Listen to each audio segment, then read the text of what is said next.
Good morning, everyone, and welcome back to the England Touch Nationals here at the Highfield Sports Complex. This is day 2, and to get us underway, we have men's 30s actions, a friendly in the category.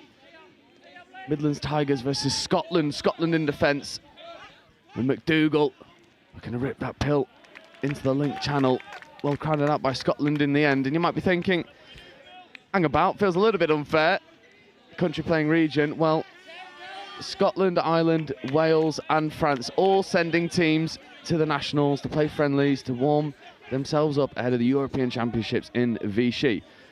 It'll be interesting to see how Scotland go through this preliminary test on their road to potential Euros victory. And once again, I'm joined by, and I'm absolutely buzzed to say, I'm joined by Sam Bork. Joe, you compliment me too much. It's getting a bit boring for viewers nowadays. What a day. Slightly bit more wet this morning. We had a bit of a downpour last night. Slight change from the blistering sun we had yesterday. I wish you could see me and Joe right now because we are coated in a gorgeous tan, actually. But yeah, no, what a day. Day 2 and really good test for this Tigers side. Obviously, big opportunity for the Scotland team, preparing for the European Championships. But we watched this 30s Tigers side yesterday. They looked very promising. Yeah. But yeah, excited to get underway, Joe, and we'll have a great day of it, I'm very sure. Yeah, and familiar faces in this Tigers side. Whitehead, Brent McDougall wearing number 3, Neil Guess, who was impressive yesterday on live stream. The question for me always on these early games is, what does the prep look like? Tired heads, maybe. You might need the first 10 minutes to warm through as McDougall finds a lovely ball back out to Jacob Whitehead to get the scoring underway, and it's that familiar pairing. Well, 2 that you just mentioned, Joe, and they certainly showed no signs of slowing up. McDougall there just with some fancy footwork to kind of unsettle his opposite man, stepping onto that left and then bouncing back out onto the right-hand side. And you know what? It's what we were saying yesterday. The mirroring is perfect there. Finds the hole because McDougall stepped onto the outside. The hole is opening up on that outside lane. Really mature rugby, Joe. I mean, it's what you expect from this over 30s category, isn't it? It absolutely is, and I think when you get into the seniors categories, you rely a lot on your structure, this pre-planned, preordained structure that you know that you can run with perfection. And McDougall showing that there was certainly no tiredness in the eyes or in the mind. It's a good subset from Tigers as well, actually, as we bounce around the corner. Yeah, a good job getting into those middles and then trying to accelerate through the Scotland defence was Dan Gurry. And to cover our backs early doors, the Scotland team will only be referred to as numbers, unfortunately, because we've not been given a nominated team sheet. So if anyone's watching from a Scotland perspective and is thinking, well, they're just not giving the boys any calls, we would love to. Yeah. But maybe the team managers dropped one there. They're on the naughty list, Joe. We aspire to give everyone the best opportunity and viewing that we can, and we will carry on doing so. I'm interested to see what this Scotland team has in attacks. At the moment, maybe they're suffering from a bit of tired heads. It's been all Tigers so far, Joe. And again, this defence from Tigers, I mean, here, Scotland need a bit more depth. Bit of momentum on the play as well. There's a nice right foot step and then trying to loft the pass over to the wing. Maybe the man in the link hole was option. Yeah, if that link hits a bit of an inners line there, you think, Joe, maybe the middles can find him, but no, no. And then there's maybe our first sign of morning fatigue, an unforced error at the roll. Well, Joe, that comes from the subset, and as I said before, the subset from Tigers a couple of phases before was really good, actually. Yeah. That time was a bit slow, puts a bit more pressure on the half, and then you kind of get a bit more tension. Yeah. I mean, early morning jitters, I'd say, Joe. Absolutely. And off the back of it, Scotland have a premier position to try and get over the try line. 33 looks like a bright spark, but the connection between the two middles leaving a lot to be desired early. 5 minutes into this game, and Scotland have just struggled to kick into any sort of gear at this stage. Well, that's the line pressure from the Tigers has been excellent, to be fair. That first one was my favourite. Error of the forward, not spotted by the referees.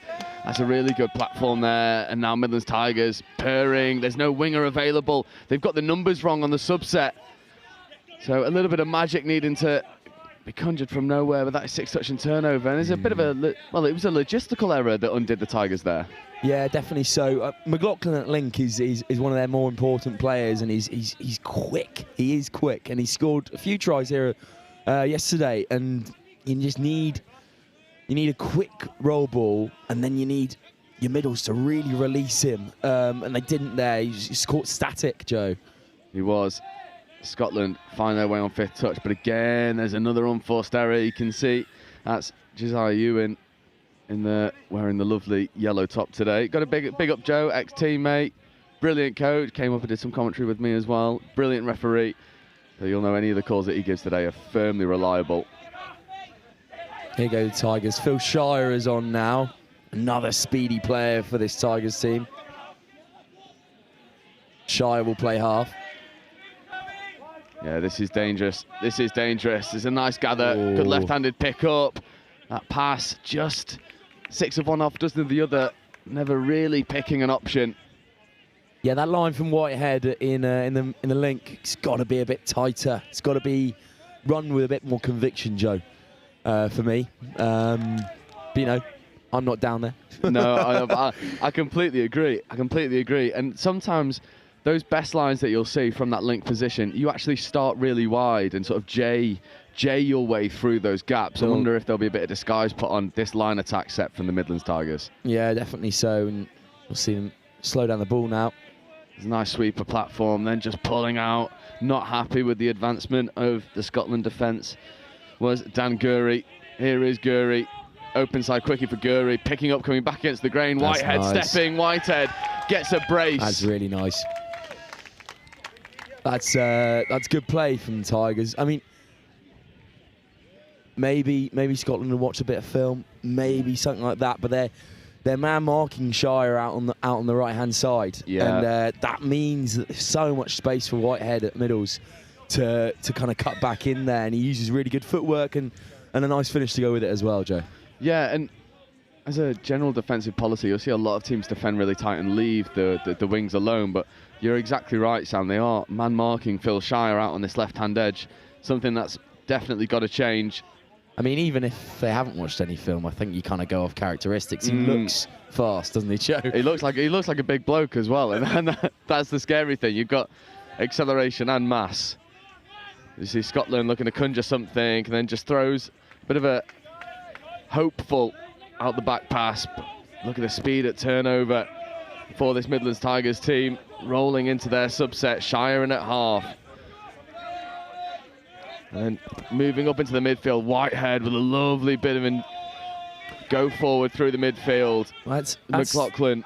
That's class from Whitehead there, because he slowed the ball down and allowed, the subset wasn't amazing there, but he's allowed the ball to slow down a bit and everyone to set, which is really good touch actually, Joe. Yeah, and we speak a lot about, because the moment in which touch is the slowest is when the ball is on the floor at the base of that roll ball. So a lot of coaches will speak about something that they call like a 0-second ruck, when that ball hits the floor and someone's there immediately to lift it back up to keep the momentum flowing. And sometimes you can feel like cannoning into these roll balls really quickly is always the way to do that. But if your half ain't ready and you've not got someone there to pick the ball up, you end up just slowing the entire play down. So as you say, it's well spotted, because the heads up call from Whitehead just to slow down, let his half catch up to preserve what momentum he could. Well, it's maturity again from Tigers. Yeah, indeed so. But now Scotland will drive at the line. That's a good pass, and first score for Scotland as well. Yeah, it's that number 33. He has looked like the bright spark in this Scotland line attack. Yeah, what he does really well here is he drives at the line with passion, with pace, with a bit of venom, and then that loopy over the top ball, allowing the winger to not break stride and come onto it at pace, and leaves the Tigers guessing. Yeah, he just dropped it into an area, didn't he? Sort of gave his winger the option, go get that, go get the ball on the floor.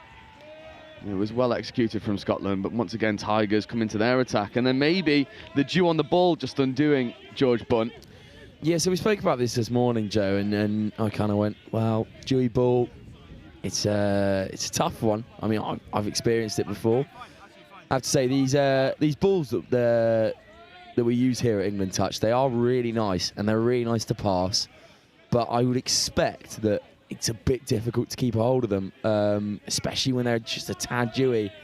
But, you know, they're doing a really good job of it here. And you also say this morning, Joe, that many of these teams are actually quite excited about it being a bit wet because it looks better on the Instagram with the slide. Yeah, it does. It does. And you'll see a lot of players as McDougall gets off the right foot and look to connect with the late switch.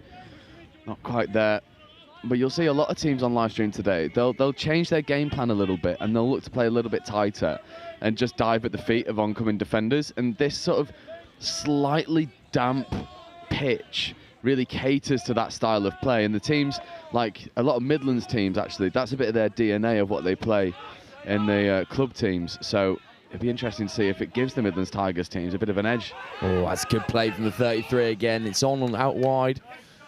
Nice little slap back, drop back inside. Oh, that's an interception. Yeah, and that's touch 0. So intercept, gaining them an extra touch in their set. That's touch 1, and already the fresh legs come onto the field. McDougall straightens. And they got the numbers wrong there.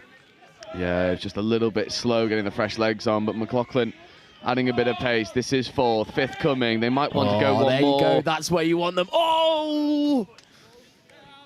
And it's just, I mean, that's Tigers DNA for you right there. That's where you want everyone. You want Shire out on the width. You want McLaughlin in that link there, feeding Shire or going by himself, and that was the golden opportunity, wasn't it, Joe? They ran it superbly, and I imagine their subset has been entirely designed to create that 2-on-1 in this short side. It's just those hands that didn't quite marry up with the quality of the rest of that drive on this occasion. But we've seen Phil Shire enough over the tournament. He won't be bothered by it. It'll be next job syndrome for Phil Shire. He doesn't need any more footage of him scoring tries. Maybe he thought he just had a bit too much. And it was like, no, someone else can do it, actually. Here's Whitehead checking away. Whitehead in at half. Sweeper player comes round. There's a bit of a 3-on-2, but that roll ball was a bit too messy.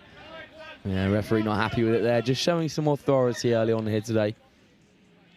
Yeah, and I've got to say as well, we've spoken a lot about the players, but the quality of refereeing so far, I thought, has been really, really good and really consistent, which is hard to do when you've got so many referees, so many pitches, 3 refs on every single pitch. Trying to create consistency of reffing then is a bit of a nightmare, but I think the refs have done a really good job so far. Oh, it's been spot on, Joe, and exactly how you want the game to be played. Most of these players, as you say, will go on and play like country-wise or internationally. Yeah. And this is what the standard will be at that level. So, I mean, why not have that kind of standard of refereeing if it's going to suit and tailor for years to come? That's a great slide. It's a brilliant. I tell you what, it's a wonderful slide, but a brilliant touch. Even better touch, actually. Yeah, and he gets off that line. He paints a really positive picture for the referee from a defensive point of view. That ball's away. So we're still live here. It's better defensive pressure from Scotland. But again, the Tigers slide. And that time it is ball down. Joe Story. And that was really well worked by Story and co. Good hands. Good hands. Again, it's this quickie here. That little open side step. Quickie diving at the line. It's what we said. A lot of these Midlands teams, they've practiced, they've played this style of touch so much, and these conditions here today, it caters to that narrow game, tight game, trying to beat people in small spaces, and Story does exactly that. Definitely so. He's done very well. Yeah, again, Tigers DNA, having McLaughlin and Story in there, in that kind of link middles duo, it's dangerous, Joe. It is, and it's not only players with athleticism, it's players with a good bit of knowledge and know-how. It's a nightmare for Scotland as they look to come to their own sweeper step up. And is it rinse and repeat for 33, who skates into the in-goal area, but a wonderful diving touch by 37. Dan Gurry shuts down the threat. That was last ditch. Yeah, Gurry causing the sixing out there. Really, really great defensive work from him. I'll try and go coast to coast here. Oh no, set up a subset, possibly, yeah. Yeah, and they get the offside penalty. Really impressed with that drive.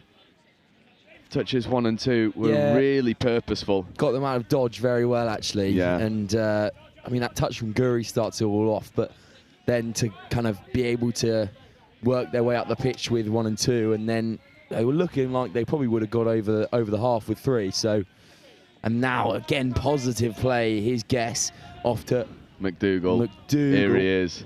This is danger for Scotland. It's a really good shoot, but penalty released early. Did the big number 5. So, Guess, Whitehead, and McDougall will have another crack at it. Guess coming over for Whitehead. McDougall. That's nice. Oh, it's just so calm, isn't it, for the Midlands Tigers? Bit more depth, possibly. I wonder if he was too wide as well. He sort of drifted in front of that winger. Yeah, you got to cut up there against the grain, and a bit more depth, and you have that pass to get away from the. Oh, it's a good slide again. And that's the hat trick. Hat trick hero. Jacob Whitehead.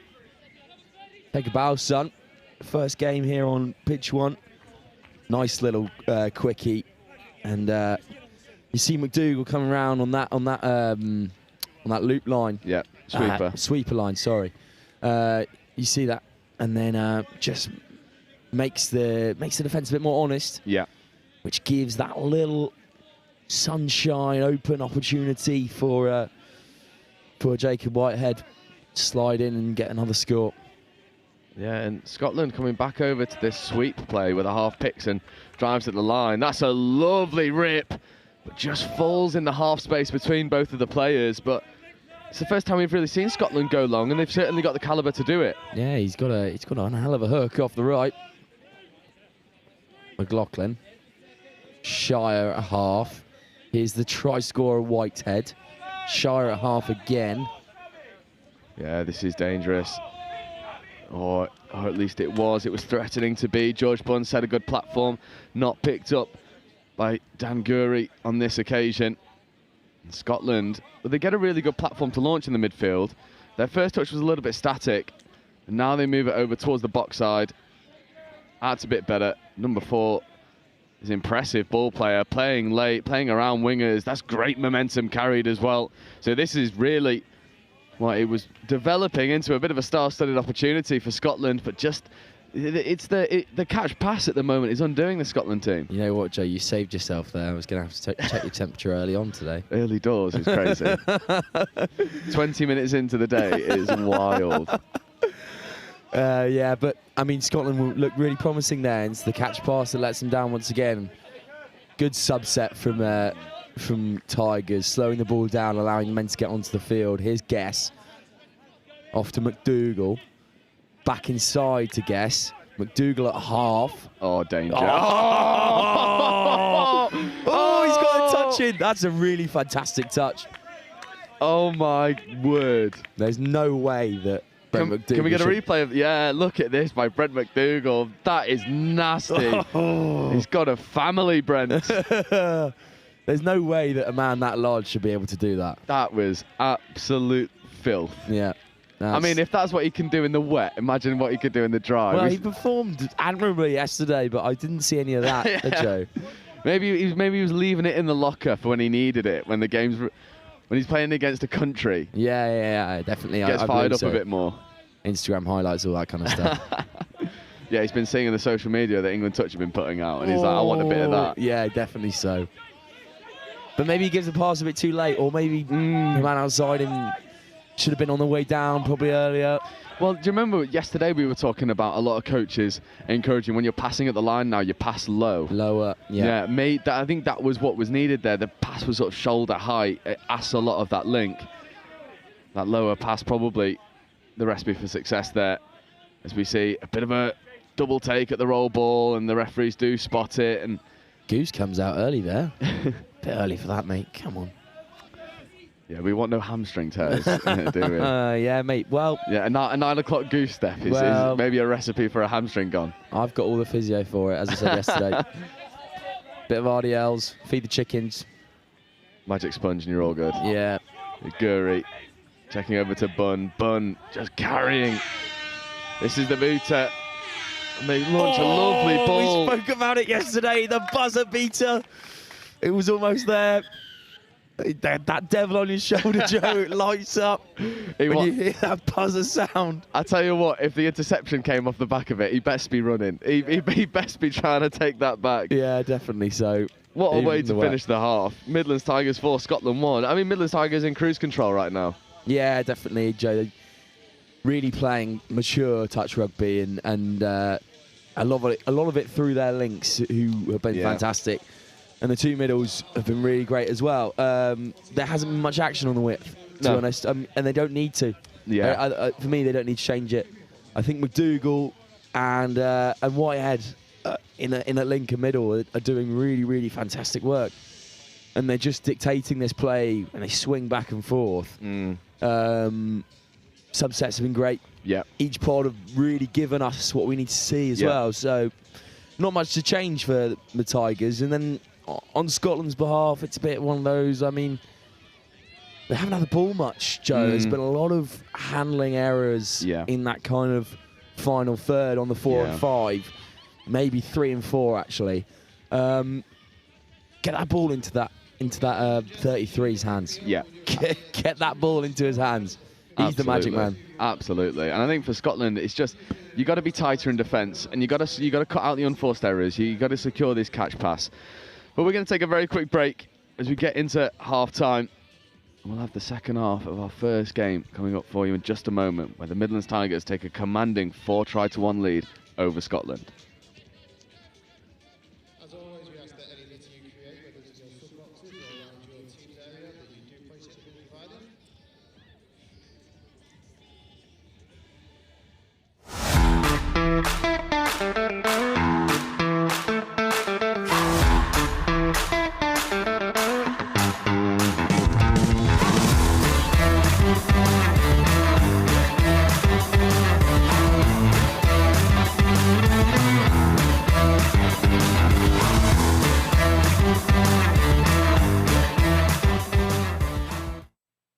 The Marketing and Business Development Program, it's a program where people who are either new to Vermeer or new to your current role, you get together for about 5 weeks over the first 5 or 6 months of your time here.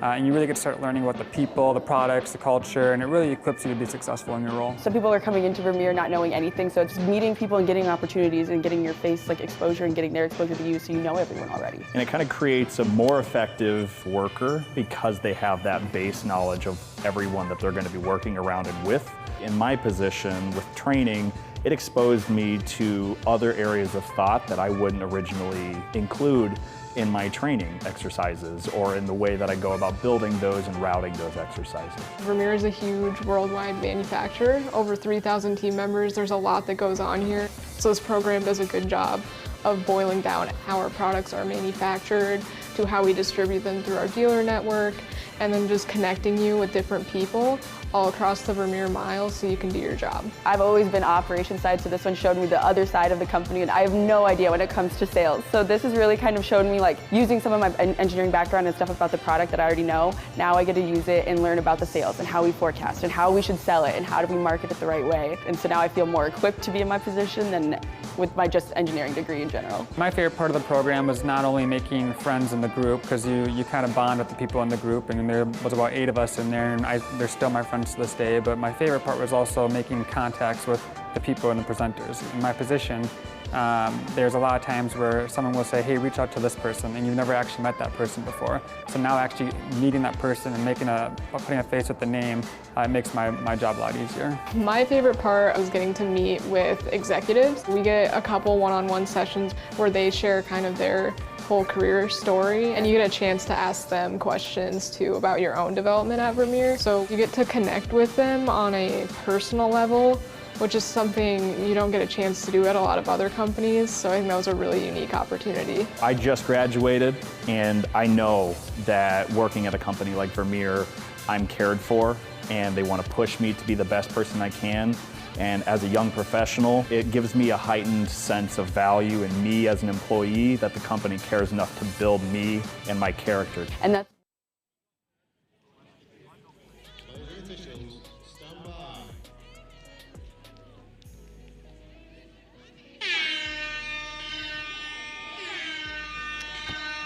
And so welcome back to the second half, where Scotland have a bit of work to do, and that low pass doesn't set them any sort of platform to do it early off the tap-off. 10 seconds in, first mistake. I wonder if that will be the main focus for the coaches in that far side. You just got to shore out these errors. Yeah, definitely so. And I mean, the weather in Scotland is probably similar to this, I suppose. Yeah, I mean, like in natural conditions, I'm sure. So we're expecting a bit more, and that is a nice touch from the number 33. Yeah, but you heard a really clear explanation there from Josiah Ewan. One player made the touch, but the first player who made the touch was offside, so it's actually a repeat set of 6 and a penalty for Tigers, and now they've got a really dangerous position. There's Whitehead stepping, dropping a nice ball off to the link. They love this sort of play back against the grain style of sweeper setup. It's nice. Surely next time they just rip it straight to the wing. Yeah, I mean, but that's the combinations that you expect. I mean, it's one of those ones where you cut back against the grain so many times, and then suddenly Scotland start biting on that inside ball, and then you go out to Shire on the width. Yeah, absolutely. It's that conditioning that we were talking about yesterday. As you see, a lovely step and go. And Sam, I'm going to leave you for commentary for just a second. I'm going to do some research. I think I do know who number 4 is, but I need to confirm. And here go Tigers. Nice subset there. Shifted off now. Guess. McDougall back inside to Guess. McDougall at halves. Succeeds a touch as well. Turnover there. Scotland will play. They've brought on some big units, including that number 4 that Joe was talking about. Now he'll play at middles. This is good from Scotland, the best we've seen, actually. Scotland attacking the line now. Set early. Now the number 4's on, number 2's on the ball. They'll set again. Big rip out to the width. Good hands as well on the touchline, but eaten up by Tigers, and that's 6 and out. So now Guess will go. McDougall, Guess at half. Swinging around here. Bit of a congested subset there, but they'll play anyway. That's good hands. Yeah, Midlands Tigers certainly dealing with the conditions a little bit better. And after a bit of problem solving, number 4 for Scotland, I believe, is a bloke called Ross, and I only know him by his first name because he came and did touch and tapas with us over in Elche, and he played for Big Bang Europe, and Big Bang Europe gave me a team sheet full of only first names, and it made me feel like I was just commentating over my mates. So I believe that the big number 4 is Ross, and he'll be referred to for the next 16 minutes until someone tells me otherwise, and I'm going to go out on a limb. But it's, I mean, you can definitely see that some of those boys really know their touch, especially this man here. Oh, that's a good touch, actually. It's a really, really good touch from George Bunt. And he gets the 6 and out as well. That's crucial. It is, and it looked like he was beaten for just a moment and then recovered ever so well. Nice show and go there in the midfield from Gurry, and then Shire getting up. Half's a little bit isolated. You see that ball's on the floor for a bit too long. Just allow Scotland to get set. This is 4th, 5th coming. Shire just cannon through there, and the subset was actually quite nice. And here we go. Danger. Yeah, lovely draw and pass. It's good stuff. Disbury's just waited his time there. He waited and waited and waited, and then pass is given really nicely from Story, I believe. Yeah, it is Story. Yeah, and you could see the danger was coming. The McLaughlin dump got in behind the single shooter, the single middle, who'd presented a little bit higher than everyone else. Bounced around the outside of him, got on the retreating middle. So just gave all those players an extra couple meters to get back on side. It's one of those micro skills you'll see on a touch pitch. They might not get the plaudits it deserves, but we're looking out for them today, because in such wet conditions, it's those things that make the real difference. Yeah, definitely so. And the way that the Tigers worked it there meant that the middle was almost free, and you see that, and it's that setup that we talk about, Joe, and, Yeah. and the way that Tigers have worked it so well. And again, Shire's away now. This could be a foot race here. Oh, just gets caught up to, and he goes back to the mark. That's good awareness from Phil Shire. It is a great covering touch because Shire is no slouch. Very true. It's a good touch by Ross. Honestly, I loved it. I've never had it before where a team will only give you first names. And it just felt like I was commentating over friends. Yeah. And I come back, it was like Ross to Felix to Alexi. And I was just like, yeah, how good. And we had that in, do you remember at Gordon's, Joe? We had Mill Hill, who actually won the whole tournament in the end. And we had that we had that team sheet from Chris, the head of rugby, and it was just them, because they have their names on their backs. Yeah. It was just them standing in front of a wall. and viewers who haven't commentated before, we get these lovely team sheets that present all these first names and second names, and me and Joe struggled quite a lot because you had to kind of zoom a bit, and that Mill Hill side were really good as well, so it made it a bit difficult for us. Yeah, and some of those players, I was keeping an eye out on some of the next gen stuff. There's some of those players making regional squads and junior squads for Premiership teams. So I was thinking, oh, that's nice. We've got one in there. Yeah, a lot of those boys playing for Saracens. But anyway, doesn't matter. Enough about schoolboy rugby. You get enough of that on the next gen. Tigers again playing some really, really nice touch. And it's that man again, McLaughlin. Finton McLaughlin. I mean, he runs that middle of the park so well. It's a really nice set there, actually. Yeah, but again, like Whitehead just sort of orchestrating. And then that little check away from McLaughlin is so dangerous. And then the 1-2 between Whitehead and McLaughlin leaves the Scotland defence just chasing shadows a little bit. And Scotland need to find a way to take time away from this Midlands Tigers team and get over the try line themselves. That was a flash pass to the wing. Just dropping short of the oncoming player.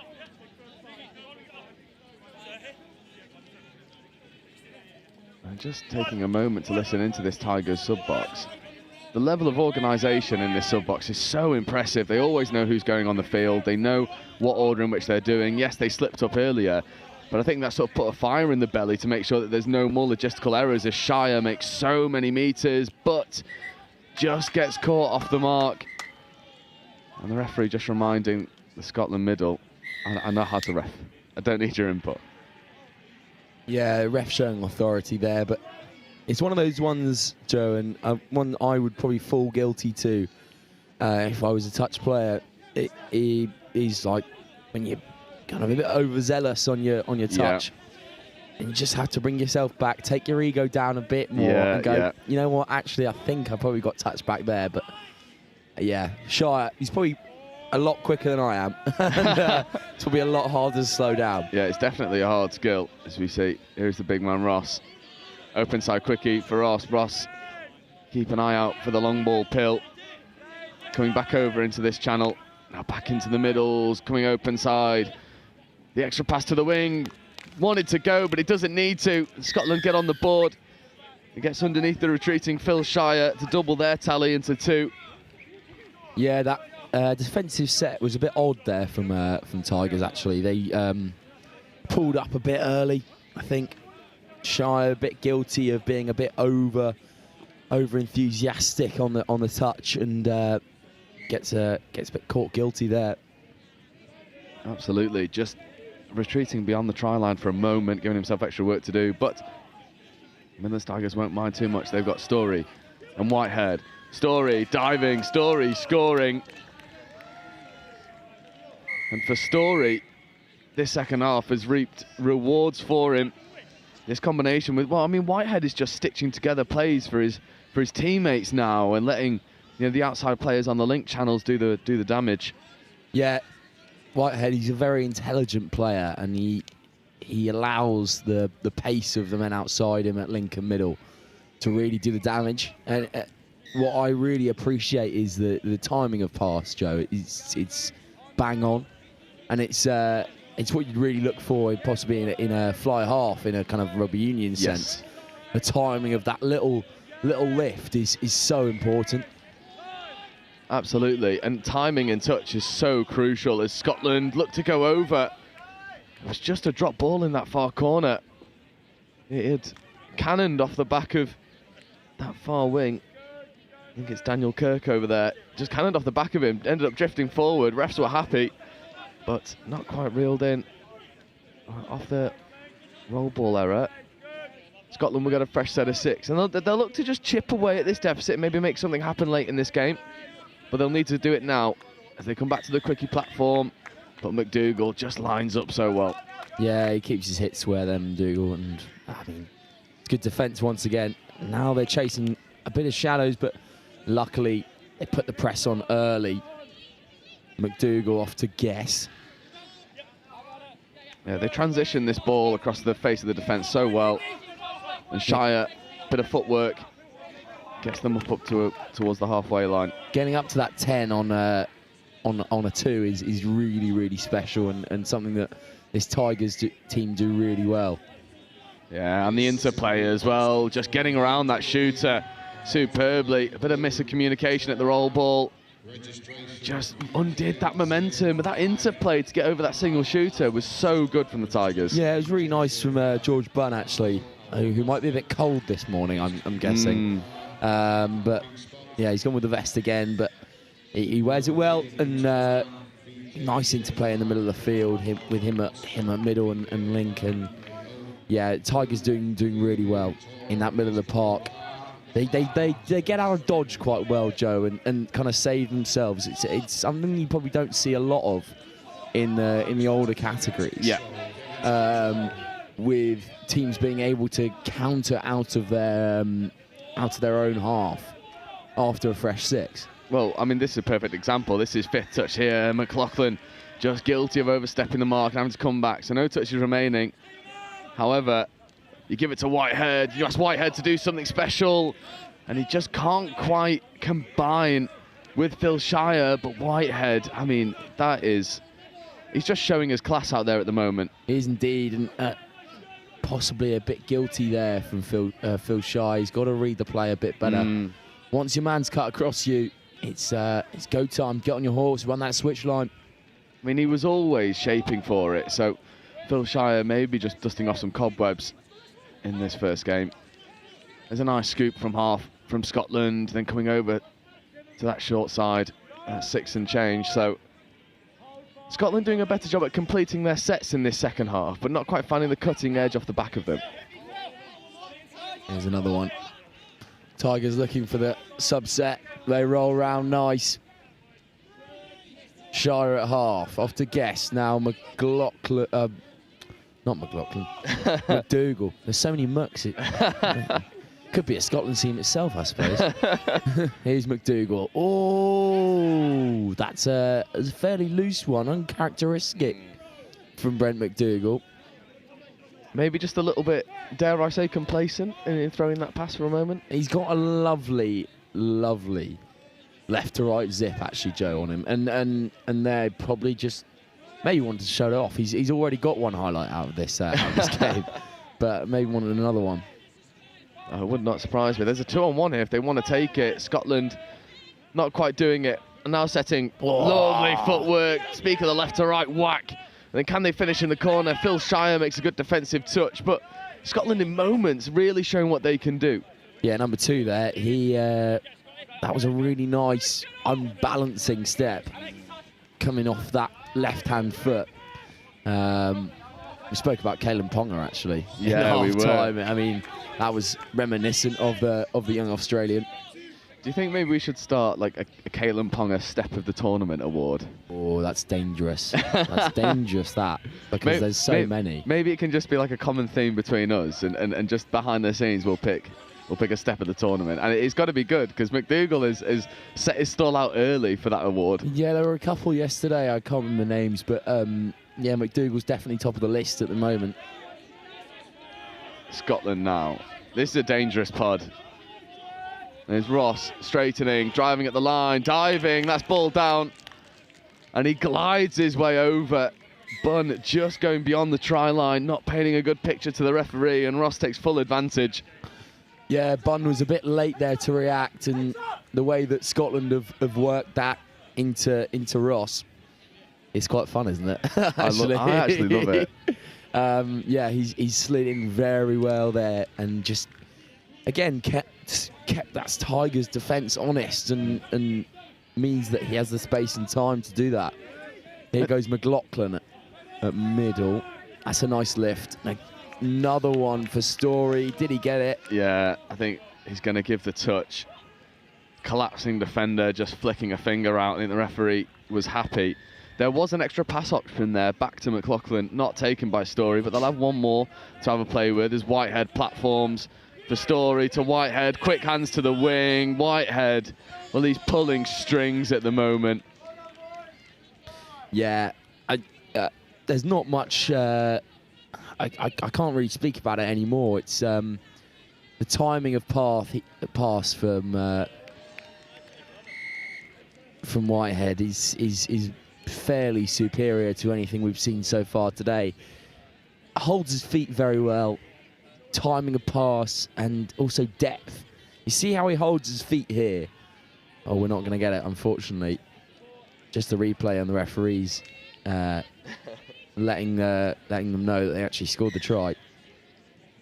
But yeah, I can't speak any more highly of Jacob Whitehead, to be honest. No, he is, him alongside McDougall, really the two standouts in this Midlands Tigers side. And he just always looks like he's got time on the ball.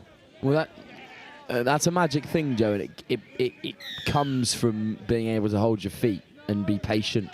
A lot of players want to attack the ball at pace. It's good and it works, but being able to be patient and kind of tread water is so difficult.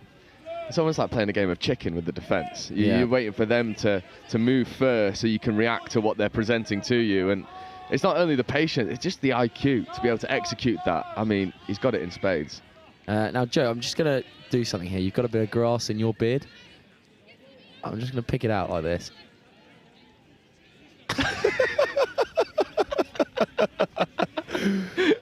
That's one of those moments where I wish there was a camera on the gantry here, because that was quite funny.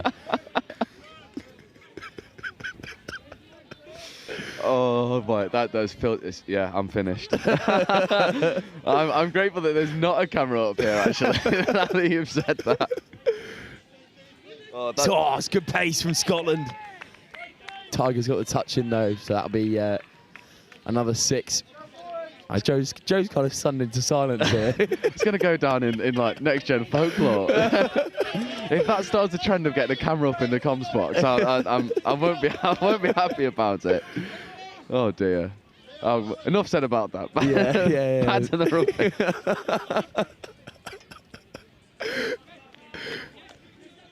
Oh God, right. Sorry to the viewers. That was one of those moments as a commentator which you'll never forget. Here goes Ross. Nice subset from Scotland, filling the men well. Here's number 33, who's been bright so far. 34 in at half. 33. Oh, he just slows up a bit.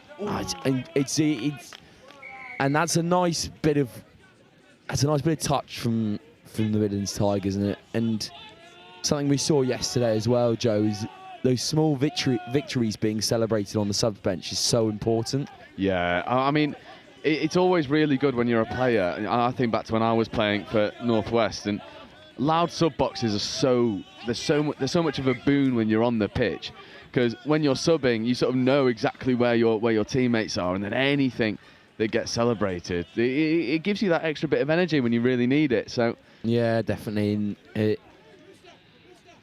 Any form of rugby, that's one of the most important things. Obviously, you want to be this tight, well-oiled machine that kind of rolls through phases, and when there's a mistake, you go to the next job and you get back off the floor after a touch or a tackle, and you work on, and you work and you move to the next phase. But getting a turnover, getting a 6 and out here, celebrating those small victories is so important, Joe. Absolutely. And I think Midlands Tigers have done, I mean, they can be really proud of this performance. This is no mean feat. As Phil Shire is off to the races. Shire, what a wonderful covering touch that is. But unfortunately for Phil Shire, just stepped out of the field of play ever so slightly beforehand. So he'll come all the way back for a Scotland penalty. But my word, when he gets going, he's got thunderous foot speed. There's no stopping him. And we'll come back. This is the last play of the game, Joe. Can Scotland do something here? All for the glory now. That touch comes in and that will be full time. Tigers with a commanding victory here. I mean, set up so well. They knew what they were going to do in this game. Gave Scotland nothing, I suppose, Joe.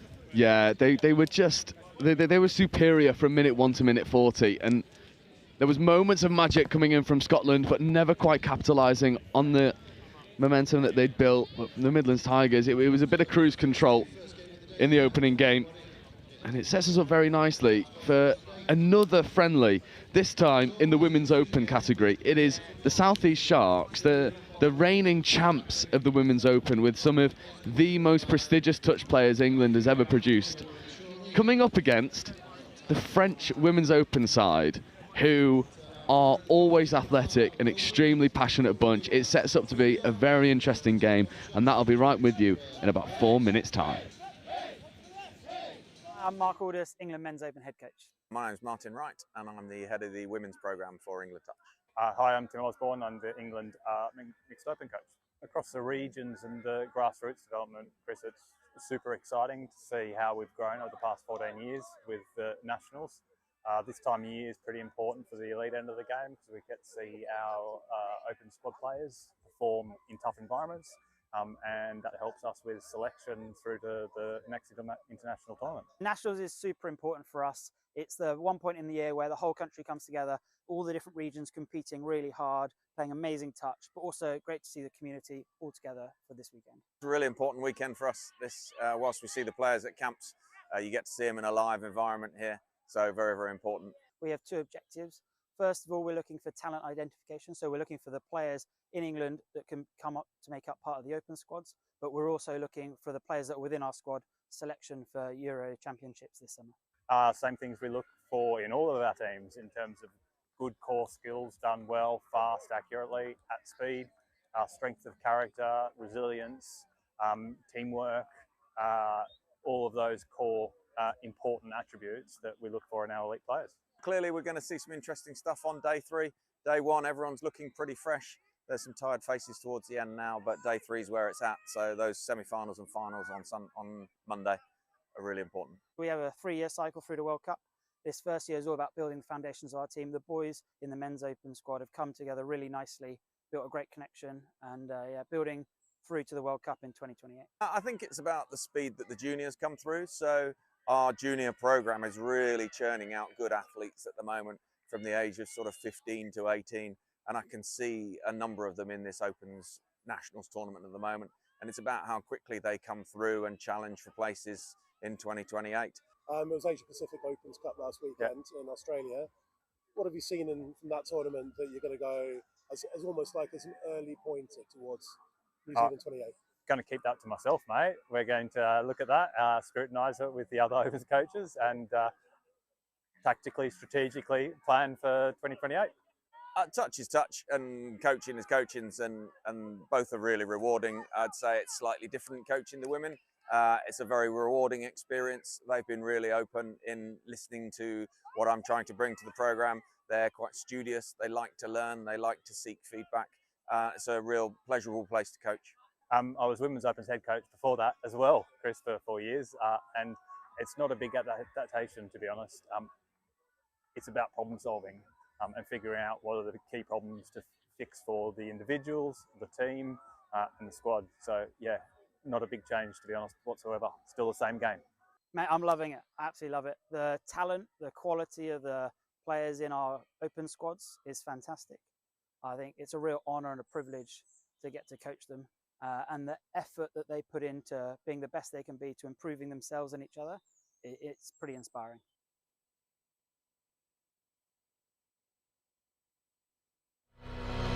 It's our turn now.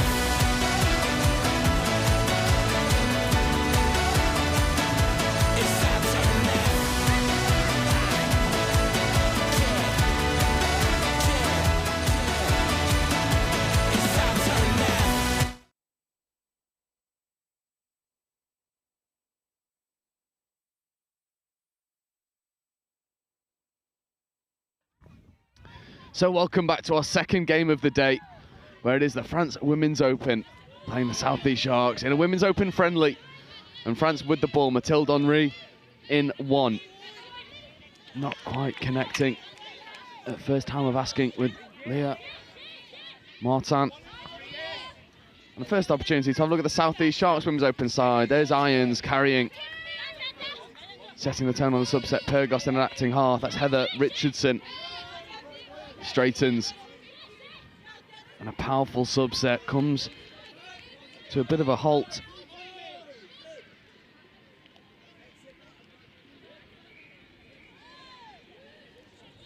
Henry. Leah Martin. The French Women's Open setting a wonderful platform off the subset, playing Matador in the midfield. Sweeper player comes round, picking against the grain, looking to go long. Not quite happening on that occasion from Maya Lady Burt.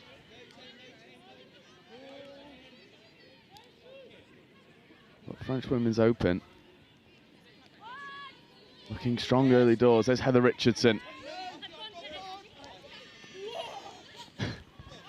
And a big dummy. And the ball almost slipping out of hand. This is fifth touch coming. That's Pyrgos in an acting half. Pyrgos was trying to get in motion, not taken, coming back over towards this short side are the Sharks. Late check away. Almost connecting. And not quite on that occasion.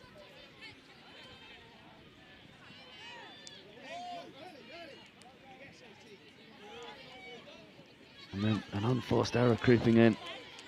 It gives Jessie Yarker and co an opportunity to have a couple strikes at the line.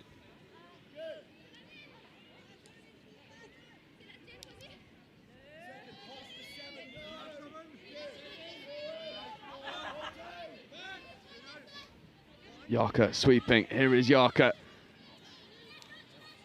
Dropping a lovely pass off to the wing. Not quite taken in stride.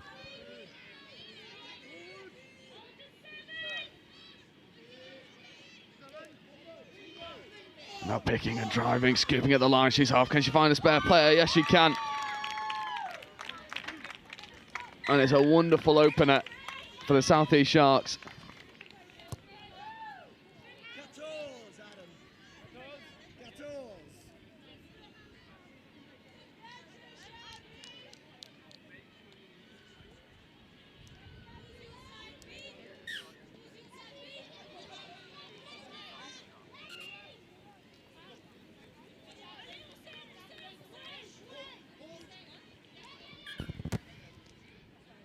And the first score there goes to the South East Sharks. Fantastically so. As my main comms just jumps down to do some corrections on the team sheet. This France side now looking to bounce back with a bit of promise here. Shifting this ball now. They'll concede a touch. Kiara Lou Barrard.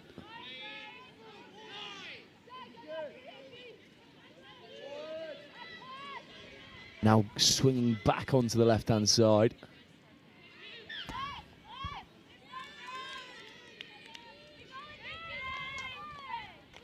And we'll go for a fresh 6 for the penalty for France. Barrard. Parade in a half, Parade sliding. Sharks get the touch in there. It's a bit of a tactical battle at the moment for both of these teams. And the French Women's Open, they're shifting the ball on the face of the defence well, but then struggling with momentum. And it comes ever so late. I think it's what we talked about all yesterday, isn't it, Sam? A little bit of depth in attack. Yeah, they need just to take a couple steps. Adjust your line off the ball carrier. That's a good bit of evasion there. And now they'll gun back onto this side. It's a good score from France. It is, and that was Jade Villanova getting over off the back of some good work by Marianne Roche. You see Roche just gets on the outside. It's a really tight Sharks defence. And the French team leave a winger out there. And for for Jade Villanova. It was a relatively straightforward finish. The damage was done in the midfield. Yeah, Roche does extremely well there. And yeah, she holds her feet fantastically, draws 2 defenders in with her. And then Villanova, it's a good dive from the Sharks again, but nice touch there. Yeah, and we're just waiting on a complete team sheet from the Sharks team manager, who's scribbling it down furiously underneath us, trying to get us as many numbers. So as soon as that comes up, the names will come back. But we just want to make sure we are calling the right people, don't we, Sam? I mean, yeah, as we said before with the Scotland side, Joe, we aspire to give the best viewership to anyone watching. So, and that obviously comes with the team sheet. Yeah, there's Mathilde Henry, just straightens. Look at the space she's able to just eat up in front of her. Mathilde Henry is one of these players for the Women's Open side in France, where I know they're excited about the prospect of her. Yeah, Henry looks rather pacey, I have to say, Joe. It's the stride length for me. It's a phenomenal skill if you've been born with it, but you can't necessarily add it if you've not got it. She's got it in spades. Oh, that's good.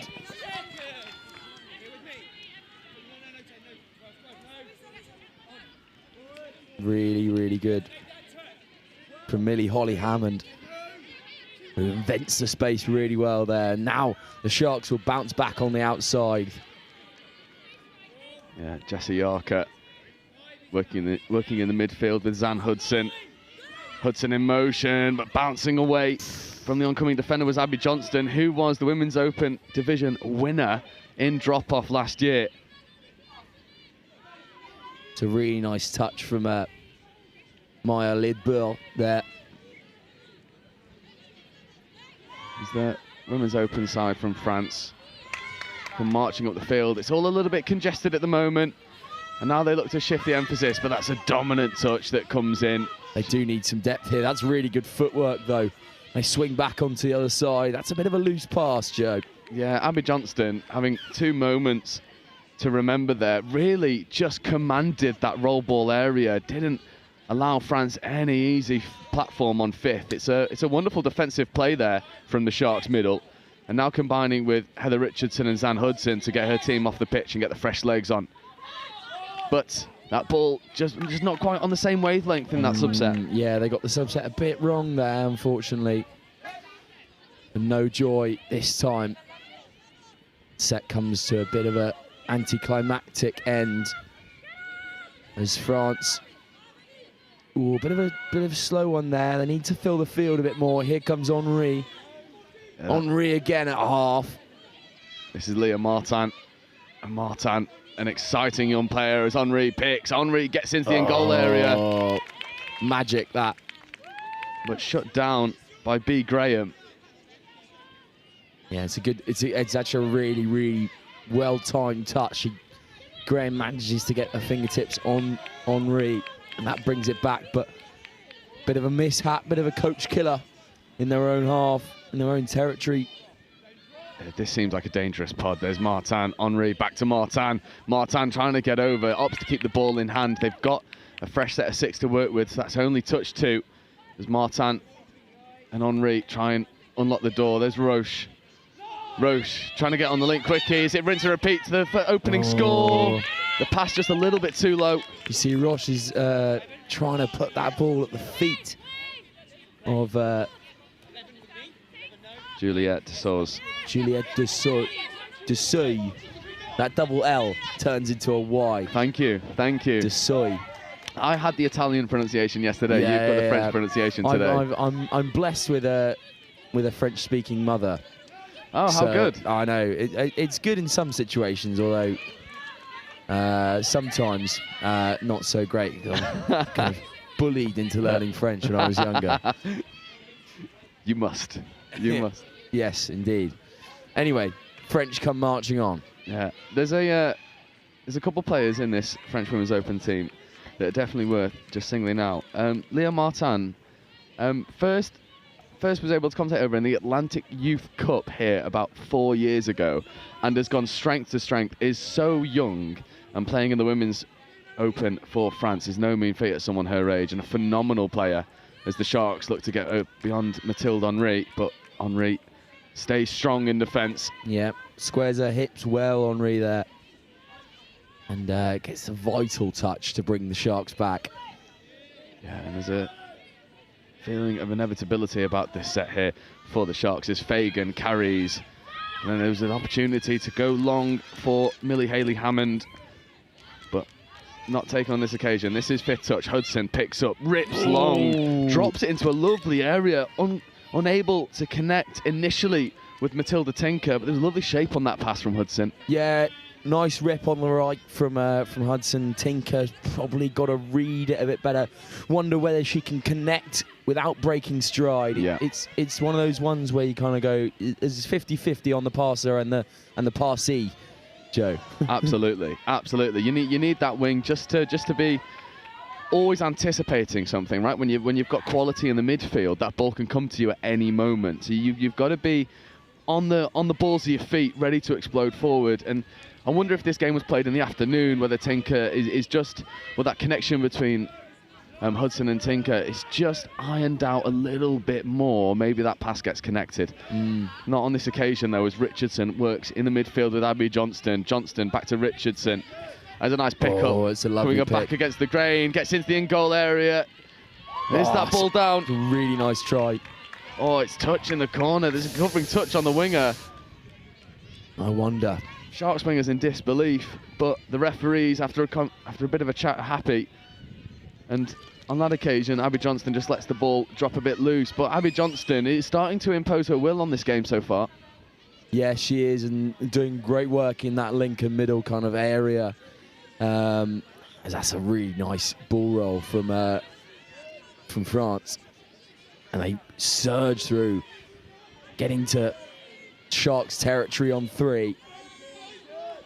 Now working that ball, cutting back in. That's a good read on the play from the Sharks. Yeah, and who else? But I believe that was Abby Johnston once more, who is really starting to turn up in this performance. Yeah, and she'll get on the ball now again here. Johnston driving at the line. It's just so composed in this transition at the moment as we see some fresh legs come flying onto the field. This is Patricia Hopcroft back in to Emily Irons. Irons platforms sturdy, back to Hopcroft. Hopcroft looks for the link play, and I tell you what, Lydia Tysers was in acres of space if it wasn't shut down for the French number 16, Pauline Grangemer. Nice. Thank you so much. And I do apologise, firstly to my mother, if I'm getting any of these names wrong. Secondly, to the French national team. Irons looking to drive at the line, working back to Hopcroft. Irons coming to this narrow play again, this quickie setup. Irons, Hopcroft back to Irons, and that pass just asking a bit too much of Emily Irons, but you can see when she gets on the ball, there's just an air of inevitability about her play. She's going hard at the line. Yeah, Irons is one of those players that you picked out early on today, Joe. A special player in that kind of middles, and makes everything tick for this Sharks side. Indeed, and not only does she do that, but she's joined by a supporting cast of wondrous talent in the South East Sharks team. I mean, this could be an international team in every right, and they're holding their own against an international team in every right. So the combinations are stunning as we see this time Irons working with Hudson. Irons showing a big dummy, but it was shut down well by Marianne Grangemer. That step has just got to be a bit more harsh off the left-hand side from Irons for me. The arcing run is great, the dummy is great. Just got to sell it a bit more coming in off that left-hand boot. Yeah, Hudson picking Haley-Hammond. It's Mathilde Henry and Leah Martin in defence for France at the moment. Richardson platforming, Hudson getting around the outside, stepping back on the inside. And Millie Haley-Hammond dives over with authority. That was a wondrous score. It's a really great finish from Haley-Hammond. The pass probably wasn't as sympathetic as she needed it to be, but she gets down so quickly, Joe. Haley-Hammond at half there, comes back in and lets her body weight fall really well, does Haley-Hammond. Yeah, and Zan Hudson just with a brilliant bit of awareness, recognising where the space is and gets the ball down. I mean, so far, South East Sharks, they've just progressed through their gears steadily in this opening 15 minutes, and now it feels like they might be looking to establish a more comfortable lead. But this French team will have something to say about that, as we see them roll into their line attack with Maya Ladibert checking away. Again, they come over to the short side. This time, it was Rose Jubin. God, Joe. Getting better, mate. I'm trying my best. Hey, you can lead a horse to water. That's true. I need to drink. Teach a man to fish. Oh, lovely step back. But the pace is good, but the pass back on the inside is better. And it's superb. Violet and Chavons. Chavons there. Ooh. We got a touch in, though. I think it might have been given forward pass because that was a tap restart. So maybe the pass just drifted forward. It's a shame for the Women's Open side because they've done so well. And now there's a penalty in favour of the South East Sharks. It was a narrow call there, but the sideline ref in good position to spot it. And now Richardson and Pyrgos can purr into their transition into line attack. Irons carries, joined in suit by B. Graham. Graham coming over to Hudson. Irons straightens, engages the line. B. Graham in at half, that's fifth touch. Hudson looking to go hard at the line, rips a lovely pass out to the wing, but it won't matter because the ball went forward. But South East Sharks, they can just, I mean, it's Rolls-Royce-like. They just glide their way up the field. Yeah, they eat up those meters so well. It's really, really impressive from the South East Sharks. Just finishing off on that 4 and 5, it's proving difficult for the Sharks at the moment. And we talked about kind of breaking it down into basics yesterday, Joe. And that right-hand rip is one of those staples in a good touch player. Yeah. Just there, we saw the ball come through, and the backhand of that pass has got to follow through. Yeah. The shoulders have got to swing into it, Joe. Yeah. Wasn't quite there, which means the ball floats in these a bit bitty conditions. It is. It's and when the conditions are like this, your ball playing has got to be perfect. Yeah. Right? There's no room for error. We're seeing both teams come foul of a bit of overplaying, a bit of inaccuracy, as we see Mathilde Henry completely isolated, and it gives the Sharks and Heather Richardson an opportunity to get up and make touches, followed in suit by Hayley Hammond. It is furious line speed. This subset is not great from En France. Yeah, and that 6 in turnover. I mean, yeah, the subset was disjointed, but the Sharks didn't allow them any time to recover. They were flying at them. Indeed, and that's a really good presentation from Hayley Hammond. She'll play half once again, but a bit of miscommunication in the middles there. Yeah, Lauren Fagan never really stood a chance of reeling that one in. Again, it's these conditions that they're just, and you'll know as well as I will, is that from a player's perspective, there's this voice in the back of your mind in these conditions saying you've got to connect. Yeah, and that can be so distracting, whereas actually the best players are able to put the conditions out of their mind and just play as they would do normally. Yeah, you've got to silence that little voice that makes you want to kind of rip a three-man miss pass on the left-hand side. But, oh God, this is good footwork. Oh, she might just go. Oh, cuts back, checks back. Patricia Hopcroft.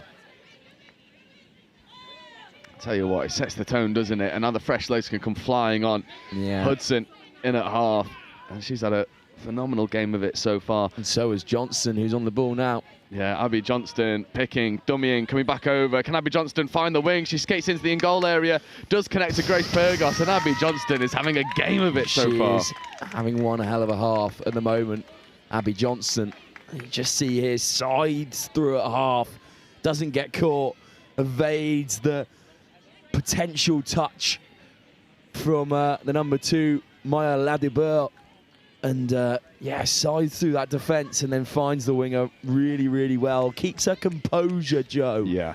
Which I'm sure is something to worry about when you're at half and you've kind of wriggled your way through that defence. Keeping your cool, keeping that composure is so important. Absolutely, and Abby Johnston putting on a bit of a clinic as how to strike deep from half, as we see the French Women's Open. I mean, Emily Irons, she read it from a mile off, and then look at the way she's barking orders to get this subset purring. Richardson now in at half. That was a good touch that came in initially, but now you see the momentum fly through. That's fifth, and now there's the buzzer. Can the Sharks make a bit of magic? As Hayley Hammond carves a lovely line, got the ball away, it's balled down. Matilda Henry did just enough, but the Sharks were threatening at the last gasp play. Yeah, they're baring their teeth at the moment, these Sharks. It's really promising, really nice bit of interchange between Hayley Hammond and her link player there. Really what we wanted to see all day, Joe, that reading, that mirroring on the inside ball, stepping in once your other players stepped out. It's just, it's going back to basics, Joe, but the Sharks do it so well. They do, and that's the recipe for success in these conditions. You rely on your basics, but you just do them better than the other team. And at the moment, the Sharks are finding success with that. And you see here, off that initial score from Sharks, again, it's that trail line that they're running. So it's a clear sort of DNA of how the Sharks want to play. And in this friendly game against French Women's Open, I think they'll be rather happy with their performance. I think definitely so, Joe. And the French have got to come back into it. One of the main bits that stands out for me is where that subset just before the half, they got it quite wrong. Yeah. And it allowed the Sharks to really gain some momentum and also confidence in defensively wise. And it almost sticks out at the halfway line. And they've just got to fix it, Joe. They do. But you speak of the defensive confidence from the Sharks. You can see they capitalised on that good subset defence by Emily Irons getting up, picking off an intercept from a bit of a mismatch play in the midfield. It is Sharks' dominance so far, but the Women's Open team from France, they'll be doing problem solving in the far sub box, and the second half will be with you in about 2 minutes' time.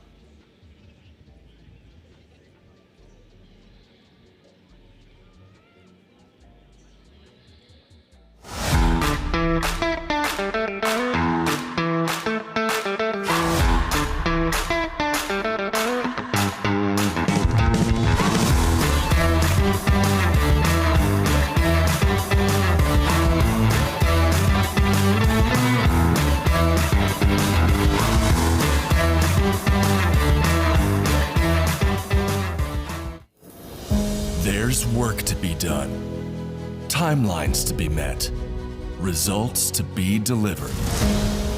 That's what drives us. Partnering with the people who do the work. Getting more out of every hour. In a world of diverse markets, it's about listening more, talking less, truly understanding what's being said, solidifying belief and peace of mind, collaborating and designing yellow iron built tough, built to last, helping our partners embrace the work ahead, day after day, month after month, year after year. It takes words backed by action, words fueled by our founder, Gary Vermeer. There has to be a better way. Not just a phrase, but a timeless mantra that lies at the heart of every machine we build. Productivity has a name. Vermeer. Equipping our customers to do more.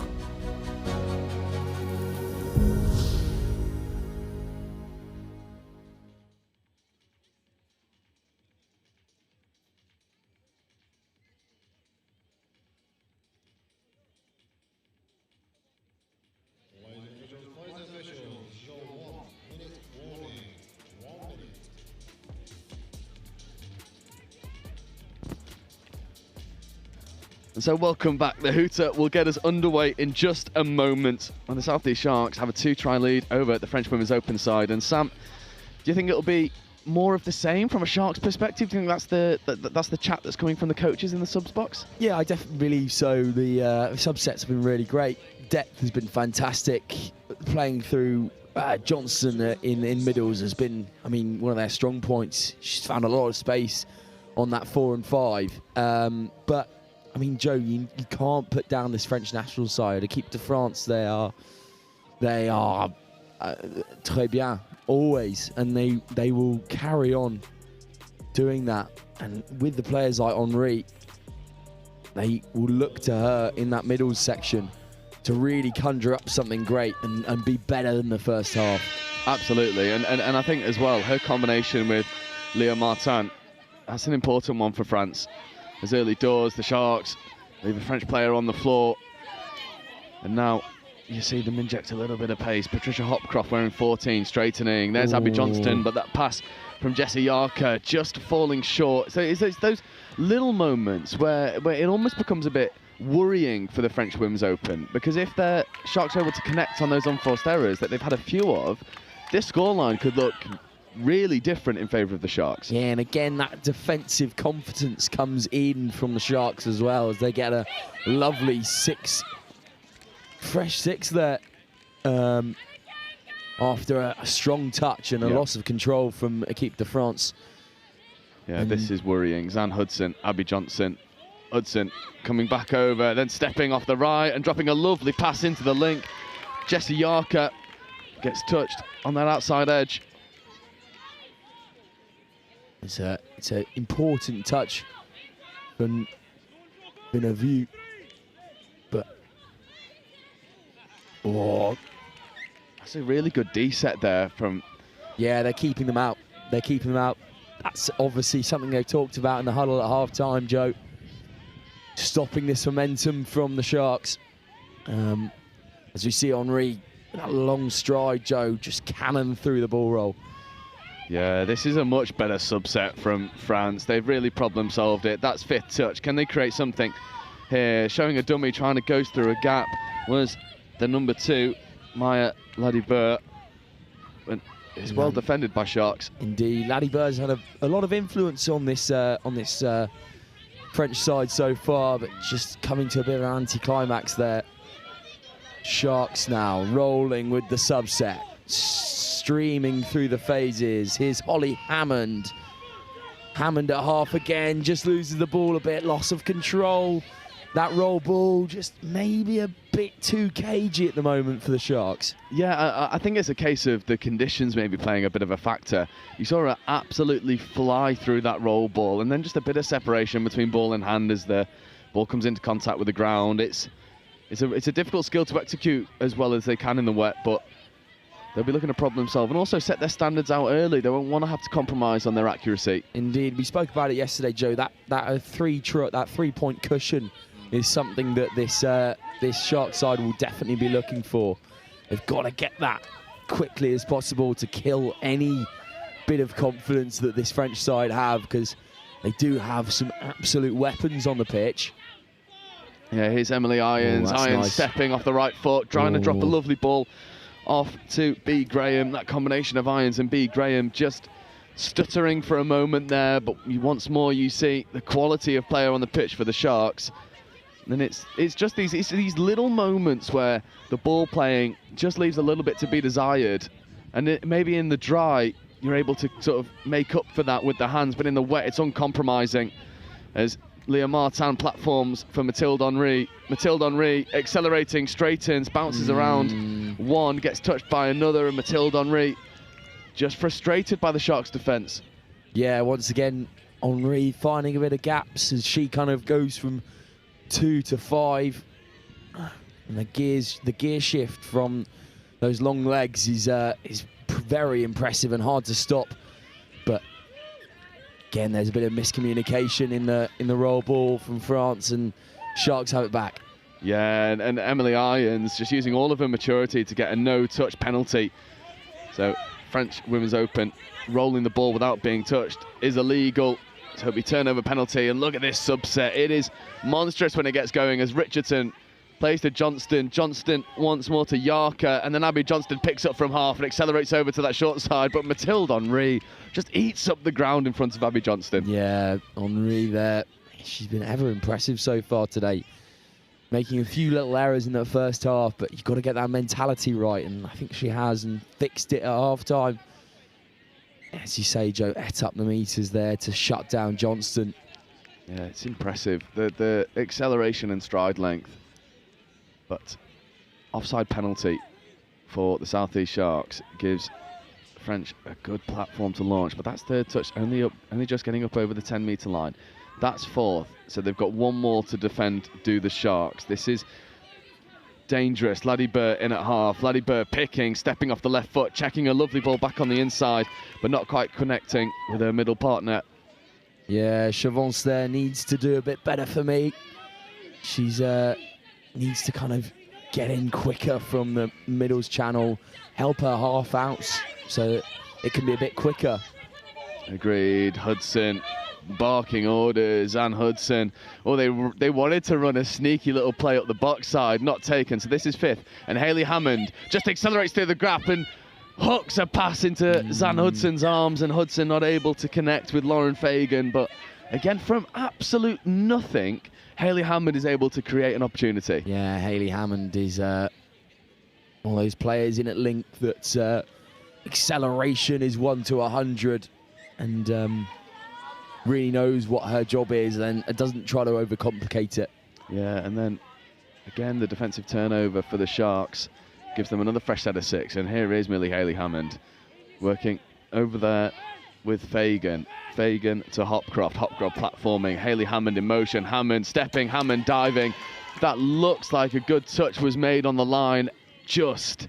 And it's hands over mouth stuff for the Sharks sub box. They thought Hayley Hammond was in. Yeah, we talked about that kind of line crashing yesterday, Joe. Hayley Hammond does it so well and picks her line really well there. Oh, this is dangerous. Back on the ball. The big swing out. Oh, the zip wasn't there, Joe. No, and Grace Purgos, the pass was just on her right shoulder as she was trying to get over the try line. But once more, you see the class of Hayley Hammond on full display as Hammond goes marauding through that roll ball area for France. Maybe lucky to not get a in the ruck penalty, but the referees were happy as Mathilde Henry platforms, this time for Leah Martin. Martin straightens. Martin looked to connect with her partner in crime, but the ball just finding the floor. Joe, maybe if you and me played touch together and wore the same boots, then we'd be as good as Henri and Martin. That's a great spot. That's a great spot. Partners in the middle, partners in footwear. Do you reckon they went into the shop and bought them together as well? Or is it like a 2-for-1 offer? Yeah, maybe. Maybe. Just ruthless efficiency. Tell you what, they must be good boots if you've got two players like that wearing them. That's very true. That's the boot of choice. It's a vote of confidence. Yeah, Coq Sportif had a good sale that day. What a brand, eh? Yeah, well, good brand. Good brand. It's just, in this attacking set, it's a little bit stop-start, but it won't stop Martin from having a go. Martin, but there is a roll ball infringement spotted by the referees. And that attacking set never really got going there for the French team. Yeah, again, they've just got to look in this middles category and get the other players who are dangerous on the ball. But again, eaten up. You can say all this stuff about the French's attack, but you can't fault the Sharks' defence at the moment. They eat up the space so well. They do, and they'll need to do a bit of that in this defensive set against the Sharks. There's a 3-on-2 there, but the referee spotted something he's not happy with. Hudson and Irons almost combined, and they had the gas of Heather Richardson on the outside edge. It was worrying for the French team. But the referees recognise an illegal play of the ball.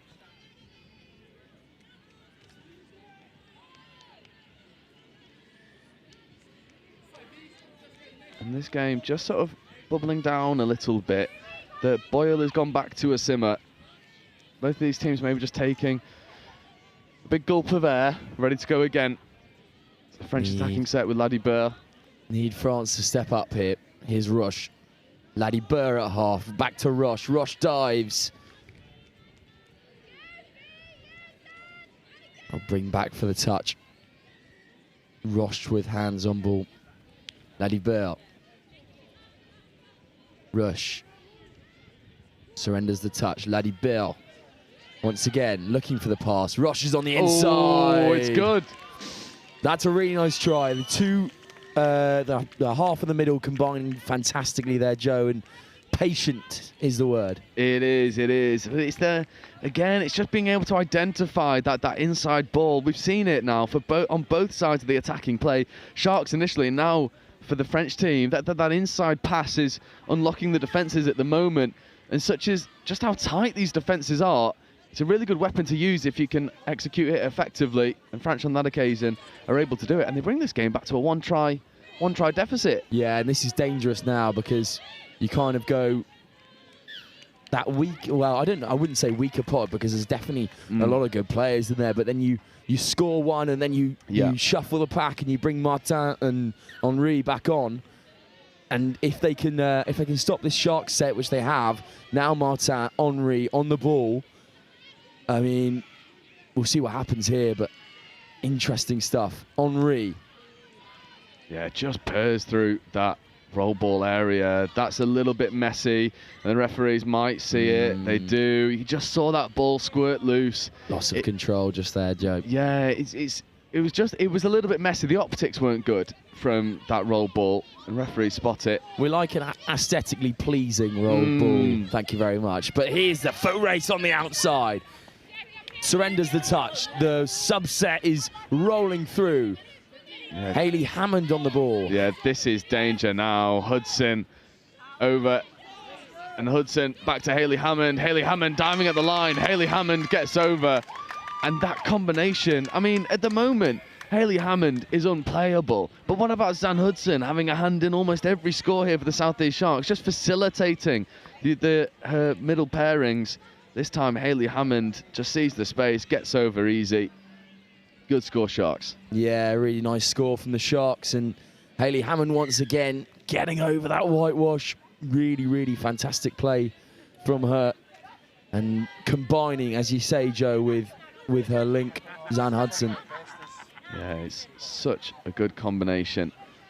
And this Sharks team boast such experience and playing ability. And then not only that, but then the younger players coming through. It's an exciting time if you're in the South East Sharks Women's Open side. Back to a 2-try lead, 8 minutes left to go. As you see, Irons rolling through, but then an accidental play of the ball. It's frustrating for Laddie Burr because she's dove for the ball, or dove for the touch, and then accidentally played at the ball on the floor. Yeah, well, that's the magic of Emily Irons, to be honest, Joe. Evading the touches there and making players fall at her feet, I suppose. Absolutely. As you see, Irons working in the middle with B. Graham. Irons looking to get on the quickie. It's a really good flick touch. Heather Richardson in the outside link. Ticehurst in the right-hand side. Here is Irons coming over towards Ticehurst, stepping, trying to get on the inside. But Laddie Burr makes a good touch. Defensively, showing her chops. And now once more, they come back to this familiar combination. Irons checking away. There's Graham to Richardson. Richardson fizzes it in the face of the number 9, Clara Guerrero. Yeah, Guerrero there. She got in the way quite nicely, actually. Read the play, that she knew that the flight path of the ball was going to flash across her, and she just she stuck her face in it. Absolutely. Yeah, Guerrero there. She read what was going to happen and kind of realised that she was outnumbered. I have to say, this French side, they do stand up extremely well in D. They do, and they're going to have to do exactly that here. Richardson platforming, but that's a wobbly roll ball and turnover. So you're exactly right, complimented there. Again, what's the opposite of being close to the commentator? Is it just being good? Because it's a hell of a call. Got it spot on that occasion, Sam. Guerrero plays half. Guerrero once again. Oh, it's a messy roll ball again. Do you think the conditions playing a big factor in this, or is it a bit of an unbalance in the roll ball? I definitely believe so, Joe. And here goes Irons once again. Great touch from Henri, though. Battle of the Titans out there, isn't it, Joe? You love to see it. Yeah, it absolutely is. And then good awareness from the Sharks sub-box. Irons taking the ball back to the mark, and they finish their subset while she's doing so. So no more touches needed to be burnt. And now here is the dangerous combination. Hudson switching out. Here is Johnston. Johnston picking. That's a lovely pick and go from Patricia Hopcroft. It was a nice bit of disguise on that setup, switching into the platform. But I mean, you try and beat Mathilde Henri on her outside, and that is an almighty task. Henri's, I mean, you'll suddenly realise, Joe, when you come up against Mathilde Henri, that she's really fast. Yeah. And then you'll realise I'm not faster than her. And then also you'll realise that she has such a big stature. Yeah. That if you try and beat her with a bit of footwork, she's going to probably get a finger to you. Yeah, absolutely. The profile is phenomenal, and she complements that with athleticism and ball playing ability. So Mathilde Henry, certainly one to watch here, as the French Women's Open set a nice platform on 5th, trying to bounce around a few that exposes a 3-on-2. It's good covering defence, but can the French Women's Open execute? That'll be a late pass given. Patricia Hopcroft just slammed the door in the face. That was the most potent French attack we've seen so far, but half-crossed just denies them. Juliette Desoy there, she's perhaps been a bit selfish. She could have given the pass earlier, it was definitely on. And Desoy just doesn't use it early enough, but now the Sharks will attack with venom, baring their teeth now, the Sharks. Inside ball, and again. But they'll get a penalty. Hayley Hammond wanted to go quickly, but the referees have just pulled it back for a midfield penalty. But that combination of Lauren Fagan and Millie Hayley Hammond is just electric when it gets going. And on that occasion, it looked so potent. Good defensive shot initially from France, but illegally. So you give this dangerous pod a fresh set of 6. Richardson in an acting half to Fagan. Back to Richardson. Back to Fagan. Hayley Hammond in motion. There is Hayley Hammond. Stepping, driving. Drops a late pass off to Ticehurst. And Ticehurst can't take it with her over the line. What an attacking set that was initially. They only used 2 touches and almost got themselves over for a 5th. Indeed, Joe, these Sharks are really, really starting to get over that gain line. Oh, again, the depth is just the issue for the Équipe de France. Yeah, Fagan, again, it's a tone setter, isn't it? Followed in suit by Ticehurst and then Richardson, and they're able to eat up the yards going forward as they interchange in behind the field of play, and they bring Irons on once more. Pyrgos now in an acting half. B. Graham, Hudson on her left. Irons on her right. Irons back to Hudson. Zan Hudson looking to rip long. Does Zan Hudson diving into the box of tricks. Beautiful try, Joe. That is a beautiful try. I mean, the way that they conjure this up, Irons is so good. And then we spoke about that going back to basics, the right to left rip. Such a difficult thing to do in these types of conditions. Hudson does it so well, and that shoulder follow through means the ball spirals exactly as the way you want it to, and a nice arc, and means the wing doesn't have to change her stride. No, and for Matilda Tinker, it was a good finish that was made just that little bit easier from the accuracy of the long ball by Zan Hudson, and a player who we saw in last year's final, and Zan Hudson just really stamping her authority onto this game. Certainly, I mean, for me, player of the game so far is Zan Hudson. She's had a phenomenal performance here, and that's no mean feat against the French Women's Open side. It's not an easy thing to do, especially when more often than not they were attacking this pod of Mathilde Henry and Leon Martin. And Zan Hudson has just sort of gone from strength to strength as she sees these challenges in front of her, is able to just orchestrate a bit of brilliance. Nice. Yeah, and again, that pod has now switched, and if you've got another really dangerous pod, what can you do? Yeah. Here we go. Oh, lovely bit of feet. Lauren Fagan. That is no slouch you have just left on the floor, by the way. Yeah, that is impressive. Coming for that Kaylin Ponger award, as we were discussing earlier, step of the day. Yep. As we see Mathilde Henry just gliding up the box side, unopposed. Heather Richardson getting up and putting on a bit of a press, but not enough to really stunt the momentum. This is the best subset we've seen so far from France. Then coming over to this short side, trying to expose a 3-on-2. Now the inside pass might have been on. For me, Guerrero's got to run that switch a bit quicker there. Your link's coming across you. You've got to be able to switch on and see what the link's doing as a good wing. Absolutely, not quite connecting, but then neither was Heather Richardson, who just leaves the ball behind, fresh set of 6. Only seconds remaining in this game, so this French team will need to go quickly. The hooter will go any moment now. Perraud on the ball. Shifts out now. Oh, and it's just another mistake from Équipe de France. And that will be the buzzer. That's unfortunate. Guernova just doesn't quite get there, and the ball slips out of her hands. And that's a disappointing one for Équipe de France.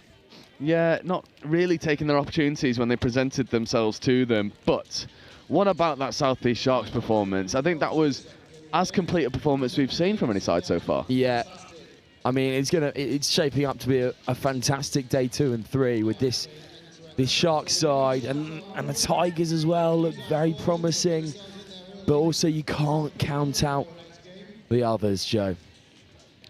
Absolutely not. I mean, the South East Taipans, Midlands Tigers, both of these teams really fancying themselves in this category, so it's definitely one to watch out for. And speaking of ones to watch out for, we've got our upcoming game. We've got the South East Sharks Mixed Open, and they'll be playing the ever-dangerous and current division champions, the Southwest Saxons. We've not seen either of these teams on live stream as of yet, but both absolutely stacked to the brim with talent. It's not a game to miss.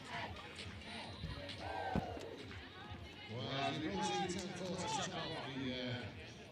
field 1, we've got Southwest Saxons versus South East Sharks. For a mixed open, very great game that one. Field 2 mixed open, West Saxons versus Northwest Touch mixed opens.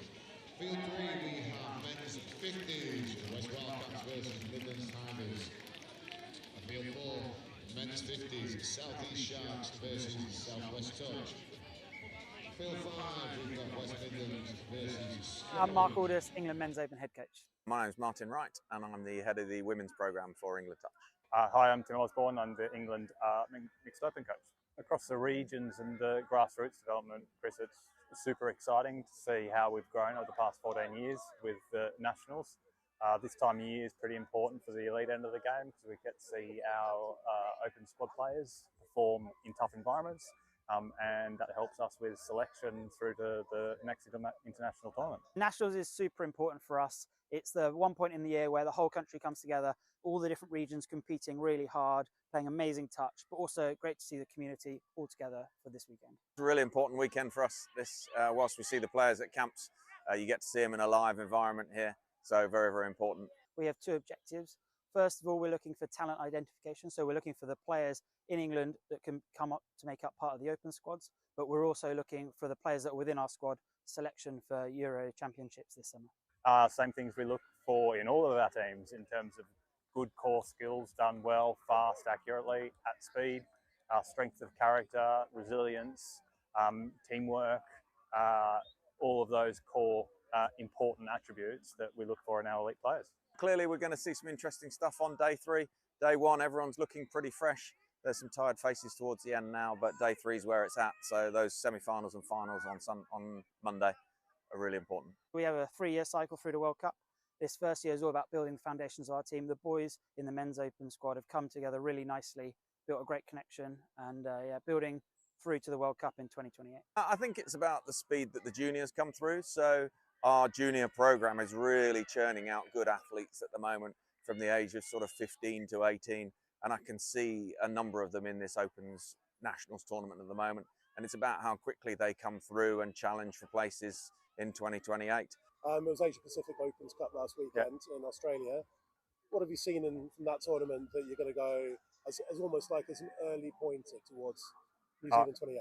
Going to keep that to myself, mate. We're going to look at that, scrutinise it with the other Opens coaches, and tactically, strategically plan for 2028. Touch is touch, and coaching is coaching, and both are really rewarding. I'd say it's slightly different coaching the women. It's a very rewarding experience. They've been really open in listening to what I'm trying to bring to the program. They're quite studious. They like to learn. They like to seek feedback. It's a real pleasurable place to coach. I was Women's Opens head coach before that as well, Chris, for 4 years, and it's not a big adaptation, to be honest. It's about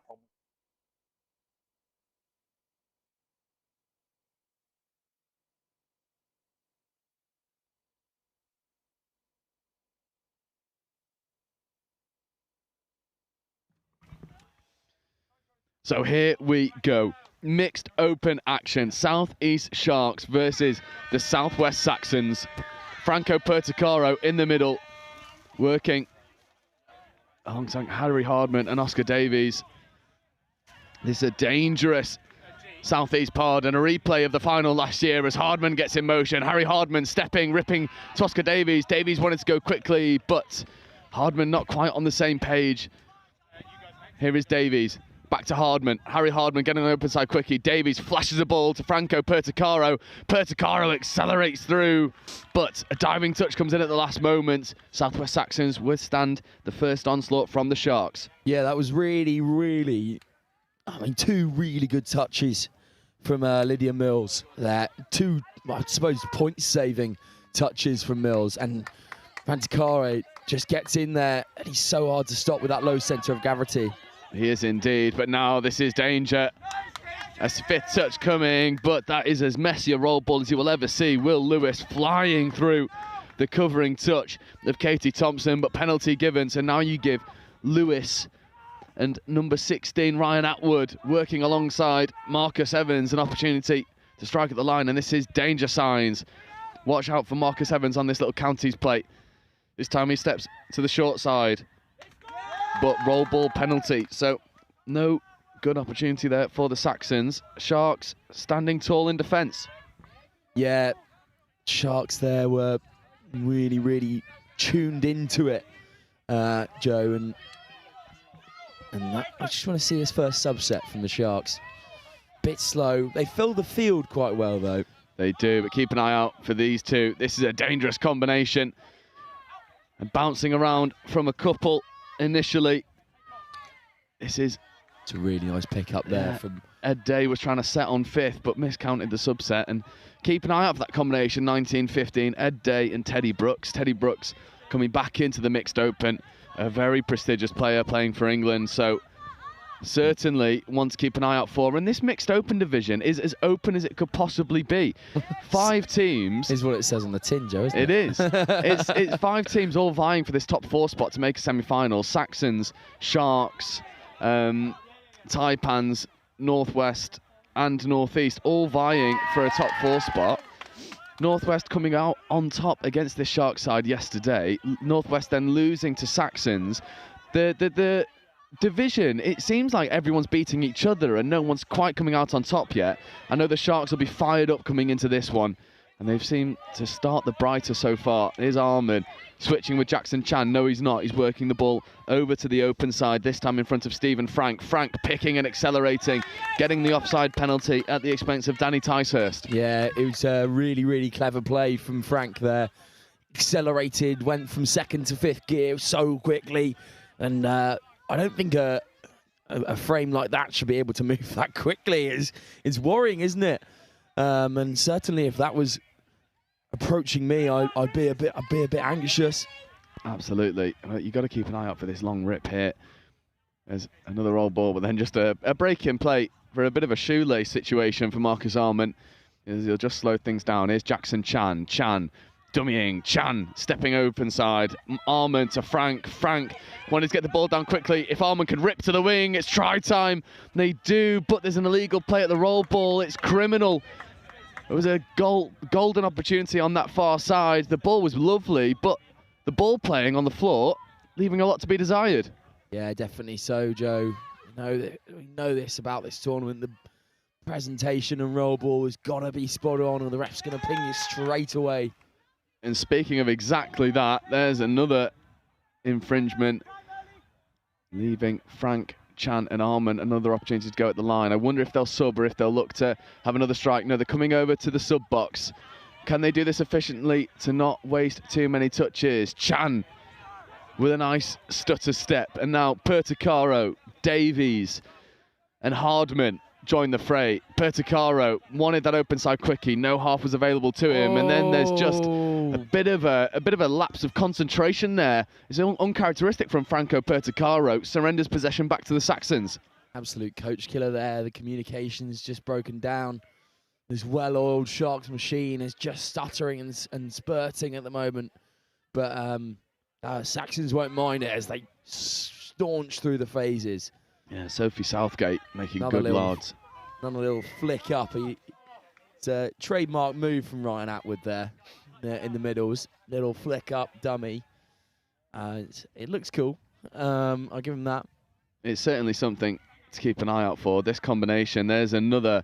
Oh, and Harry Hardman with a brilliant defensive intervention for the Sharks. Got away with one and then executes the other. Harry Hardman coming up trumps in the defensive category as we see Arman with Brooks. In fact, no, there's Ed Day looking for a left to right pill. It's a little bit wobbly. The ball is still alive, but ball drifting forward. It wasn't Ed Day's best pass, but you can see what he was trying to do, come back against the grain. I've never seen someone pass the ball with both feet off the floor. That was extremely impressive. You'll see more of that. You will see absolutely more of that. As Marcus Evans shows a couple dummies, accelerates through. Ed Day's trying to rein him in. Does Evans have enough pace? He doesn't. Ed Day with a phenomenal defensive play. That's a great touch there. Day has just gone from first gear to fifth in a matter of seconds. I mean, it's a no mean feat catching up there, but yeah, he's done really, really well. And again, strong pod this. Yeah. Day at half. Teddy Brooks coming up again with a defensive play. And it seems like the physicality at the moment for the Sharks is coming out on top against the Saxons. That's the thing that they struggled with a little bit against Northwest, a game I know that they'd be disappointed with, as Frank combines with Arman. Back to Stephen Frank over in that far edge. Frank setting the platform, Arman picking, coming back against the grain. Jackson Chan sets the goose loose, and then the hands just need to go. But there's a foot race, but Will Lewis comes over and makes a firm touch, to say the least. There was full extension with the hand. It might be penalty given against. I'm not sure if it is. Referees just having a bit of a discussion, but no, they do give it as fifth, and then potentially a scoring opportunity in the corner for Corey. And for number 2, Katie Harmon. But again, Jackson Chan using a bit of footwork to create an opportunity for Sharks.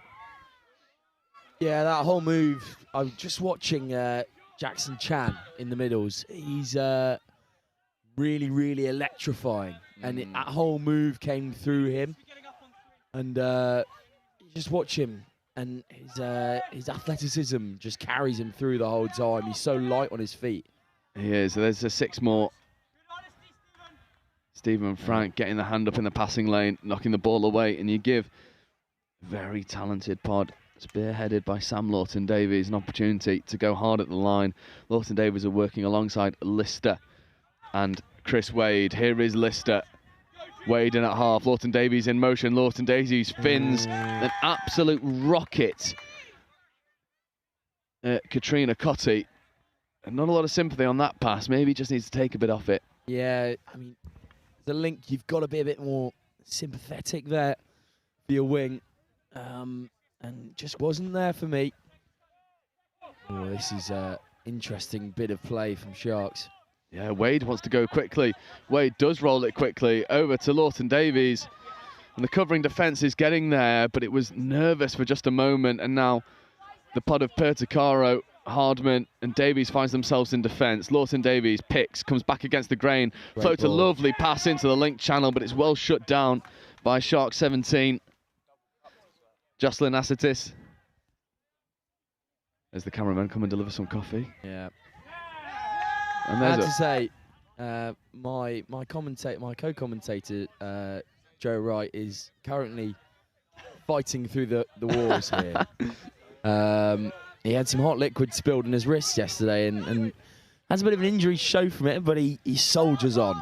I do my best. And delivering the best to you all at home. I'm doing my best. The late night trip to the pharmacy was a bit of a fun one last night, and I'm trying to explain to him what I need, whilst also not really having much of a voice left and trying to save what I have got left. So we persevere. It's Nationals. I mean, come on. You can turn up for Nationals. Of course you can. Here go the Saxons through number 11. That's Danny Ticehurst. Yeah, keep an eye out for this pod. Is Corey ripping a lovely right to left pill. It's well taken and that's- recycled. And then they come back over to the short side, and the footwork is absolutely filthy from Danny Ticehurst. Yeah, Ticehurst ate up the meters early on the third. But this all comes down to the recycling of the number 9, Katrina Cotti, and really, really, really nice bit of touch rugby from the Saxons. They have just really done everything well there. Link and wing, just mixing and matching their different combinations, and Ticehurst has just absolutely fooled everyone on the left-hand side. Yeah, that little tap back off the knees. Oh, Jackson Chan shows a big dummy, but Marcus Evans stays tall to it and ends up knocking Jackson Chan's hat off. But coming back to that score for the Saxons, that long ball by Corey Williams just got that play going, and then it was the class of Katrina Cotti that really made the difference. And again, Cotti makes a very important touch. Now they've just reshuffled the pack, Saxons, but Chan is up in the face, and he says, that's no more from me, not in my house. Yeah, it's just a little bit lateral at the moment from the Saxons, but then they're just able to shift the ball down the hands. Ball goes forward. That last pass to Will Lewis, not up to scratch. So you give the Sharks a striking opportunity. There's Arman. Chan in an acting half. Back over to Frank. Frank. Arman. Back to Frank. Stephen Frank. Just, you can hear the barking orders from Stephen Frank. We've got touches. Hold on to it. Marcus Arman, what can he make? Checking back away to Stephen Frank. Frank wants the dropping early penalty from Lawton Davies, and Lawton Davies obliges. Frank taps and goes early. Referees were happy with it. Chan back into the middle channel. Arman to Frank. Frank dummying. Frank diving, but it's a good touch. Good attack met by strong defence. Chan looking to orchestrate something here. Arman just steps away from one, tries to show the dummy, but the door was shut in his face by Lister. Arman to Chan. Chan coming back against the grain. Chan stepping. Chan looking to maybe rip long, but the touch comes in at the last minute from Sam Lawton Davies. And what a defensive set this has been so far. No touches remaining. Calls from the sub-box for the Sharks to kill it over this corner. Chan back to Arman. Arman looking to put on a bit of footwork. Does. Nice. Creates a 2-on-1. The extra pass goes. Really nice. Is it fair and done? It is indeed. And it is lovely heads-up play from the South East Sharks. Finished in the corner by Katie Harmon. Yeah, it all comes from Arman here. Just makes 2 defenders bite. And really, really good patient handling, actually, from the number 14. That's Taylor Thompson out at link. And it just... it's a nice set. It's a nice touch try, and Thompson really waits for those 2 defenders to bite, and suddenly you'll find out when that happens, you've got no men left, and it's a 2-on-1 on the outside. If 2 defenders bite and then another 2 do as well. Yeah. It's a compromising situation to be left in touch rugby. It is, but now Corey Williams will be looking to make something happen. Williams checking back on the inside. Williams playing away. There's a 3-on-2. That's a lovely hole, but a really good shot over there for the Sharks. 17, and that's Jocelyn Asotis. And it was a dangerous attack for a moment, but then there's a roll ball error from Franco Perticaro, and that is turnover. And you give the likes of Corey Williams another shot at the line. It spells danger. Will it be rinse and repeat for this Saxons pod? Does indeed. Stuttering, and here's the try scorer, Ticehurst. Ticehurst, once again, good footwork from Ticehurst. Yeah, he's able to escape the touch of Oscar Davies, and Ticehurst, Jones and Williams. This is a dangerous opposition. There is Williams looking to pick long, not quite taken, and now they try and roll it quickly. Williams rips to the link. Link tries to connect with the wing. The ball was away, just didn't have enough beans on it to get into hand of the winger. Yeah, again, broken record. I'm going to sound like a parrot here, but that bit more 1.5 meters of depth would have helped so much in the Saxons' favour. Yeah, that's a better subset here from the Saxons, but only hitting 4th up onto halfway, and then Arthur Callett tries a bit of the Simon Zebo to get that ball into hand. Are you as impressed as I am that I was able to recall who did that? Yes, yes, I am. I am. I had one the other day at Southwest Sevens, at where was it? Taunton School, and I saw a peanut punch, and I managed to recall Charles Tillman out of nowhere, and that was pretty cool. So Charles Tillman, the former Chicago Bear, obviously creator of the peanut punch. Yep. That was a bit of a recollection for me. But anyway, Saxons go long. The big rip is intercepted by the Sharks.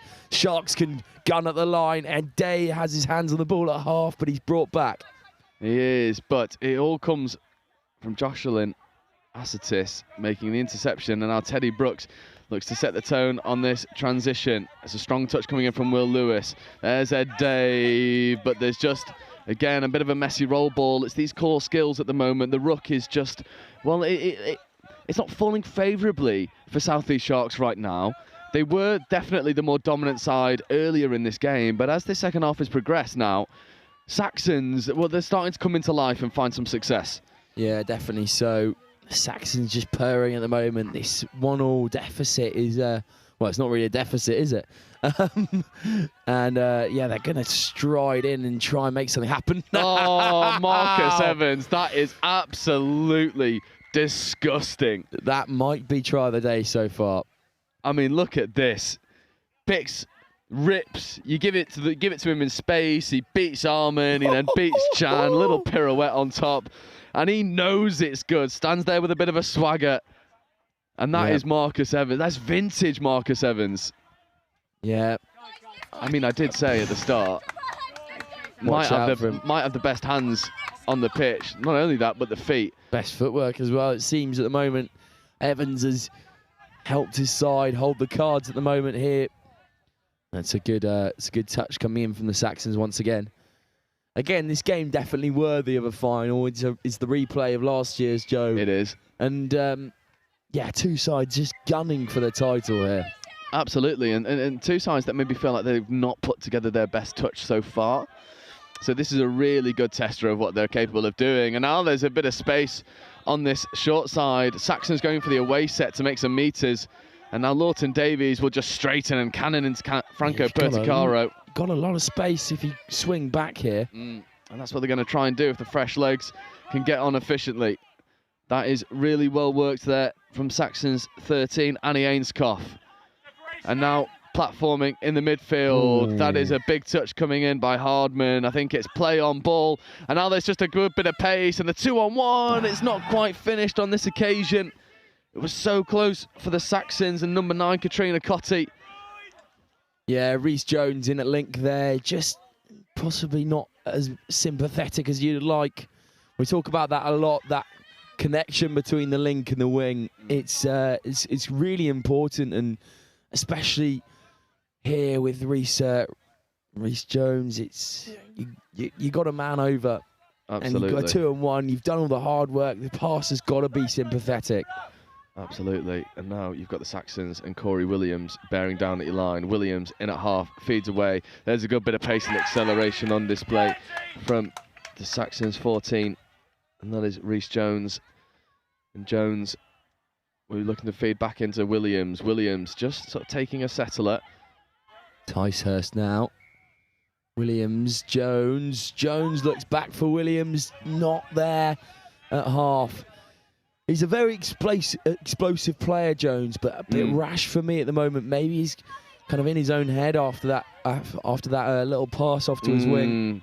Potentially. I think it's also just really good defensive recognition there from the Sharks. They just number up so well. And as Ed Day and Teddy Brooks look to conjure something for the Sharks, Teddy Brooks tries to drive through the offside player, but the referees were happy that he was onside. And Teddy Brooks is denied on that occasion. We've not seen enough of Teddy in line attack. We know he's so explosive and a great ball player, but he's just not really had the platform to play with so far. Yeah, I definitely think so. And one of those ones where you just got to centre yourself and get back to the business, get back to the basics. There's a little nice little another flick up from number 16. Atwood. That's Will Lewis now coming over to this short side. Will Lewis looking to get a 2-on-1. Katrina Cotti diving for the line, but the covering touch is good. This combination of Evans, Atwood and Lewis, I mean, this is a pod that is threatening at all opportunities. Yeah, and also you've got to give a shout out to Cotti on the width. She's she's there and she finishes, well, almost finishes there again, and always holding the width extremely well. It's a good transition. This is good from Sharks. Oh, that's very close from Jess Clark. Yeah. Extremely. Here we go. Buzzer beater could be on. Little flick up. One more. He was looking for the glory there, Chan. He was. Jackson Chan. He's no stranger to making things happen. Jackson Chan, an explosive touch player. And the South East Sharks, I think that last play may be a little bit indicative of how their half has gone. Started really positively, didn't really finish in the same vein. They find themselves a try down against the Saxons. And for me, and I'm sure the Sharks will forgive me for saying, it's the roll ball that's undoing their work at the moment. Every time they start to establish and they build that pressure gauge, there's an unforced error at the roll ball that allows an unforced error. And, well, they're the masterminds of their own downfall right now. Yeah, it's all in that contact area, Joe. They need to possibly get into that mindset of just cooling themselves off. As he said yesterday, that famous quote from my old headmaster, Tyrone Howe. Bring it again. Head in the freezer, heart on fire. I mean, it's got to stay there. Also, I didn't mention yesterday, which I felt really bad, Tyrone Howe is actually a ex-British Irish Lion. So words of wisdom from a very cool head in himself. But yeah, you've got to stay in that zone. You've got to be in that kind of athletic performance kind of mindset, Joe. Absolutely, and I think at the moment, maybe the Sharks just feeling a little bit frustrated at some decisions not going their way. And the Southwest Saxons are capitalising on that and then deliver 2 wonderful tries off the back of it. But it is half-time. Southwest Saxons with a 1-try lead, a replay of last year's final, and it sort of feels like a game where neither team are willing to risk too much on their path, potentially back to Stadium Pitch and another final. Half-time, Southwest Saxons 2, South East Sharks 1. Main pavilion area. If you're in the changing rooms, keep your boots on. But if you are intending on coming through the foyer or up the stairs, please remove any boots. Once again, that is, if you're going into the main pavilion, if you're in the changing room area, you can keep your boots on. But if you're intending on going through the front doors or the front foyer,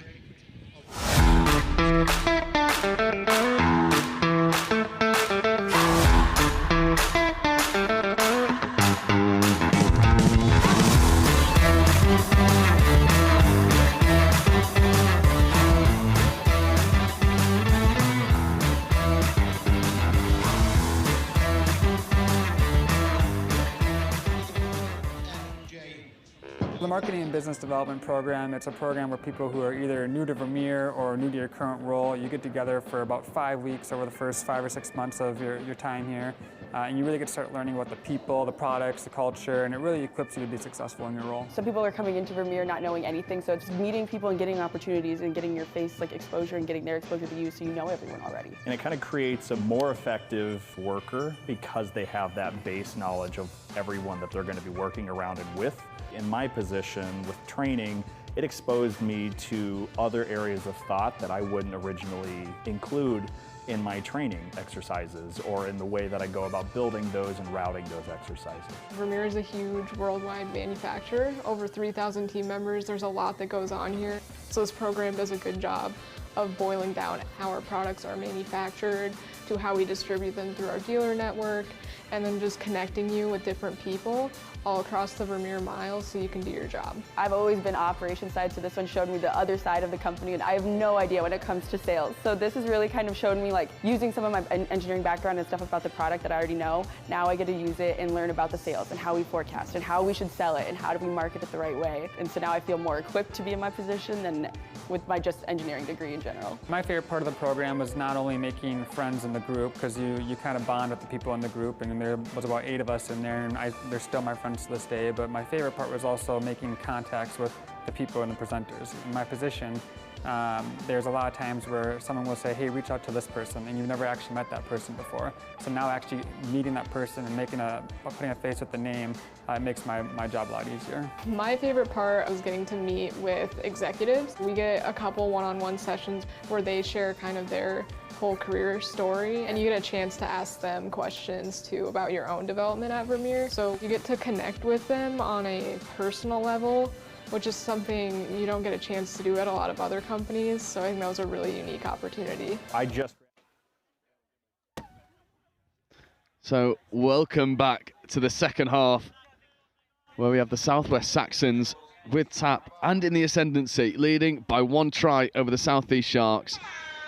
And the Sharks sub-box, well, they had a bit of problem solving to do, but it's definitely not out of the realms of possibility that they can achieve that. No, definitely not. And this is the time, if you can get 1 score back at just off the half, and then got to first, though, see out this this Saxons attack, which is no easy feat. Atwood trying to get at the line, not doing. And you got Atwood, Evans and Lewis. 5th touch coming. Surprised I didn't see. We might see it now. Little flick up dummy. No, not this time. Not quite yet. Here we go. Oh, there's the show and go. Big dummy. Gets into the goal area. Oh. Lovely endeavour from Atwood. Just a little flick switch, but not quite connecting. It's absolutely fizzed, that one, Joe, and no one there. If you talk about line crashing links, alliteration.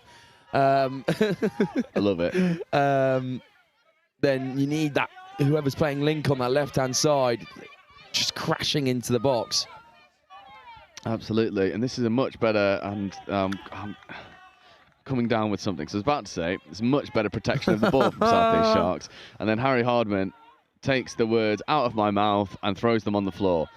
Again, it's this lack of sort of core skill execution at the moment that's just undoing the good work for the Sharks. And then Will Lewis bouncing around Franco Perticaro, and this is a dangerous transition.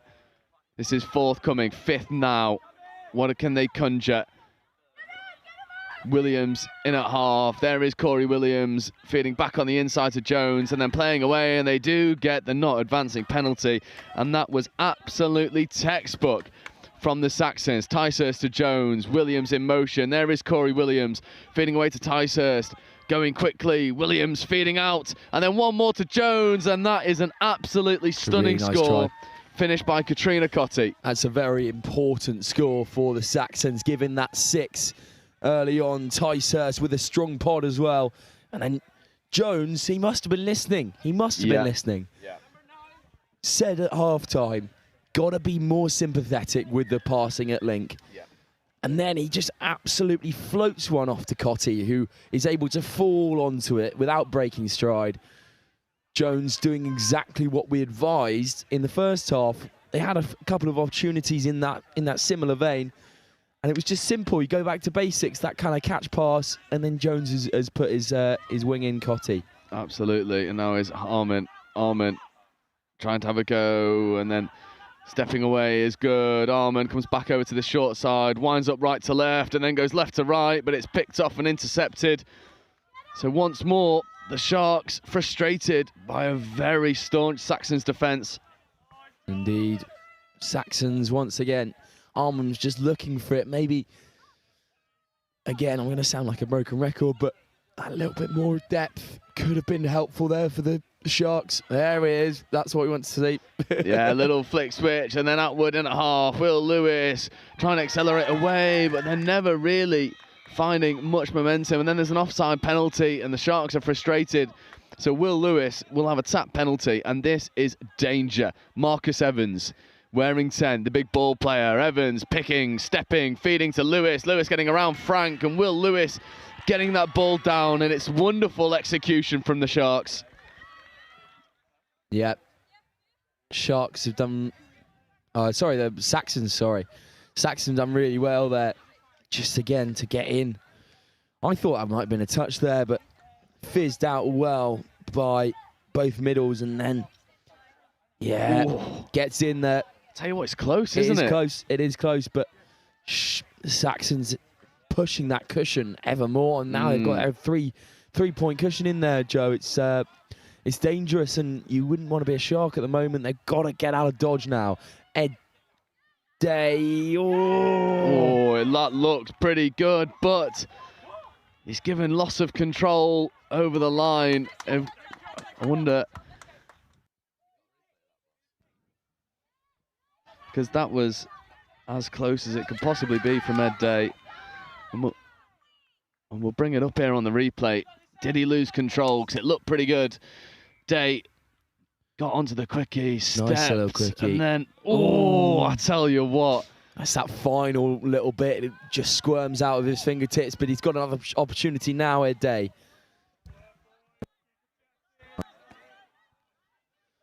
There's Day working with Brooks. Ed Day, open side quickie. Brooks playing away, finds Calla. Calla stepping.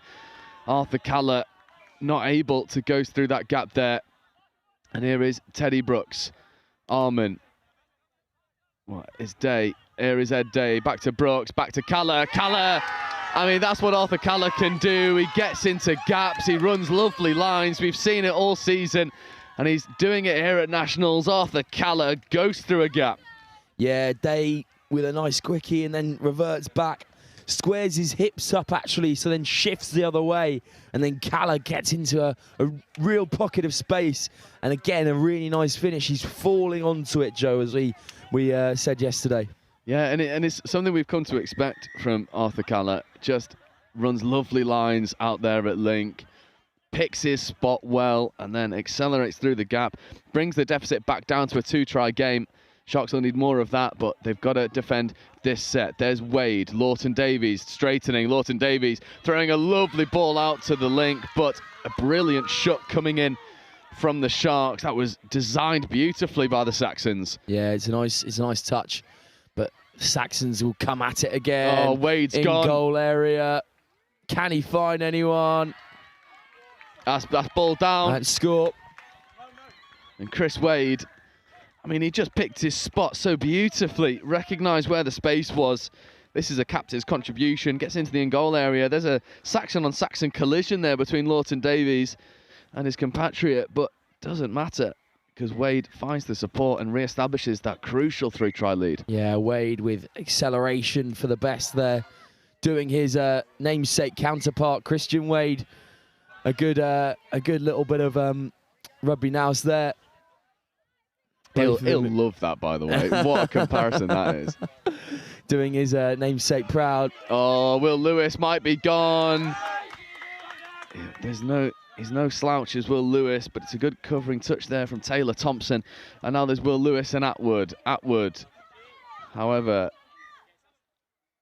7 on the field. So a bit of a logistical error there from the Southwest Saxons, and then there'll be an extra penalty given for not delivering that ball back to the mark and speeding the game up. Ryan Atwood guilty of doing exactly that, and then you give Arman and Chan and Frank a fresh check at the line. There is Frank to Chan. Arman back to Stephen Frank. Frank looking to find the link, but on first touch, that's a coach killer. You kind of got to look at the number 14 for the Sharks there. Taylor Thompson, the try scorer from the first, assister from the first half at link, sorry. She's got to run an inners line, I suppose, and just bounce in. And that's, again, silly from the Saxons who built up very well and got to 10-metre line in 2, but they'll give the ball back to the Sharks. Here's Frank. Frank looking for some space. Here goes Chan. Day back on in the Yankees hat. Oh, I knew it was coming. You knew it was coming. 7 on. The referees are looking for it now. Just mistiming the subset, and it'll be a halfway mark penalty for the Southwest Saxons. So, again, all the pressure that the Sharks built alleviated by a logistical error. It's a really, really good touch from the try scorer, Calla there. Gets into the Saxons early on, and again, Calla sprinting up, eating up that space. Calla with a 3rd touch in a row. Atwood. Now cutting back. Atwood at half. Atwood shows and goes, then gives the pass. It's on here if they can do one more. That's a really, really nice try once again. Oh, but it's coming back for a forward pass. Back. Again, you will always find Katrina Cotti hugging that touchline. And she does it so well. She's always there just to finish off those little moves that the Saxons engineer so well on the right-hand side. They do, and it's a bit of a thankless task being a winger, because you don't get as many you don't get as many opportunities for the shout-outs, but Cotty has just been phenomenal. And now, off the tap penalty, there'll be a fresh set and good field position here for this fresh set, this fresh pod for the Sharks. There's Perticaro trying to escape Lewis, but that's not possible. Perticaro now moving over towards Oscar Davies. Harry Hardman adding a little bit of momentum. Here is Hardman, and then Perticaro sweeping. Davies picking back over to Harry Hardman. Can Hardman find the play to unlock the defence? Not quite on this occasion, but this pod certainly has the calibre to do it. Dummy switch by Hardman. Hardman stepping, ripping. There's Perticaro going to the link. Maybe the wing was on, but with no touches available to them, they almost conjure a scoring chance. That skip pass was definitely on there, Joe. You're right. And Marcus, stop it.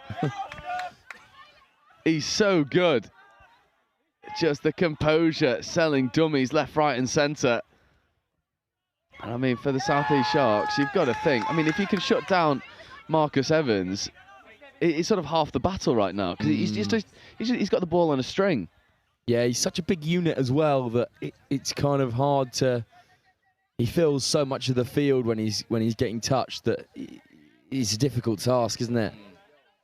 Yeah, you can't knock him off the roll ball, and Oscar Davies rescues the Sharks' blushes with a great bit of hands, but now this subset boils down into something that is unstructured with no real momentum. It gives Marcus Arman a real big task. And Stephen Frank's done really well there, actually, to just gain a bit more go forward. Arman, now Chan attacking. That's a great ball. I think it's just gone forward as well, but I completely agree, Sam. Stephen Frank just found a way to create some separation, basically out of nowhere. Yeah, he's done really well. And again, he's a big frame and he moves with such elegance and pace as well, does Stephen Frank. And this subset, the defence is really good. Lawton Davies comes on and drives now up the box side. Lister was also... Frank with another good touch there. Yeah, Lister was trying to sneak up that box on the Redlands play, but now he comes back over to the open side. Here is Lister, back on the inside. It goes. Lister picking up from half. Lawton Davies on his outside. Skip pass out to the link. 2-on-1, but Stephen Frank is covering. And there was never really any danger to that. Frank's had a few good defensive moments. Yeah, extremely defensively capable and always got a bit of go forward in him as well. And he'll have it here as well. It's a nice little skip pass. Oh, that's a rough tackle there. Yeah, in at the side from Lawton Davies, and Frank's just eaten that one up. Penalty for the touch. So Teddy Brooks will have a tap penalty and a reset of the touch count. So touch one coming. And now Day looking to just glide his way up the field. That's 2 up over halfway. Need to go a little bit faster here. There's a good bit of momentum, almost losing the ball in process, but not doing. And Teddy Brooks showing a huge dummy and now works his way over to Day. Day looking to have a go at the line. Day stepping back to Brooks, but Lister with a shot for the ages. Toby Lister there has saved the Saxons. That 3-point cushion is so important, and Toby Lister has used all of the athleticism in those big old legs to get over and make that shot. Toby Lister's had a great game of it so far. Now the Sharks with Day with a wonderful touch on Lawton Davies, brings him back to the mark. And here we go. Atwood to Lewis. That was good. We can say jinx there. And then you can't speak for the rest of the game. Say no more. There's Evans, Lewis in at half. Lewis picking away against the grain. Switch pass, try time. It's really good from the Saxons.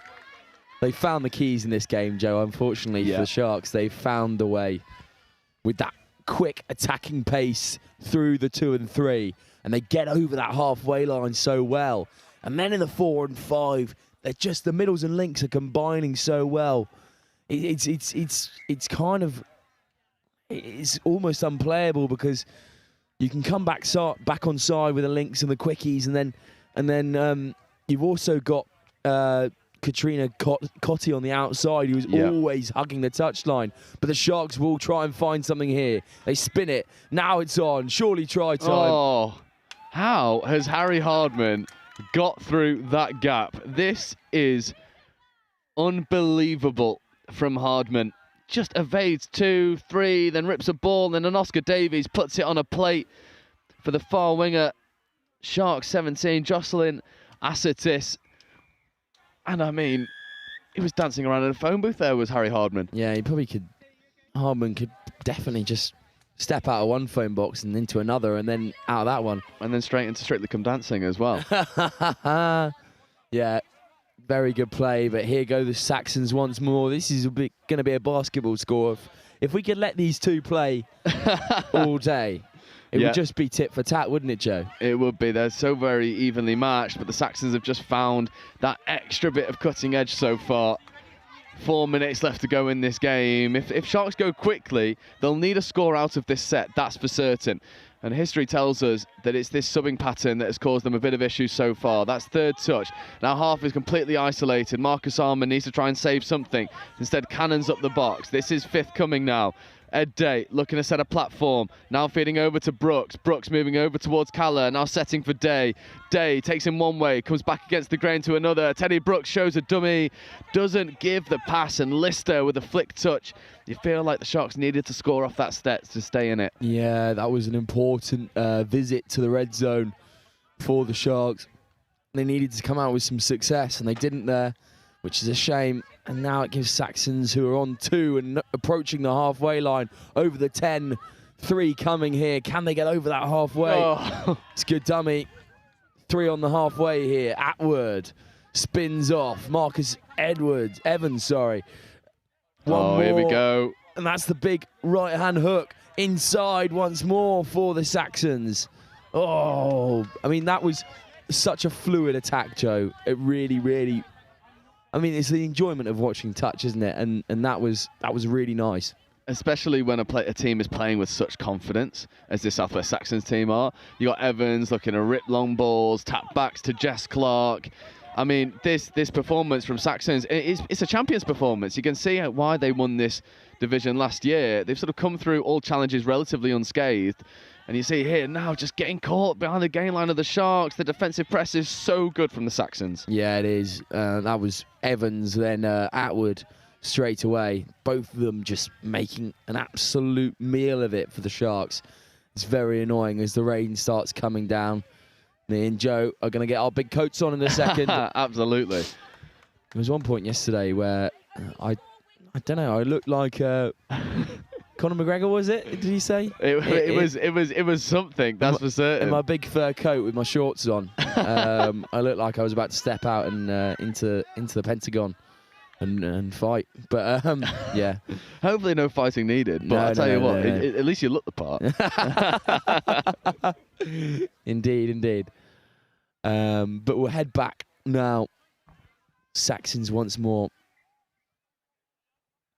Yeah, there's Williams. Back on the inside, Williams picking it at half and then accelerating away, but it's a really good shoot there from Oscar Davies. So it's a good read from Davies, and Jones again is electric. Fast footwork constantly, and Davies has read it really, really well and got in the way. Jones once more. Jones comes back inside. Williams, Jones. Jones again, back to Williams. Big pass out wide, caught. Cotty was there, as she always is, but that pass fell off a bit from Williams. Yeah, Corey Williams has just fallen short of that pass there, but then gets a really good defensive touch. And again, this subset from Sharks is a bit tricky. It's sticking in the mud, but now Frank does what he does best and buys time and tries to buy some more momentum with it. Frank setting a platform here for Arman. Arman scooping, looking towards Jackson Chan. Arman leaving people in the dust. Reece Jones added to the list. Oh, that was a big one. Yeah. Marcus Arman maybe gets the Caelan Ponga award. Yeah. We'll see. Again, I think conditions might have helped Arman there. the ground almost falling away at Jones's feet. But yeah, another one. The Caelan Ponga Award is going to be a one to remember this year. Yeah, I'll Chan, who's also fairly capable of producing some fancy footwork. Frank.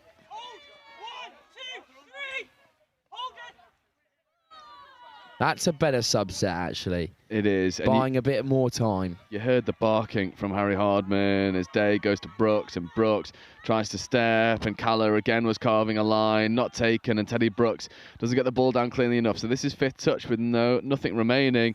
And then the little spear pass, it never looked all too convincing. I think he knew what time was on the clock. And Saxons will just take the tap and surrender position.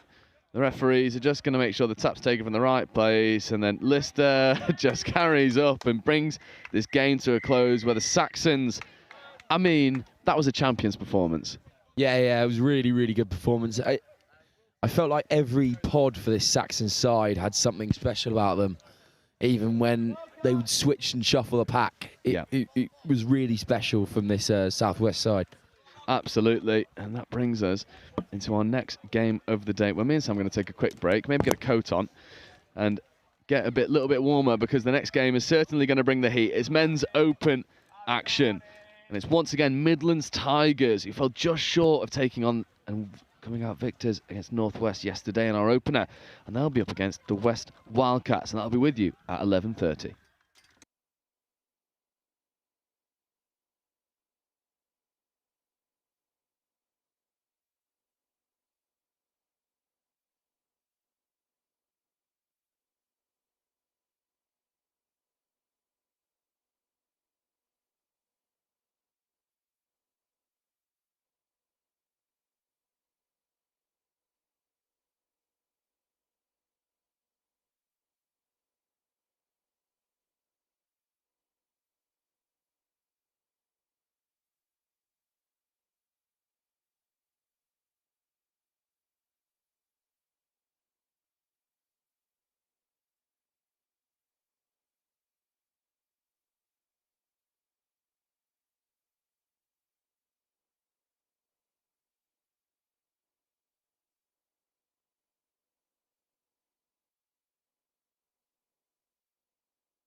There's work to be done, timelines to be met, results to be delivered. That's what drives us. Partnering with the people who do the work. Getting more out of every hour. In a world of diverse markets, it's about listening more, talking less, truly understanding what's being said, solidifying belief and peace of mind, collaborating and designing yellow iron built tough, built to last, helping our partners embrace the work ahead, day after day, month after month, year after year. It takes words backed by action, words fueled by our founder, Gary Vermeer. There has to be a better way. Not just a phrase, but a timeless mantra that lies at the heart of every machine we build. Productivity has a name. Vermeer. Equipping our customers to do more.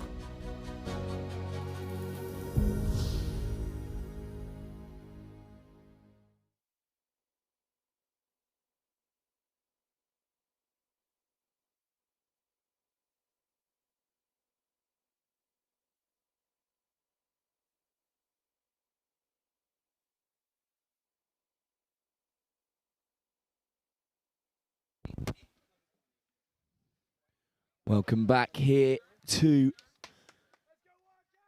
Nationals Touch Tournament in Nottingham.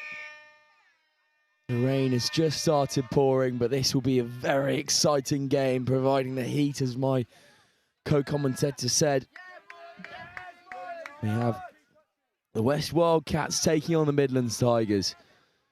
Wildcats in their famous orange and black. And then the Tigers in the orange and white. But here go the Wildcats straight off the bat. That's a good pass. The link was showing absolute pace there. Alex Butler steaming in from link, but to no avail this time. The ball just skirms away from him.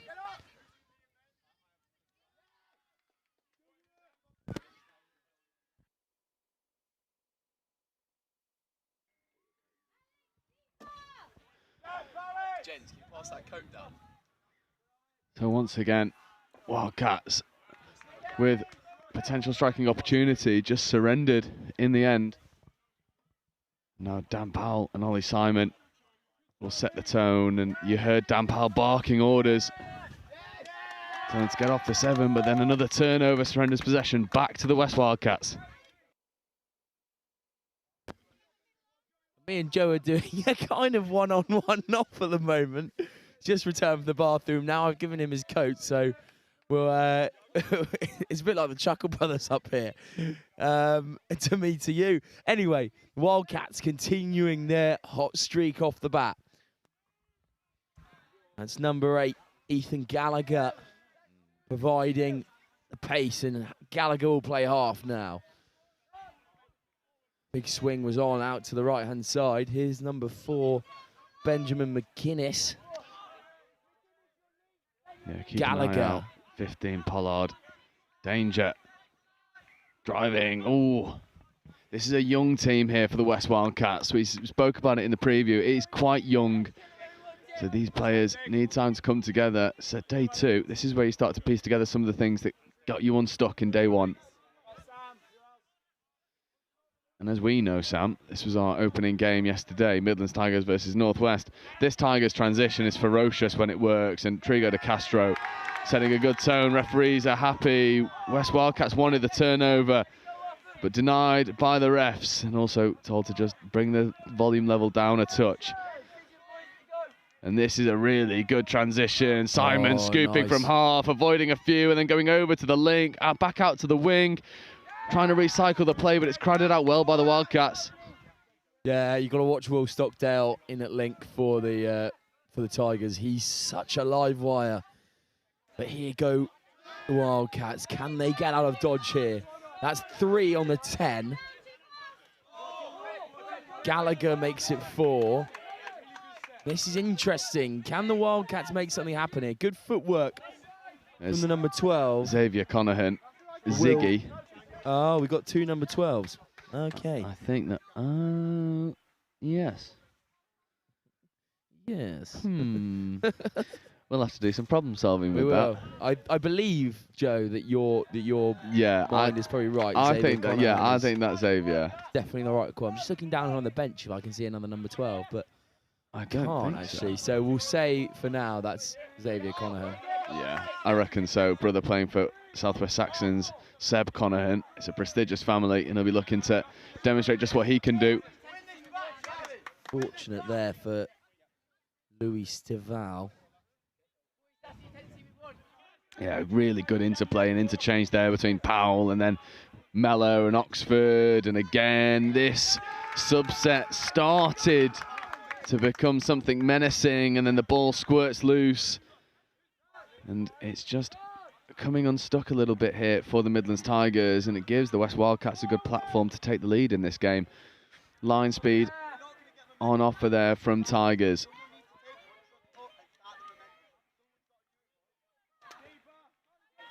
Seth coming over now into this 32 channel. 32 short coming, feeding the wrapper, trying to step away from a couple. There was no touch claimed, and that is a wonderful finish, applauded with some roar from this Wildcat sub-box.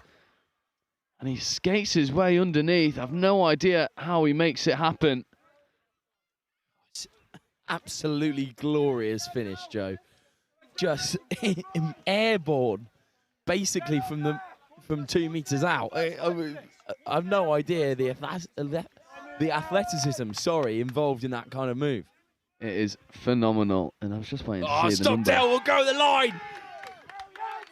But that is a fantastic touch there to stop Stockdale.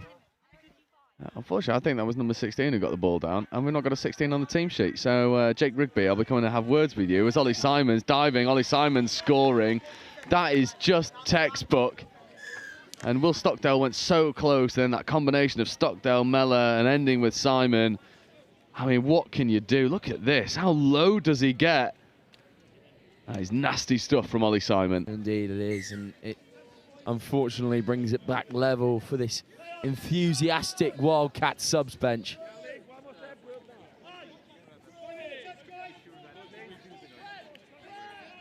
The Wildcats will go one more time.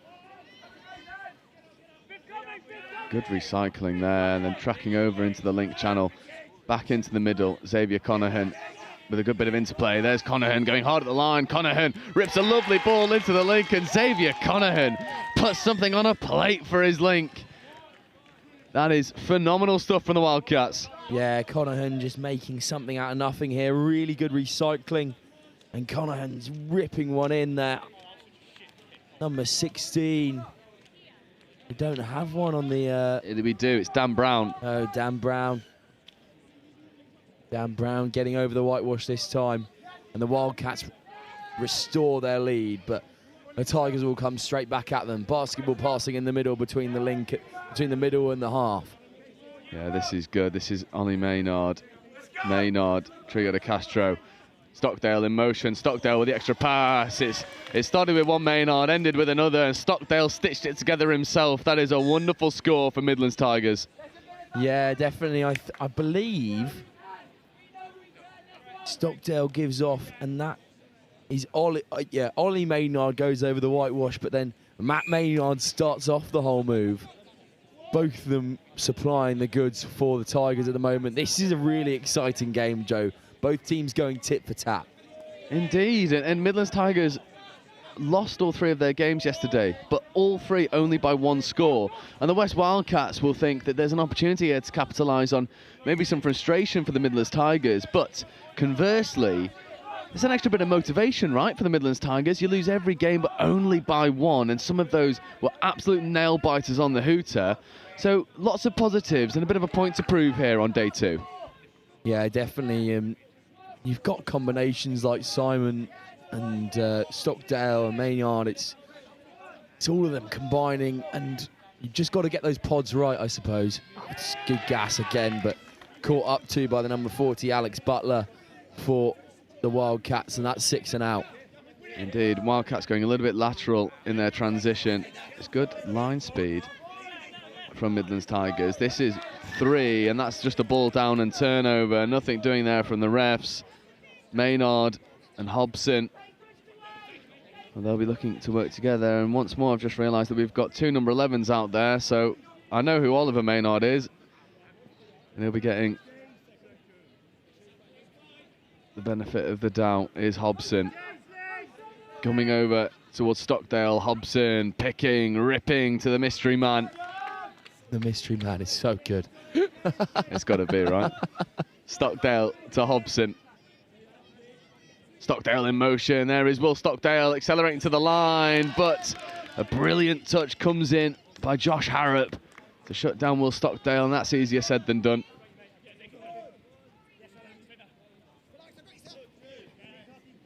No buying of the dummies there in the midfield. And Connahan gets the ball down. Here's Sale straightening. Really good roll ball there from Alex Sale. And now the Wildcats look to strike on 5th. Good bit of footwork. Finds Alex Sale in a gap. And Alex Sale will accelerate all the way over.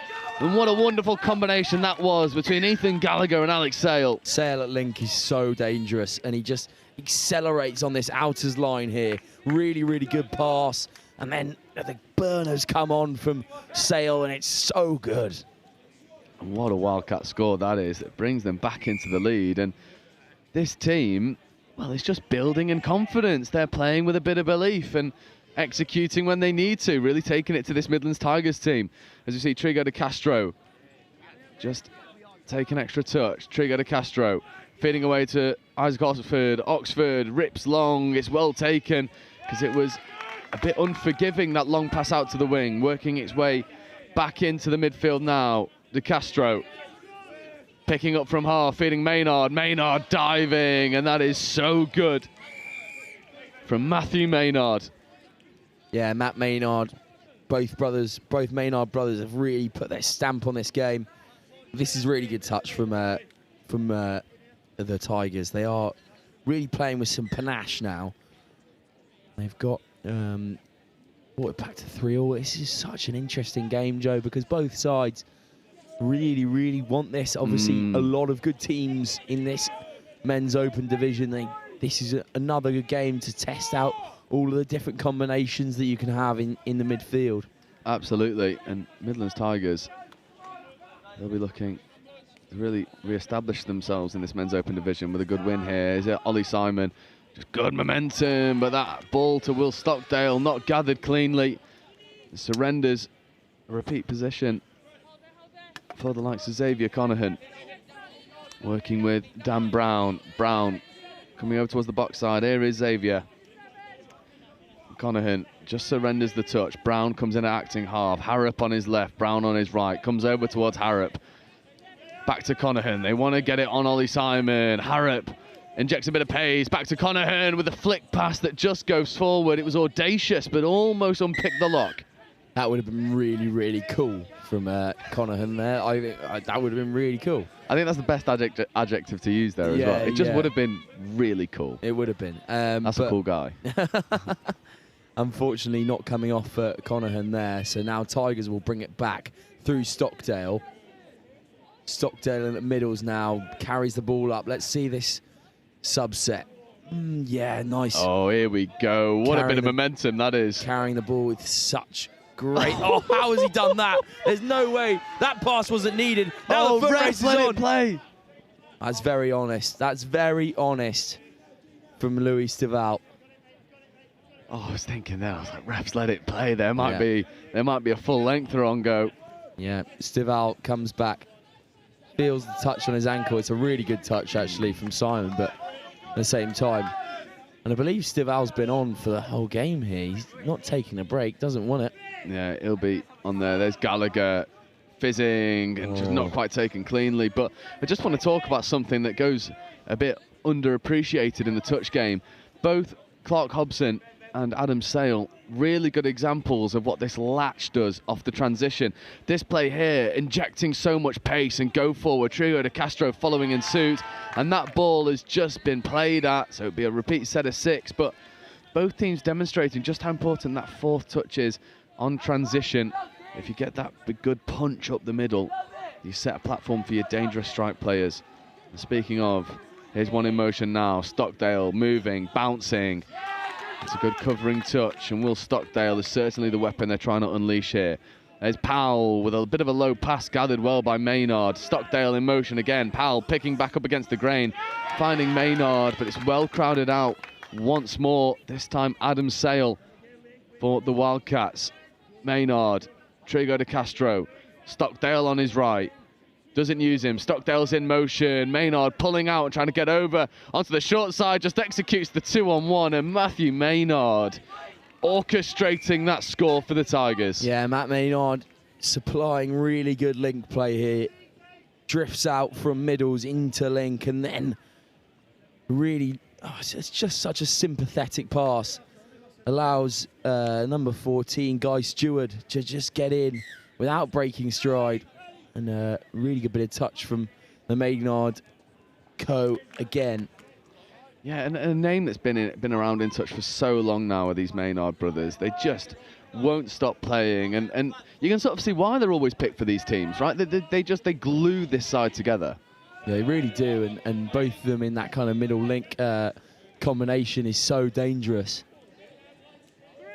And now the Wildcats need to create some more opportunities, some consistency in their opportunities as they look to go over to the far side. But a good covering touch comes in this time Swinging back inside now. That's 6 and out. Good defence from the Tigers once again. Yeah, Pollard not able to create a moment of magic on that occasion, and Will Mellor spills that ball in transition, so you'll give Pollard and co another opportunity. Tom Pollard really want to keep an eye out for, as well as McGuinness. However, there will be no repeat opportunity for Pollard. They'll replace themselves for the likes of Gallagher and Zach Slade. Just taking the initial drive and then Sale to Gallagher. Slade on his right. Now uses Zach Slade, but Oxford stays wise to it. And Slade back to Gallagher. Gallagher trying to get on the link punish. Gallagher stepping against a very well set defence, turning him away. There is Ethan Gallagher coming back over to the short side. Extra pass to Zach Slade. Is the ball down? The referees are having a chat. It looks like they're happy with the touch. But offside penalty. It was a whisker away for Zach Slade and the Wildcats. This is extremely important for the Wildcats now. Can they establish that equal? And they can't. You picked your words well there, because we're not having to check your temperature just yet. That's true. I didn't commit myself here. But Tigers will bounce out once again. That's a nice subset if they can get away, but they can't. Will Mellor. Sorry, that's wrong. Ethan Gallagher. Wrong name. Ethan Gallagher, just getting up and out, saving his blushes from the last play. And then a really good example of just what the conditions are doing. Probably the most un-Ollie Simon ball you've ever seen. Flies forward, and he's actually picked off for the intercept. So, fresh set of 6 here. And there is Harrop, Connahan in motion, Xavier Connahan ripping a ball to the wing, almost taken by Guy Stewart, but an important intervention. Otherwise, there'd be another score there for the Wildcats. Indeed, and that would have brought them level, but this again is extremely important. Can the Wildcats come out with some red zone success? Oh, danger. Pass, unfortunately, off the base. Annoying for the Wildcats. And they can't let the Tigers out of their own half here. They can't let the Tigers get over that halfway on 3. Stockdale now shifting the ball. Stockdale in at middles. Subset is good if they can get away from the press. Connahan makes a tackle. Dare I say, a bit of frustration creeping in here for Midlands Tigers. Just a bit. I mean, they're 1 score up, and that's an unfortunate error there. Now the Maynard brothers combine. There's Matthew and Ollie. Trigo de Castro stemming the two together. There is Trigo de Castro, just glides through touches. De Castro. Good touch coming in from Harrop. Maynard. De Castro. Comes over to this short side, gets into the in-goal area, needs to find a spare player. Trigo de Castro, does he get the ball down? Now that might be some finish by Sebastian Trigo de Castro. The referees are having a chat. They've given the touch, and we'll see it here on the replay. Trigo de Castro sets the tone. Maynard picking back against the grain. And this is what we want to see now as De Castro fades out to the wing. Oh, it's a really, really good touch from Stival. Wow. He's managed to get in there whilst De Castro's in flight. I mean, you talk about wingers being worth their weight in gold. Stival, unreal finishing touch. And he's played so much rugby this game as well. And no breaks on offer as the Maynard brothers combine, and De Castro's in motion. Maynard picks, gets back into the in-goal area, sends a couple dummies. Is that 1 ball down? It is indeed. This time Stival can't quite get there. They do get in this time. Theodore Tyler Lowe with a good finish, but again, Maynard, rinse and repeat beforehand. And you see Tyler Lowe gets a bit of separation. Keeping his composure, Maynard, in that in-goal area. It's again difficult when you're in at half, but he's done it well there. Now, the Wildcats 2 scores down. This is a unprecedented territory for the Tigers. They're up by 2. They need to be able to keep this cushion if they want to stay in this game. Absolutely, and there's the final hooter, so that will be half-time. And what a time to score it was for the Midlands Tigers, establishing a 2-try lead going into half-time just before the buzzer. And the West Wildcats started fast but couldn't quite establish sustained pressure throughout the half. And we'll see how the second half plays out in just a few minutes' time, where the Midlands Tigers started to find their gear, and the West Wildcats, they've got to find that volume again. Midlands Tigers 5, West Wildcats 3.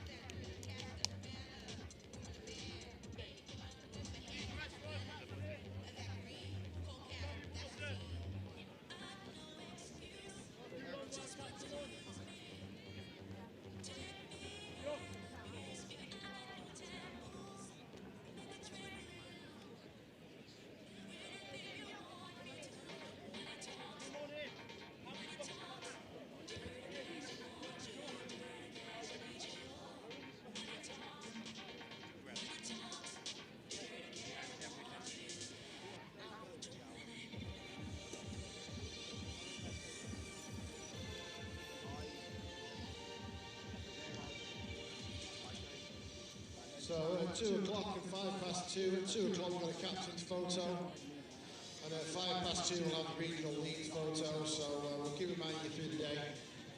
All food stores are now open, so if you are a bit peckish, you would like to eat, go and grab some food from one of the stores there, or pick me up from the coffee shop, drink caffeine spike. Don't forget to take on plenty of fluids, plenty of water. If you're coming into the main pavilion, the main clubhouse, please make boots and trainers, or dirty trainers should I say, downstairs in the locker room area, in the changing area. But if you're coming into the front foyer or coming up the stairs, please take your boots off.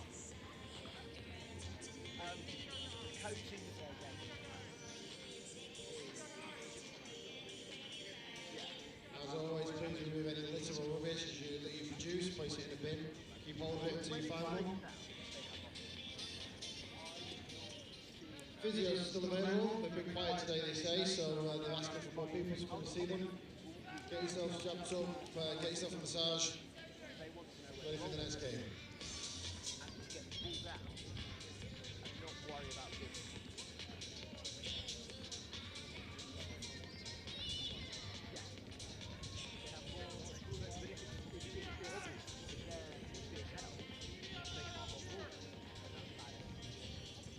Officials, this is your 2-minute warning. Players and officials, 2 minutes.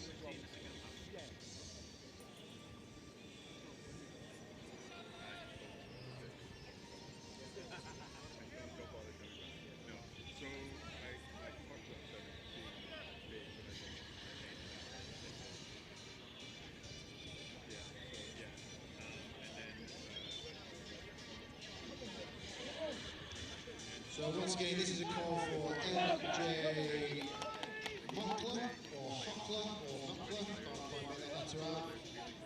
We have an item of yours in your possession, so it is N for November, J for Juliet Hockler. Please make your way to the control room upstairs in the main pavilion.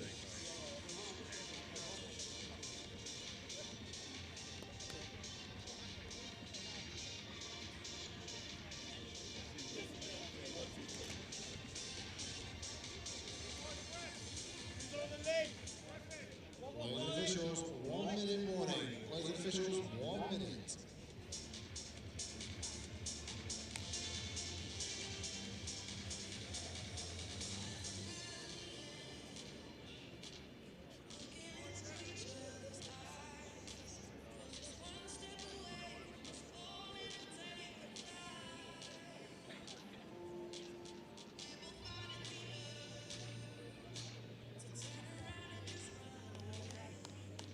Officials, 30 seconds.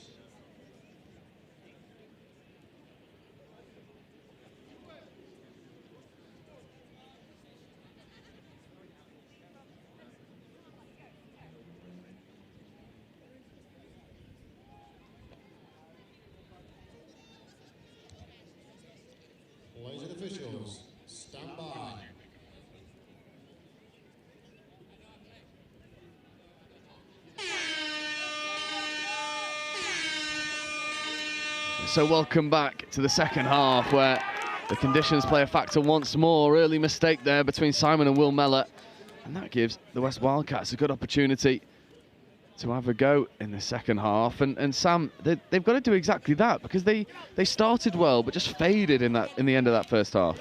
Yeah, the Wildcats need to get their magic men on the ball, and one of them's just come off the field, but Sale, after that lovely try in the first half, needs more ball on the fly. But then also this man playing half at the moment, it's Ethan Gallagher, sorry. Name slipped my mind for a second there, but they get in once more, but it's a good touch on the fly from the number 3, Dan Powell. Yeah, Dan Powell, a superb leader in this Midlands Tigers side as they look to maraud up the box side, avoids a couple touches, then gets the ball down cleanly. That's good work there. Tyler Lowe, Theodore Tyler Lowe has done really well there to just slow up the play. Yeah, nice interchange there. Switch back between Mellor and Maynard, and now Hobson comes in and injects some pace, checks back on the inside. Hobson in an acting half. Hobson stepping, looking to rip, but Ethan Gallagher bats the ball down. Gallagher gifting the Tigers another 6. And this is probably one of the main points in the game. Can the Tigers establish a 3-point deficit? Hobson just holding up the ball now. Now they'll go. Let's see what they conjure up here. Attacking the line with pace. The touch comes in. The really, really try-saving touch from Charlie Grimes. Yeah, it's a really good touch from Charlie Grimes. But Midlands with another opportunity. There's Hobson spinning back into the mystery man. Mystery man deals with the touch well, but there's a loss of control there. That could be the turning point for this Wildcats side. They've kept out the Tigers. 2 points in it now. Oh, it's good footwork. And again. Oh, how good from Ethan Gallagher. Gallagher there, just evading, shifting in and out. No. So jinky, isn't he? Yeah. Ethan Gallagher. And now they need to set a platform here for Xavier Conahan. Here is Conahan coming back over to the open side. Harrop in an acting half. Harrop stepping and then launching, almost connecting with that flick pass out the back. I don't mind it. It wasn't too far away. I'm going to use my quote again. That would have been really cool. Cool guy. Yeah, cool guy. Yeah. But anyway, we'll come back through Maynard. Oh, good hands there from Oxford, and dominant touches coming in here from the West Wildcats. That's a half that's isolated, and then checking away to Trigo de Castro. Then here is Stockdale to Maynard. Oxford on his right, doesn't use him, comes back into the midfield, platforms for Stockdale. Stockdale looking to drop a switch, escapes through the gap. How did Will Stockdale get through that gap? That is magic really, from the Midlands. Really outrageous from Stockdale here in at half. Oh! How has he done that? See you later. Almost sent the cameras over there. Stockdale, I mean, and so good.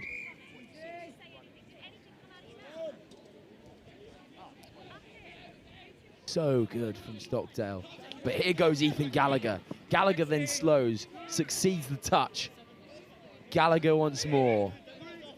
Gallagher at half, looking for the big whip. Touch comes in from the Tigers. Now that 3-point deficit, it's crunch time. Panic stations for the Wildcats. What can they achieve? That's another really, really nice touch rugby try. Oh, Ethan Gallagher to Adam Sale. I mean, we spoke earlier about players being able to hold their feet. Look at the delay on this. I mean, initially, the one-handed scoop up from Adam Sale, and then Gallagher just holds his feet, waits for the space to appear, and I mean, that is a try for the highlight reel. I did call it earlier. Sale needs more time on the ball. He's such a weapon in that middles and halves operation, but they'll come back at them now. 2-point deficit. Wildcats have got to keep the Tigers out if they stand any chance here, but this is no mean feat. You've got to stop Will Stockdale first. Stockdale looks for the pass, not quite there. That is Midlands Tigers coming so close once more. And now the Wildcats get into their transition. Pollard isolated and a bit too upright in the touch. Adam Sale, though, just puts on the gas, gets around the diving touch of Will Stockdale, but Stockdale made the touch and Adam Sale's off the mark. What a result that is for the Midlands Tigers. And he sends them back as well. That's probably a bit too overconfident from Adam Sale. He gets in really well for that last try and just backed himself on the pace side of things. But I mean, Stockdale's so nippy himself, and here he is on the ball again. Stockdale diving for try it. time. And once again, Will Stockdale making things count. I mean, you called this in motion. Will Stockdale, so hard to stop when he gets rolling. And just, I mean, 2 moments of magic back to back here. Orchestrated by Stockdale. You see him in motion. He accelerates that right foot step, beats Conahan to the line. And that is a battle of 2 players who are playing touch way beyond their years. Young talent going head to head here on pitch 1. Indeed, it is. 3-point deficit once more. Gallagher now. Gallagher slows up the play. Now Gallagher will play at halves. Gives again. Oh, that's close. If Gallagher runs that line back in on the quickie, it might be try time. But instead, Gallagher will have to play halves, and I think they sit on 3 at the moment. Indeed. Gallagher looking at a rip long. Dan Powell makes a good read because there was a gaping hole there. It looked like Charlie Grimes was going to ghost through it. Powell making his maturity known once more. Open side quickie here for Gallagher. Gallagher stepping back and then going. A late pass once again to Grimes, but for the 2nd time in succession, Dan Powell gets in the passing lane and starts causing havoc. This Powell and Grimes battle in at link, he's one to definitely be marvelled at. Powell's 2-0 up in the series at the moment, but can Charlie Grimes get back into it? Diving for the line goes Gallagher once more. The touch will come, though. Ollie Simon flying up out of the line and making a very good touch on Gallagher. This is 5th coming, so 1 more opportunity here for Ethan Gallagher. Gallagher, open side quickie. Gallagher with a late pass, and it's picked up off the bootlaces, but shut down again by Dan Powell. There's no way that should be allowed. That soaring through the air from 2 meters out. Mental work from the number 26 for the Wildcats, Zachary Slade. But they get the ball turned over now. The Tigers back in possession. Stockdale. Oh, and Grimes. Oh, no, not Grimes, sorry. That's Mellor. Mellor making a small mistake. They're wearing the same cap, sorry. Although, it's an offside penalty. So Mellor's blush is spared. And Maynard with a lovely roll ball, followed by Trigo de Castro. This is what we've not seen from Midlands so far. Really good driving up. Maynard sends him in motion. Maynard picking back against the grain and then stepping away and then almost connecting with Oxford on that outside edge. And Maynard is playing with confidence. He is indeed. That link line from Oxford is really, really good. Possibly just got to read that Maynard is off 1 foot and he's going to be a bit high. He's got to leap for it a bit more. Gallagher just lingering. Maynard, Trigo de Castro, Oxford. This is dangerous. Trigo de Castro just backing out, looking for this dropping early penalty. Maynard, Oxford, what can they conjure? That ball just leaves a little bit to be desired, and that is victory Wildcats for that set.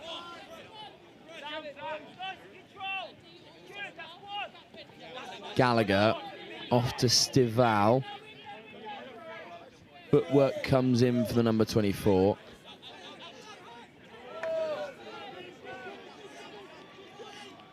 McInnes again. McInnes throws a long one.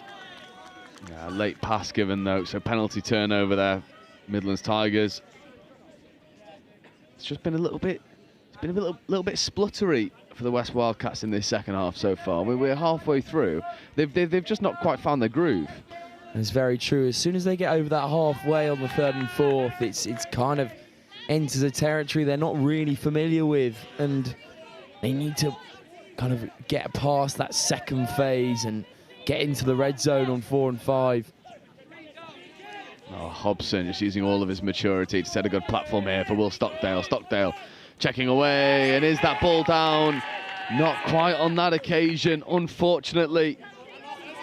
But Midlands Tigers now will put the nudge on. A little bit too hard from Stockdale. Turnover ball and a fresh set of 6 for the West Wildcats. And they complete the subset whilst they're setting the mark for the penalty. So no need to get the fresh legs on. They're already here. There's Xavier Conahan.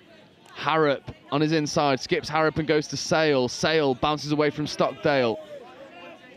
Once again combining with Harrop and Conahan. It's a strong pod now. Yeah. If they can convert here. Just moving a little bit lateral. And Xavier Conahan now has a fair bit to do. Xavier Conahan looking to drop a switch off to Adam Sale. But again, it is that last touch. They just slowed everything down too much. Not really playing with much foot speed going into the roll ball. It just undoes their work. It's that final phase. Just not coming off for the Wildcats at the moment. Yeah, look at the skill in which this subset is being executed with now, and then in the ruck, and that is a wonderful result. And this is not the pod you want to give fresh legs to. There is Powell, Mellor, Simon, feeding over to Oxford. Oxford gets the ball down, Mellor to Simon. That's try time and would be all day. And I told you didn't want to give them a fresh set. They used one touch and crucify this Wildcats defence. It's we talk about going back to basics, Joe. It's simple catch pass, isn't it? Yep. And Oxford does really well to draw the men in. And then Simon reaches away from Hobson and I mean, gets the score once again. This Wildcats team, it's been a valiant performance so far, but now the scoreboard is just running away from them slightly, and they need to find that volume in the sub-box that they were having in the first half. It's just disappeared in the second. Grimes goes for the line there, caught once more. And again, you've just given a fresh 6, another strong pod. Maynard, Stockdale, swinging out now. Ball goes to floor, so turnover. Not quite.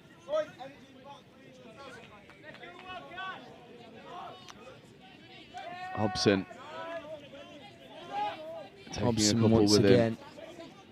Oxford inside, now to the mystery man. Reveal yourself. What's in the box? Nice. Niche references with Joe Wright and Sam Borg. Good. Oh, Hobson almost skating his way through. He's got great feet, as Clark Hobson. And this is 5th touch now, so no platform to use. Hobson will set off, show the dummy switch, and then tries to unleash Maynard, trying to go through a gap, nothing doing. So good defence there from the Wildcats, but again, this turnover, the restart is just sticky, it's not fluid, and I think that's the main difference between the two sides at the moment. Yeah, they were lucky there, the Wildcats, because Will Mellor was lining one up in the middle of the field, and they were going to be pulled back. And now they've got another penalty with a walk back as well. Grimes is on ball. Grimes at acting half. Grimes a good footwork actually, but met in by Tyler Lowe. And this is the pod you want to recuperate, isn't it? Sale. Yeah. Sale still going. Oh, I probably should have given the pass a bit earlier there. Pollard acting half. Pollard floats one over. Oh! And that almost was try time. Tipped on, I believe, on the edge. And now Mellor will go for the Tigers. Rolling subset is quite good from the from the Tigers. Maynard, Stockdale. This is promising. It was. It absolutely was promising for just a moment. Yeah. An incorrect play of the ball. It's okay. I've got a bit of the sniffles, mate. Yeah, we'll get you some Robitussin or something. Sort you out. Sale. Now off to Stivall. Stivall sturching down the wing. There's a bit of frustration creeping in here for the West Wildcats, unhappy with the forward pass call. But it does give Stockdale and Simon an opportunity to go hard at the line once more. There's Simon.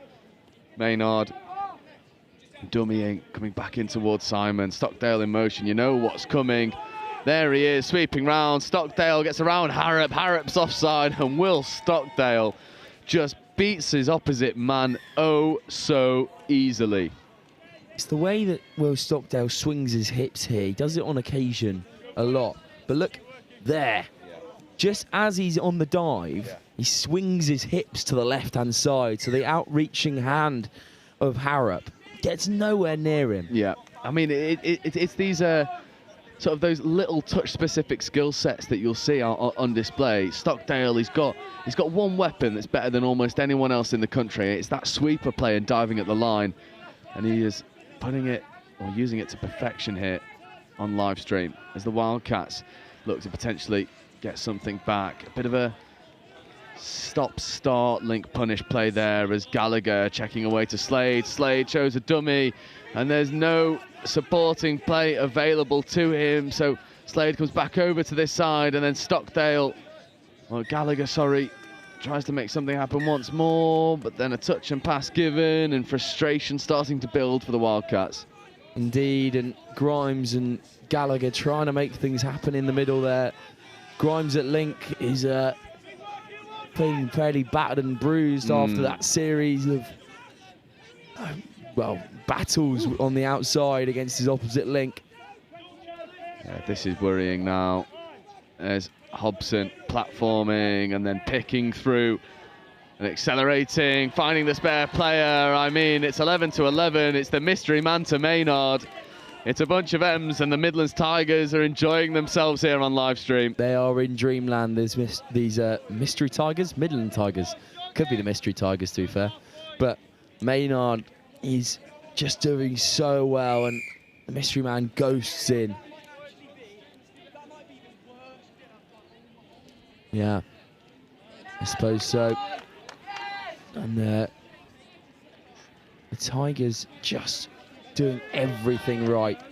Middles and links, wings combining with halves. It's all marrying up very nice, Joe, right?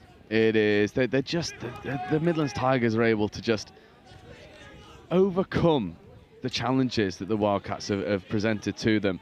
And that's not to say that the Wildcats haven't been good value for the scores that they've got. They've worked so hard for it. And I mean, just a quick word on Ethan Gallagher. He's been brilliant for the Wildcats so far. Yeah, he definitely has, repping that number 8. He, I think he's just one of those kind of controllers in the midfield. But then he adds that injection of pace, and it's worrying for defences. Need him. I would like to see more of a pod with him and Adam Sale together. Absolutely. That's just the ultimate combination. But here go the Tigers once more. Unfortunate there. Trigo to Castro. Not quite getting the reach of the ball. Stivall off to Grimes. Now is Sale swinging round. Here's Conahan. What can he create? Harrop driving, hatless this time is Harrop, and Conahan picking and stepping, getting into the in-goal area, needs to find some support, but there's a crossing penalty coming in. And that is a tricky one to take if you're a West Wildcat. Yeah, very true. Sale was away, and I suppose it was slightly, well, I don't know.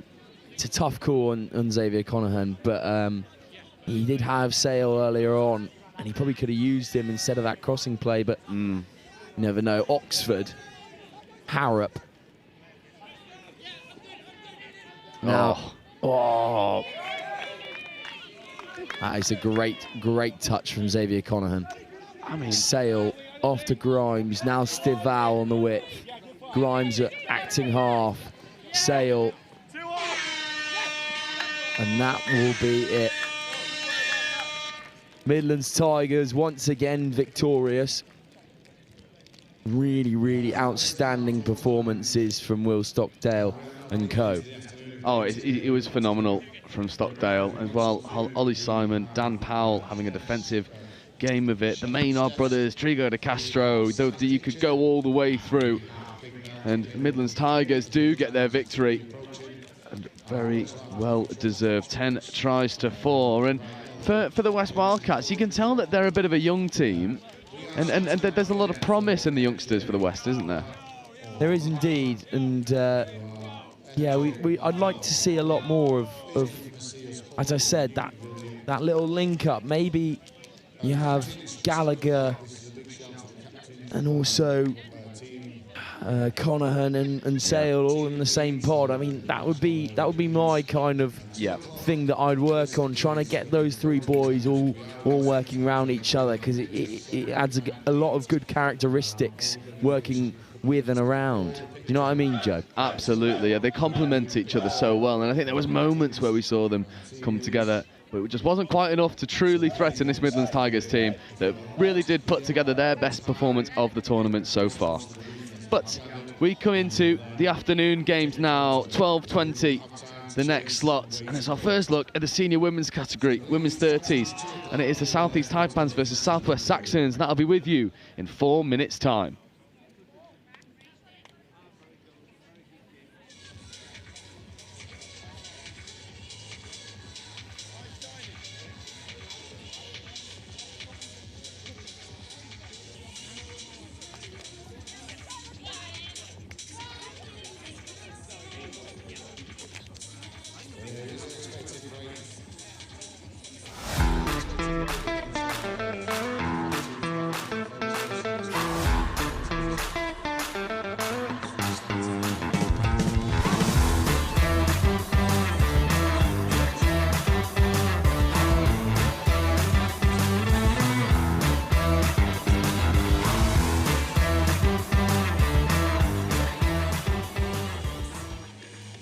The Marketing and Business Development Program, it's a program where people who are either new to Vermeer or new to your current role, you get together for about 5 weeks over the first 5 or 6 months of your time here.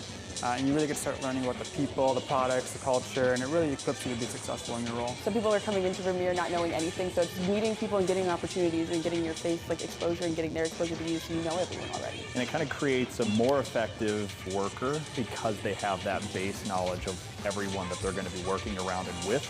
In my position with training, it exposed me to other areas of thought that I wouldn't originally include in my training exercises or in the way that I go about building those and routing those exercises. Vermeer is a huge worldwide manufacturer, over 3,000 team members. There's a lot that goes on here. So this program does a good job of boiling down how our products are manufactured, to how we distribute them through our dealer network, and then just connecting you with different people all across the Vermeer mile so you can do your job. I've always been operations side, so this one showed me the other side of the company, and I have no idea when it comes to sales. So this has really kind of showed me using some of my engineering background and stuff about the product that I already know. Now I get to use it and learn about the sales and how we forecast and how we should sell it and how do we market it the right way. And so now I feel more equipped to be in my position than with my just engineering degree in general. My favorite part of the program was not only making friends in the group, because you kind of bond with the people in the group, and there was about 8 of us in there, and they're still my friends to this day, but my favorite part was also making contacts with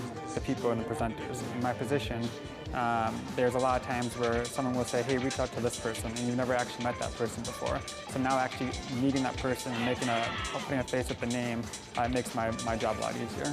My favorite part was getting to meet with executives. We get a couple one-on-one sessions where they share kind of their whole career story, and you get a chance to ask them questions too about your own development at Vermeer. So you get to connect with them on a personal level, which is something you don't get a chance to do at a lot of other companies, so I think that was a really unique opportunity. I just graduated, and I know that working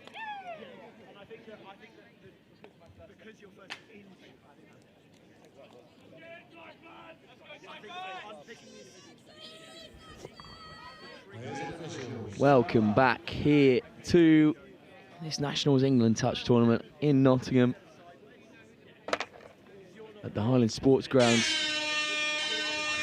bit blustery and windy today, but that will not deter any of these women. We're in the senior women category here for this game against Southwest Saxons versus the Southeast Taipans. A massive marquee matchup, and the Saxons will kick us off, or tap us off even, at the start, but the ball goes down, so the women in red will have the ball just outside of their own 22.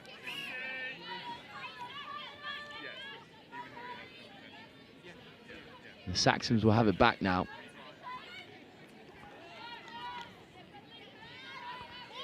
Coming onto the ball here with some good pace. Emma Mbuli. Now just playing with quick. Oh, that's a good diving finish. And they will get the first score on the board. Saxons straight into it. Zoe Fielding Stewart diving for the line and getting over the whitewash. It's a great finish, managing to evade the touch from Hannah Zifras. And here go the Taipans. Can they bring one back? Shifting the ball now. That's a nice bit of catch pass and a good quickie as well. Cara Adams scooting around the corner this time, but unfortunately they can't find her again. Ball goes down there. But we will come back. Offside penalty. Oh, no. I think that's a hard push. Hard touch from...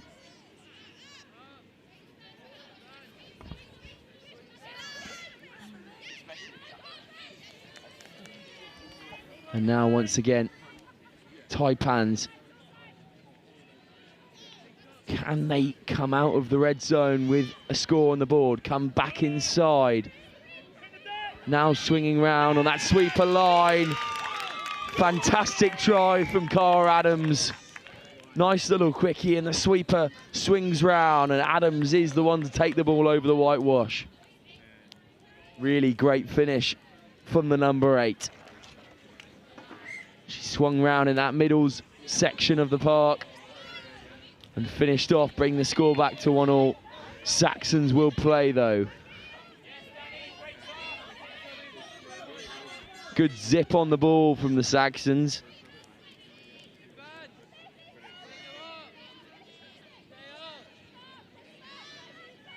And they will try and use it again. Here's the number 9. Good touching comes in from the number 7, Daniela Mendez for the Taipans. Courtney Trenery has been all over the ball so far in at link for the Saxons. And she could get on the ball now. Here's Courtney Trenery.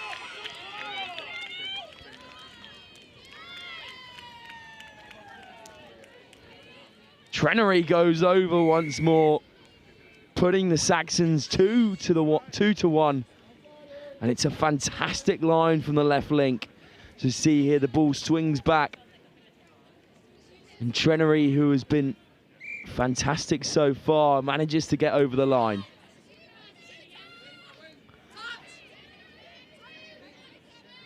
There's the try scorer with a good touch, Zoe Fielding Stewart. Fielding Stewart with another good touch. Zifras on the ball. Here's Zifras again. The pass a bit array. Right, sorry.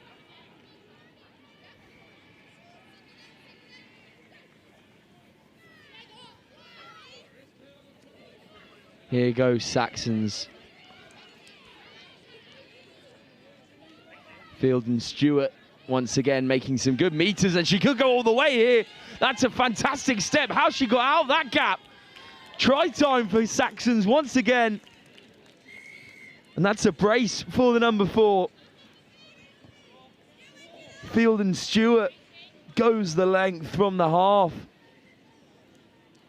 Great gas. And just anticipates getting touched there, but then scorches through to put Saxons 3-1 to the good.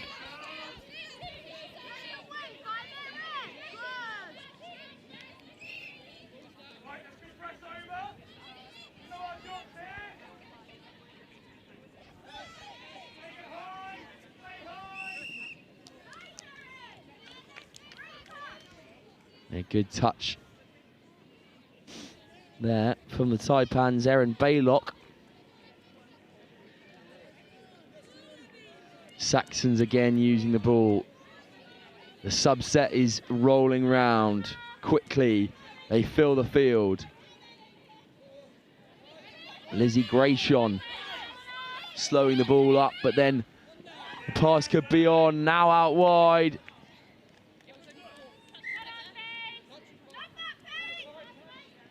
And the touch comes back. Late pass given, so Taipans will have the ball.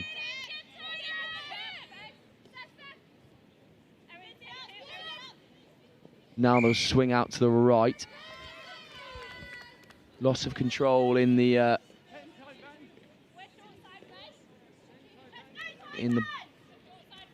roll ball.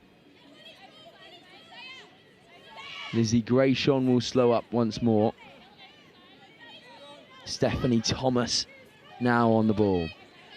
Thomas will go. Grayshon at middles. Grayshon evading touches, but it's another good touch from the Taipans, keeping them out for the while. Holly Waters that time. Grayshon.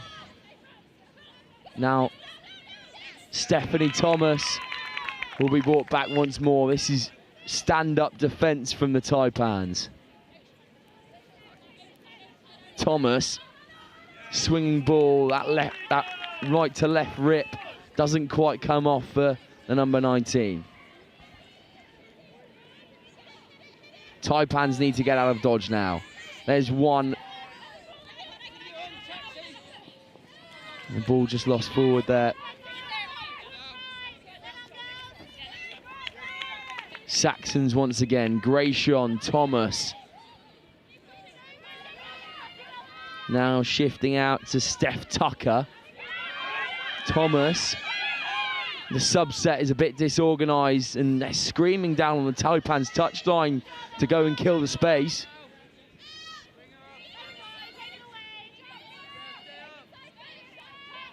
Rosie Willoughby off to the brace scorer.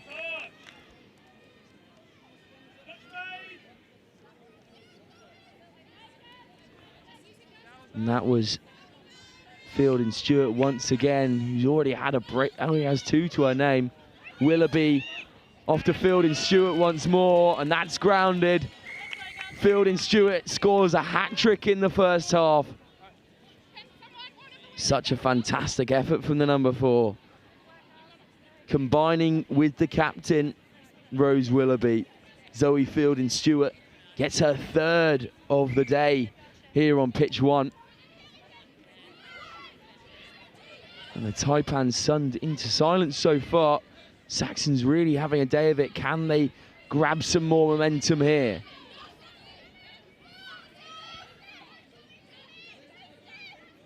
Good roll ball in succession. That's good evasion.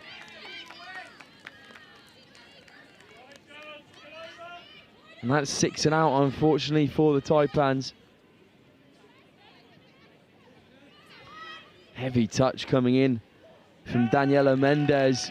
And they've won it back here after some good defence.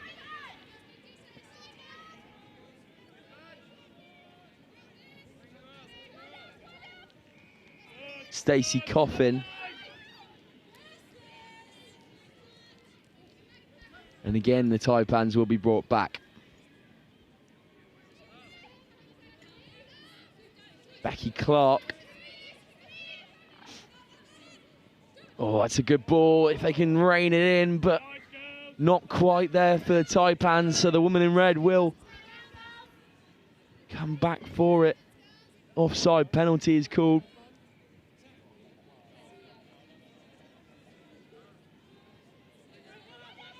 Coffin. Coffin at halves once more. She's found her way into the in-goal area. Surely that's try time for the Taipans, and it is.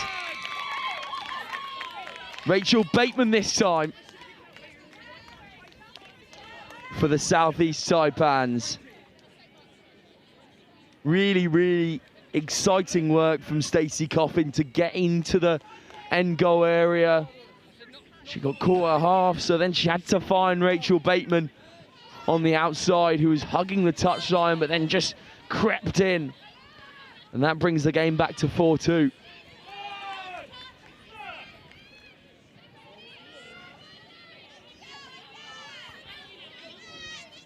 Here's Grayshon. Now Thomas. Thomas accelerating, then giving the pass out wide. Doesn't quite come off. She's tried that right to left rip a couple of times now, not quite working for Stephanie Thomas. Here go the Taipans. That's a good first touch.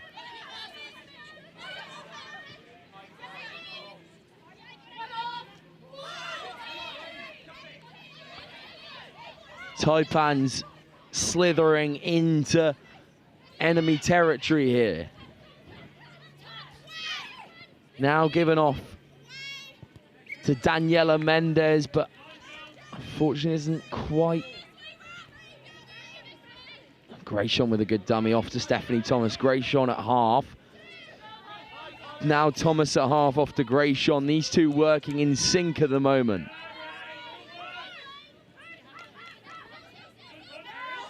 The subset a bit disorganised for the Saxons, but they'll steam round the corner. Here go the Saxons once more. It's a great dummy. Emma Booley showing her pace on the outside. The subset was a bit disorganised from the Saxons, but they steamed round the corner, and the show and go from Emma Booley. Left all in the dust. Great pace from the number 11.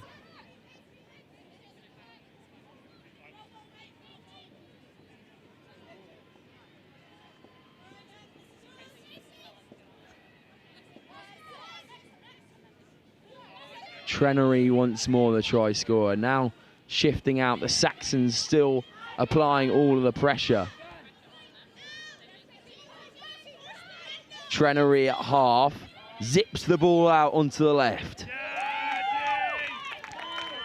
Good last ditch touch from the Taipans. And they've kept the Saxons out once more.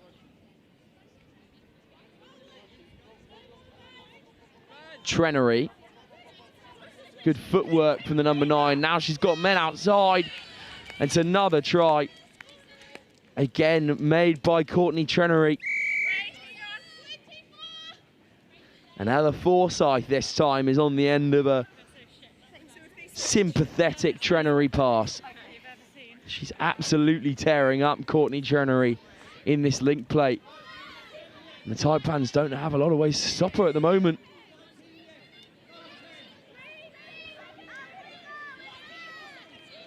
Taipans now in enemy territory. What can they bring here? Hannah Zifras. Zifras puts it back inside. And not quite try time. Emma Barrow there, almost got in. Zifras, Barrow at half, steaming round the corner. Touch made. And that'll be 6 and out. Erin Baylock once more, almost getting in. That's another good touch out of the line from Erin Baylock. And again, the subset a bit disorganised. Baylock steams through and gets an almighty touch. Back inside. And they've gone through here. Can she find another? The Saxons steam through with the captain, Rose Willoughby, there. But the Taipans get back in time. What a play from women in red. not allowing Ella Forsyth to have another. But here goes the first half try scorer, Cara Adams. Now Faye Clary. Adams can't quite get there. Really heating up in the senior women's department here.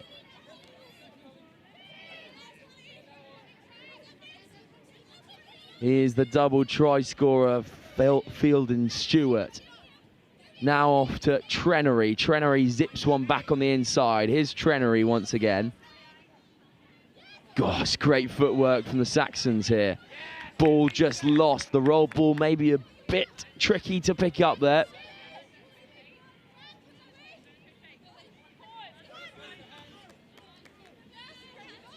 Now the Taipans have a go. Good touch coming in from Francesca Guarino. Taipan steaming around the corner after a good subset. That's a good dummy. Stacey Coffin again, who's had such an influence on this game. Late pass will be given here.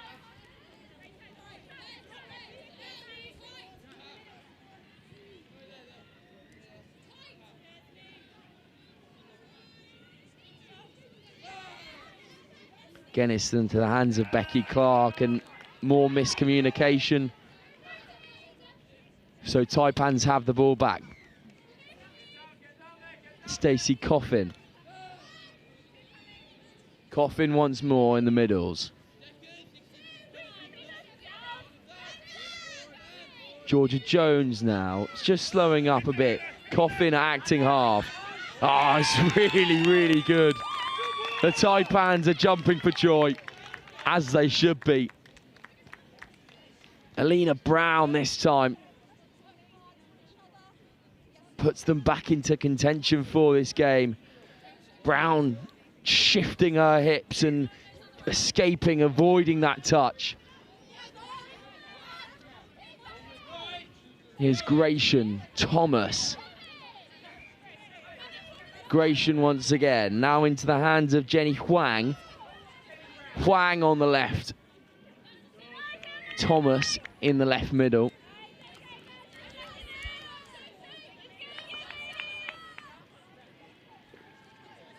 Stephanie Thomas here. She's got Huang in the left link. Now chooses to go to Gratian, who's on the right middles.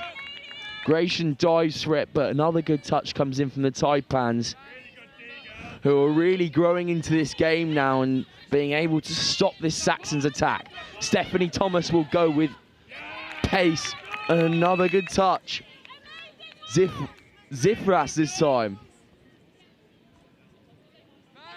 Thomas off to Gratian. I wonder how many times we'll say that today.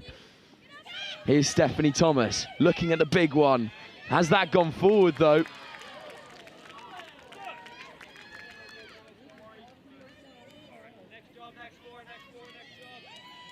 Try time there.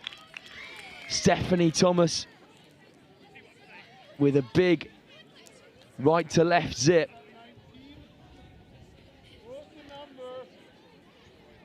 We'll have a look here. She was lining it up always, and Stephanie Thomas throws a huge one.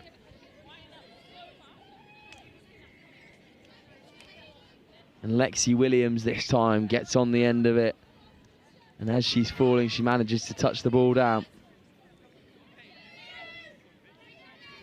Taipans looking to fight back here. Faye Clary caught in contact. Here's Clary once again. Attacking the line. Oh, and just not coming off. Georgia Jones this time attacking with intent for the Taipans. It doesn't quite come off. Fielding Stewart. Now here's the pace of Emma Booley. Fielding Stewart goes into contact once more. The subswitch. Now attacking with real intent. That's good handling. Can they get into the corner? What a touch that is on the outside. by Rafaela Baby.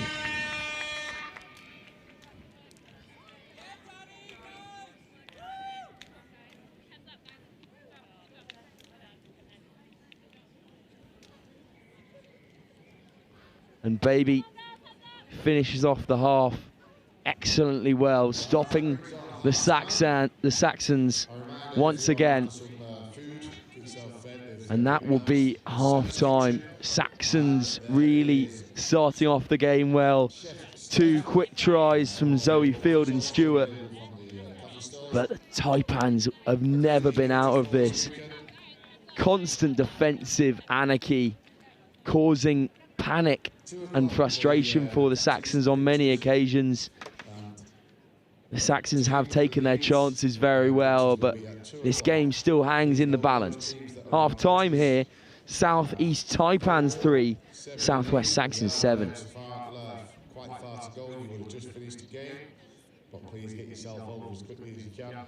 All games that will be played on that time slot, you will have just a short period to get back over to have the group photo of the captains and the team leads.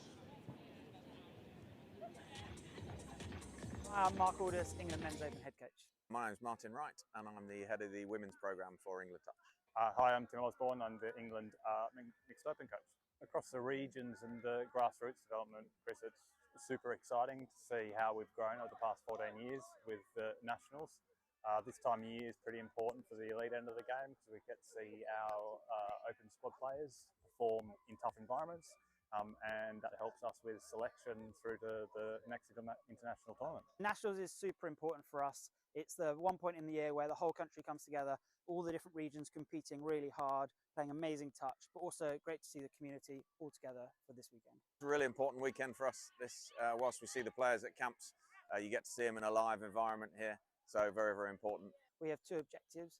First of all, we're looking for talent identification. So we're looking for the players in England that can come up to make up part of the open squads. But we're also looking for the players that are within our squad selection for Euro Championships this summer.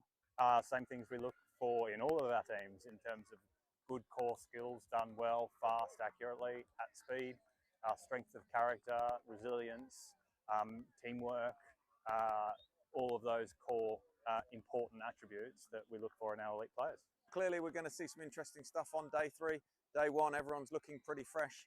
There's some tired faces towards the end now, but day 3 is where it's at. So those semi-finals and finals on Monday are really important. We have a 3-year cycle through the World Cup. This first year is all about building the foundations of our team. The boys in the men's open squad have come together really nicely, built a great connection, and building through to the World Cup in 2028. I think it's about the speed that the juniors come through. So our junior program is really churning out good athletes at the moment from the age of sort of 15 to 18. And I can see a number of them in this Opens Nationals tournament at the moment. And it's about how quickly they come through and challenge for places in 2028. It was Asia Pacific Opens Cup last weekend in Australia. What have you seen from that tournament that you're going to go as almost like as an early pointer towards New Zealand 28? Going to keep that to myself, mate. We're going to look at that, scrutinise it with the other Opens coaches, and tactically, strategically plan for 2028. Touch is touch, and coaching is coaching, and both are really rewarding. I'd say it's slightly different coaching the women. It's a very rewarding experience. They've been really open in listening to what I'm trying to bring to the program. They're quite studious. They like to learn. They like to seek feedback. It's a real pleasurable place to coach. I was Women's Opens head coach before that as well, Chris, for 4 years, and it's not a big adaptation, to be honest. It's about problem solving and figuring out what are the key problems to fix for the individuals, the team, and the squad. So yeah, not a big change, to be honest, whatsoever. Still the same game. Mate, I'm loving it. I absolutely love it. The talent, the quality of the players in our open squads is fantastic. I think it's a real honour and a privilege to get to coach them. And the effort that they put into being the best they can be to improving themselves and each other, it's pretty inspiring.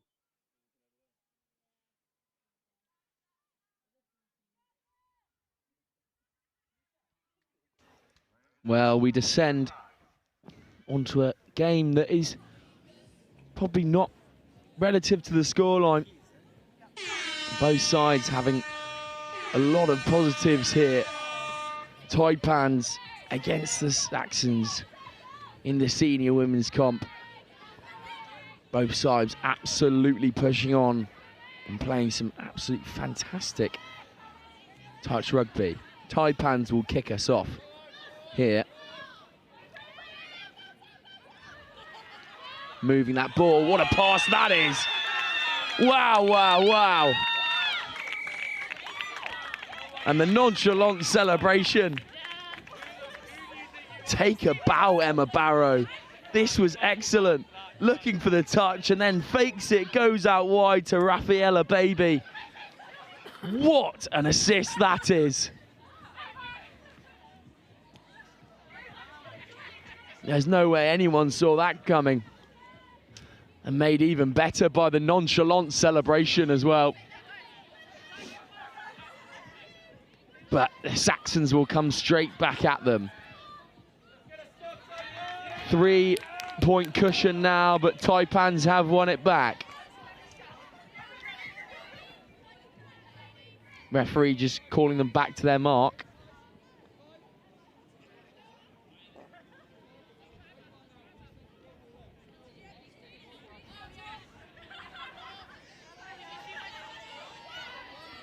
Here go the Taipans once again, shifting that ball out into the middles.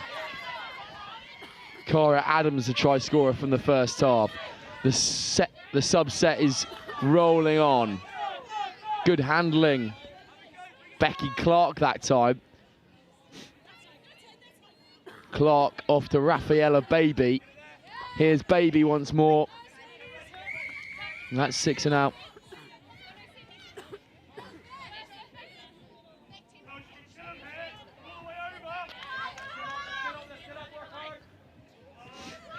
Working in now. They've got to get to the other side if they want to pull that subset in, but too much pressure from the Taipans.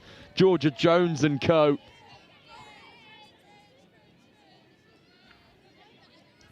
Becky Clark. And now here's Alina Brown, who also got one in the first half. Rafaela Baby will go in at acting half. Coffin at acting half now, lifts up to Becky Clark. Clark at acting half. She's got Baby on the outside, doesn't choose to go that way. Instead, Alina Brown on the left-hand side.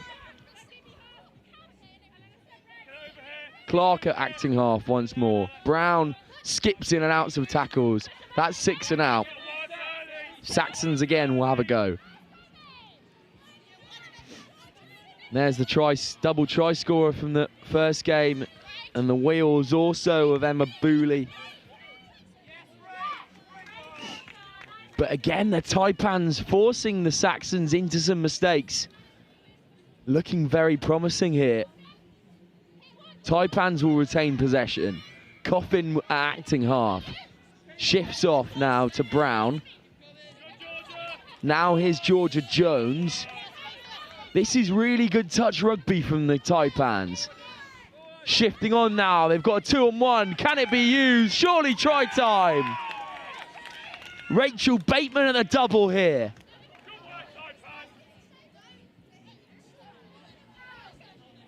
And this is special. Really good use of the 2-on-1. Hannah Zifras uses Bateman on the outside.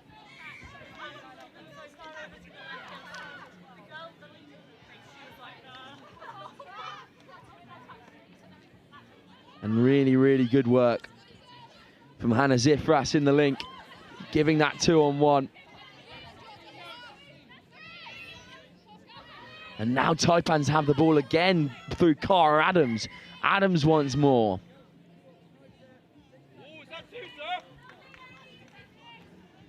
And an offside penalty, so Adams will bring it back for a fresh 6. Adams now off to number 5, Faye Cleary. Cleary still there. Holly Waters now. Cleary.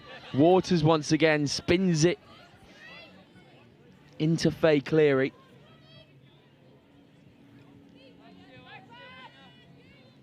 Now spinning out to Georgia Jones. Faye Cleary. And that's an attempt from Holly Waters.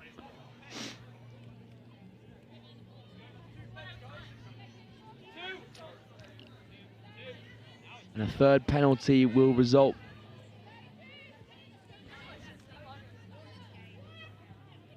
They've surely got to swing round. Some depth is needed from the Taipans.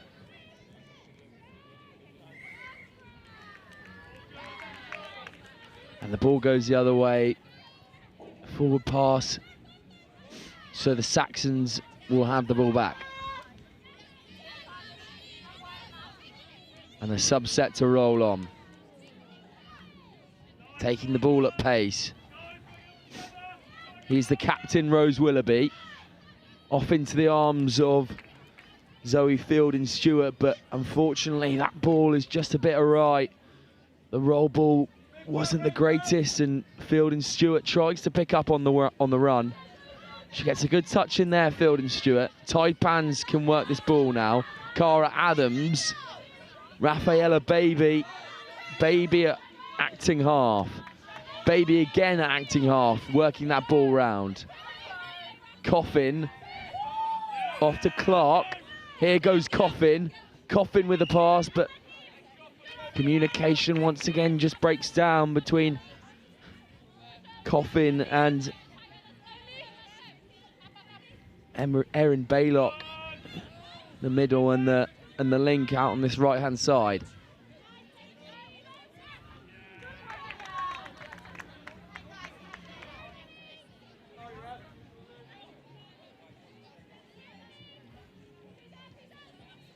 Once again, they'll spin this ball wide. Baylock out to Rachel Parry this time. Baylock off to Coffin. Parry at acting half. Then Cara Adams, who slots into the middle. Emma Barrow, that ridiculous assist earlier. She just gets caught in there. Penalty to the Taipans. A fresh 6 here.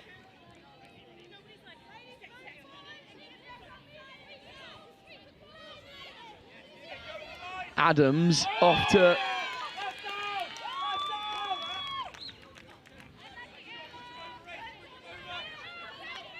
unfortunately no score there for Emma Barrow, but that was another bit of inventive play from the Taipans. Great dummy from the Saxons. Stephanie Thomas will act at half.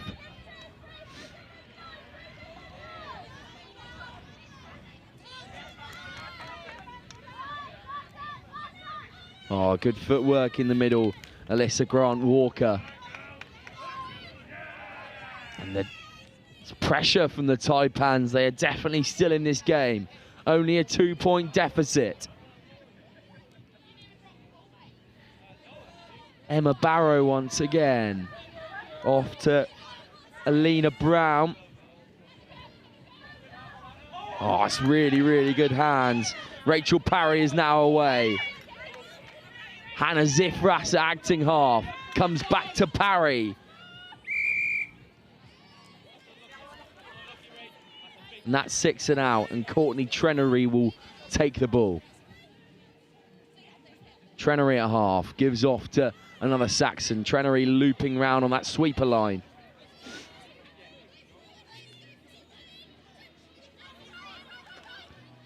And again, the subset is a bit disjointed.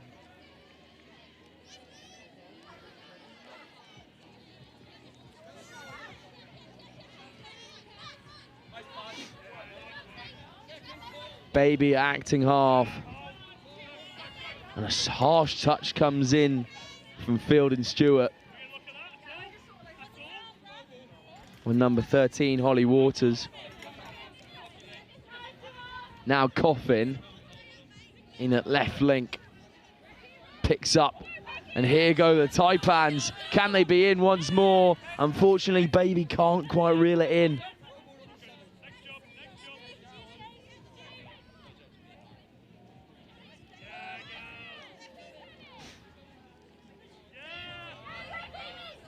A bit of miscommunication in there.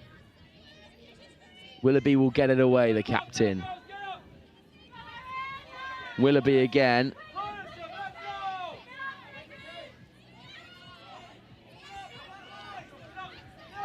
Grayson. Grayson skipping away from touches. Grayson once more. Did they get the touch in? Unfortunately not for the Taipans. Grayson gets over the whitewash.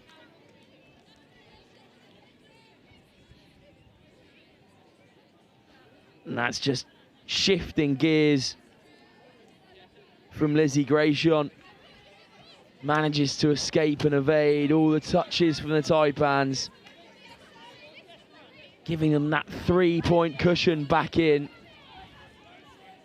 Hannah Zifras once more at link. Zifras goes to the line. Bit of a sticky roll ball there, so will be turned over. Referee not happy with it.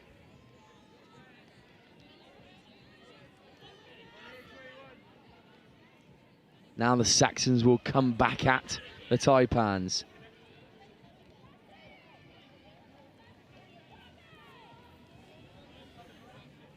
Lexi Williams out on the touchline.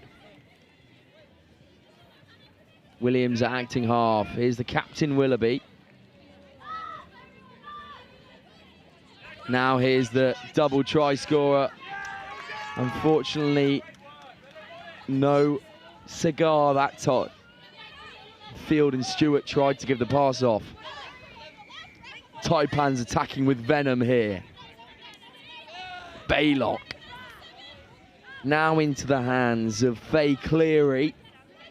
Back in Holly Waters. Baylock can't quite get there, so turns the ball around and once again, and just little handling errors getting the better of both of these sides at the moment.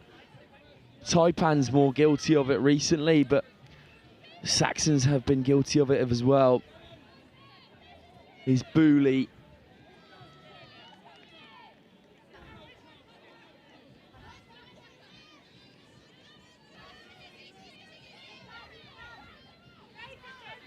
Here's Grayson. Now gives the pass. Huang was in a bit of a spot of bother there. Grayson acting half. Huang here. And that's 6 and out. Good defensive set from the Taipans.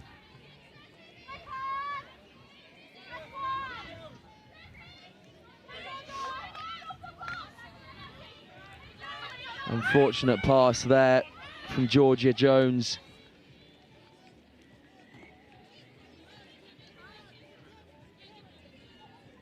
Stephanie Thomas now. The fatigue perhaps just creeping in a tad for this Saxon side.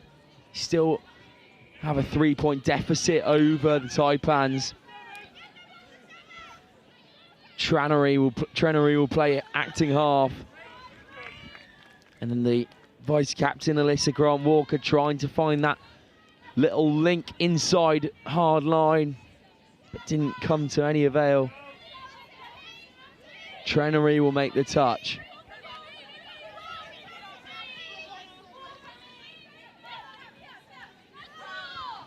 Trannery makes the touch once more.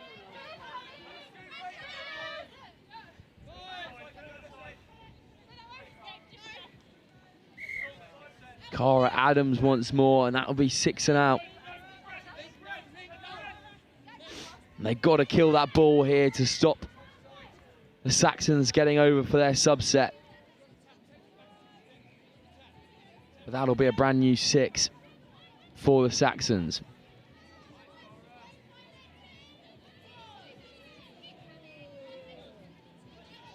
Here's Abby Colton.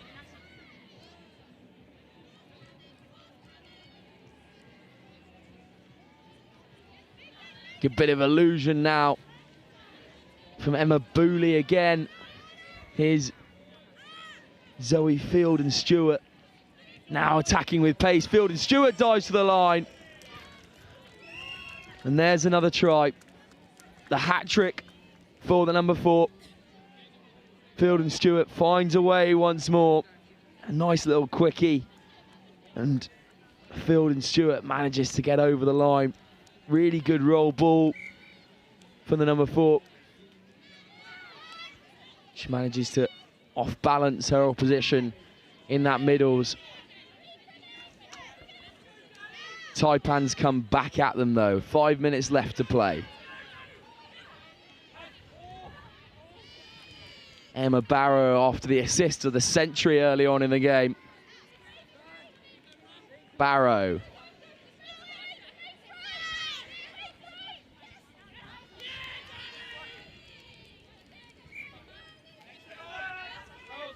Unfortunately, the Taipans come out of the red zone with nothing to show for it once again. Thomas at acting half. Off to Grayson. The subset really disjointed, so the Taipans rush up. Big touch from Emma Barrow.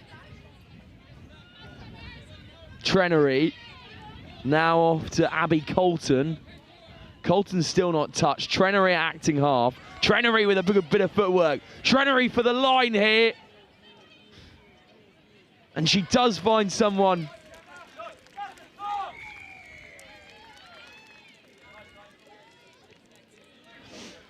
All made by the weaving footwork of Courtney Trenery here. She picks up at acting half, inside and out.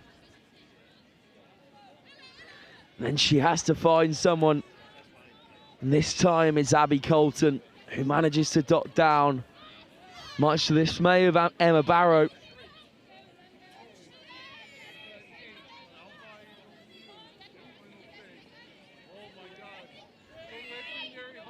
Faye Clary once again, now into the hands of Holly Waters. Clary acting at right middles. Now Cara Adams at right link. Adams once again, Adams driving for the line.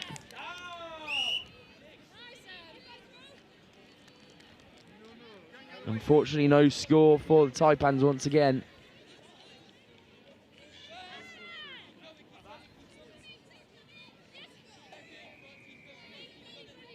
And the Saxons want to get over and mark a subset.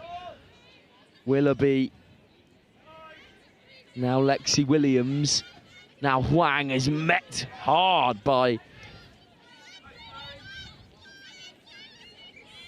the number 12 from the Taipans.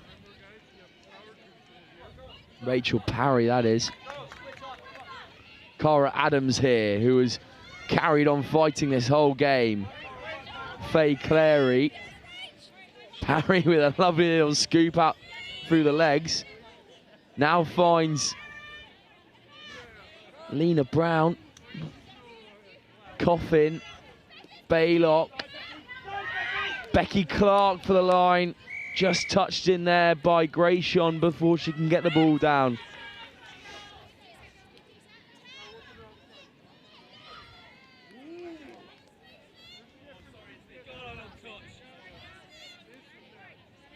Clark off to Coffin. Clark again. Coffin has to reach in between her own legs to get that ball out. Baylock, does she get the ball down? Touch before, says the referee.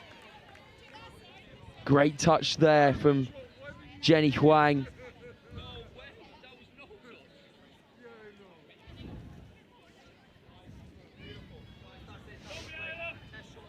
Elena Brown shifting.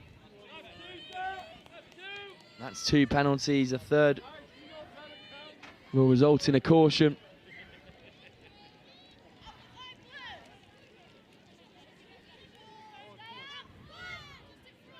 Blaylock. Now off to Becky Clark there. Good touch again from Jenny Huang. This battle of the right links is really proving a good competition. Becky Clark once again fizzes a ball into Stephanie Coffin.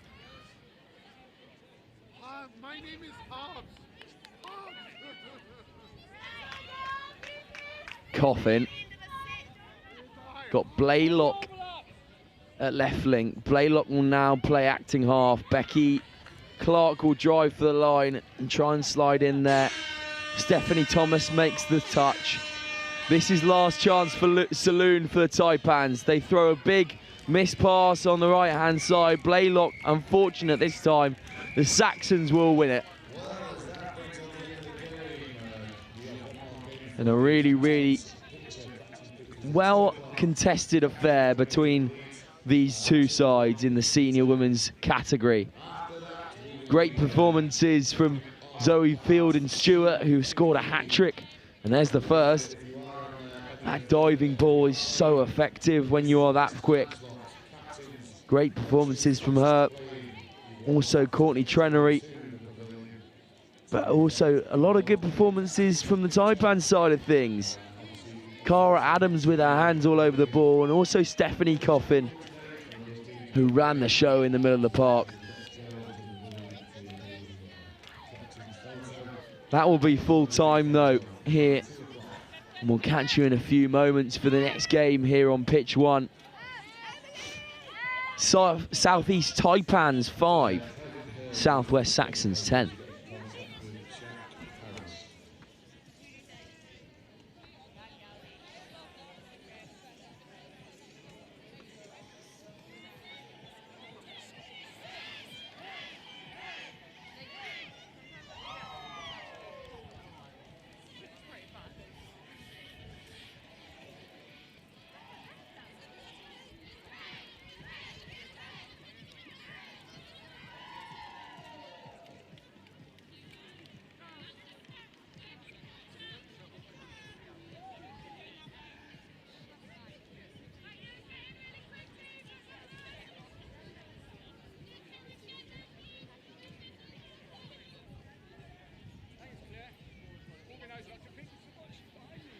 Quick announcement for those over on pitch 7. Quick announcement for those on pitch 7.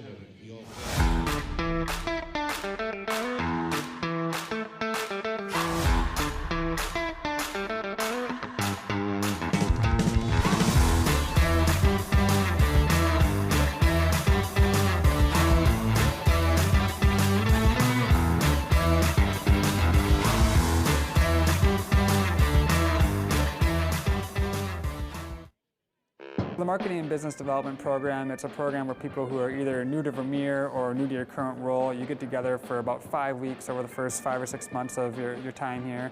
And you really get to start learning about the people, the products, the culture, and it really equips you to be successful in your role. Some people are coming into Vermeer not knowing anything, so it's meeting people and getting opportunities and getting your face exposure and getting their exposure to you so you know everyone already. And it kind of creates a more effective worker because they have that base knowledge of everyone that they're going to be working around and with.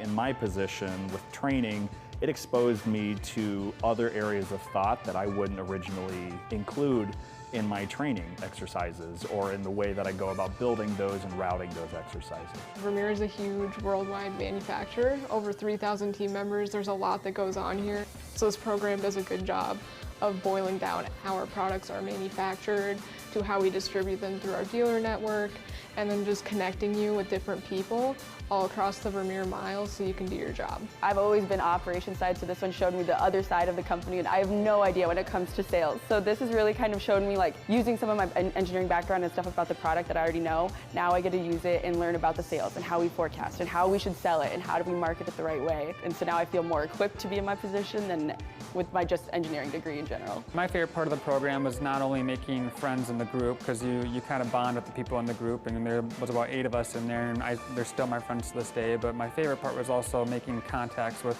the people and the presenters. In my position, there's a lot of times where someone will say, hey, reach out to this person, and you've never actually met that person before. So now actually meeting that person and putting a face with the name, it makes my job a lot easier. My favorite part was getting to meet with executives. We get a couple one-on-one sessions where they share kind of their whole career story, and you get a chance to ask them questions too about your own development at Vermeer. So you get to connect with them on a personal level, which is something you don't get a chance to do at a lot of other companies. So I think that was a really unique opportunity. I just graduated, and I know.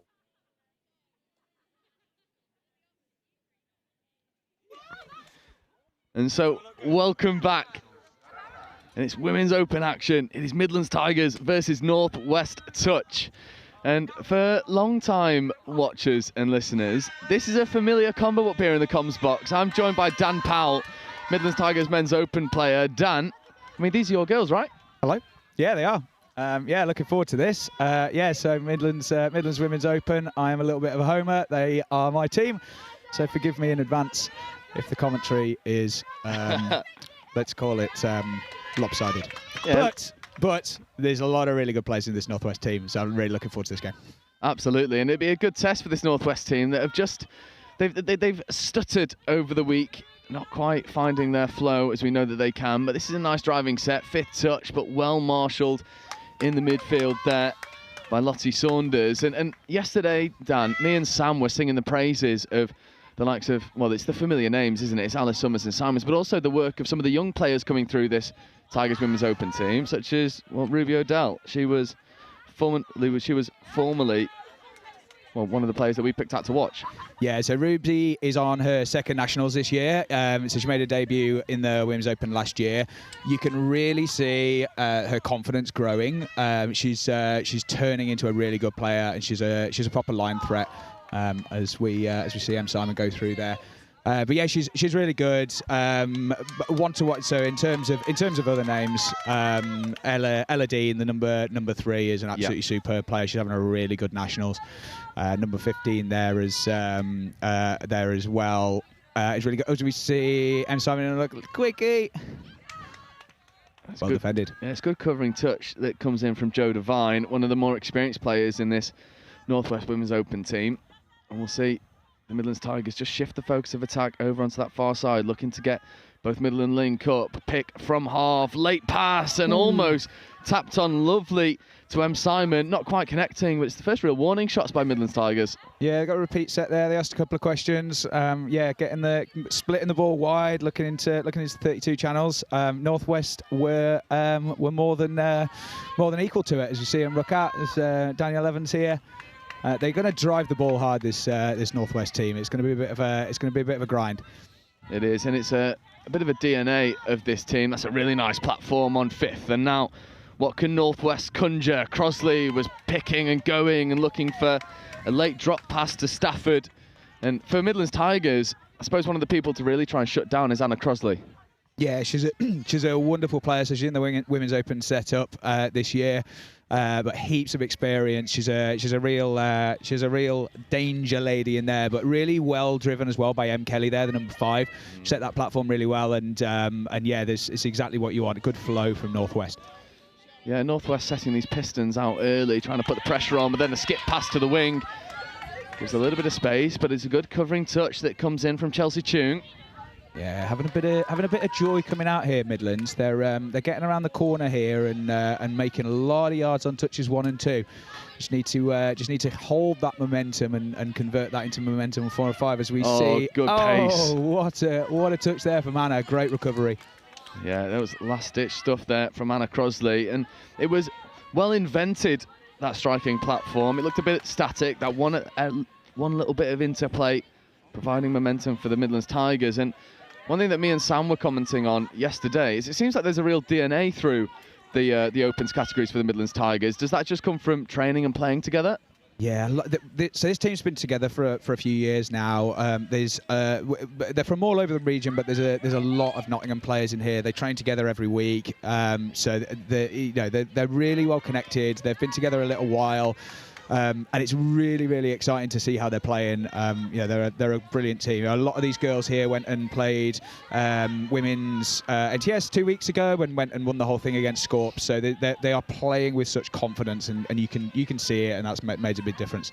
Yeah, and that club form really translating to Nationals performances yesterday. They were superior on live stream against West Wildcats, really put them to the sword. And with games like that, we were saying, it seems like there's a real lack of complacency in this team. They want to keep doing their jobs and getting as many scores on the board. Not quite getting over so far, but the signs are promising as Northwest look to set another striking platform. Kelly driving down for Crosley. Crosley picking, taking on Summers, getting outside of Summers. Crosley, can she find the spare player? Shake and bake on the wing. Ooh.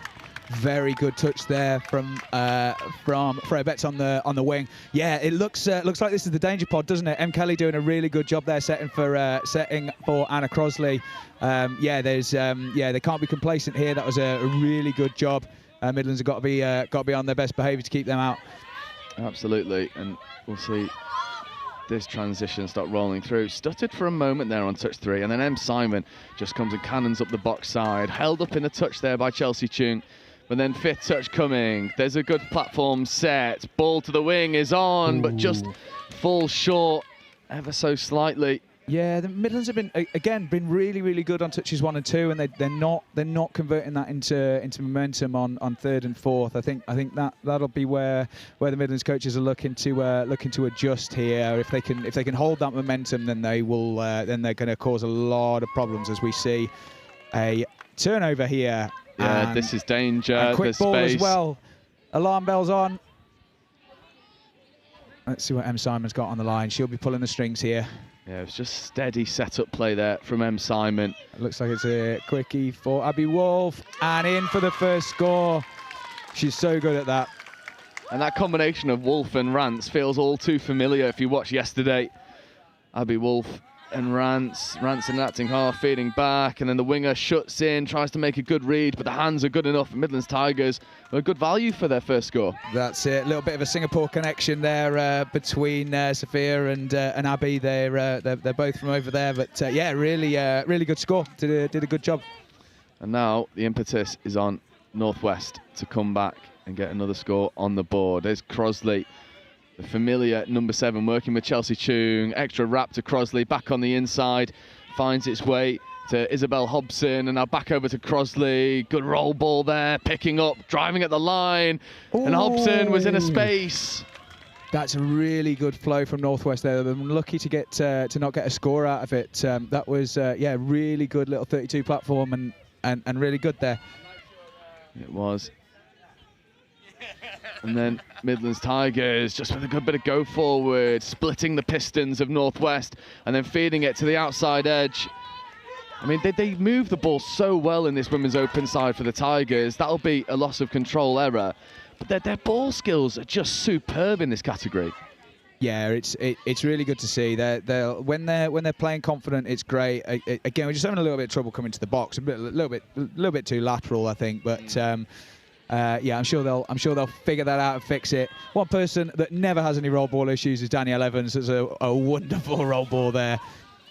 Yeah, now 5th touch platform coming. There is 5. There's a good scoop from Devine. Devine with a left to right long ball, looking out to the near wing of Carly Brimlow.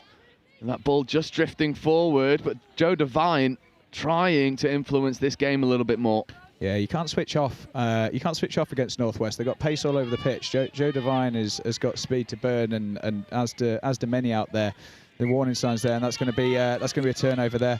Lottie Saunders losing the ball in the wrong. Yeah, and not the team you want to give a fresh set of 6. You've got Kerris Rowlands wearing 3, Ellie Fay in 9. There is Fay picking up, stepping back against the grain, looking for a shake and bake, finds Carly Brimlow, and that is vintage Carly Brimlow cutting in from the wing, finding space, and that combination with Fay brings parity to the scoreboard for Northwest. Yeah, that's really good from Ellie there. So yeah, we just picked up on that quickie there. That everybody on this Midlands team knows the threat of Danielle. We just picked up and caught Midlands a little bit loose there. Great finish by Carls. It's a brilliant finish and comes with bags of experience, does Carly Brimlow. And Northwest here to take part. There's a nice setup once more.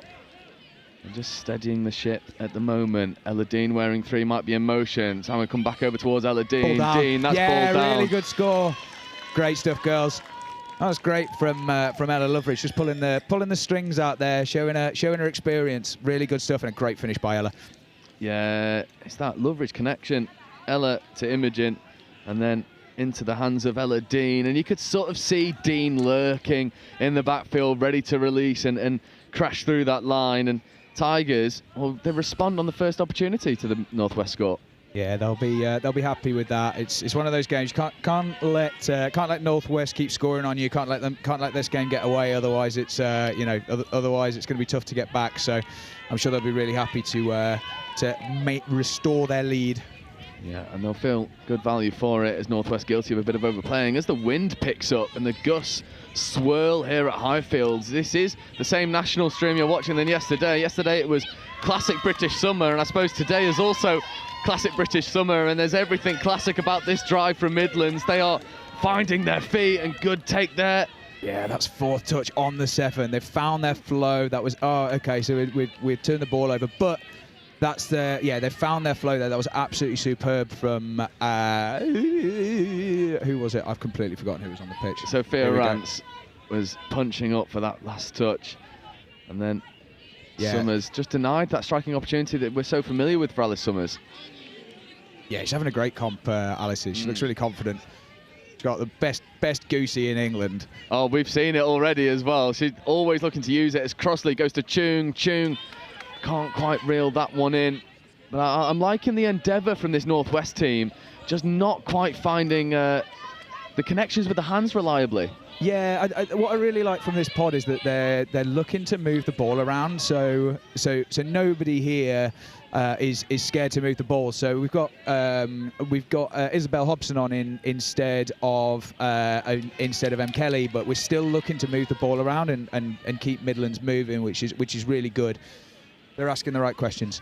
They are. It's just about finding that extra couple bits of percentage in the interplay. And I'm sure, well, we've got half an hour left of touch. They'll be able to problem solve on the fly. It's an experienced box over there, spearheaded by James Fay, supported by Alistair Chadwick, because that's a lovely late pass that goes. And now there's a foot race for the corner. And will Northwest be able to go all of the way? No, she won't. Xanthi Lord is denied at the last. And now that's 5th touch. Can Northwest spread the ball open side? There's Ellie Fay. Fay driving, but a wonderful diving touch comes in from Loveridge, which brings the 6 in turnover. And the game is just threatening to explode into life now. Yeah, Xanthi Lord is no slouch. She's got some wheels, so that was a great effort to save a try there. As we get a repeat set and watch Midlands rock out. Yeah, touch 1 held up ever so slightly. Touch 2 a little bit more fluid. 3 coming parallel to 2, so struggling with a bit of momentum here are the Tigers. That's 4, 5th coming now, setting a more reliable platform, but then getting caught by a wonderful touch over there. It was Beth Stafford. Yeah, that was better from Tilly Palmer-Denning there. Just re-established a bit of momentum. The Midlands team have been guilty a little bit in this game of losing their way and not being able to get back on the front foot. Did a good job there, but yeah, really good job from Beth Stafford there. I don't know Beth Stafford, but she's looked really dangerous so far. She has. Speaking of dangerous, this is the familiar combination. It was almost so good there. Started with Crossley.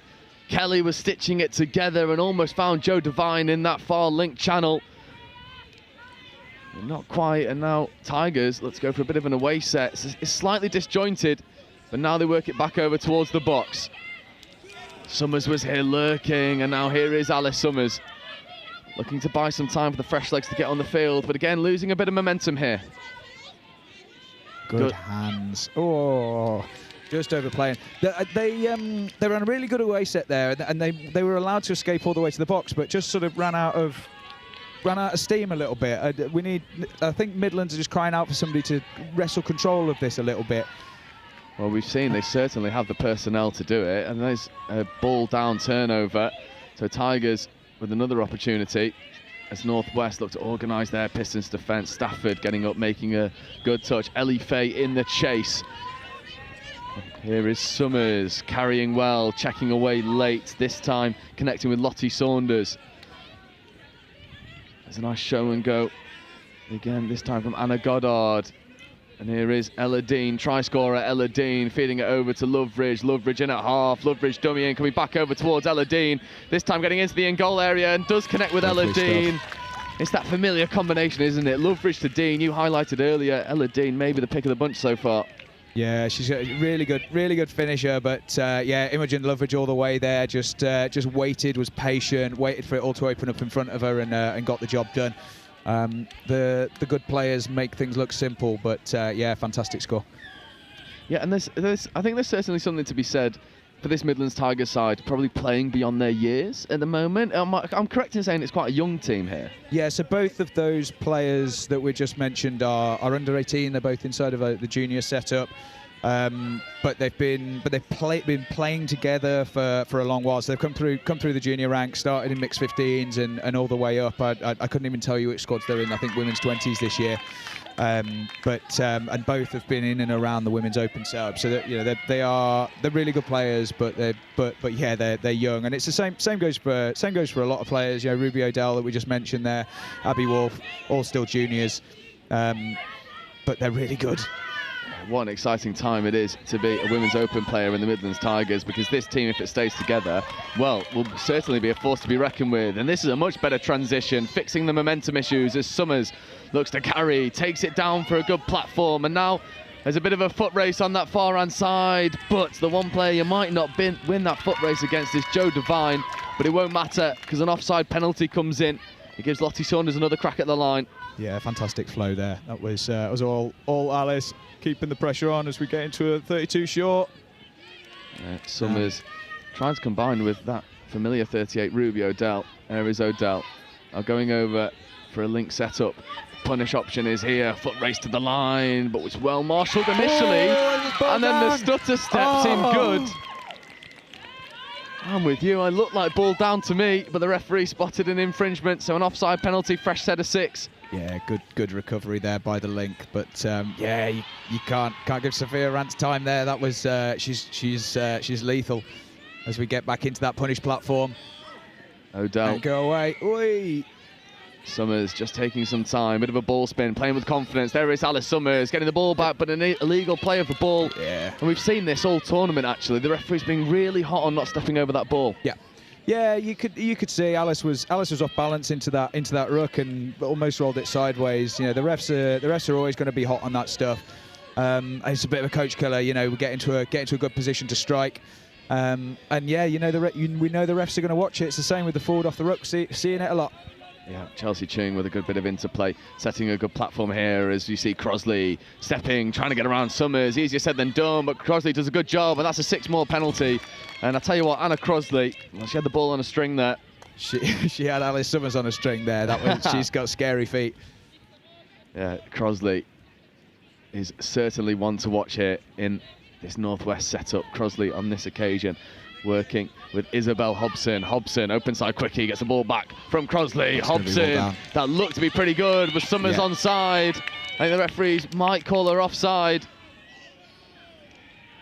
As we wait for the decision, I think that's the right decision. That was a really, really good quickie there from Biz Hobson. And yeah, good hard half work as well. Yeah, it's a good step as well. You can sort of see Summers just shy of that line initially, and Hobson gets the ball down. And those marginal calls, you've got to paint good pictures to the referee, and Summers, that static stature, just always swaying the referee's decision in favour of Northwest there. Yeah, she never makes the line there. It's a good decision. It's a good dive. Want to see Midlands open side defence a little bit tighter there, getting a little bit more help from her other defenders, because those two middles are proper line threats. Absolutely. There's a nice 32 platform here as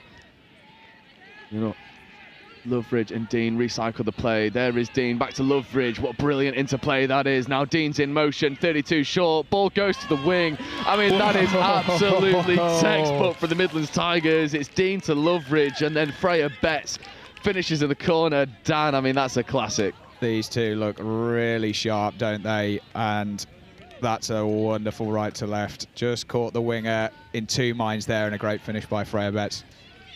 I mean, it's the interplay, right? It's those interpersonal connections. That is exquisite rugby here on pitch 1.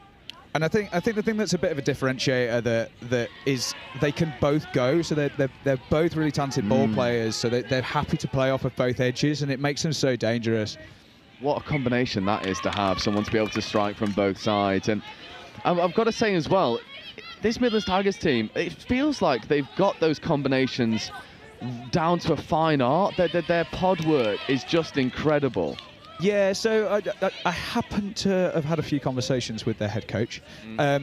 Yeah, so playing around with combinations a little bit, so to make sure that we get them right towards the back end of the comp. You know, we've got some really important games coming up today, but we're getting there, I think, with those middle pairings. You know, the players that understand each other and know one another and aren't going to panic when the pressure's on.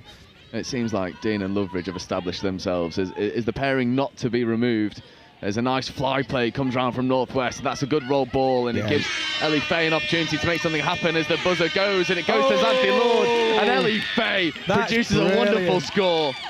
Xanthi Lord, well, it was easy enough because Ellie Fay with a left foot step crucifies the defence. That's fab from Ellie Fay. She just kicks the outside of Sophia Rance, gets the wing in two halves and two minds, and gives the ball to Xanthi Lord. What a score! And what a way to bring the deficit back down to 1. I mean, Dan, I'll pick your brains for just a moment. Midlands Tigers look like they're building really good momentum, but Northwest, I would argue, maybe the more clinical at the moment, having entered that red zone much less than Midlands Tigers. They've made the most of their chances. It's all come from midfield. So if I'm Northwest, I'm just thinking about little fixes that I can make on the line to start making the most of any repeat sets that we get. They're really good value for the score here. You know, they're well in this game. Midlands have got to find a way to stop the roll. Absolutely. And then for Midlands Tigers, I imagine it's just a case of fixing that subset that becomes a little bit sticky every now and again, and back your ability when you get there. And they certainly have bags of it. They do take a half-time lead by 1 try over the Northwest, but it's been anything but plain sailing for the Tigers. The second half will be with you in just a few minutes' time. We're still in the middle of lunchtime. We've got something to eat. We have cheese melts. We have Sammy's Kitchens, and we have Chef's Desk. Get yourself over there, get yourself fed. We have the coffee shop as well, serving you food, drinks. If you fancy a hot or cold beverage.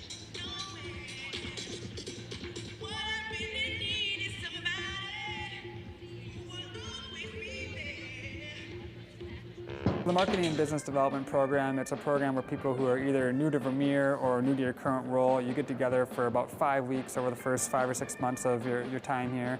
And you really get to start learning about the people, the products, the culture, and it really equips you to be successful in your role. Some people are coming into Vermeer not knowing anything, so it's meeting people and getting opportunities and getting your face exposure and getting their exposure to you so you know everyone already. And it kind of creates a more effective worker because they have that base knowledge of everyone that they're going to be working around and with.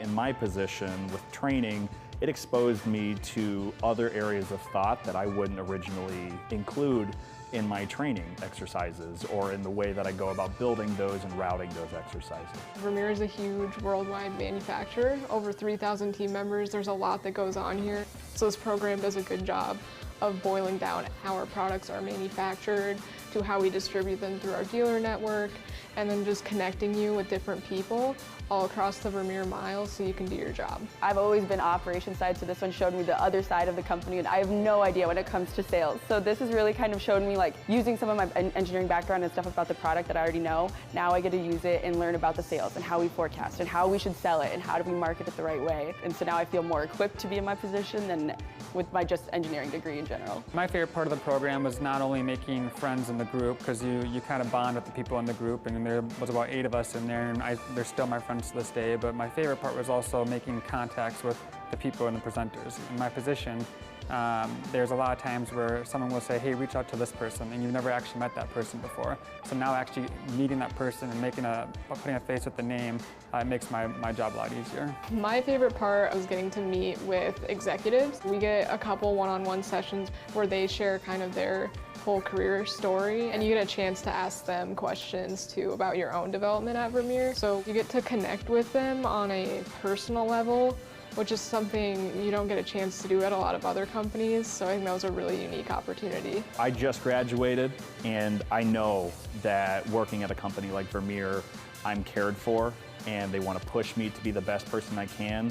And as a young professional, it gives me a heightened sense of value in me as an employee, that the company cares enough to build me and my character. And that's really what this whole process has been. People wanting me to grow, wanting you to do better, wanting to talk to you and make sure you learn the most out of what you can. I'm just really grateful to be at a company that will invest this time in me to learn more about the company and get more context to really succeed in my job. If I had not had this program, I would not be connected to so many people who help me do my job every day.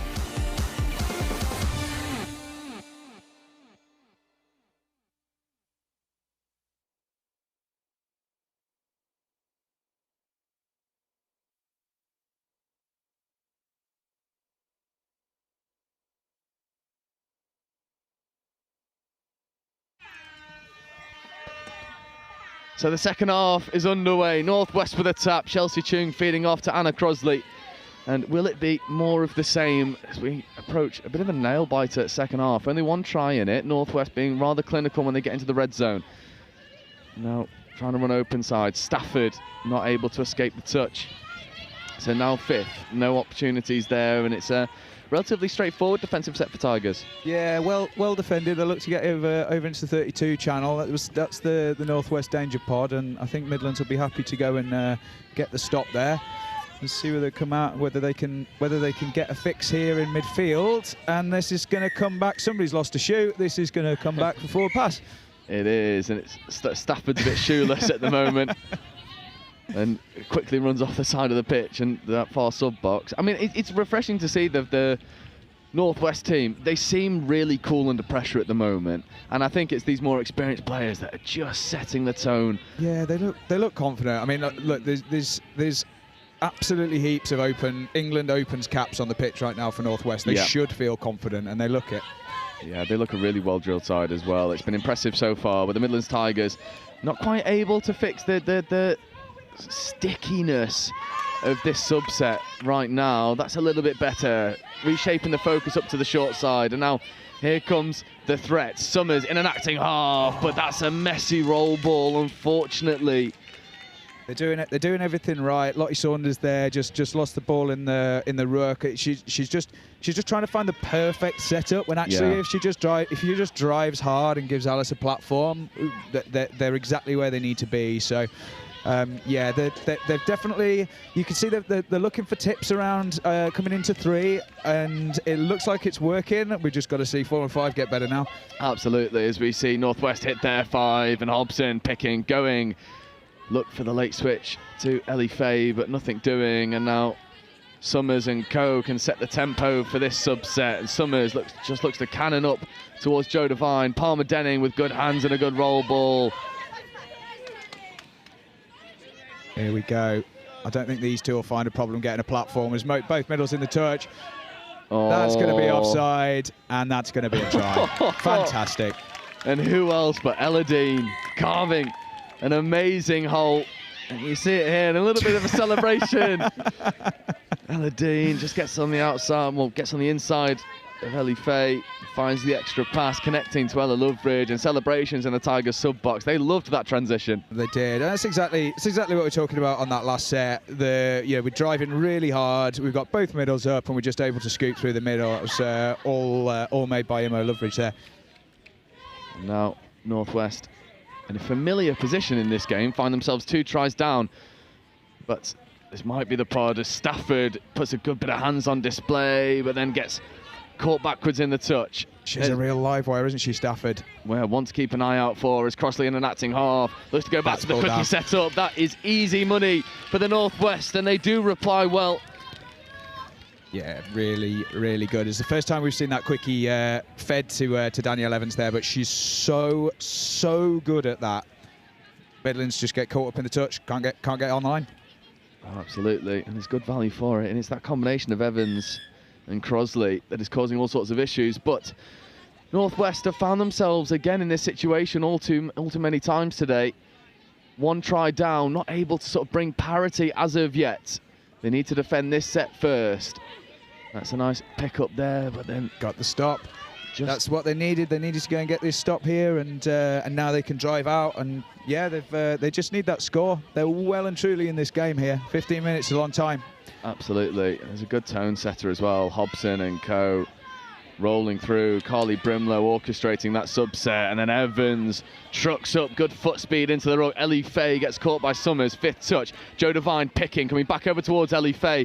Fay with a bit of footwork, and that's a 6 more, and that is all the experience of Devine and Fay. Yeah, they've just bought themselves a fresh set out of nothing, and they've got their danger players on the pitch as well. Let's see what they can do. They're straight up to the 7.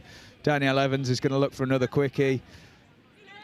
Yeah, Kerrish Rowlands and Evans working together. Rowlands back to Evans. Evans trying to beat the player to the line. He's good bit of footwork. Almost had Summers retreating and getting an offside call, but it's fine for now as Fay and Evans work together. There is Fay. Evans back to Fay, back to Evans. That is lovely. Is the referee happy with the onside line? Yes, it is. It's a good touch by Lottie Saunders. Yeah, that's a really, really important and great touch by Lottie Saunders there. Good job getting off the line and looking after the threat, because there was a lot of it.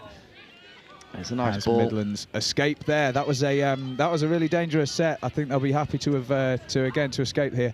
Yeah, job 1 done. Now you've got to secure the fresh legs. First touch taken, and then Evans getting up to put some pressure on, but Saunders just saunters through the Northwest defensive line. And then a big show and go by Palmer Denning. Evans with a heavy touch. Yeah, she's really good at lining up a player. Is Danielle? She's done a good job of slowing momentum, but Alice Summers has reset the momentum. There's danger here, and she's thrown it into her own play. So that's one where you've got an extra touch in the chamber, pull out, reset. But Summers, I mean that entire driving set from Midlands Tigers just came from that first touch where Saunders gets all the way up to halfway line on first, and you can see that this Northwest transition is leggy. Yeah, they look rattled, don't they? They looked a bit frazzled there. I think you're right. It's from that direct set. Lottie's a rugby union player. She plays like pretty decent level union. You can see the skill. She's got great footwork, great hands. Yeah, really good from those two there. As we're getting the danger pod on, so Imo Loveridge and Ella Dean into the middles here. They're going to toy with the middles, and Ella lovely. is going to. Oh, what a recovery there from Anna Crosley, but the refs found an infringement. That was going to get another go at it. That was so good from Ella Dean, and as you say, Loveridge and Odell and Dean will have another go at it. That's Palmer Denning out there trying to get on the link punish. Tilly Palmer Denning driving at the line, stepping, but it's matched up well by Chelsea Chung. But second penalty. Yeah. And here is Dean, Loveridge. Back to Dean, back to Denning. Can Palmer Denning make something happen? Tilly Palmer Denning driving at the line. That's close, you know. I think the referee was taking a step backwards like he was happy. Great dive from Tilly there. And we'll see what the rest of this set has to offer. Loveridge again coming back over towards Odell, and then to Dean, and Dean dummying. Ella Dean want to get on the quickie. Palmer Denning rips open side. Loveridge caught by a really good defence there from Stafford. Yeah, she's high off the line there, able to get to the threat. It's really good. Imo's going to run the quickie on her though, and that is a touch claimed. Really good recovery there from Stafford. Yeah, Beth Stafford proving that she is not one to be messed with. And Beth Stafford secures the shutout, and that is a big win there for Northwest, because that's a dangerous pod for Midlands. Yeah, absolutely. They've kept it as a one-score game. They're driving out. We're back into the grind. 12 minutes to go. I'm excited. Yeah, this really is anyone's game at this stage, as we see the fresh legs come onto the field for Midlands.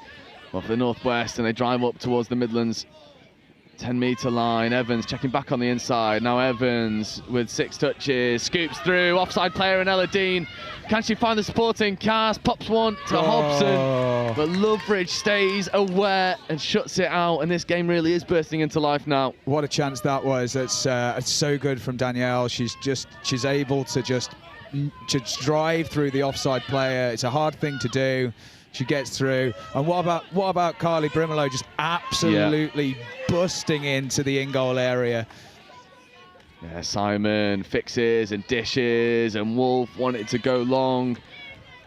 Apologies, that's Loveridge wearing 12. Here we go. We're going to have touches on the line here. Let's see what M. Simon can do. There's Loveridge, Wolf. Into And Goddard. Dawson. Goddard gets it, drives. Oh, that's close. It's a good release off the line there. Really from good Hobson. release. Yeah.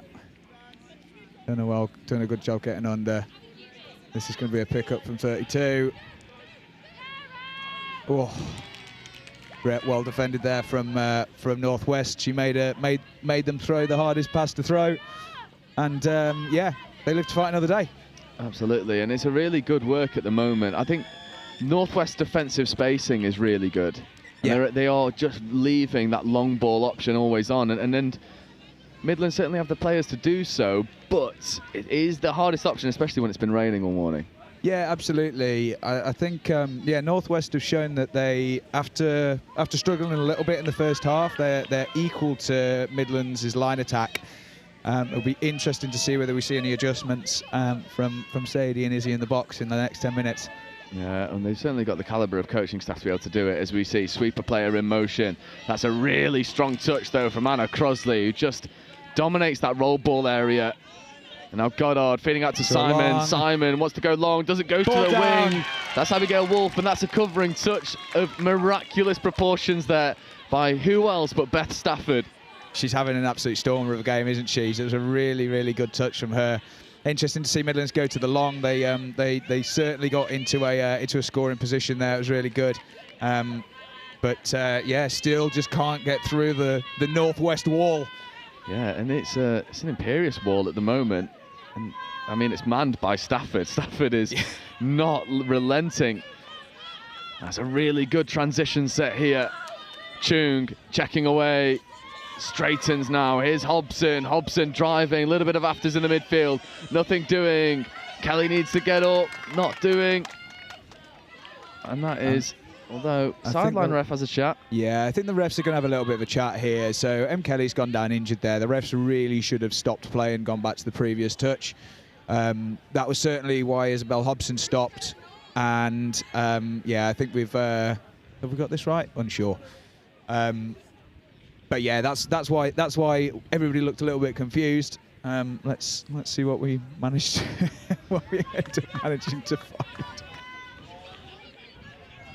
Looks like they've just stayed with the on-field decision. Tough for Northwest, I think. Absolutely, yeah.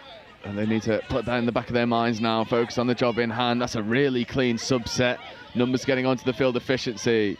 Loveridge straightens. Summers picking up from half, coming back over towards Loveridge. And Summers again wants to get on the quickie setup. No, it goes to Loveridge. There's a 3-on-2. Oh. But they tread water so well, do Northwest, but the reshape of focus. She's going through. The wall's come down. It was just a little bit of individual brilliance as we see the Selly coming off. Oh, that's tough for Northwest there, because they were equal to the 32 long. Unfortunately for them, Imogen Loveridge has got very good feet. Very good feet and a good bit of pace to get around as well. Northwest might feel a little bit hard done by, especially with the circumstances of the turnover, but next job is to re-establish that one try deficit, cut it back down again.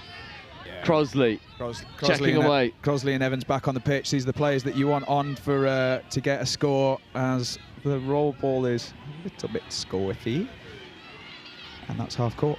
Yeah, and that's a turnover, a bit unceremoniously as things stand, but as we've seen, Midlands Tigers not averse to a midfield turnover in transition, so Northwest will look to put the squeeze on. Yeah, definitely. And yeah, these girls aren't gonna shy away in these roll balls either. Yeah, as we see Midlands drive out, they'll want to complete sets here. There's 7 minutes left. They've got 2-score advantage again. They need to look after the ball. Oh, Simon's gone through. Can she find a spare player? Check back on the inside. Oh, and that's a nasty fall there for Carly Brimlow. And we hope that she's okay. It's a completely accidental bit of contact, but that was an uncomfortable fall for Brimlow. Yeah, she looks like she's okay, but just a shock, I think. She went down hard. Hope she's all right. Also hard as nails is Carly Brimlow. She is. It looks like the refs have found a hard touch somewhere. So Midlands repeat set. Indeed, I think it was the touch from Anna Crosley on Tilly Palmer-Denning that left Palmer-Denning on the floor as Simon goes to the 32 platform. Wanted to give the extra pass there to Ella Loveridge. Decided against it. Simon coming over towards Palmer-Denning, now to Loveridge and Summers and Simon. This is dangerous. Summers checking, and what hands that is from Simon. Oh, the second penalty as well. This is danger signs here. A 3-try lead at this stage could be all she wrote. Palmer-Denning platforming. Palmer-Denning just doing a bit of organising here. Em's just trying to get the troops in the right order as we see the goosey. Can she find a spare player? There is someone free. It's Palmer-Denning. Lovely stuff from Midlands there. Al Summers with the goosey. We've been waiting for the left foot step all game, and there it is. And what a finish from Tilly. Yeah, Tilly Palmer-Denning just shakes away from her shadowing defender and gets the ball down cleanly. And Palmer-Denning, again, one of those young players that's come through.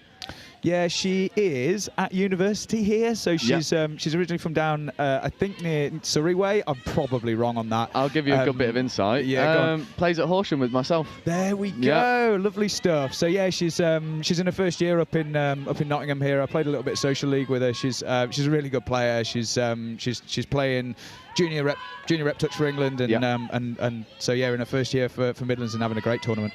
Absolutely. As we see once more, the hands just go to the wing. They shift the focus of the play so well. Yeah, it's been a theme all game. Northwest have been happy to let us just pass the ball across the front on one, and Midlands are happy to take it. Their driving throughout the game has been superb. Yeah, M. Simon now straightening, driving, platforming for Goddard. Goddard picking, looking to show a dummy, but it's well shot out by Hobson. Yeah, good. Anna Goddard's played really well in this game. She's one of the more experienced players in this team. She's England Women's Open representative. Played rugby union for Saracens as well. She's a really talented player. Absolutely, showing that these skills are super transferable. Absolutely. And just a bit of a stop-start restart as we try to establish where the mark is. And then off we go. Northwest with a bit of a job to do. Needs to get the next score on the board. Alice Hobson combining with Evans. Evans straightening. There is Hobson, back to Evans, to Crosley. Back into Evans. It's a nice bit of manipulation to get some extra yards as Evans and Crosley look to work together. Pop ball back on the inside, but that is a messy roll ball. But in from the side from Eladine, so penalty for Northwest. Yeah, Northwest. I'm not going to give my real opinion. Repeat set. Northwest really need a score here if they're going to get a result out of this game, and they've got the right two people in the middles here to make it happen. Absolutely. And looking to maybe come overside to Kesh Rowlands, not taken. Evans to Crosley. Evans with a long ball ripped to Brimlow, and Brimlow finishes, but I think the sideline ref has called that forward, so Brimlow's party will be spoiled, and it will remain a 3-try deficit. Looked close, didn't it? It was a great ball from Dan. I don't know whether it looks okay to me, and a great finish by Carls, but Midlands live to fight another day. Yeah, that's a tough decision to take from a Northwest perspective. But for Midlands Tigers, you're happy with it. And then Simon just cannons her way through the roll ball, folded in suit by Dean, and then moving it open side. It's such good ball manipulation in the midfield from Lottie Saunders. Just gets caught. Yeah, just lost momentum a little bit. See whether they can re-establish it. I've lost touch of the touch count. I hope they know. 5th. Al Summers with the foot. Switch plays. This is dangerous. Now there's a bit of a pace mismatch and looking for the switch once more. Danielle Evans did a really good job of recovering because it looked like she was left wanting there by Alice Summers. Yeah, great recovery from Danielle there. She's no slouch. And just shifting the play over into that far edge, and the lateral play coming up with an offside penalty in favour of Northwest, but with a minute to go. The result of this game is pretty much a foregone conclusion. Dan, Midlands Tigers, it just seems that they're able to problem solve so well on the fly. I mean, they're defensively, they've shut out Northwest by and large in the second half. That Yep. was something they struggled to do in the first. Yeah, I'm not quite sure what the adjustments were, but they look pretty comfortable, don't they? They're defending much tighter, and yeah, it's what you want to see. Yeah, Midlands will be really happy with this result. I think I've been really impressed by Northwest. I think they've played superb. You know, they're unlucky, really, not for the game to have been a little bit closer in the end. They've just run out of steam a little bit in the second half, but Northwest have been really good value and made it a really good game. Absolutely, as we see Midlands trying to put the icing on the cake and get their 8th score of the game, but nothing doing. And Northwest, I mean, the one that I'll pick out is maybe a bit more of an unknown name, Beth Stafford. I mean, what a defensive performance that was from Stafford. Yeah, she's been everywhere. She looks really comfortable at this level, and yeah, looks like a real threat. Yeah, good foot speed into the roll ball as well. As the final hooter goes, that'll be tap for last play. Can't finish on a penalty, and Midlands Tigers will just surrender the play. There was a voice in the back of the mind there for Tigers to potentially try and go one more, but they take the touch. And Dan, I mean, this Tigers women's open side, it just looks so good. They do. They've got Sharks up this afternoon. Be a big game. Be a really exciting game. It will be, and that takes us into our lunch break. Dan, I am so grateful to once again share the mics with you. It's been an absolute pleasure. We'll definitely get you on again at some point over Nationals. I appreciate that. But from all of us here, we're going to take a very quick lunch break, and we'll be back with you at 3:05, where we will have men's open action. It's an international friendly between Ireland and France. But as things stand here, Midlands Tigers Women's Open 7, Northwest Touch 4.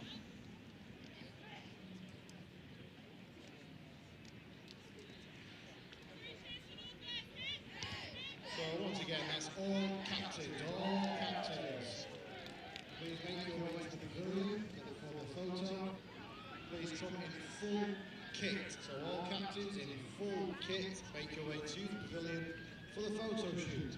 It will be taking place at 2. Unfortunately, if you aren't here, they will be taking the photo and you will not be included.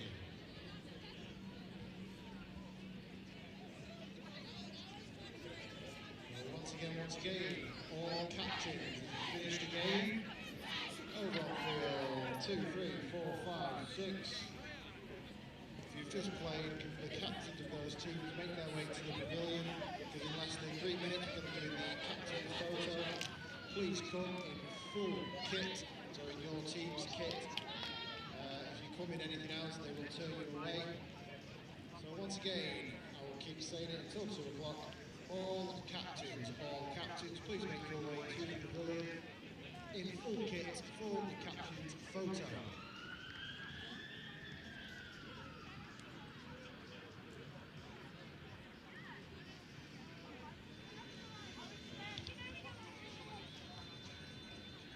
Once again, I appreciate some games have finished, and all games were played have finished, but if you were playing in them games, captains, please make your way over to the pavilion for the captain's photo.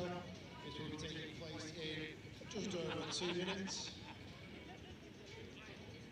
So if you are the captain, or you are with your team captain, please send them to the pavilion. A memory for the 2026 National Championship, so please send your captains to the pavilion for the captain's photo.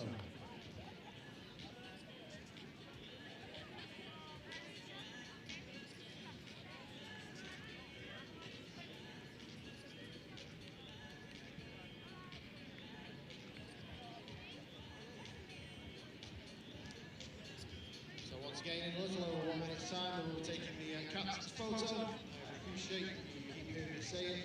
This is quite important for the organisers, because they want this occasion to be memorised for the captains of the teams.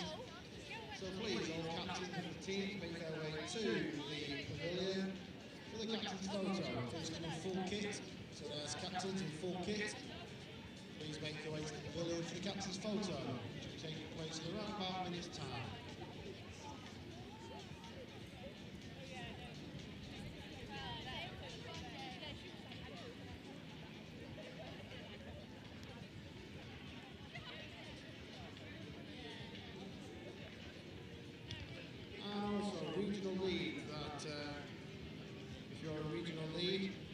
make your way over also to the pavilion for 2:05, as though we do the regional lead photo. So captain is going to be going ahead very shortly. Captain's photo, please come in full kit. And then regional leads, please make your way over as soon as possible. That'll be happening at 2:05. So once again, regional leads, captains, make your way to the pavilion for the photo.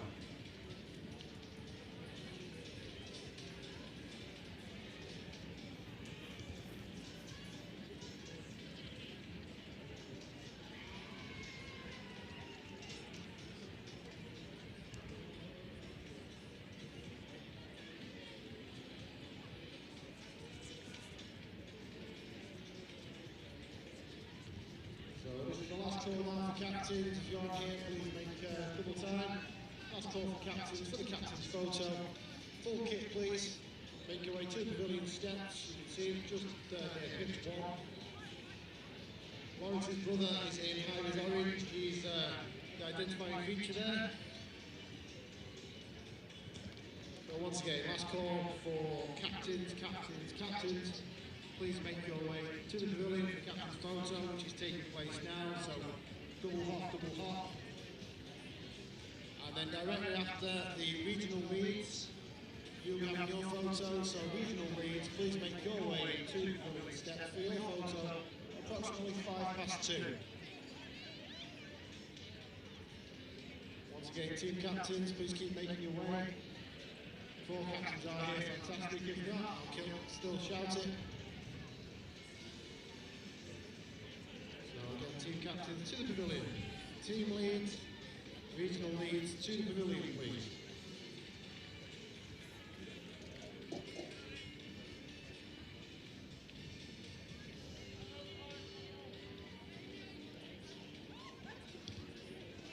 So by just getting everybody in order at the front of the stairs here. So again, last call for team captains, full kit, bottom of the stairs, pavilion, please.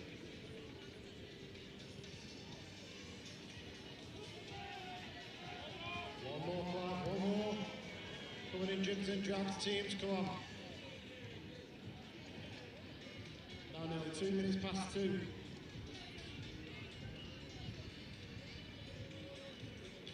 So once again, in a couple of minutes,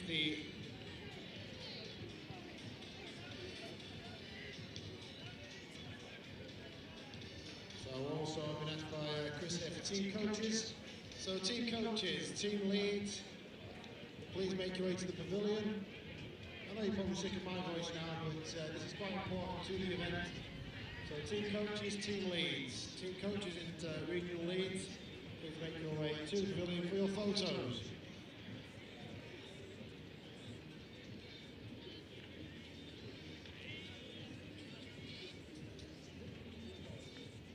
So now the captain's photos have been completed, they've all dispersed. So that is over. If you weren't there, I do apologise, you've missed it. We are now asking for coaches and regional leads. So team coaches and team regional leads, please make your way to the pavilion for your photo.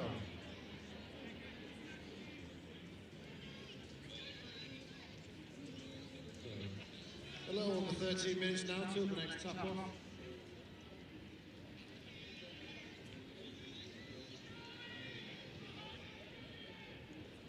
So again, team coaches and regional leads, please make your way to the stairs at the pavilion.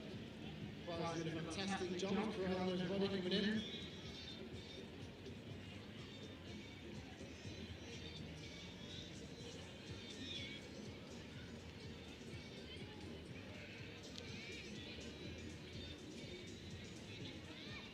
Once more, team coaches, regional leads. Team coaches, regional leads, please make your way to the stairs of the pavilion for the photos.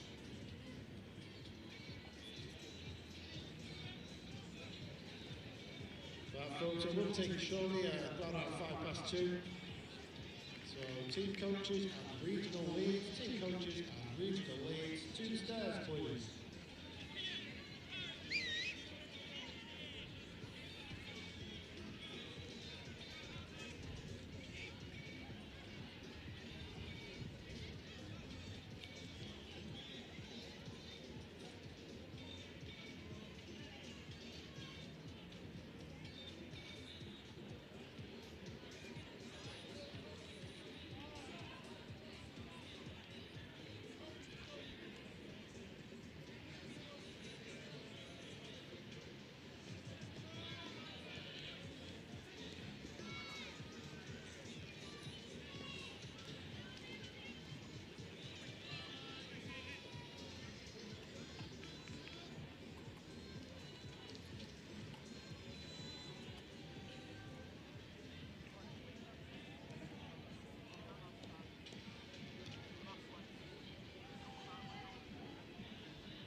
Mitchell, are we still wanting regional leads and coaches, or is that done now?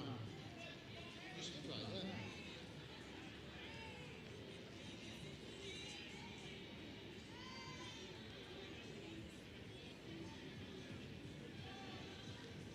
So again, team coaches, regional leads, team coaches and regional leads. Please make your way to the stairs. Got 30 more seconds before Clive pushes the big red button. So please, if you want to be in the photo, for the team coaches and for regional leads. This gentleman running over with an England top on. Run faster. Just kidding. So team coaches and regional leads, this is your final call. Going once, going twice sold. For the photo shoot from the stairs here at the pavilion.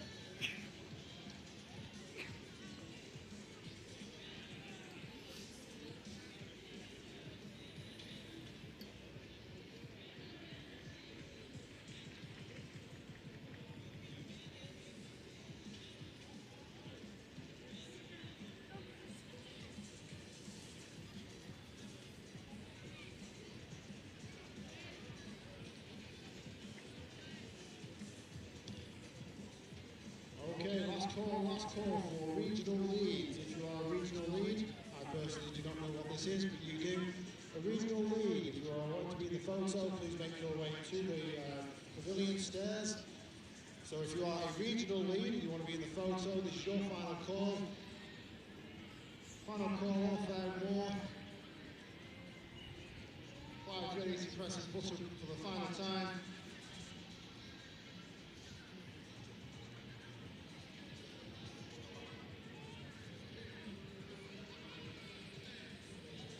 Still coordinated, so if you are team regional leads, your last call is about to say the photo.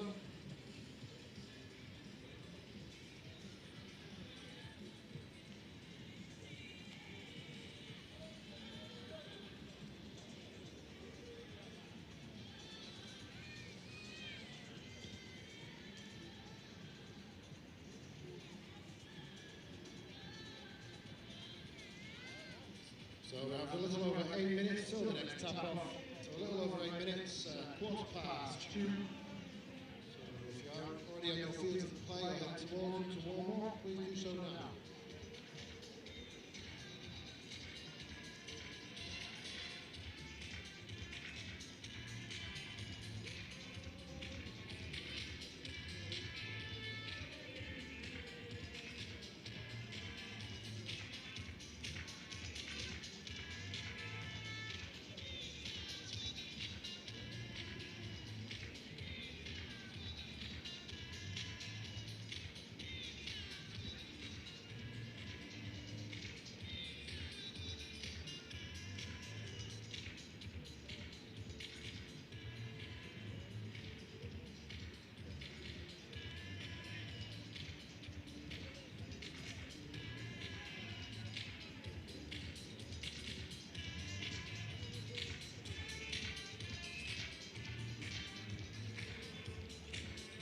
So the sauna and the ice baths are available. Sauna and ice baths, I believe they'll be opening at 2, so it's just nearly 10 past 2 now.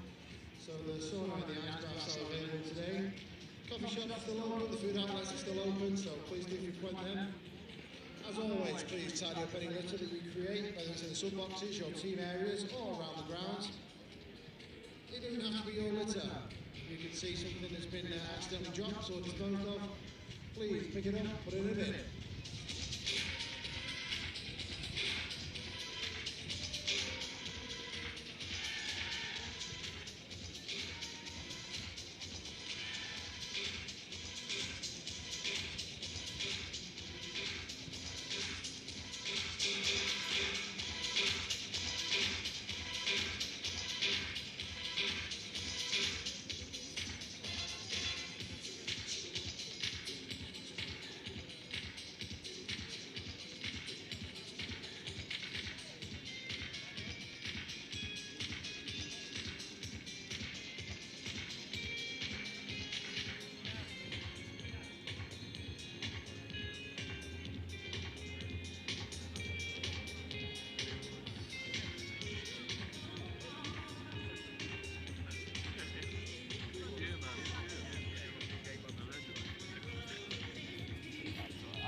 2 tap off. Players officials 5-minute warning.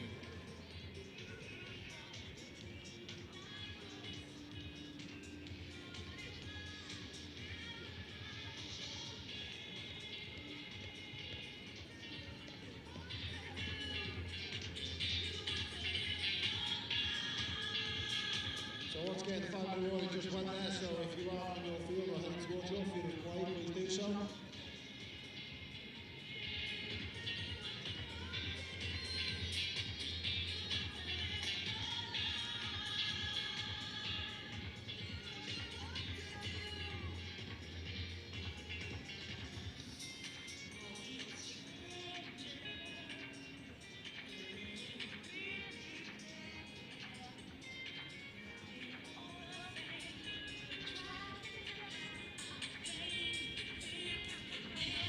So once again, the ice bath and the sauna are available. You can book online or you can make your way up. I guess they accept walk-ins. They do still have spaces available.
Officials, point officials, your 2-minute warning. Players and officials, 2 minutes.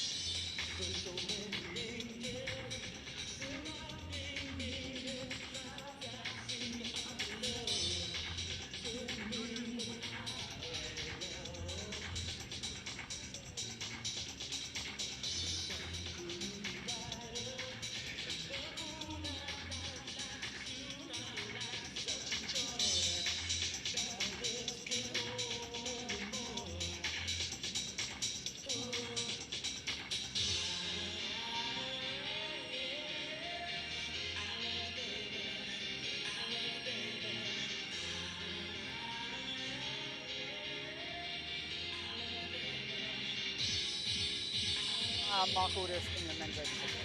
My name's Martin Wright, and I'm the head of the women's programme for England Touch. Hi, I'm Tim Osborne. I'm the England mixed open coach. Across the regions and the grassroots development, Chris, it's super exciting to see how we've grown over the past 14 years with the nationals. This time of year is pretty important for the elite end of the game because we get to see our open squad players perform in tough environments, and that helps us with selection through to the next international tournament. Nationals is super important for us. It's the one point in the year where the whole country comes together, all the different regions competing really hard, playing amazing touch, but also great to see the community all together for this weekend. It's a really important weekend for us. This, whilst we see the players at camps, you get to see them in a live environment here. So very, very important. We have 2 objectives. First of all, we're looking for talent identification. So we're looking for the players in England that can come up to make up part of the open squads, but we're also looking for the players that are within our squad selection for Euro Championships this summer. Same things we look for in all of our teams in terms of good core skills done well, fast, accurately, at speed, strength of character, resilience, teamwork, all of those core important attributes that we look for in our elite players. Clearly, we're going to see some interesting stuff on day 3.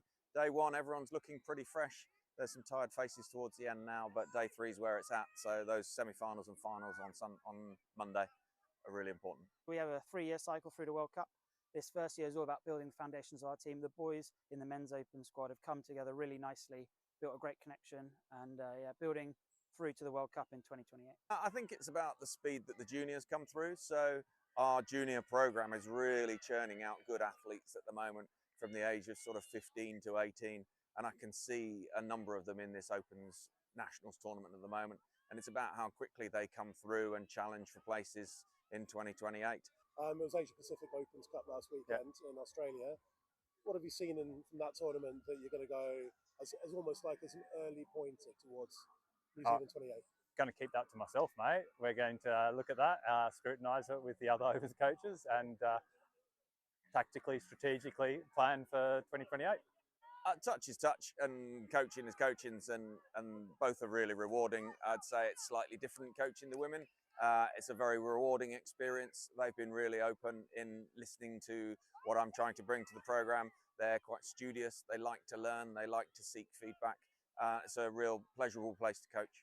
I was Women's Opens head coach before that as well, Chris, for 4 years, and it's not a big adaptation, to be honest.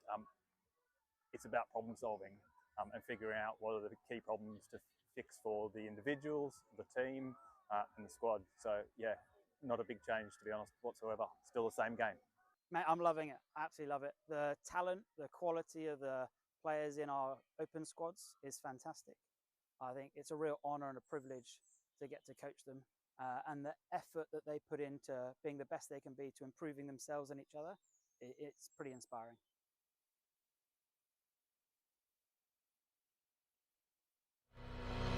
It's our turn now.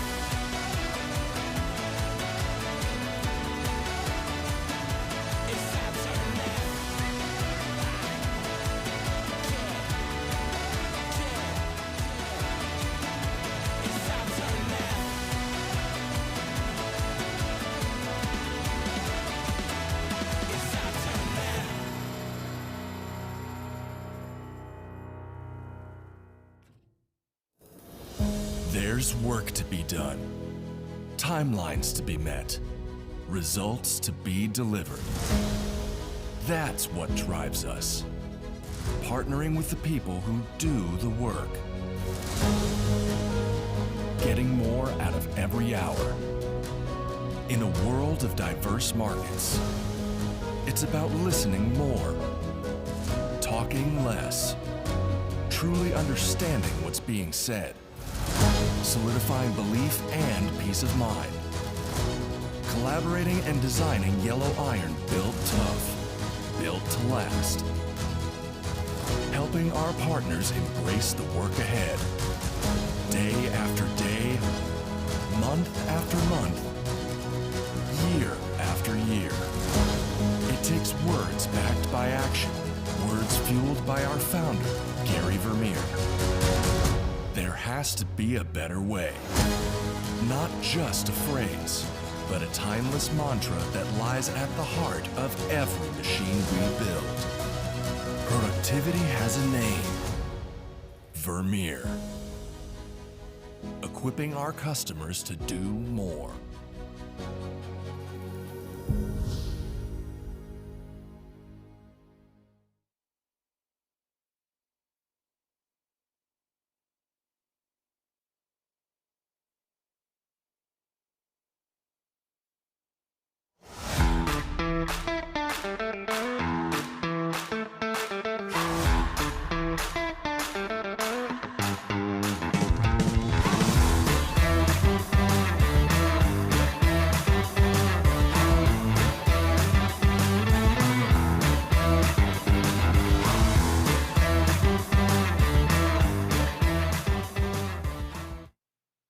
the marketing and business development program, it's a program where people who are either new to Vermeer or new to your current role, you get together for about 5 weeks over the first 5 or 6 months of your time here. And you really get to start learning about the people, the products, the culture, and it really equips you to be successful in your role. Some people are coming into Vermeer not knowing anything, so it's meeting people and getting opportunities and getting your face exposure and getting their exposure to you so you know everyone already. And it kind of creates a more effective worker because they have that base knowledge of everyone that they're going to be working around and with. In my position with training, it exposed me to other areas of thought that I wouldn't originally include in my training exercises or in the way that I go about building those and routing those exercises. Vermeer is a huge worldwide manufacturer, over 3,000 team members. There's a lot that goes on here. So this program does a good job of boiling down how our products are manufactured to how we distribute them through our dealer network, and then just connecting you with different people all across the Vermeer miles so you can do your job. I've always been operations side, so this one showed me the other side of the company, and I have no idea when it comes to sales. So this has really kind of shown me using some of my engineering background and stuff about the product that I already know. Now I get to use it and learn about the sales and how we forecast and how we should sell it and how do we market it the right way. And so now I feel more equipped to be in my position than with my just engineering degree in general. My favorite part of the program was not only making friends in the group, because you kind of bond with the people in the group, and there was about 8 of us in there, and they're still my friends to this day, but my favorite part was also making contacts with the people and the presenters. In my position, there's a lot of times where someone will say, hey, reach out to this person, and you've never actually met that person before. So now actually meeting that person and putting a face with the name, it makes my job a lot easier. My favorite part was getting to meet with executives. We get a couple one-on-one sessions where they share kind of their whole career story, and you get a chance to ask them questions too about your own development at Vermeer. So you get to connect with them on a personal level, which is something you don't get a chance to do at a lot of other companies. So I think that was a really unique opportunity. I just graduated, and I know that working at a company like Vermeer, I'm cared for, and they want to push me to be the best person I can. And as a young professional, it gives me a heightened sense of value in me as an employee, that the company cares enough to build me and my character. And that's really what this whole process has been. People wanting me to grow, wanting you to do better, wanting to talk to you and make sure you learn the most out of what you can. I'm just really grateful to be at a company that will invest this time in me to learn more about the company and get more context to really succeed in my job. If I had not had this program, I would not be connected to so many people who help me do my job every day.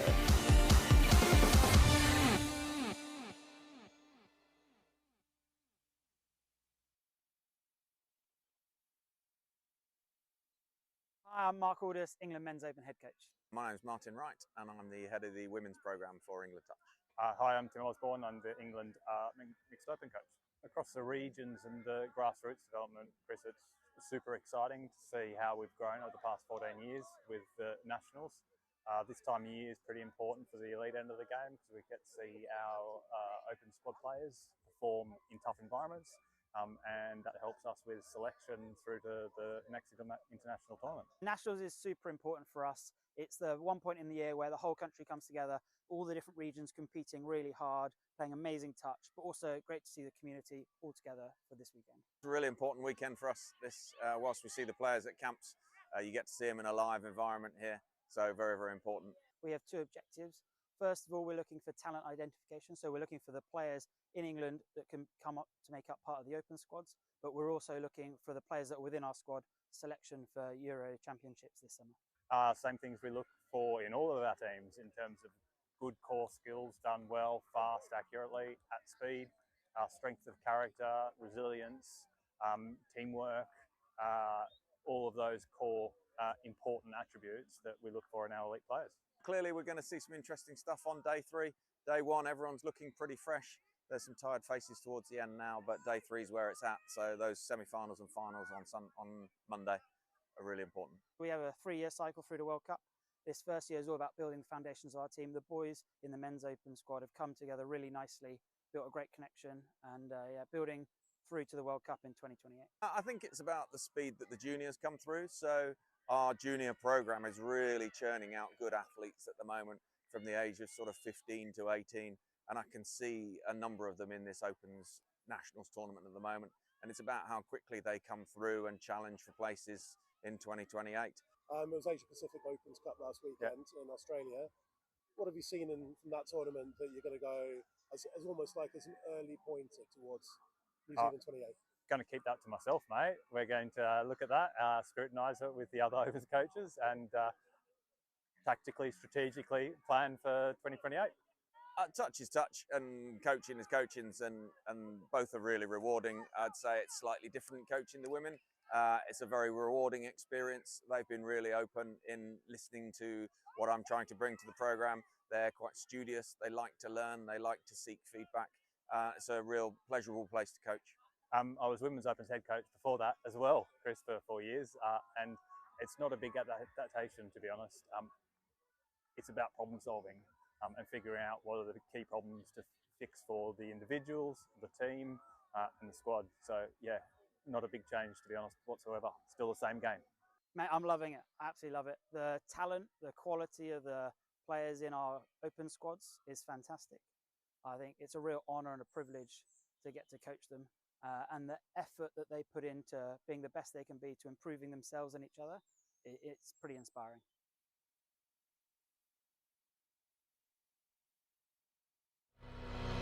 It's our turn now.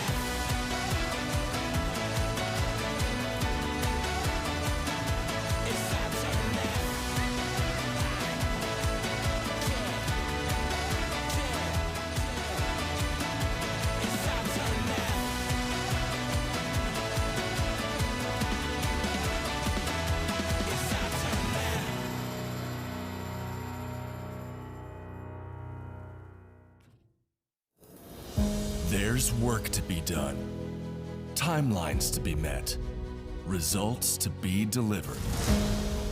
That's what drives us. Partnering with the people who do the work. Getting more out of every hour. In a world of diverse markets, it's about listening more, talking less, truly understanding what's being said. Solidifying belief and peace of mind. Collaborating and designing yellow iron built tough, built to last. Helping our partners embrace the work ahead. Day after day, month after month, year after year. It takes words backed by action, words fueled by our founder, Gary Vermeer. There has to be a better way. Not just a phrase, but a timeless mantra that lies at the heart of every machine we build. Productivity has a name. Vermeer. Equipping our customers to do more.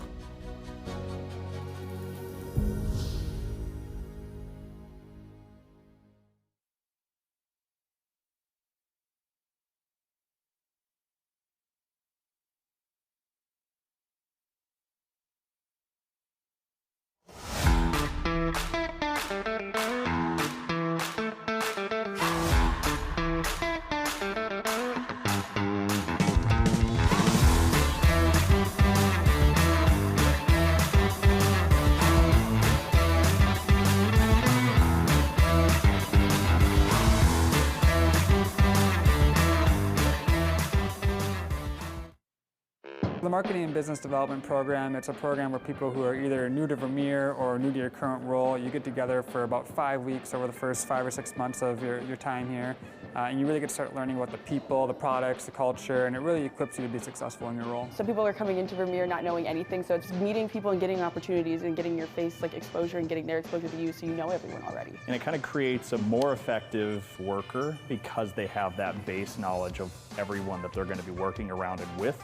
In my position with training, it exposed me to other areas of thought that I wouldn't originally include in my training exercises or in the way that I go about building those and routing those exercises. Vermeer is a huge worldwide manufacturer, over 3,000 team members. There's a lot that goes on here. So this program does a good job of boiling down how our products are manufactured to how we distribute them through our dealer network, and then just connecting you with different people all across the Vermeer mile so you can do your job. I've always been operations side, so this one showed me the other side of the company, and I have no idea when it comes to sales. So this has really kind of showed me, like, using some of my engineering background and stuff about the product that I already know. Now I get to use it and learn about the sales and how we forecast and how we should sell it and how do we market it the right way. And so now I feel more equipped to be in my position than with my just engineering degree in general. My favorite part of the program was not only making friends in the group, because you kind of bond with the people in the group, and there was about 8 of us in there, and they're still my friends to this day, but my favorite part was also making contacts with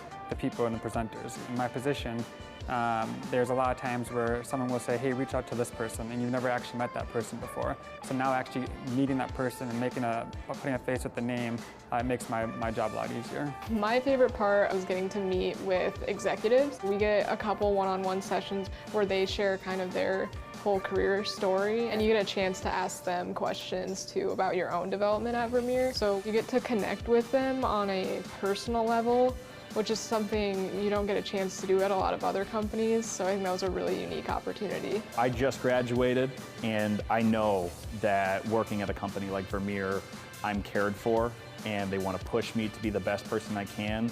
And as a young professional, it gives me a heightened sense of value in me as an employee, that the company cares enough to build me and my character. And that's really what this whole process has been. People wanting me to grow, wanting you to do better, wanting to talk to you and make sure you learn the most out of what you can. I'm just really grateful to be at a company that will invest this time in me to learn more about the company and get more context to really succeed in my job. If I had not had this program, I would not be connected to so many people who help me do my job every day.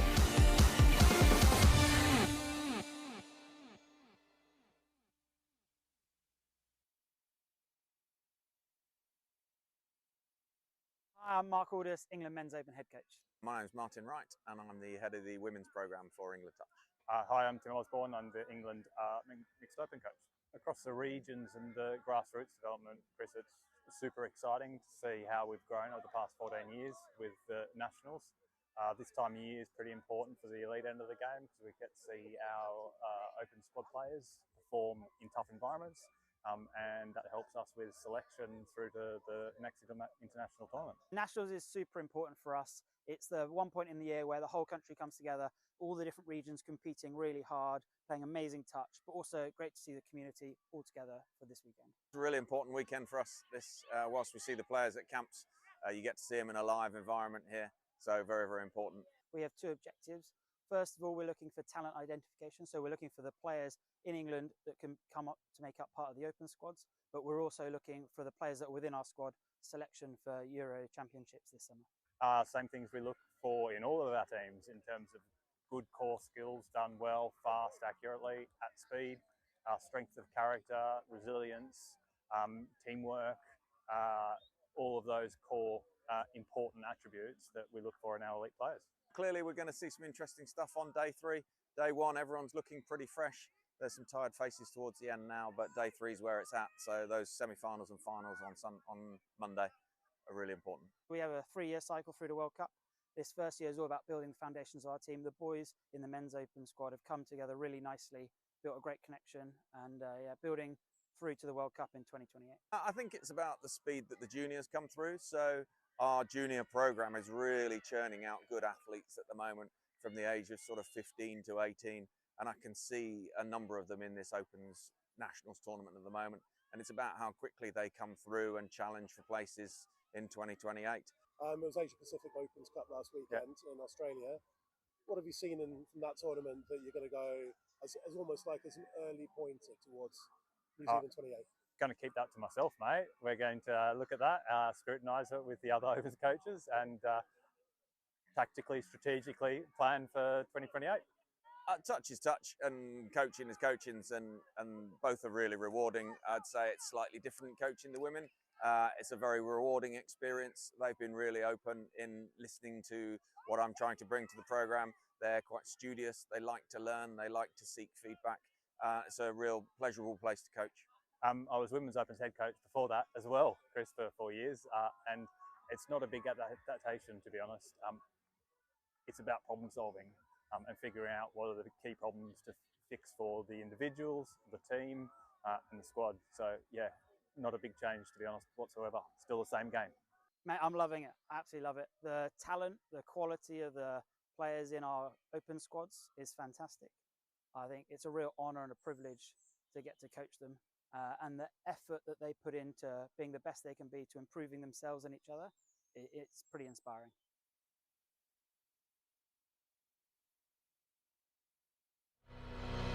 It's our turn now.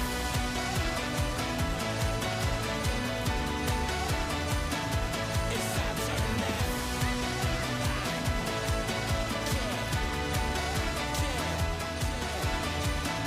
It's our turn now. It's our turn now.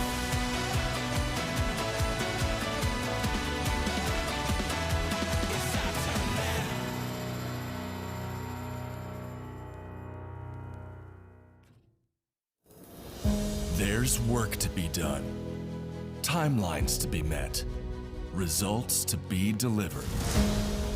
That's what drives us. Partnering with the people who do the work. Getting more out of every hour. In a world of diverse markets, it's about listening more, talking less, truly understanding what's being said. Solidifying belief and peace of mind. Collaborating and designing yellow iron built tough, built to last. Helping our partners embrace the work ahead. Day after day, month after month, year after year. It takes words backed by action, words fueled by our founder, Gary Vermeer. There has to be a better way. Not just a phrase, but a timeless mantra that lies at the heart of every machine we build. Productivity has a name. Vermeer. Equipping our customers to do more.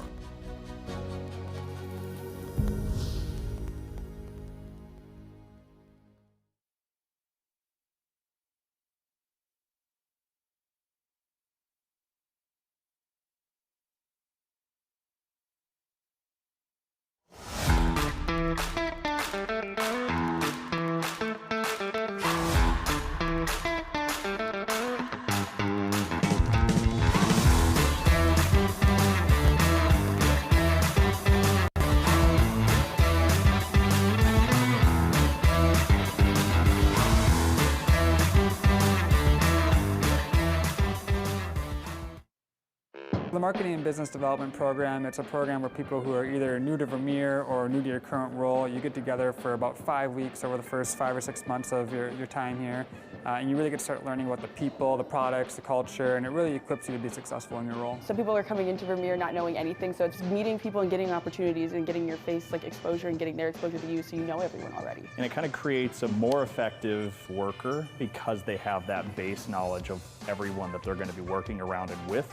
In my position with training, it exposed me to other areas of thought that I wouldn't originally include in my training exercises or in the way that I go about building those and routing those exercises. Vermeer is a huge worldwide manufacturer, over 3,000 team members. There's a lot that goes on here. So this program does a good job of boiling down how our products are manufactured, to how we distribute them through our dealer network, and then just connecting you with different people all across the Vermeer mile so you can do your job. I've always been operations side, so this one showed me the other side of the company, and I have no idea when it comes to sales. So this has really kind of shown me using some of my engineering background and stuff about the product that I already know. Now I get to use it and learn about the sales and how we forecast and how we should sell it and how do we market it the right way. And so now I feel more equipped to be in my position than with my just engineering degree in general. My favorite part of the program was not only making friends in the group, because you kind of bond with the people in the group, and there was about 8 of us in there, and they're still my friends to this day, but my favorite part was also making contacts with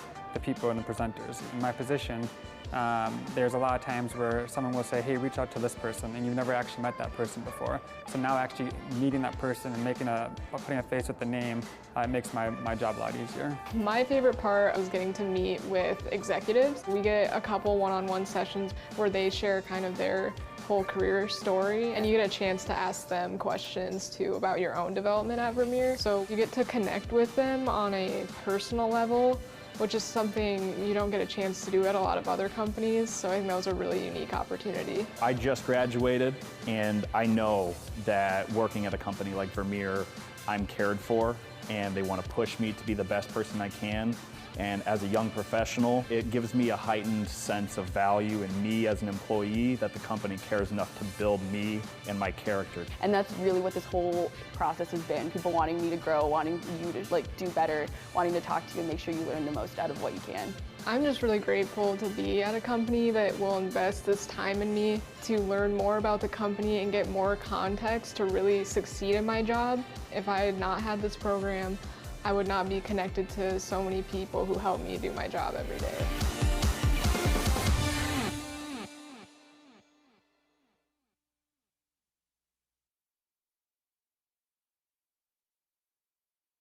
Hi, I'm Mark Aldous, England Men's Open head coach. My name's Martin Wright, and I'm the head of the women's programme for England Touch.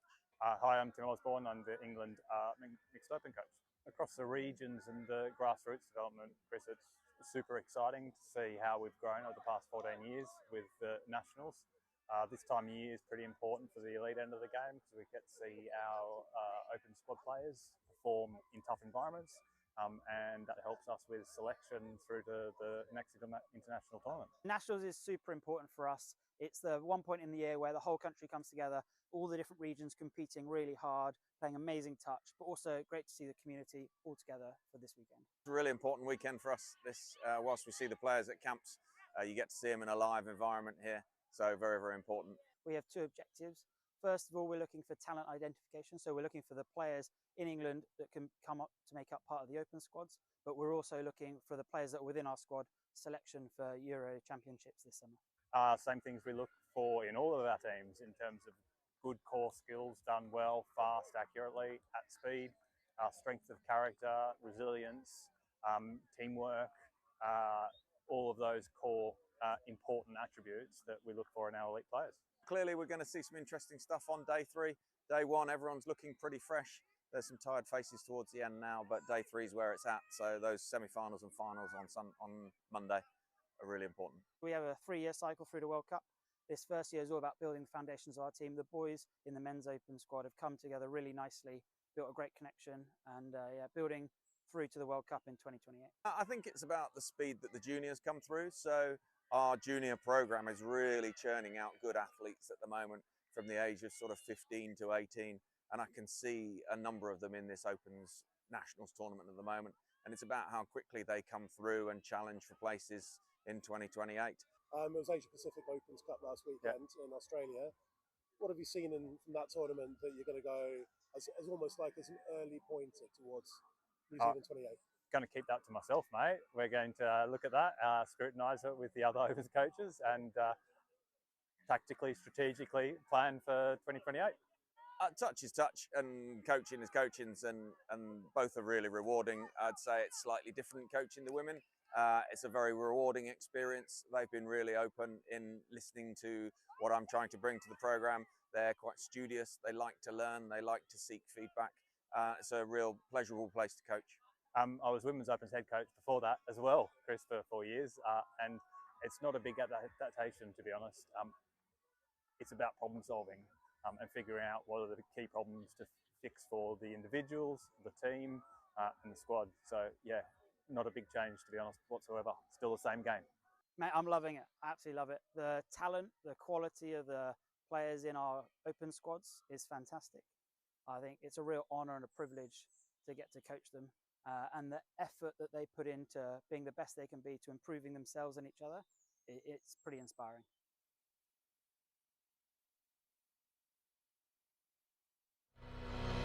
It's our turn now.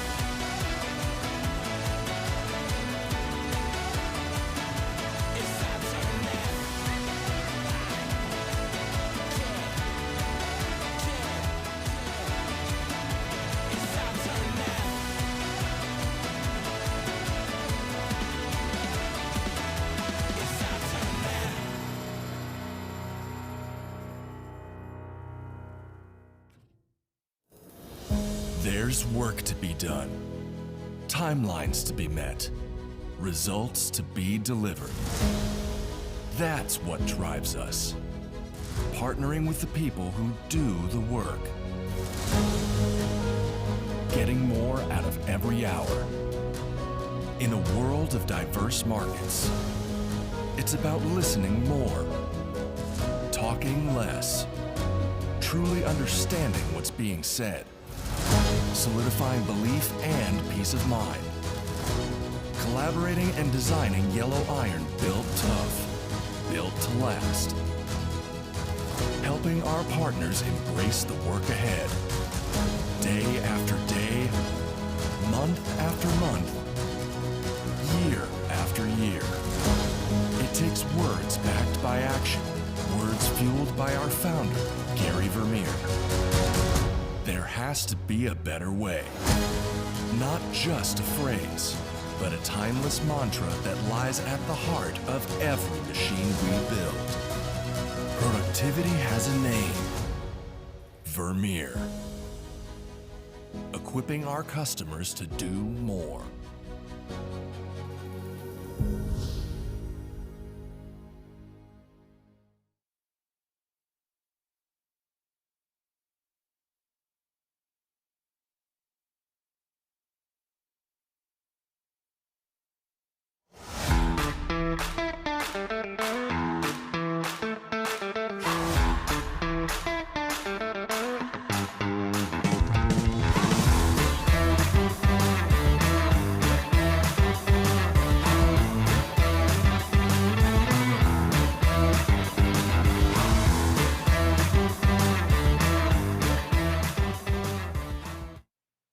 The Marketing and Business Development Program, it's a program where people who are either new to Vermeer or new to your current role, you get together for about 5 weeks over the first 5 or 6 months of your time here. And you really get to start learning about the people, the products, the culture, and it really equips you to be successful in your role. Some people are coming into Vermeer not knowing anything, so it's meeting people and getting opportunities and getting your face exposure and getting their exposure to you so you know everyone already. And it kind of creates a more effective worker because they have that base knowledge of everyone that they're going to be working around and with. In my position with training, it exposed me to other areas of thought that I wouldn't originally include in my training exercises or in the way that I go about building those and routing those exercises. Vermeer is a huge worldwide manufacturer, over 3,000 team members. There's a lot that goes on here. So this program does a good job of boiling down how our products are manufactured, to how we distribute them through our dealer network, and then just connecting you with different people all across the Vermeer miles so you can do your job. I've always been operations side, so this one showed me the other side of the company, and I have no idea when it comes to sales. So this has really kind of showed me using some of my engineering background and stuff about the product that I already know. Now I get to use it and learn about the sales and how we forecast and how we should sell it and how do we market it the right way. And so now I feel more equipped to be in my position than with my just engineering degree in general. My favorite part of the program was not only making friends in the group, because you kind of bond with the people in the group, and there was about 8 of us in there, and they're still my friends to this day, but my favorite part was also making contacts with the people and the presenters. In my position, there's a lot of times where someone will say, hey, reach out to this person, and you've never actually met that person before. So now actually meeting that person and putting a face with the name, it makes my job a lot easier. My favorite part was getting to meet with executives. We get a couple one-on-one sessions where they share kind of their whole career story, and you get a chance to ask them questions too about your own development at Vermeer. So you get to connect with them on a personal level, which is something you don't get a chance to do at a lot of other companies. So I think that was a really unique opportunity. I just graduated, and I know that working at a company like Vermeer, I'm cared for, and they want to push me to be the best person I can. And as a young professional, it gives me a heightened sense of value in me as an employee that the company cares enough to build me and my character. And that's really what this whole process has been. People wanting me to grow, wanting you to do better, wanting to talk to you and make sure you learn the most out of what you can. I'm just really grateful to be at a company that will invest this time in me to learn more about the company and get more context to really succeed in my job. If I had not had this program, I would not be connected to so many people who help me do my job every day.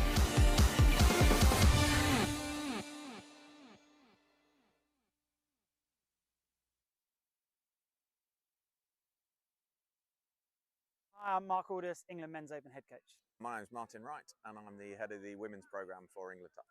Hi, I'm Tim Osborne. I'm the England Mixed Open coach. Across the regions and the grassroots development, Chris, it's super exciting to see how we've grown over the past 14 years with the nationals. This time of year is pretty important for the elite end of the game because we get to see our open squad players perform in tough environments, and that helps us with selection through to the next international tournament. Nationals is super important for us. It's the one point in the year where the whole country comes together, all the different regions competing really hard, playing amazing touch, but also great to see the community all together for this weekend. It's a really important weekend for us. This, whilst we see the players at camps, you get to see them in a live environment here. So very, very important. We have two objectives. First of all, we're looking for talent identification. So we're looking for the players in England that can come up to make up part of the open squads, but we're also looking for the players that are within our squad selection for Euro Championships this summer. Same things we look for in all of our teams in terms of good core skills done well, fast, accurately, at speed, strength of character, resilience, teamwork, all of those core important attributes that we look for in our elite players. Clearly we're going to see some interesting stuff on day 3. Day 1, everyone's looking pretty fresh. There's some tired faces towards the end now, but day 3 is where it's at. So those semi-finals and finals on Monday are really important. We have a 3-year cycle through the World Cup. This first year is all about building the foundations of our team. The boys in the men's open squad have come together really nicely, built a great connection, and building through to the World Cup in 2028. I think it's about the speed that the juniors come through. So our junior program is really churning out good athletes at the moment from the age of sort of 15 to 18. And I can see a number of them in this Opens Nationals tournament at the moment. And it's about how quickly they come through and challenge for places in 2028. It was Asia Pacific Opens Cup last weekend in Australia. What have you seen from that tournament that you're going to go as almost like as an early pointer towards New Zealand 28? Going to keep that to myself, mate. We're going to look at that, scrutinise it with the other Opens coaches, and tactically, strategically plan for 2028. Touch is touch, and coaching is coaching, and both are really rewarding. I'd say it's slightly different coaching the women. It's a very rewarding experience. They've been really open in listening to what I'm trying to bring to the program. They're quite studious. They like to learn. They like to seek feedback. It's a real pleasurable place to coach. I was Women's Opens head coach before that as well, Chris, for 4 years, and it's not a big adaptation, to be honest. It's about problem solving and figuring out what are the key problems to fix for the individuals, the team, and the squad. So yeah, not a big change, to be honest, whatsoever. Still the same game. Mate, I'm loving it. I absolutely love it. The talent, the quality of the players in our open squads is fantastic. I think it's a real honour and a privilege to get to coach them. And the effort that they put into being the best they can be to improving themselves and each other, it's pretty inspiring.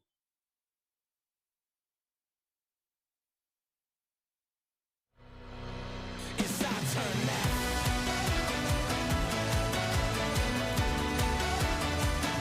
It's our turn now.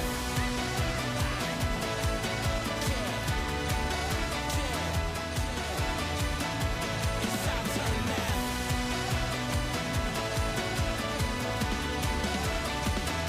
It's our turn now.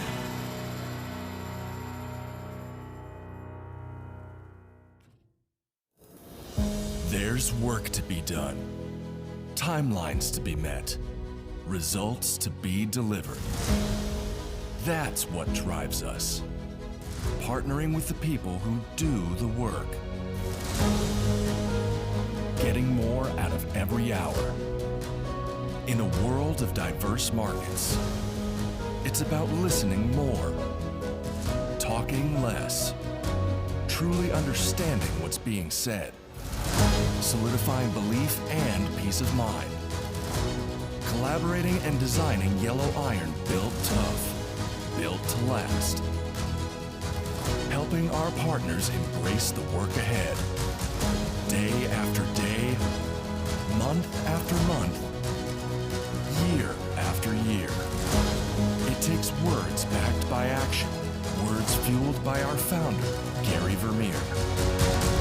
There has to be a better way. Not just a phrase, but a timeless mantra that lies at the heart of every machine we build.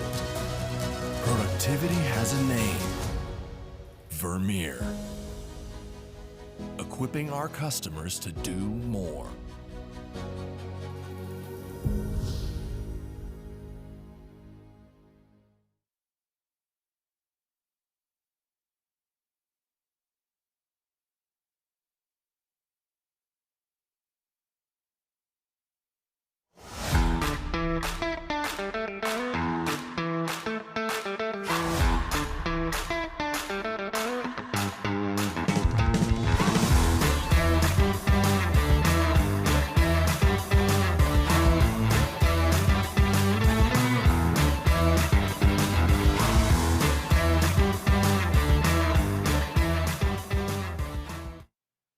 The Marketing and Business Development Program, it's a program where people who are either new to Vermeer or new to your current role, you get together for about 5 weeks over the first 5 or 6 months of your time here. And you really get to start learning about the people, the products, the culture, and it really equips you to be successful in your role. Some people are coming into Vermeer not knowing anything, so it's meeting people and getting opportunities and getting your face exposure and getting their exposure to you so you know everyone already. And it kind of creates a more effective worker because they have that base knowledge of everyone that they're going to be working around and with. In my position with training, it exposed me to other areas of thought that I wouldn't originally include in my training exercises or in the way that I go about building those and routing those exercises. Vermeer is a huge worldwide manufacturer, over 3,000 team members. There's a lot that goes on here. So this program does a good job of boiling down how our products are manufactured to how we distribute them through our dealer network, and then just connecting you with different people all across the Vermeer miles so you can do your job. I've always been operations side, so this one showed me the other side of the company, and I have no idea when it comes to sales. So this has really kind of shown me using some of my engineering background and stuff about the product that I already know. Now I get to use it and learn about the sales and how we forecast and how we should sell it and how do we market it the right way. And so now I feel more equipped to be in my position than with my just engineering degree in general. My favorite part of the program was not only making friends in the group, because you kind of bond with the people in the group, and there was about 8 of us in there, and they're still my friends to this day, but my favorite part was also making contacts with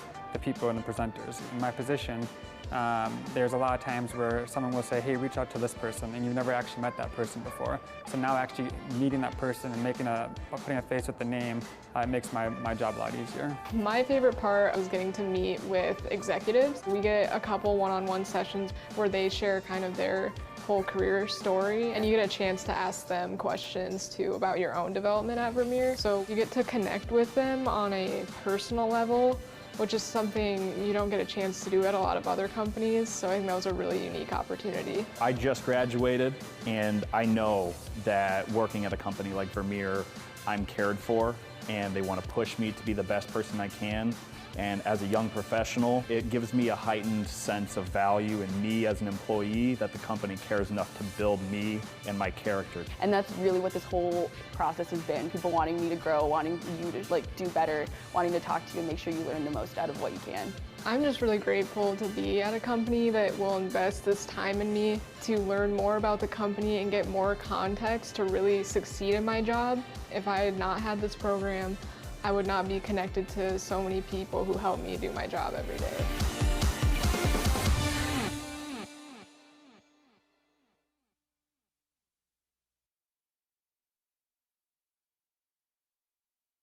Hi, I'm Mark Aldous, England Men's Open head coach. My name's Martin Wright, and I'm the head of the women's program for England Touch.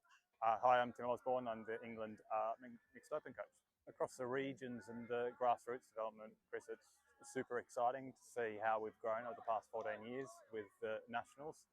This time of year is pretty important for the elite end of the game because we get to see our open squad players perform in tough environments, and that helps us with selection through to the next international tournament. Nationals is super important for us. It's the one point in the year where the whole country comes together, all the different regions competing really hard, playing amazing touch, but also great to see the community all together for this weekend. It's a really important weekend for us. This, whilst we see the players at camps, you get to see them in a live environment here. So very, very important. We have 2 objectives. First of all, we're looking for talent identification. So we're looking for the players in England that can come up to make up part of the open squads, but we're also looking for the players that are within our squad selection for Euro Championships this summer. Same things we look for in all of our teams in terms of good core skills done well, fast, accurately, at speed, strength of character, resilience, teamwork, all of those core important attributes that we look for in our elite players. Clearly we're going to see some interesting stuff on day 3. Day 1, everyone's looking pretty fresh. There's some tired faces towards the end now, but day 3 is where it's at. So those semi-finals and finals on Monday are really important. We have a 3-year cycle through the World Cup. This first year is all about building the foundations of our team. The boys in the men's open squad have come together really nicely, built a great connection, and building through to the World Cup in 2028. I think it's about the speed that the juniors come through. So our junior program is really churning out good athletes at the moment from the age of sort of 15 to 18. And I can see a number of them in this Opens Nationals tournament at the moment. And it's about how quickly they come through and challenge for places in 2028. It was Asia Pacific Opens Cup last weekend in Australia. What have you seen from that tournament that you're going to go as almost like as an early pointer towards New Zealand 28? Going to keep that to myself, mate. We're going to look at that, scrutinise it with the other Opens coaches, and tactically, strategically plan for 2028. Touch is touch and coaching is coaching, and both are really rewarding. I'd say it's slightly different coaching the women. It's a very rewarding experience. They've been really open in listening to what I'm trying to bring to the program. They're quite studious. They like to learn. They like to seek feedback. It's a real pleasurable place to coach. I was Women's Opens head coach before that as well, Chris, for 4 years, and it's not a big adaptation, to be honest. It's about problem solving and figuring out what are the key problems to fix for the individuals, the team, and the squad. So yeah, not a big change, to be honest, whatsoever. Still the same game. Mate, I'm loving it. I absolutely love it. The talent, the quality of the players in our open squads is fantastic. I think it's a real honour and a privilege to get to coach them, and the effort that they put into being the best they can be to improving themselves and each other, it's pretty inspiring.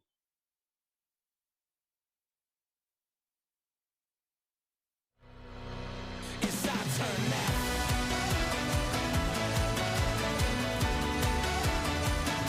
It's our turn now.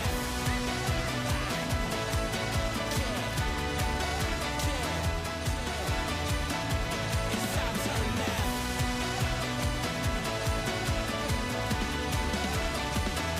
It's our turn now.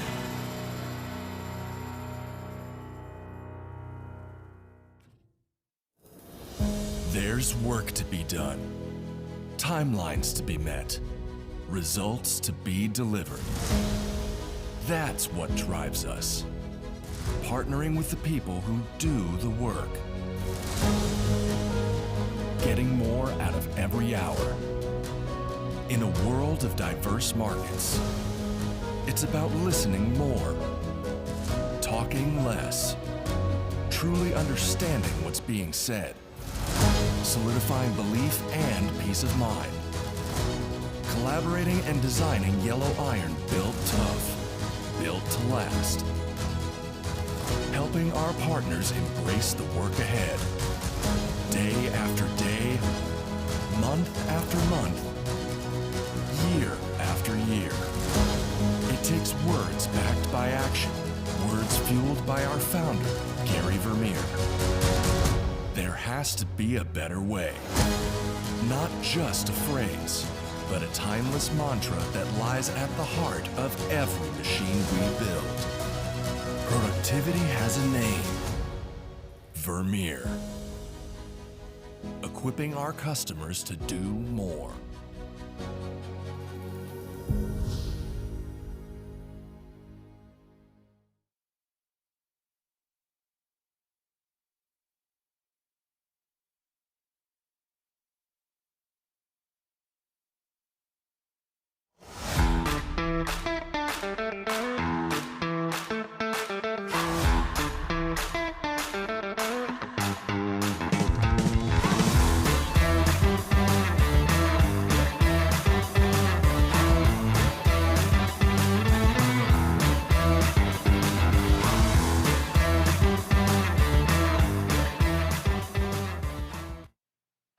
marketing and business development program. It's a program where people who are either new to Vermeer or new to your current role, you get together for about 5 weeks over the first 5 or 6 months of your time here.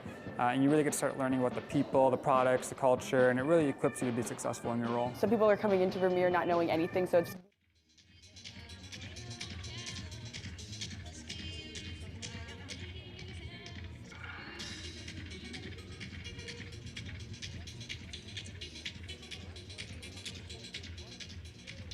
Ladies and officials, this is your 30-second warning. Please take to the field, ready to play.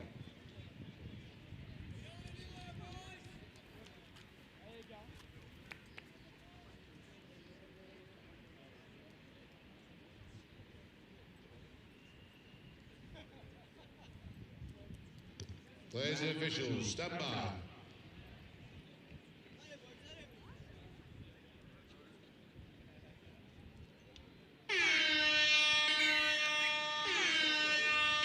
And so welcome back to the return of action here on pitch 1, where it's a friendly men's open game between the team from France and the team from Ireland. Keep an eye out for the big number 13, Remy Malot, on the ball, interchanging in the midfield. There's a good flick touch that comes in and an early turnover in favour of Ireland. And there's no Sam Bork alongside me, but there is current Southwest Saxons player Rory Fulton. And you'll be representing Ireland up here in the comms box. Very pleased to spend a bit of time here in the comms box. And here we see Ireland wrapping out. On comes Sam Bewley onto the ball. Coming down to set up a scooping platform here. Sam Bewley picking up from half. There's the link ball. Oh, good feet. Just reined in.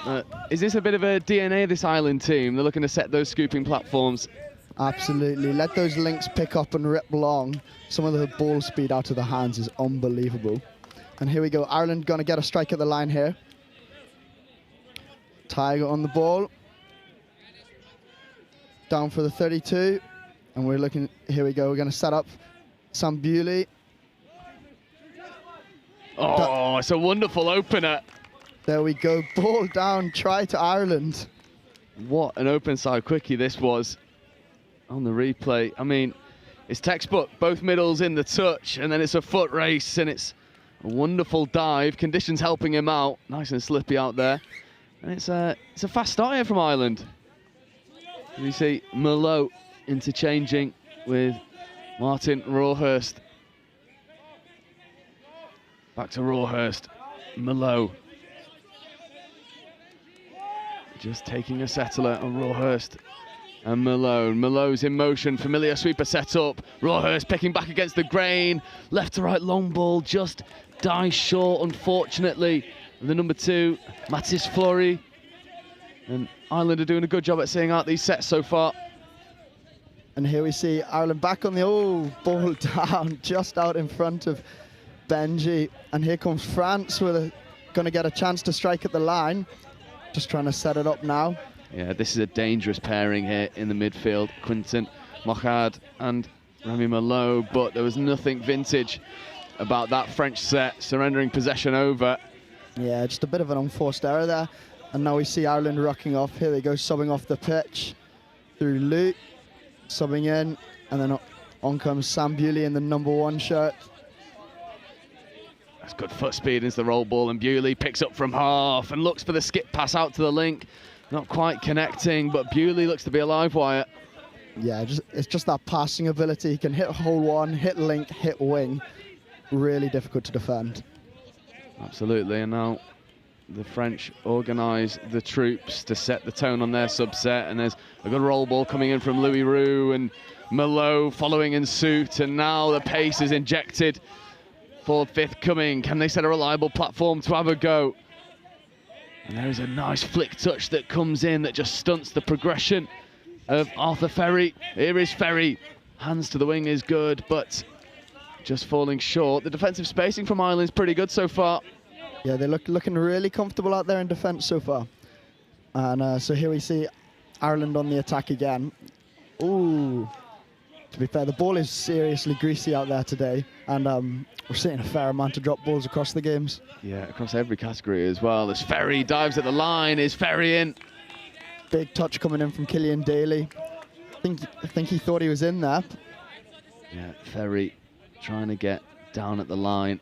It was Arthur Ferry. Ferry's in motion once more, but that roll ball leaves a lot to be desired from Irvin Levesque. And now extra yards on offer. Yeah, we're just seeing the conditions here causing the most issues out of all the teams. Yeah, I've just been over onto pitch 4 to have a look at the Northwest Mixed Open team. And yep, I can confirm it's not just the men's open that are falling foul of the conditions, it's every category here. As a quick roll ball could spell danger here for Ireland, and it's good initial yards on offer there from Levesque. Moving over towards the sub-box, and now the fresh legs come on, and there's Valentin Malo wearing 14, working in the midfield. His brother, Remy Malo, joined alongside Poignier. Here is Poignier. Just taking a bit of a settler. Remy organising the attacking line, and Poignier.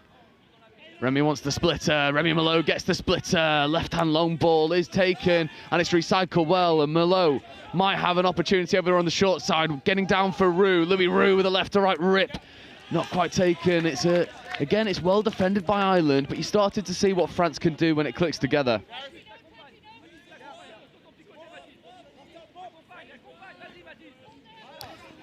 And here we go. Stephen Troy feeds the wrap to Joey Balance. Joey Balance going to take the ball again, dish it out to Mays. And here come Ireland up the box. On comes the boys. Sean Balance to take the next punch.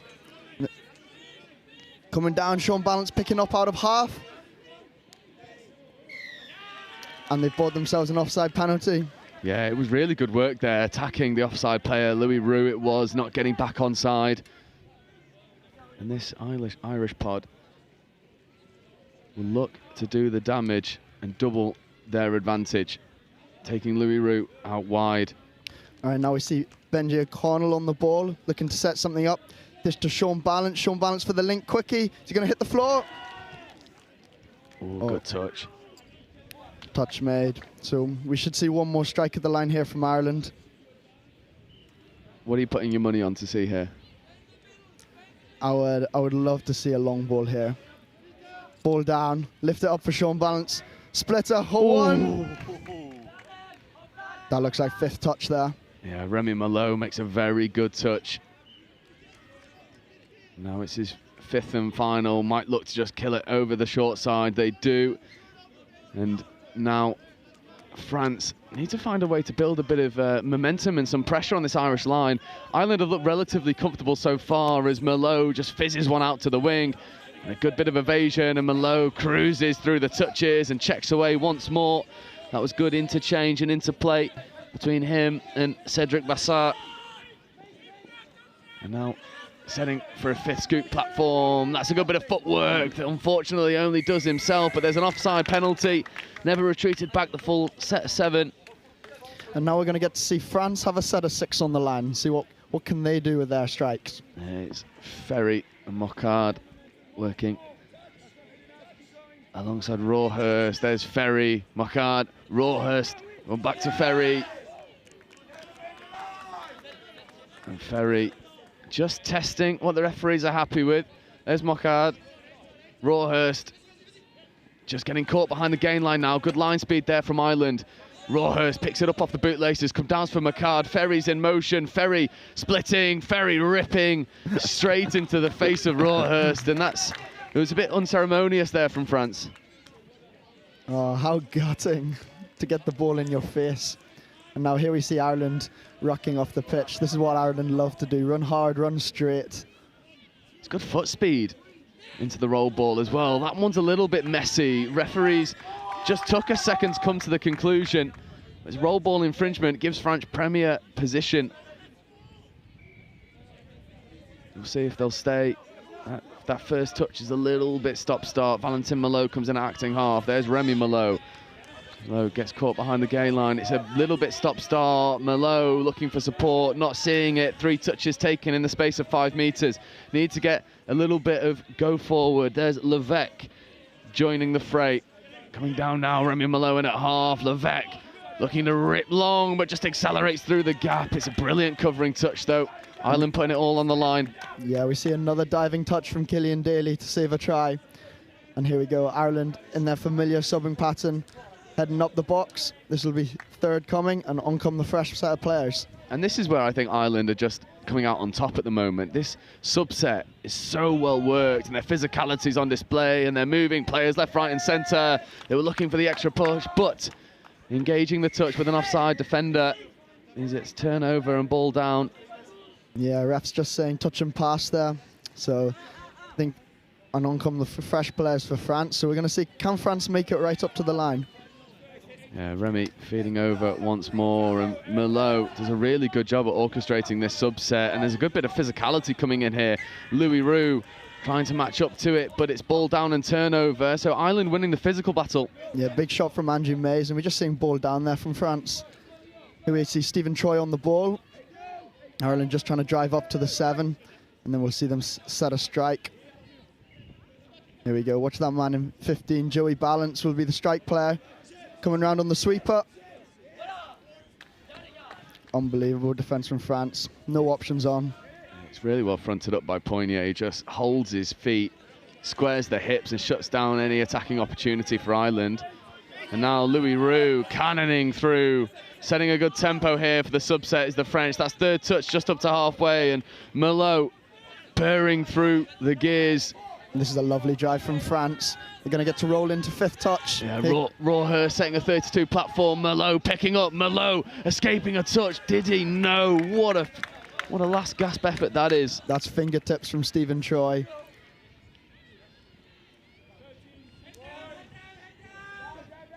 That's 2. Ireland going to take it to the box now. Yeah, better midfield defence here from France. Fourth touch, not over halfway. Fifth touch is coming now. That's 5. Can they strike? Looking for the late rip, and the baton was almost stunning, but not quite connecting there. Very close there. You just see Cathal just trying to tip it on as the wing shuts, and it just doesn't quite come off this time. And we are just over 10 minutes into this game. I mean, for me, the transitions are really evident of the difference in the two teams right now. Ireland just finding a little bit more go forward. So France need to capitalise on this as Levesque looks to move into acting half. Levesque with the scoop, left-handed pickup, right-handed rip, finds the hole, but it's well numbered. And you know, for you from a player, if you're struggling in your transition, just how much does that affect you going into touch 5? Oh, massively. If you can get that defence rolling, it makes that scooping setup so much easier, because all the defenders have to get back on side. And so here you see Ireland just trying to run hard and straight. Gives the French players less time to step up in defence. And here we go, coming into last now. In fact, a bit of space for Killian Daly. Oh, what a touch that is by Valentin Merlot. That's a try saver. And now we have no touches left for Ireland, so let's see what they can work here. Oh, Levesque makes another try-saving touch, but Ireland threatening on both edges. Yeah, now we're going to have to see France go the length of the pitch. Yeah, Levesque moving over, now coming down for Merlot. Back to Levesque, he just starts to set the tone once more. This game's in the grind at the moment. Neither team really establishing themselves as a favourite, and that's off the mark and having to come back for the number 10, Thomas Bonneau. Is Bonneau with a late pass over to Remy Merlot with a bit of Simon Zebo about him. That's beautiful, if we're not allowed. Oh, I wish it was. I'd love to see a Zeebs flick with a heel catch pass. Ooh. And this is great for France now. A bit of field possession. They're going to get a live strike at the line. So now we're going to see what they can test Ireland's defence. Yeah, and they'll be relying on Mathis Fleury over on that far side to potentially catch and ground one of these, as we see Poignet working in the middle with Louis Roux. Poignet stepping, trying to strike. Louis Roux just caught. It's very good defence so far. It's staunch work in the midfield as Poignet looks to work with Roux and Merlot. Merlot on the splitter, no, Poignet stepping, coming back against the grain, late switch, that's ball down and try time. And that's really well worked from Poignet, and it finished by Thomas Bonneau, and that's 1-1. Yeah, that's beautiful. You see the splitter sets up. Ireland are expecting the splitter, and he just picks up out of half.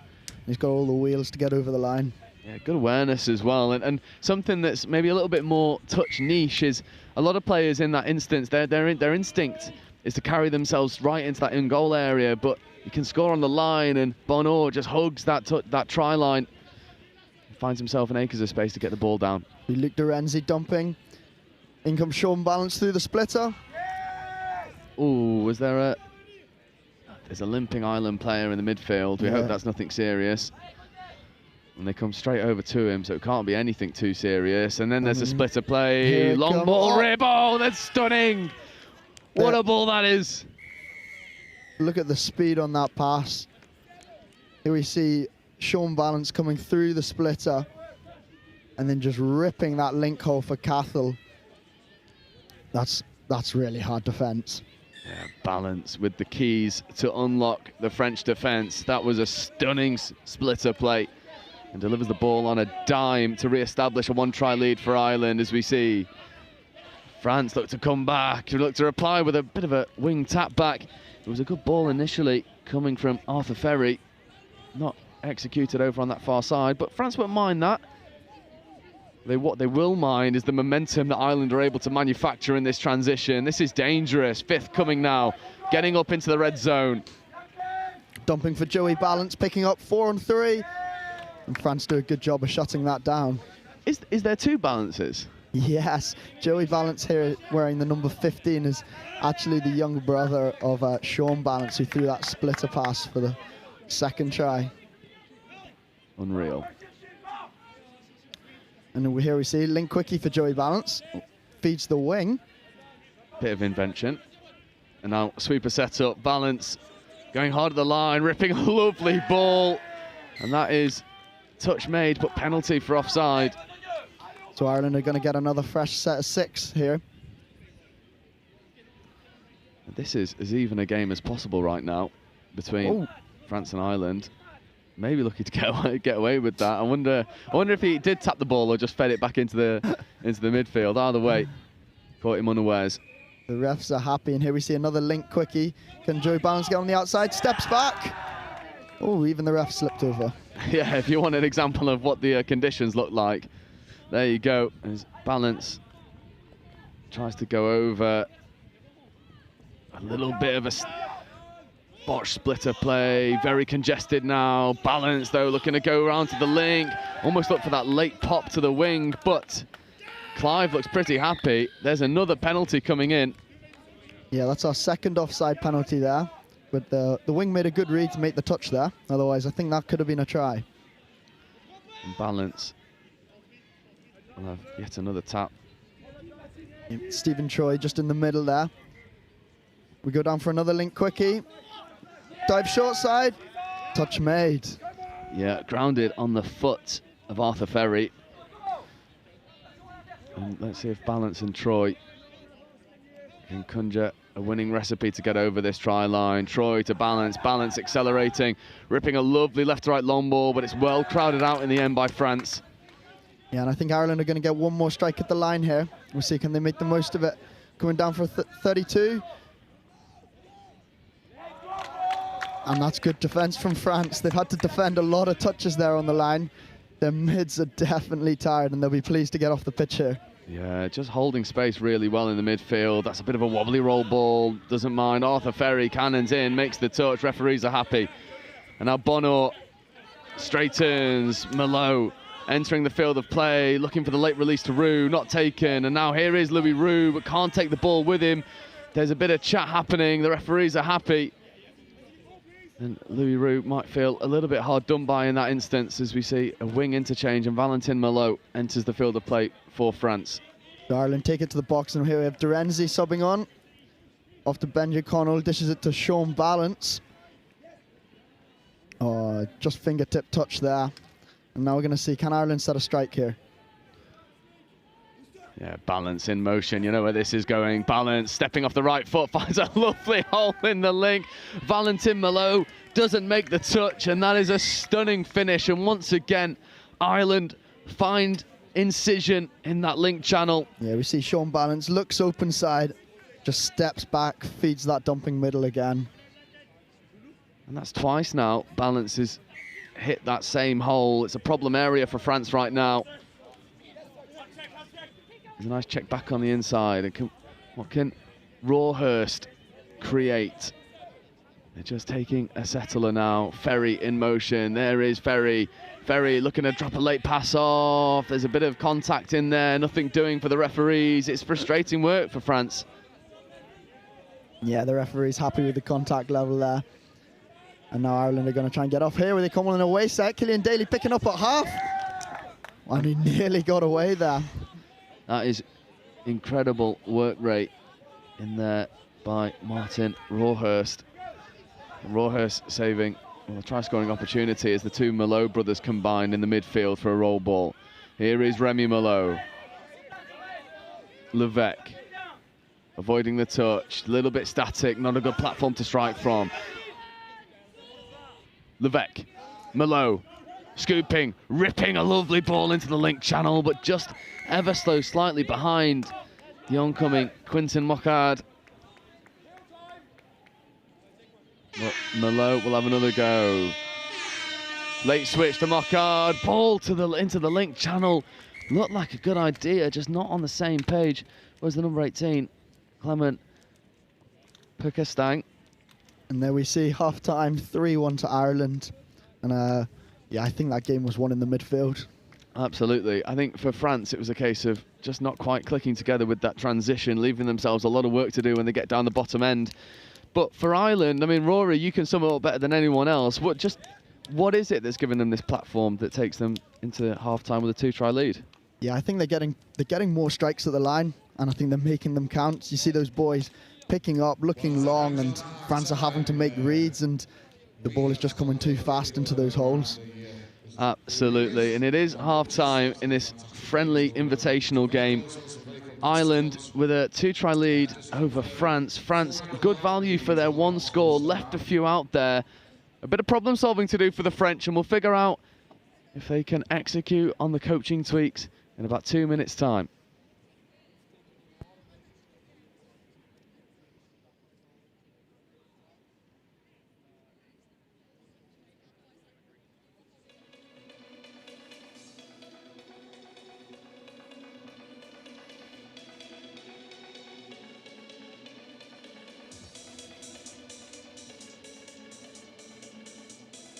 My name's Anne and I play for the England Women's Touch Rugby team, as well as helping the England Touch Association with introducing touch rugby to schools across the country. Hi, I'm Dom Tripp. I'm the England Touch Schools lead and I've also played touch for England. In terms of coaching touch in schools, it really is the simplest form of rugby to get started. It's awesome because you can play at mixed gender, you can play mixed age groups, so getting that first team together to get games started is super simple. So we've spent quite a long time going into schools, both primary and secondary, to develop these resources with the youth voice in mind. The kids have been really creative, given their input, and we've named some rules or some superpowers after the kids, and it just really gamifies it. Touch rugby as a game is awesome for physical literacy, really works on agility, you've got forwards, backwards and evasive running, really good for catch pass, so that hand-eye coordination, and lots about finding and using space well, both individually and as a team. Kids are always moving, so your 30 active minutes are pretty much guaranteed in this. One of the awesome things about touch as well is it's been played since the 1960s and is now played across the globe, and so there is a huge amount of technical and tactical stuff that as players get older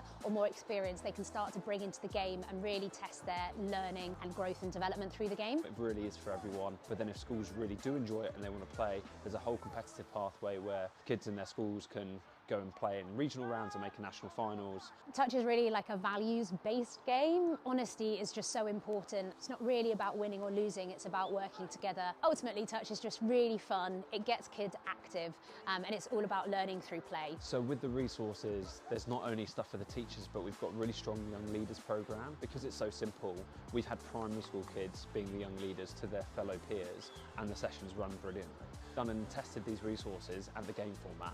It's fun. It's not playing it at lunchtime, at break time. Just an awesome sport. If you're interested in finding out more, contact the England Touch Association, schools@englandtouch.org.uk to find out more.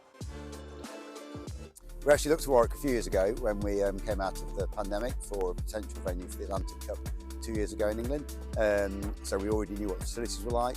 When Kevin started in the events role, he also looked at it, and we had an early conversation, and they showed willing. And I think that the big thing for us here is, as we're already seeing, is the joined-up approach to working across departments and trying to uncover some of those links more globally, international relations, more locally, the marketing and communications. I think they're really important for us.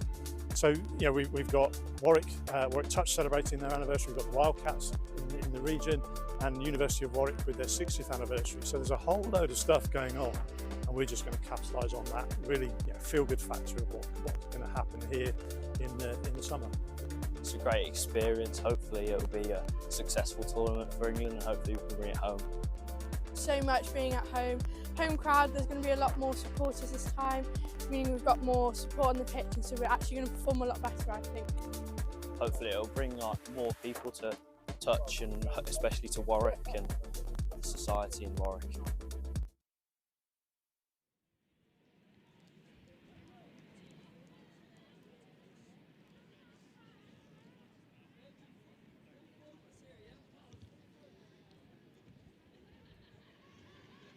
Players and officials, stand by. And so welcome back. The second half about to get underway, where Ireland take a 2-try lead over the French men's open side. And Rory Fulton has, well, skated away to go and get warm for his next game. And I am joined up on the comms box by Felix de Corno, another Southwest Saxons. Felix, how are you, mate? I'm really good, thank you. And Ireland look to go open side early. There's a bit of chat happening in the midfield. And were you watching this game from where you were sat, or is it you come into this a bit blind? Watched it a bit from the sideline, and it looked like France was actually pushing it quite hard but couldn't convert, and started getting a bit frustrated. That's why the handling errors came in, but they look fiery now, led by Louis. So this is going to be a really interesting second half, I think. Absolutely. Louis Roux, one of those ones to keep an eye out for. As you see Ferry getting in at half, Ferry coming open side. There was a man overlap over there, maybe not a reliable call coming in, but certainly this French men's open team have more than enough skill and calibre to come back. But this is one thing that we saw Ireland do in the first half so well, that they interchange with such ferociousness that defensively it must be a bit of a nightmare. As we see Balance come in, looking to rip a lovely ball to Troy. Close for the Ireland men's open. It's been scary for Ireland. Every single game they've been playing, they've been ramping up the pressure and the pace. So it's just amazing to see them on day two just going at it without, it doesn't seem like they're tired at all. It's crazy. Yeah, and the two balances, 15 and 12. Unfortunately, I've not got the insider knowledge of Rory Fulton. I'm going to do my best from the names he was telling me. But Ireland not giving us a reliable team sheet. So it's just how the cookie crumbles. What a touch by Thomas from France. Links for France have been super active this whole competition. When we played against them, it was hell trying to pick at them and trying to go at them. Yeah, Balance getting up, and Valentin Malo says, not in my house. Flies up to make an interception. There's a repeat set of 6 here for Ireland, and this is where they really started to put it to the French team earlier. It's Troy. Balance on his left. Comes over into the link channel. Doggy set up, step back. Diving at the line. But again, another good touch. There's Troy. Balance, link punish. Balance going hard at the line. Balance diving. What a touch by number 10 again. The links, they've just been hunting the whole time. They're not resting at all. It's amazing. Yeah, Bonor making a really good defensive touch. And Balance, Troy though, picking up against the grain, coming back into Balance. And that's a lovely score for Ireland. Again, it's that combination of Balance and Troy. And Felix, that's a pretty textbook Ireland score. Ireland have been quite good with this, like reading off the defense and really playing what's in front of them instead of just sticking to textbook. So we'll have to see what else they bring up to the line for the French.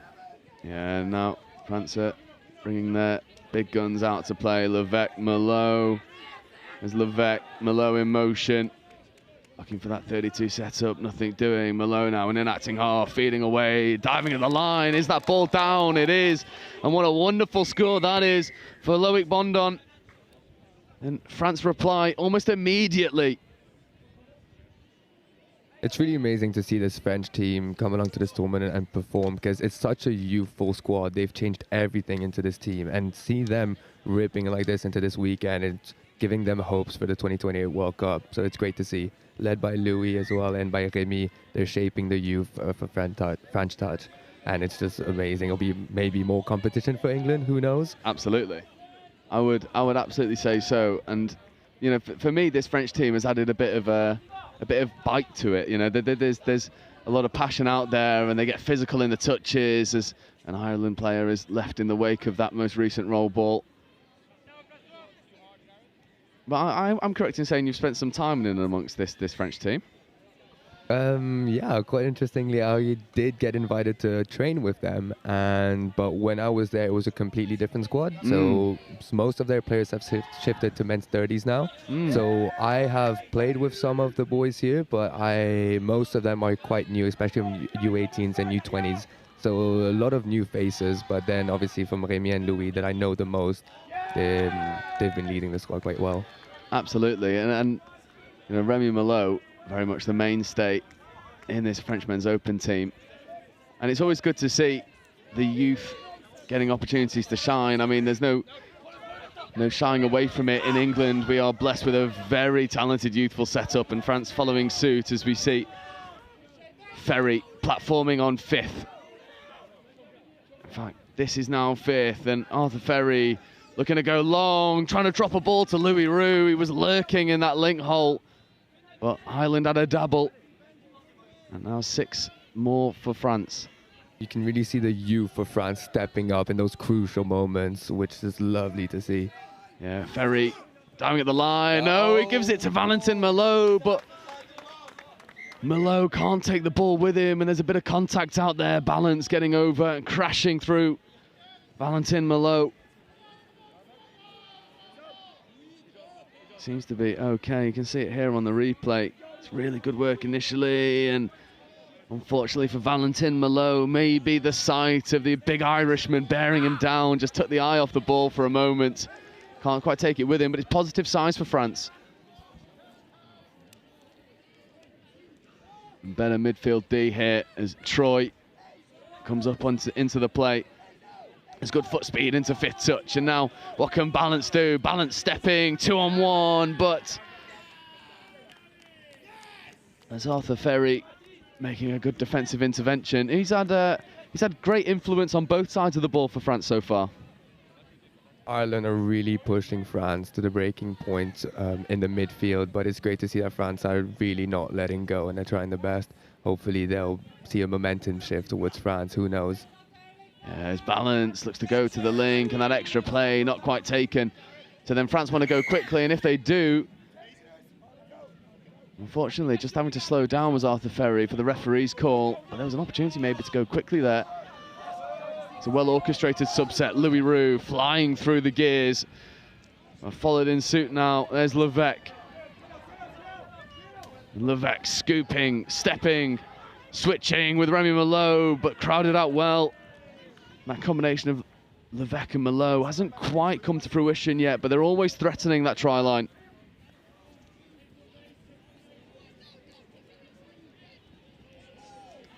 Now, here come Ireland, and there's a good bit of gas. Trying to get around the outside.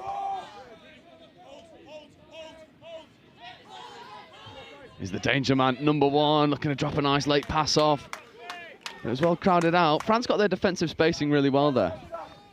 They're really waiting for Ireland to make that decision, and then they'll hunt to the ball, which is really good to see and looks promising for France. And no touch though. It's frustrating times at the moment for France. They still find themselves 2 tries down, but 12 minutes left to go. A lot of time left in this game. Splitter play. Late pass comes off, and Remy Malot with a try saver and a wry smile towards Remy. He thought he was in at the Ireland number 11. Just the body language of France, you can see it. Like, they are tired, but they will not let Ireland see that at all. And they just hunt, and hunt. And it's an important characteristic whenever you're playing an Irish team, because they are unrelenting and they keep coming forward, and those subsets, they take such pride in that drive, the nittiness of it. You see a lofty pass getting over into the link channel, link quickie, but that's a roll ball error, and that's a result for France. That'll be really good. Hopefully France can now convert. And Felix, I'll pick your brains a little bit. I'll get you to rely on your playing experience. When you're in a game like this and you're coming up against a team that just won't stop coming forward, and you're finding some frustrations, what is it that you focus the most on? Is it what the other team are doing, or what you specifically can focus down on? Well, as you've trained, you trust your process. Like, the reason you have your processes in place is because they have been working, and even in tough scenarios when everybody's tired, you still stick to them, and that's what leads you from end to end. So in this scenario, for example, Ireland pushing France to the limit, they have to stick to their platform because it's what they know best. And if they continue to trust each other and they continue working for each other, it's going to convert at one point. Yeah, and we'll see if the referees vote in favour of France or Ireland here. Ferry thought he'd made the touch, and they agree with the Frenchman. In fact, that's not Arthur Ferry. That is Poignet getting up and making a crucial touch. There is Poignet once more, and Balance just takes the settler. Balance not happy with the setup, now coming back here for the splitter. Balance dropping a late pass off. There's that ball down, it is. And Balance creating instability in the French defence. And for Ireland, well, everything's coming up green. It is coming up well for Ireland, but France are definitely not letting them just score easily. It takes a few sets for Ireland to finally break through the French defence. Is there anything that you're seeing in the French attack that you think, well, there's an opportunity here that they're not quite seeing, or is it just a case of good defence? Well, yes, Ireland are defending well, but I'm also thinking that it is quite a young team, so they haven't been exposed to all the possible outcomes when it comes to Ireland. So it's them figuring it out on the way, but once they've got it on lock, I think French will be very dangerous. Absolutely, and then there's going to be a penalty for backing out in the 7. Troy guilty of it, and good awareness there from Levesque and Malot, making sure it was clear to the on-pitch referees, working with the number 10 Bonor. They're shifting the focus of attack now. Malot, Levesque told to play on and just loses his footing. Bonor stepping, feeds back into Malot. That'll be a second penalty. But yeah, you can see them switching positions, trying new stuff. And at this stage, you're really relying on the calm heads of the like of Louis Roux, Remy Malot, the older figures in this team. And there's Malot. Bonor, link punish for Bonor, maybe, not taken, feeds back to Malot. And then Levesque platforming, Remy Malot looking to set something loose, late pass, drops into a lovely area, but those connections just not quite coming to fruition for the time being. But again, it's good attacking work from France, and maybe if this game was played like tomorrow afternoon, for example, you get a few more games under the belt, these connections start to find each other more sustainably. As it is right now, Ireland are just putting on enough pressure to unsettle them.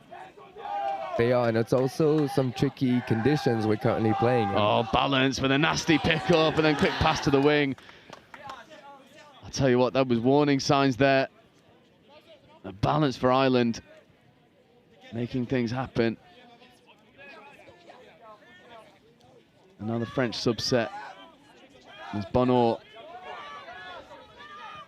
Nice play of the ball, nice dummy as well. And now Rawhurst in an acting half, working with Ferry. Ferry carries, Rawhurst picking, Ferry now having a look, check back on the inside, is intercepted, and now it's, thought there might be foot race for a moment, but opt for the safer option as Balance works in at half and gets Ireland underway.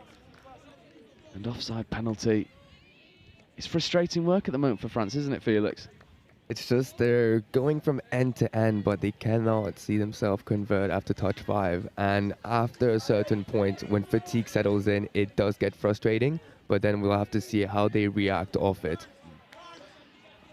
Well, if I know anything about this French team, they won't stop going, that's for certain. Another good 32 scooping platform comes in, and then there's a spear over to the far side.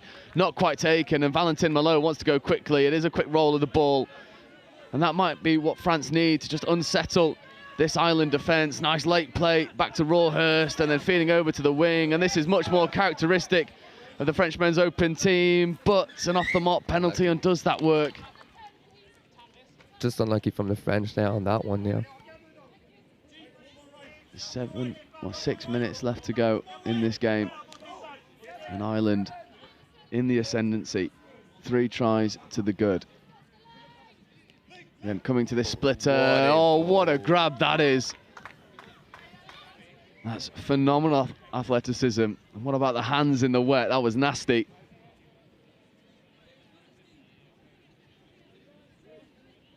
Coming back over to this platform and then just ripping long. And Valentin Malo makes a good touch, but I tell you what, the ball playing of this Ireland team, it's nothing to be sniffed at. Feels like the conditions aren't even affecting them at the moment, and that looks quite terrifying, to be frank. Yeah, I completely agree with the word terrifying. This Ireland team looks horrible to play against, but then Louis Roux and Malo combine, and then there's a loss of control. That's frustrating. I think it's just a loss of composure from the French side on this one. They're not being disciplined enough to get the roll ball done properly, so there's a proper setup for those coming on after, which is a shame. Yeah, and then an offside penalty. I mean, the sub-box of the French team is getting a bit more vocal now. So I can hear them in the sub-box, and you can see that Vincent, the coach right now, is telling them to continue pushing and continue working for each other, which is essential right now. I'm glad you said that, because I was going to ask if you could translate something for us.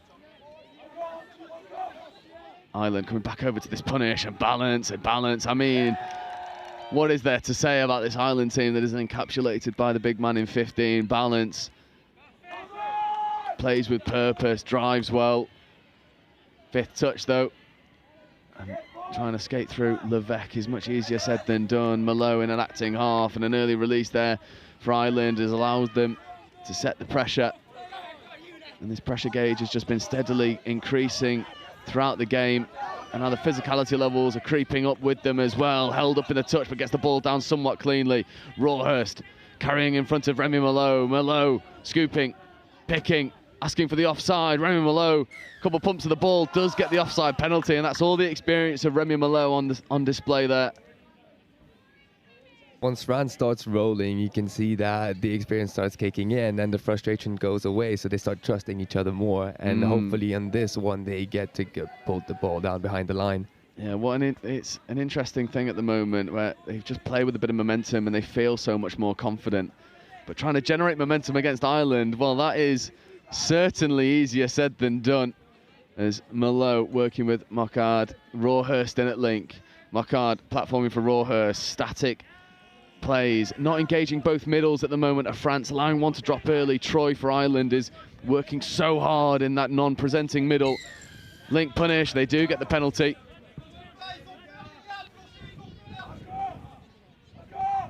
This is danger. Rawhurst platforming for Mockard to Malo stepping, just recycling, steps back out onto the 7. Mockard back to Malo. Are we going to see the rip? It's a nice ball to the link, but a wonderful covering touch denies the 25. Alexandra Leachel an opportunity to get over. There's Leachel in motion. Malo picking against the grain, ripping long, but never quite looking to connect. There's a puff of the cheeks there from Malo. It's hard work against this Ireland team. It is quite hard work, but you can see that they do have the knowledge, and it's just right now they're not able to click. Honestly, I'd love to see a replay of this in maybe, I don't know, 2 weeks' time. You give this French team enough time to train together and put together some of these processes. Because the biggest compliment I can pay Ireland at the moment is they look like a team that's played together all their lives. They are operating so well together, and this man Balance and his brother are just nasty to play against. And there's that Little delayed pass to the link, and then Hook passing out to the wing. Step back on the inside is good, but the combination is double Malo action. Getting over, Valentin making one touch, Remy making another to deny Ireland what a bit of show-stopping score. The Merlot brothers working together to make sure Ireland doesn't get through to the line again. Ooh. Yeah, that's a tired pass there from Remy. Not quite connecting, but it's the line speed of Ireland that are forcing these errors. His balance, again on link punish. Great. More physical touch that comes in and then recovers so well. That is Leachel making, I mean, you said it, it's a brilliant touch there.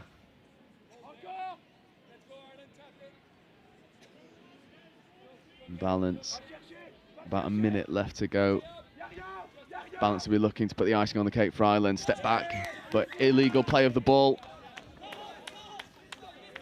And hopefully, Louis Roux and co can give France their third score and take it back to a two-try game. So that feels like a much fairer reflection of the performances. I'm really curious to see how France plays when they start clicking. They're such a quick team and agile team, and it could be quite hard to defend. So I'm actually really interested to see how they'll perform at the World Cup as well. Absolutely, yeah. Europeans, World Cup, this French team is definitely one to keep an eye out on. I mean, you've got the familiar names, but then the fresh new legs in this team bring new ideas. And it's a team definitely not as far down the progressing track than this Ireland Men's Open side. Ireland are just so well drilled. But for France, it's a learning curve opportunity coming up against a team that runs so furiously for 40 minutes. Felix, I mean, this French team, it's got all of the components to be world class. Realistically, Euros, do you think they're eyeing those top spots at this stage? Euros is coming up quite quickly, so I think there will be a few tweaks they're going to make for that tournament itself, but I think Euros will still be a learning curve for them. I do expect a great performance from them, but we'll have to see, I guess, because who knows? And what about Ireland? Do you think there's, I mean, they're missing, I didn't want to bring it up whilst they were playing, but they're missing 4 or 5 players that are playing for South East Sharks. I mean, obviously Rory Fulton, who's playing for the Saxons. You've got James O'Donnell, Sean O'Sullivan. You add those players, I mean, this Ireland team could cause some upsets. It will definitely be a dangerous team. When we played against them yesterday, it had, from the get-go until the 40 minutes, we couldn't let go. It was from end to end. The score, even though it was 10-5, it did not reflect the pace of the game, and they will look dangerous at Euros, definitely. Excited to see them, though, play. We'll have to see. Exactly the same for me. I'll be intrigued to see if there's a replay of this at the European Championships and see just how much fixing and tweaking this French team can do. But that's all for us here for just a few more minutes.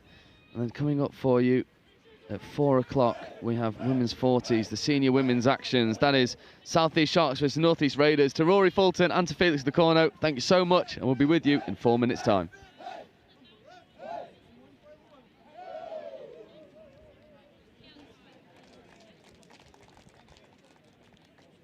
I'm Mark Aldous, England Men's Open head coach. My name's Martin Wright, and I'm the head of the women's programme for England Touch. Hi, I'm Tim Osborne. I'm the England Mixed Open coach. Across the regions and the grassroots development, Chris, it's super exciting to see how we've grown over the past 14 years with the nationals. This time of year is pretty important for the elite end of the game because we get to see our open squad players perform in tough environments. And that helps us with selection through to the next international tournament. Nationals is super important for us. It's the one point in the year where the whole country comes together, all the different regions competing really hard, playing amazing touch, but also great to see the community all together for this weekend. It's a really important weekend for us. This, whilst we see the players at camps, you get to see them in a live environment here. So very, very important. We have 2 objectives. First of all, we're looking for talent identification. So we're looking for the players in England that can come up to make up part of the open squads. But we're also looking for the players that are within our squad selection for Euro Championships this summer. Same things we look for in all of our teams in terms of good core skills done well, fast, accurately, at speed, strength of character, resilience, teamwork, all of those core important attributes that we look for in our elite players. Clearly we're going to see some interesting stuff on day 3. Day 1, everyone's looking pretty fresh. There's some tired faces towards the end now, but day 3 is where it's at. So those semi-finals and finals on Monday are really important. We have a 3-year cycle through the World Cup. This first year is all about building the foundations of our team. The boys in the men's open squad have come together really nicely, built a great connection, and building through to the World Cup in 2028. I think it's about the speed that the juniors come through. So our junior program is really churning out good athletes at the moment from the age of sort of 15 to 18. And I can see a number of them in this Opens Nationals tournament at the moment. And it's about how quickly they come through and challenge for places in 2028. It was Asia Pacific Opens Cup last weekend in Australia. What have you seen from that tournament that you're going to go as almost like as an early pointer towards New Zealand 28? Going to keep that to myself, mate. We're going to look at that, scrutinise it with the other Opens coaches, and tactically, strategically plan for 2028. Touch is touch and coaching is coaching, and both are really rewarding. I'd say it's slightly different coaching the women. It's a very rewarding experience. They've been really open in listening to what I'm trying to bring to the program. They're quite studious. They like to learn. They like to seek feedback. It's a real pleasurable place to coach. I was Women's Opens head coach before that as well, Chris, for 4 years, and it's not a big adaptation, to be honest. It's about problem solving and figuring out what are the key problems to fix for the individuals, the team, and the squad. So yeah, not a big change, to be honest, whatsoever. Still the same game. Mate, I'm loving it. I absolutely love it. The talent, the quality of the players in our open squads is fantastic. I think it's a real honour and a privilege to get to coach them. And the effort that they put into being the best they can be to improving themselves and each other, it's pretty inspiring.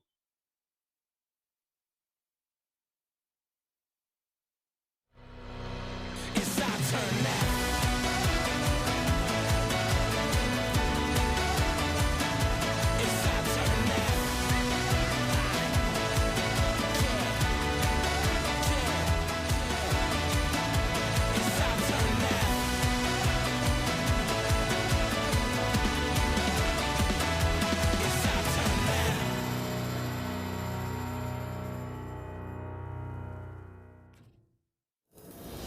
There's work to be done, timelines to be met, results to be delivered. That's what drives us. Partnering with the people who do the work.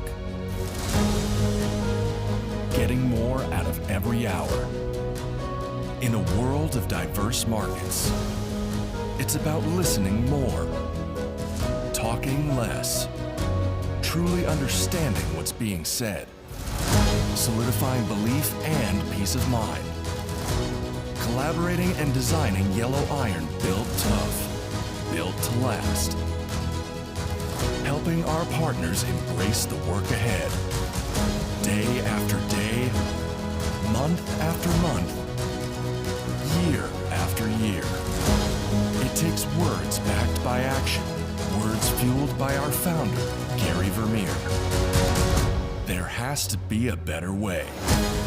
Not just a phrase, but a timeless mantra that lies at the heart of every machine we build. Productivity has a name.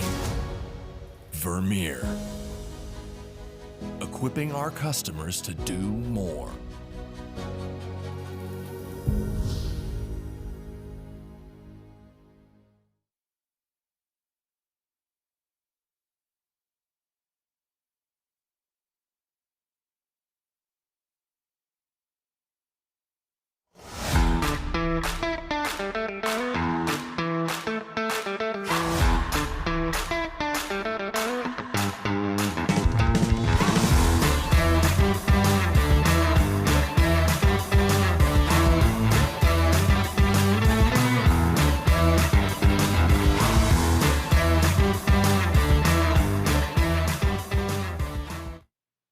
The Marketing and Business Development Program, it's a program where people who are either new to Vermeer or new to your current role, you get together for about 5 weeks over the first 5 or 6 months of your time here.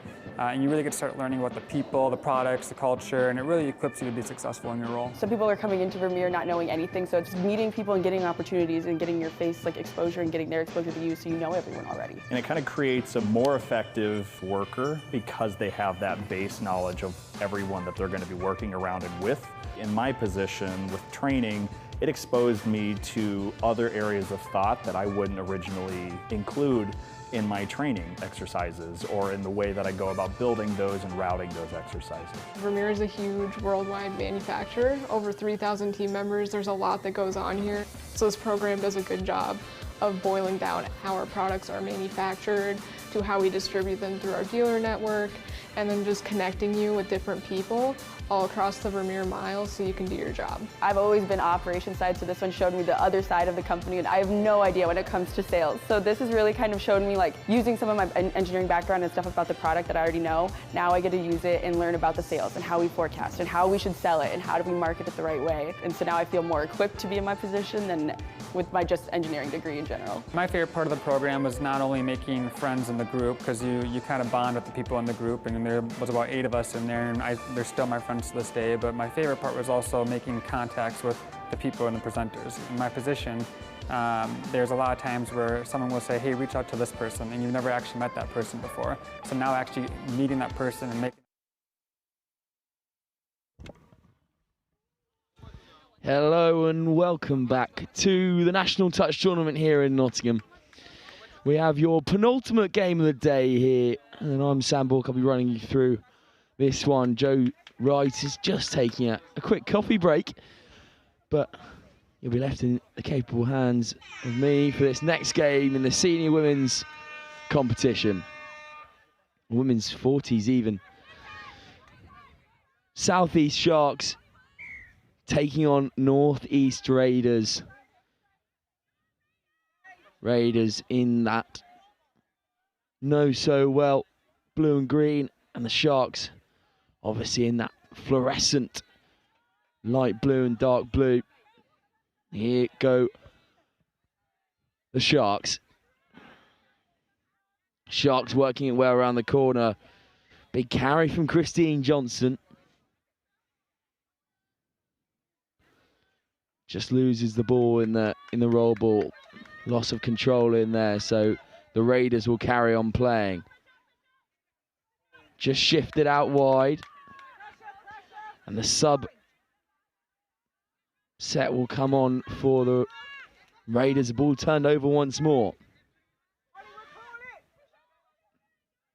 Carry from Michelle Crawford. Crawford acting half.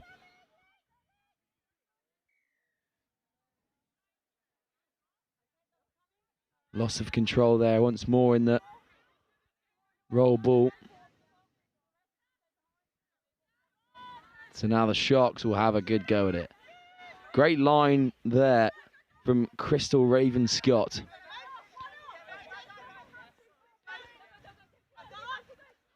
And again,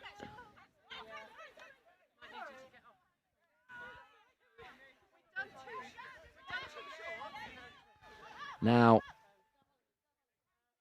Lois Lau just losing the ball there. She was in an acting half.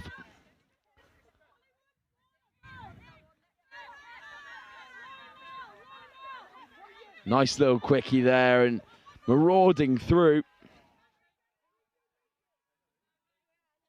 Goes Leslie McCallion. And here's a subset from the Raiders. Good pace on the outside, and if they can reel it in, this might be try time for the Raiders. Here we go. It's a good touch, though, from the vice-captain, Lois Lau. Raiders bearing down now. But now the Sharks have it back. Here's Lau.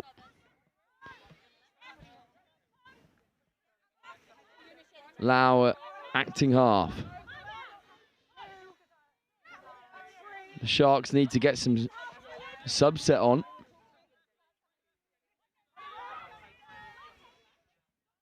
Kylie Hutchinson will carry again at acting half. Then give a little pass. That's a really good touch in there from the Raiders. And that's 6 and out.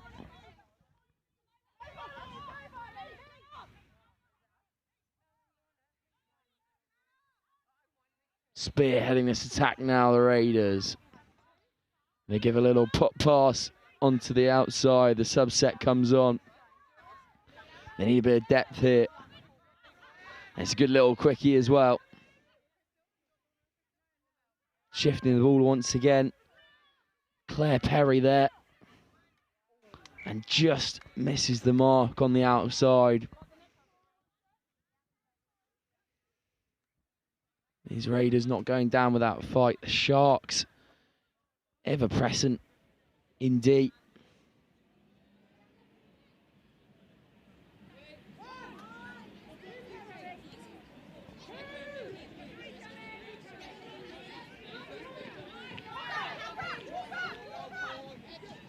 They need to come up in D here. They're running out of numbers. Kylie Hutchinson caught once again.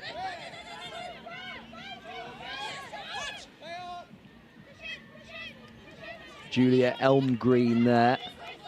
And now the ball will be turned over. Hester Williams will have the ball. Leslie Marshall acting half. Marshall once again at half. Now the ball shifted into the link player. Swinging out wide. Good show and go from the number 4, Amelia Hollywood. Oh no, that's wrong. Hester Williams, sorry. Switching up the sides here.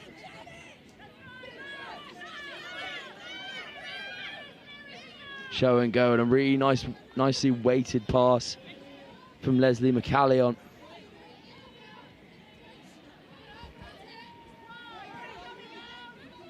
McCallion playing with such grace here. She works really hard. She is that dictator in the middle of the park in the mids.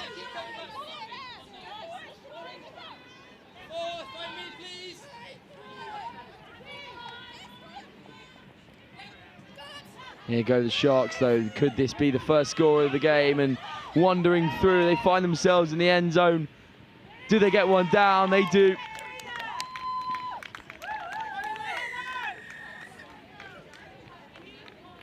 And Katrina Weir dots it down.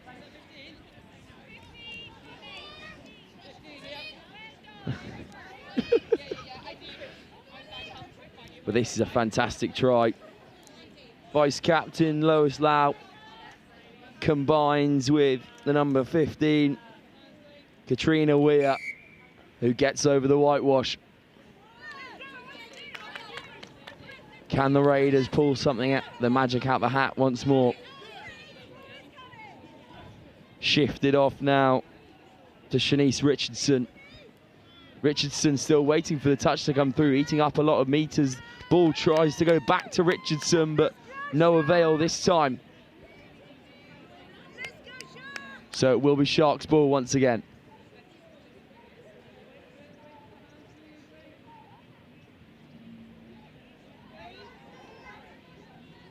Going back to the mark here. And they go down the left-hand side avenue up through the box.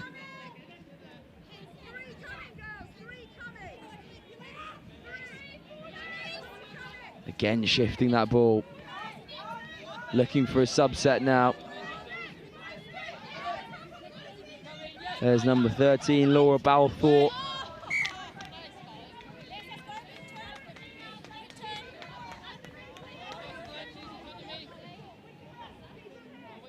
Richardson acting half. They take the contact through Tracy Graham. Richardson, good show and go. Now lifted off the base. Good footwork from Athena Maria Anderson. Chased down by the Sharks once more. Hunted.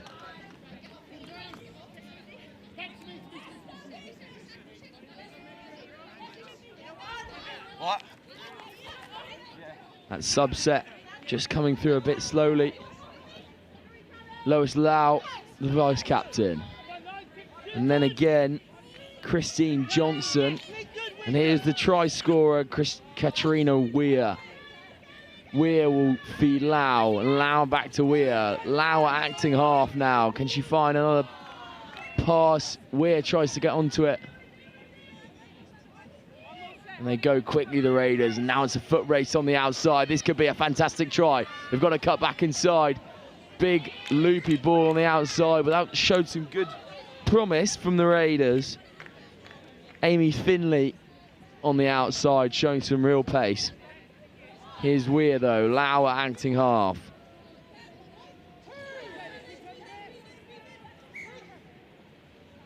Loss of control in the roll ball.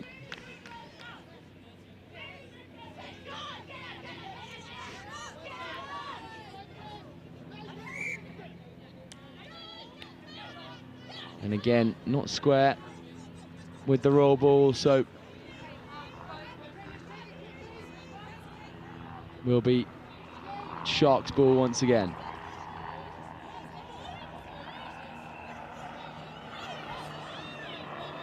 Lois Lau barking orders. She takes a rest for a few seconds. The vice captain. Once again, Crystal Ravenscott on her merry way. Kylie Hutchinson. Hutchinson still on the ball. Hutchinson will go down, and that's a score for the Sharks. Hutchinson just ghosted in there after the half played the mid in, and obviously it was very quick, so not a lot of time for the Raiders to regain and get back on side.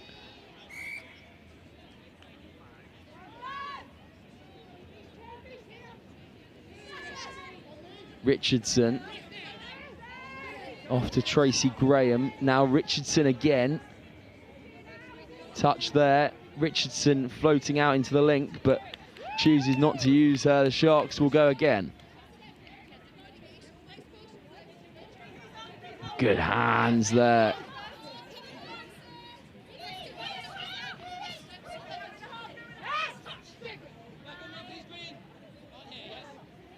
Again, the subset rolling round. Lois Lau is now back on, looking for the pass, wandering away into the middle of the field. Looks like she was going to go there. Weir into Lau. Lau back to Weir. Weir will play acting half, then give to Weir once more. Touch just before the line. And that'll be 6 and out for the Sharks.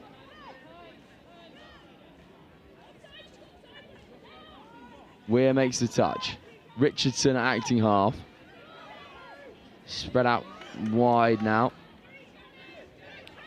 Subset a bit slow from the Raiders, but now they'll carry the ball really well and eat up a few yards on 2. There goes Gabriella Appleton. Appleton again, then spreading the hands into the width. Jacqueline Davies gets touched out on the wide.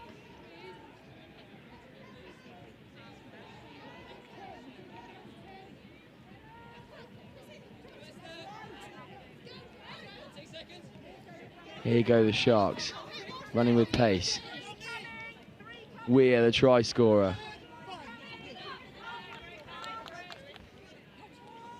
Crystal Ravenscott just heading back to the mark. Good ball off the base from Vonnie Newton. Ball inside, Crystal Ravenscott, there's one more. The foot race is on. Vonnie Newton decides to pull out that time. And that'll be 6 and out. Really, really good line from Ravenscott.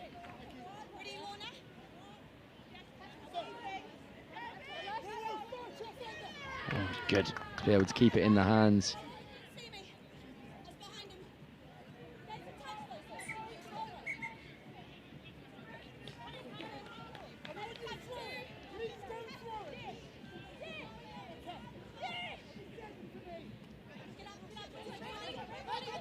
Raiders still going, show and go here.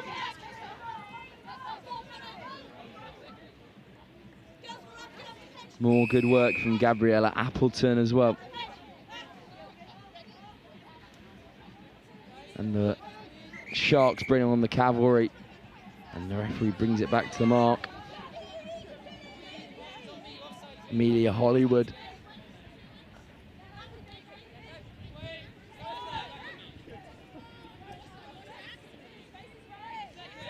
Sharks just playing through the phases on 3. Julia Elmgreen, and then diving score, touch made by the Raiders.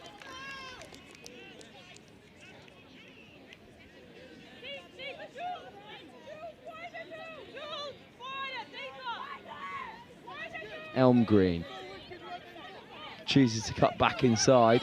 Elmgreen once again, she's got space and time. Was the touch made? Referees. And that will be try time once again. Sharks with a commanding 3-0 lead. And I believe it's Julia Elmgreen, the number 6, getting on the score sheet. She's been so involved today for the Sharks.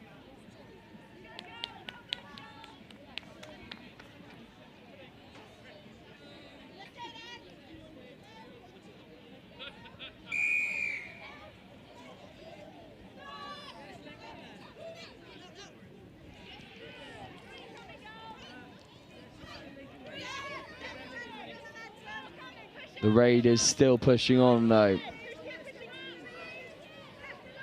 Tracy Graham once again, who's had a lot of the ball today. Esther Williams, and then the pace comes through, unlucky.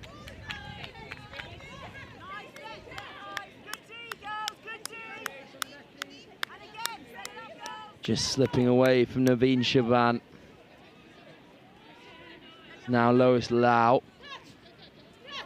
Shifting that ball back inside. Weir, the try scorer. Lois Lau once again. That's a really good subset from the Sharks. Ravenscroft, sorry. And then on 5th and 6th coming, that's a good little offload, and they might have got in here.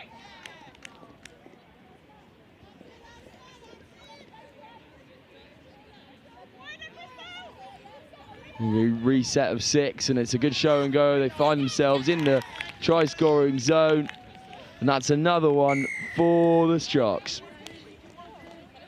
This time Crystal Ravenscroft capitalising on the good work of the number 5, Kylie Hutchinson, who's already got her name on the score sheet, decides to find Crystal Ravenscroft this time. Croft, sorry.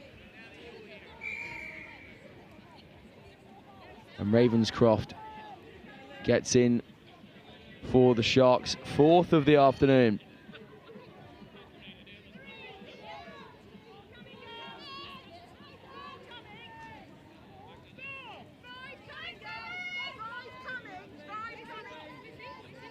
Here's Leslie McCallion just slowing the ball down. McCallion in an acting half. Little switch of play. And that's 6 and out from the Raiders once again. Showing promise though. Not over yet, definitely so.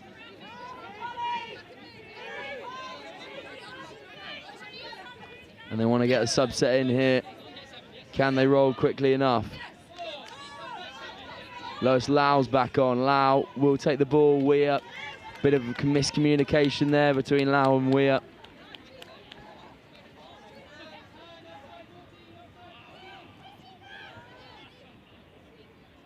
McCallion.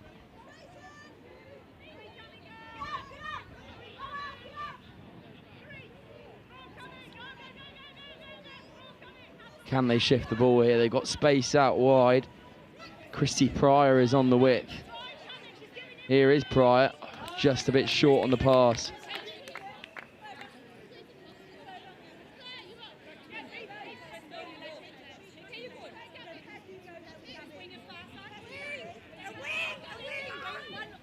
Here's Weir. Lau will act at half, but loss of control in the roll ball, so will be Raiders. Now come back to Gabriella Appleton. Appleton still with it. She will succeed the touch there. And I might come back to Appleton, show and go. Touch made by Weir.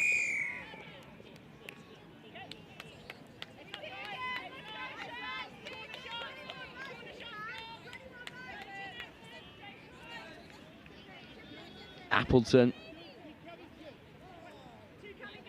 Little pop and a nice quickie. Good touch from Christine Johnson.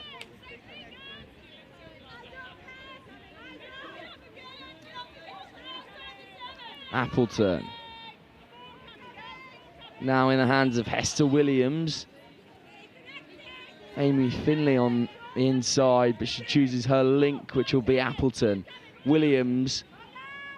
That's a good rip on the outside from Amy Finley, but the mids weren't quite on the same wavelength. Lau off to Weir. Lau again at acting half. Lau will succeed the touch.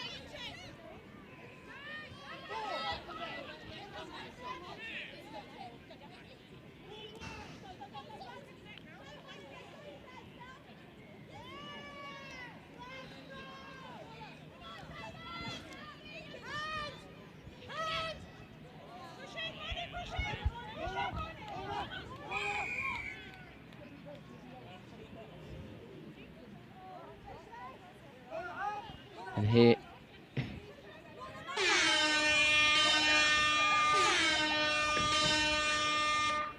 and that will be the half there as the final touch comes in.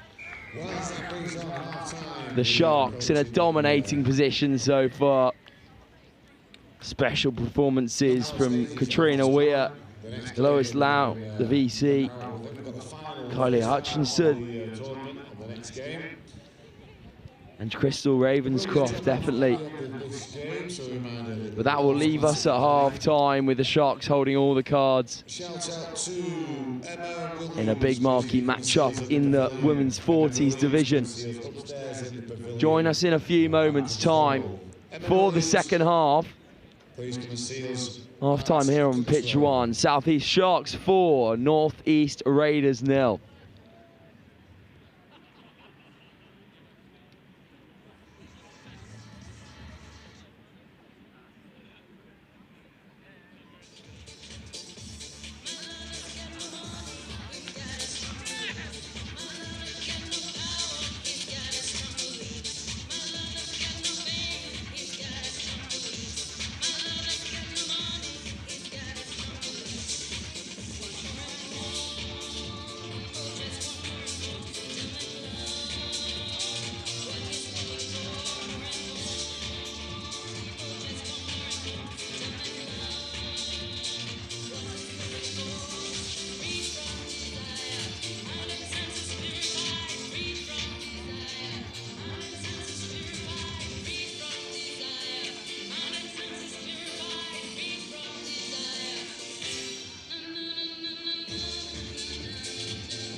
The Marketing and Business Development Program, it's a program where people who are either new to Vermeer or new to your current role, you get together for about 5 weeks over the first 5 or 6 months of your time here.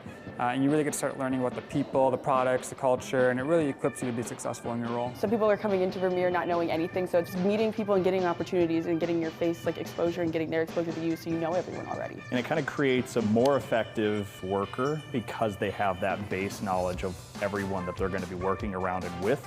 In my position with training, it exposed me to other areas of thought that I wouldn't originally include in my training exercises or in the way that I go about building those and routing those exercises. Vermeer is a huge worldwide manufacturer, over 3,000 team members. There's a lot that goes on here. So this program does a good job of boiling down how our products are manufactured, to how we distribute them through our dealer network, and then just connecting you with different people all across the Vermeer miles so you can do your job. I've always been operations side, so this one showed me the other side of the company, and I have no idea when it comes to sales. So this has really kind of showed me like using some of my engineering background and stuff about the product that I already know. Now I get to use it and learn about the sales and how we forecast and how we should sell it and how do we market it the right way. And so now I feel more equipped to be in my position than with my just engineering degree in general. My favorite part of the program was not only making friends in the group, because you kind of bond with the people in the group, and there was about 8 of us in there, and they're still my friends to this day, but my favorite part was also making contacts with the people and the presenters. In my position, there's a lot of times where someone will say, hey, reach out to this person, and you've never actually met that person before. So now actually meeting that person and putting a face with the name makes my job a lot easier. My favorite part was getting to meet with executives. We get a couple one-on-one sessions where they share kind of their whole career story, and you get a chance to ask them. Welcome back to this rather blustery day here in Nottingham. The second half in the women's 40s division. South East Sharks taking on North East Raiders. At the moment, the Sharks in a very commanding position, and it's mainly through these two middles. Lois Lau and Katrina Weir both having absolutely outstanding performances. And here goes Lau once more, finds her in the in-goal area, and that's that combination again. Lau to Weir worked so well for the Sharks in the first half. And once again, the vice-captain finds herself in the in-goal zone. She looks for the big number 15. Weir gets the ball down once more, but only for the help of Lois Lau, her vice-captain. And now the Raiders, can they pull one back?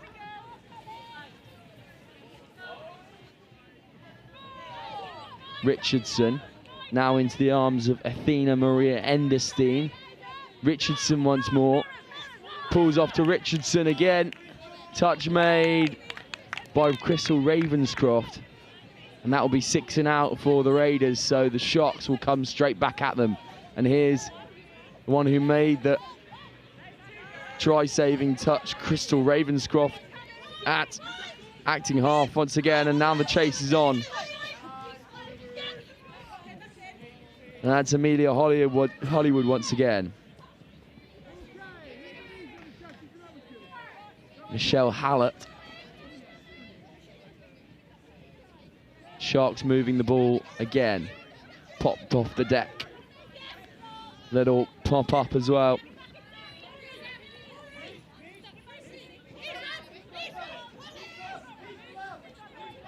Raiders will try and work their way into enemy territory.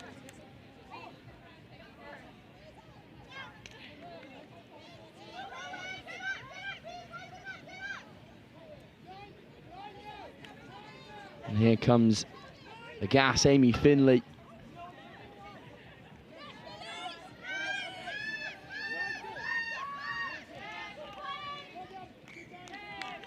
And that's 6 and out for the Raiders. Best efforts of Leslie McCallion there come to no avail.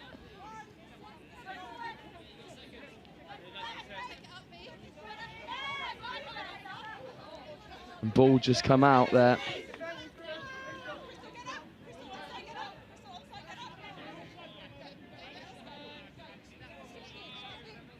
Handed off to Appleton. Then McCallion. Then into the hands of Perry in the middle. Now here's Jacqueline Davis. And at great pace, on comes Catherine Marshall.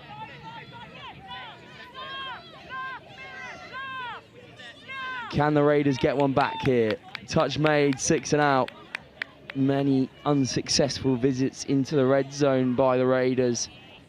Surely they're going to get one back at some point. Here's Weir and Lau. Ravenscroft.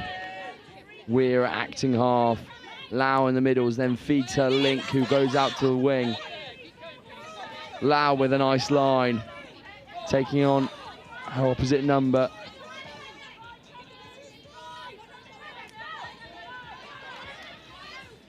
Here go the Sharks one more time. That's a brilliant ball out wide. Just slowed up. Fantastic touch from Christy Pryor.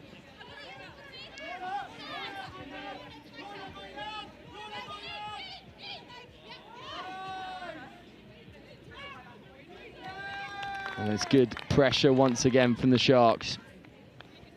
Pryor making that tackle on the outside on number 11.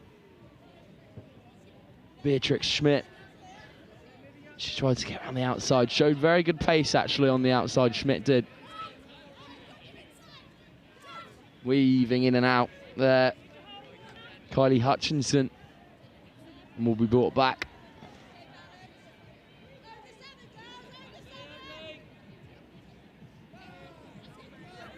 Hutchinson dives to the line, touches on though.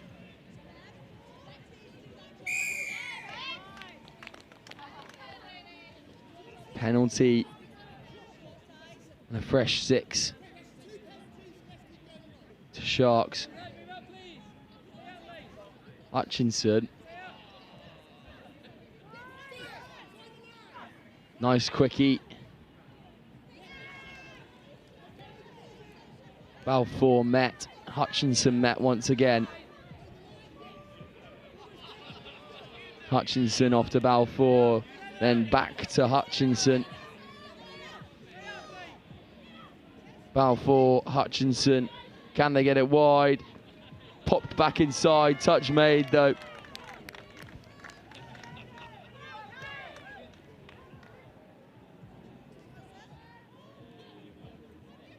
Fourth and 5th coming. Hutchinson. Ball goes to ground, so turnover and a fresh 6 for the Raiders.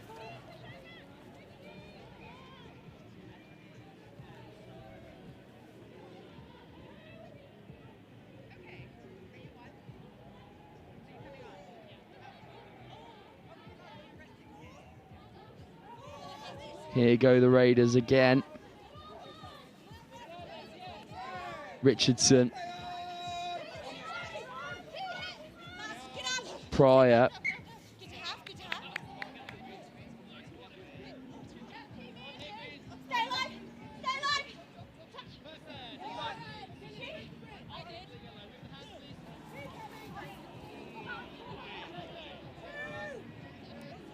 And now again, penalty, offside call. They need a bit of depth here, do the Raiders. Appleton now into Richardson's hands in the link. Good skill on the outside by Amy Finley. Ball in one hand, pace in the boots. McCallion, still going McCallion. Finley, back into McCallion. McCallion looking for the quickie, doesn't quite come off.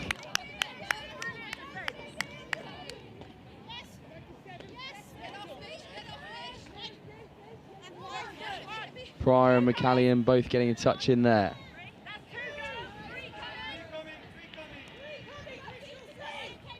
Crystal Ravenscroft. And Lau, and this is a strong pod for the Sharks. Lau and Weir combining once more. Here's Lau, Weir once more. Good evasion of tackles, but 6 and out there.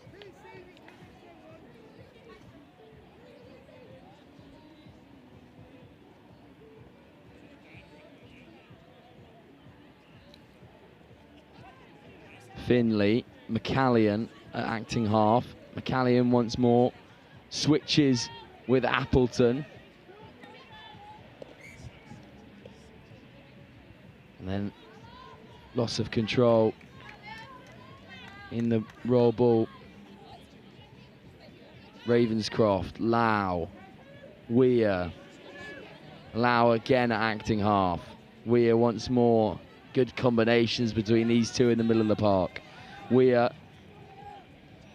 would be a betting man. She'd pass back to Lois Lau. There we go. Weir once more. Here's Lois Lau with a bit of time and space. Sends a big ball out, and that's a fantastic try for the Sharks. This time, Beatrix Schmidt gets her try on the edge. But once again, all made by the vice-captain. Lois Lau stamped her mark on this game indefinitely. And her partner in crime, Katrina Weir.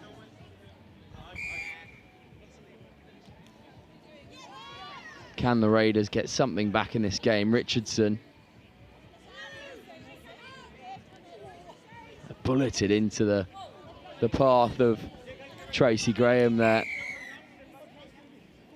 Forward pass and an extra 10 as well. Good evasion. Moving.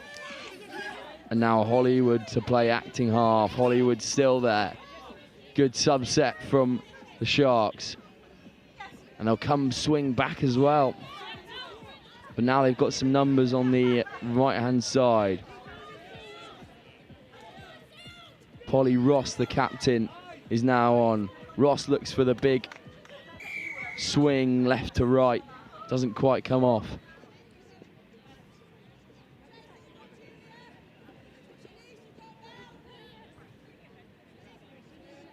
Here's Polly Ross, the captain. Ross again. Touch made by Tracy Graham. 10 minutes to go here, and Sharks with an absolutely commanding lead.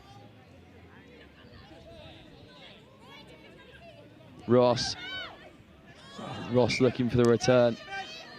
She wanted it a bit down lower so that she could dive for it.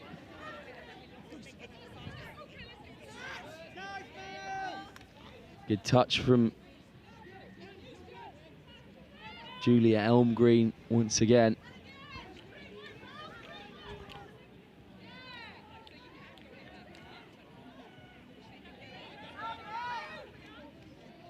Ross here.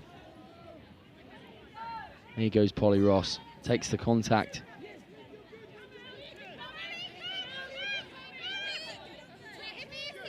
Melissa Gauthier. Elmgreen.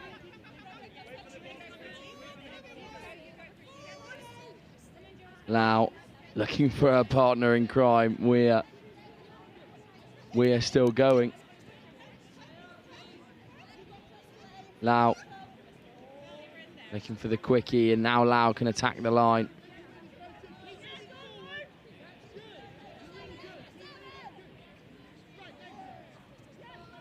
Lau attacking it once more, and Lau will get it down again. Lois Lau is just non-stop here, especially in that mid-section. So dangerous with her partner in crime, Weir.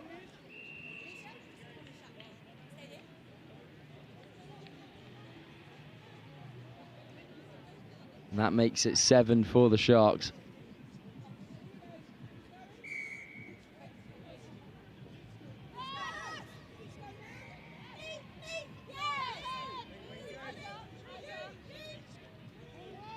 Good show and go from the Number 5, Catherine Marshall.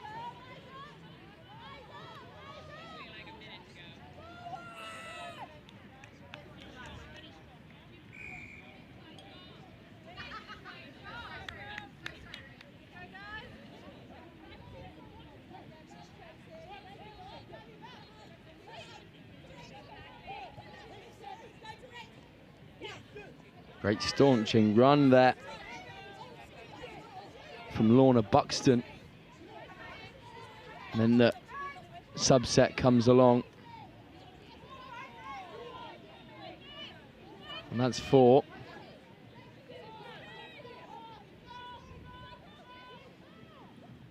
Nice little tipped offload. Still going, but again, ball goes to floor.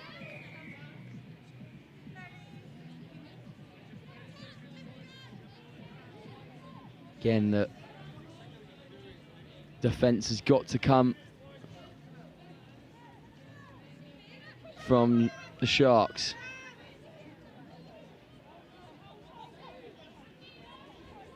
Appleton, subset a bit slow, so she finds the wheels on the outside. Amy Finley.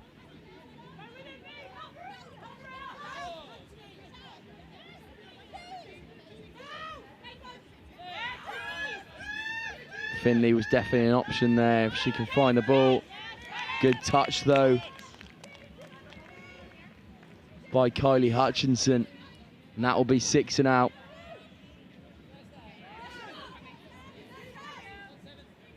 Elm Green, Gauthier.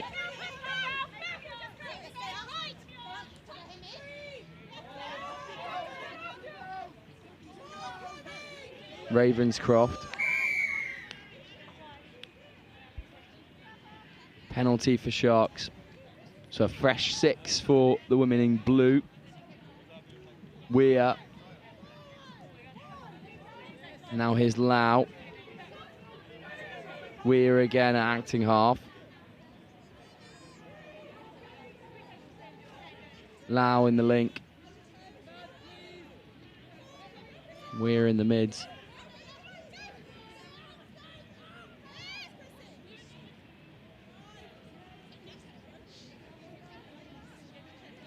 Touched just before the try line. Now Lau will go again.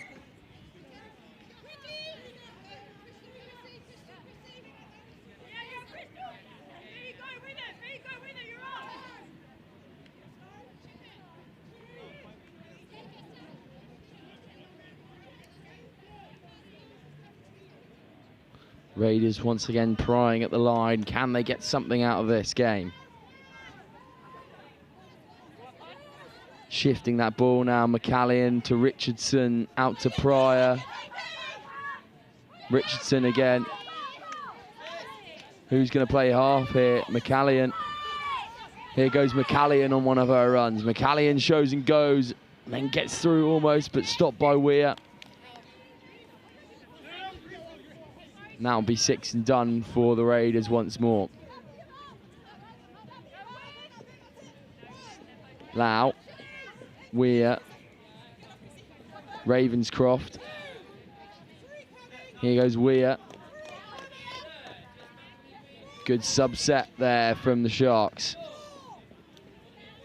Elm Green. Now the captain, Ross. Just drop forward.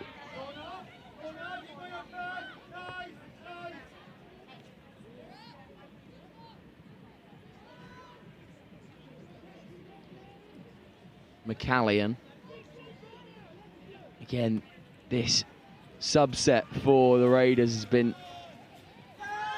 slow, which has been the difference between the two sides. Sharks subset has been fantastically quick and effective, whereas just takes a tad bit longer for the Raiders.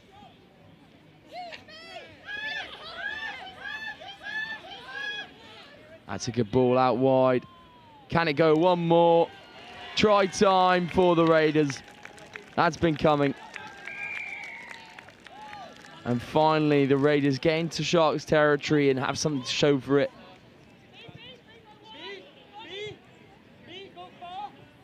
Good hands from Amy Finley. And Jacqueline Davies dots the ball over the whitewash. Two minutes to play here in what has been a game dominated by the South East Sharks. Bit of a loose pass there from the Sharks, so now McCallion will come back into it.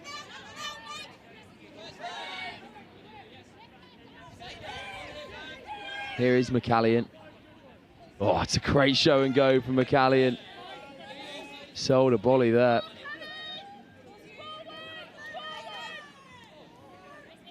McCallion at acting half once again, slows the game down.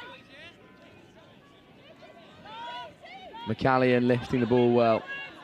Ball comes back to McCallion, just unfortunately not into the hands, so Sharks ball in the final minute.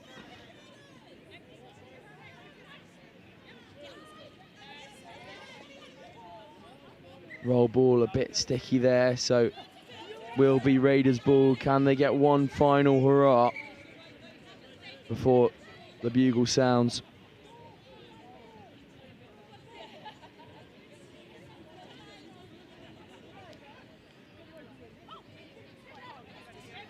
McCallion. Athena, Maria, Enderstein, off to Perry. Enderstein, and that's 6 and out. And surely, with 5 seconds to go, that will be it. Looking for the glory here. Can they do it? One more. And ball comes down.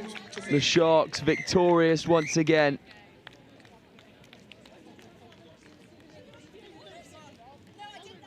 Brilliant captaincy from Polly Ross, but the woman of the match has got to go to the vice-captain, Lois Lau, who ran the show in the middle of the park, along with her partner in crime, Katerina Weir. Both of them getting on the score sheet, but Lau was ever impressive. Nice of the Raiders to join us at the party at the last very second with the try from Jacqueline Davies, but it was too little too late for the Northeasterners. Full time here on pitch 1. Southeast Sharks 7, Northeast Raiders 1.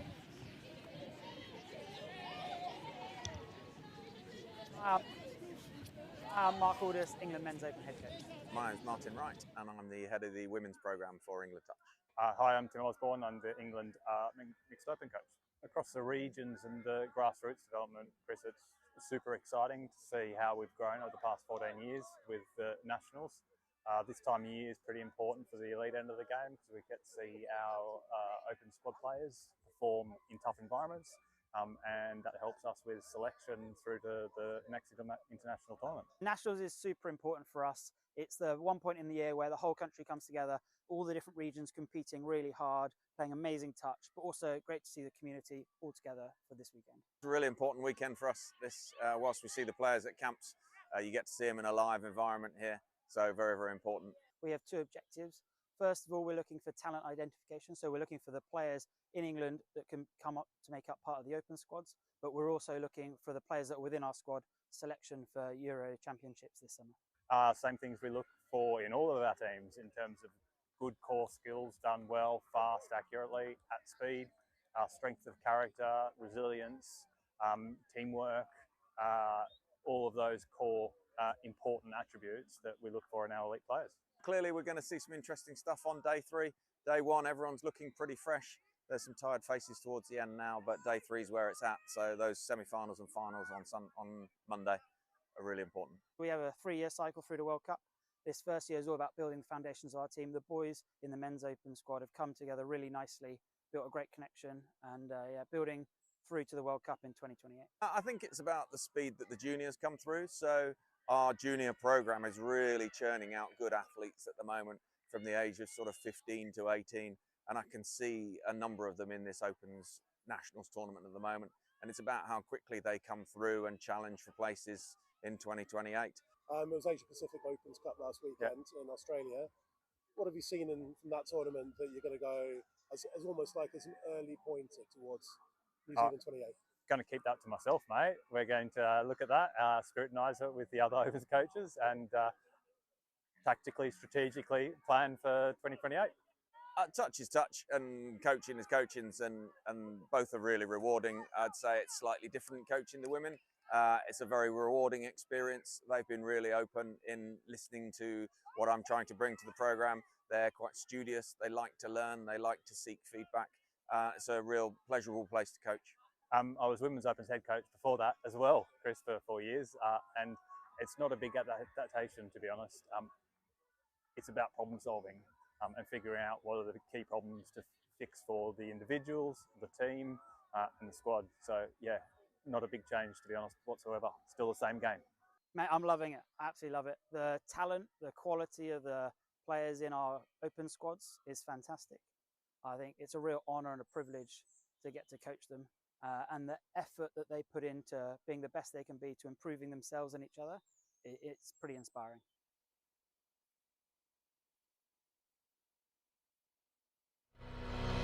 It's our turn now.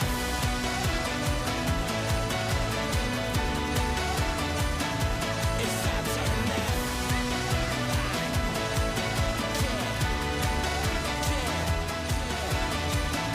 It's our turn now.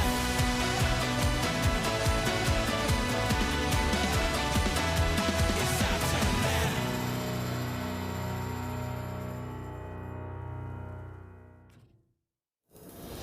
There's work to be done, timelines to be met, results to be delivered.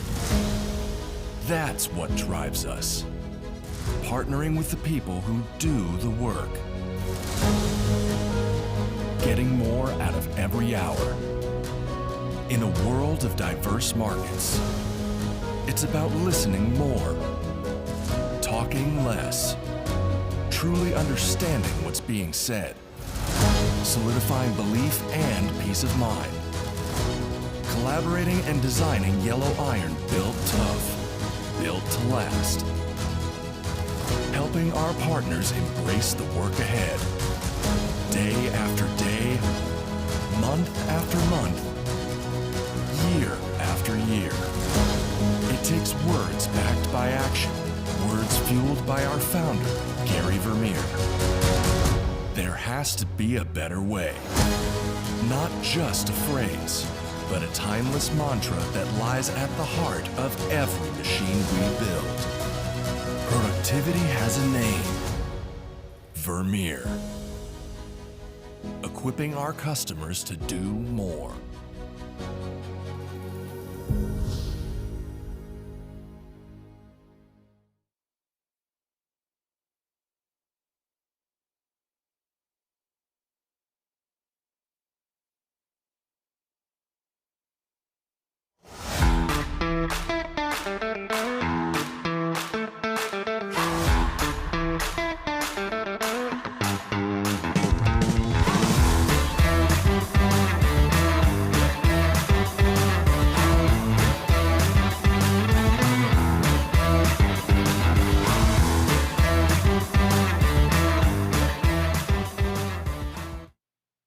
The Marketing and Business Development Program, it's a program where people who are either new to Vermeer or new to your current role, you get together for about 5 weeks over the first 5 or 6 months of your time here. And you really get to start learning about the people, the products, the culture, and it really equips you to be successful in your role. Some people are coming into Vermeer not knowing anything, so it's meeting people and getting opportunities and getting your face exposure and getting their exposure to you so you know everyone already. And it kind of creates a more effective worker because they have that base knowledge of everyone that they're going to be working around and with. In my position with training, it exposed me to other areas of thought that I wouldn't originally include in my training exercises or in the way that I go about building those and routing those exercises. Vermeer is a huge worldwide manufacturer, over 3,000 team members. There's a lot that goes on here. So this program does a good job of boiling down how our products are manufactured, to how we distribute them through our dealer network, and then just connecting you with different people all across the Vermeer Mile so you can do your job. I've always been operations side, so this one showed me the other side of the company, and I have no idea when it comes to sales. So this has really kind of showed me, like, using some of my engineering background and stuff about the product that I already know. Now I get to use it and learn about the sales and how we forecast and how we should sell it and how do we market it the right way. And so now I feel more equipped to be in my position than with my just engineering degree in general. My favorite part of the program was not only making friends in the group, because you kind of bond with the people in the group, and there was about 8 of us in there, and they're still my friends to this day, but my favorite part was also making contacts with the people and the presenters. In my position, there's a lot of times where someone will say, hey, reach out to this person, and you've never actually met that person before. So now actually meeting that person and putting a face with the name makes my job a lot easier. My favorite part was getting to meet with executives. We get a couple one-on-one sessions where they share kind of their whole career story, and you get a chance to ask them questions too about your own development at Vermeer. So you get to connect with them on a personal level, which is something you don't get a chance to do at a lot of other companies. So I think that was a really unique opportunity. I just graduated, and I know that working at a company like Vermeer, I'm cared for, and they want to push me to be the best person I can. And as a young professional, it gives me a heightened sense of value in me as an employee, that the company cares enough to build me and my character. And that's really what this whole process has been, people wanting me to.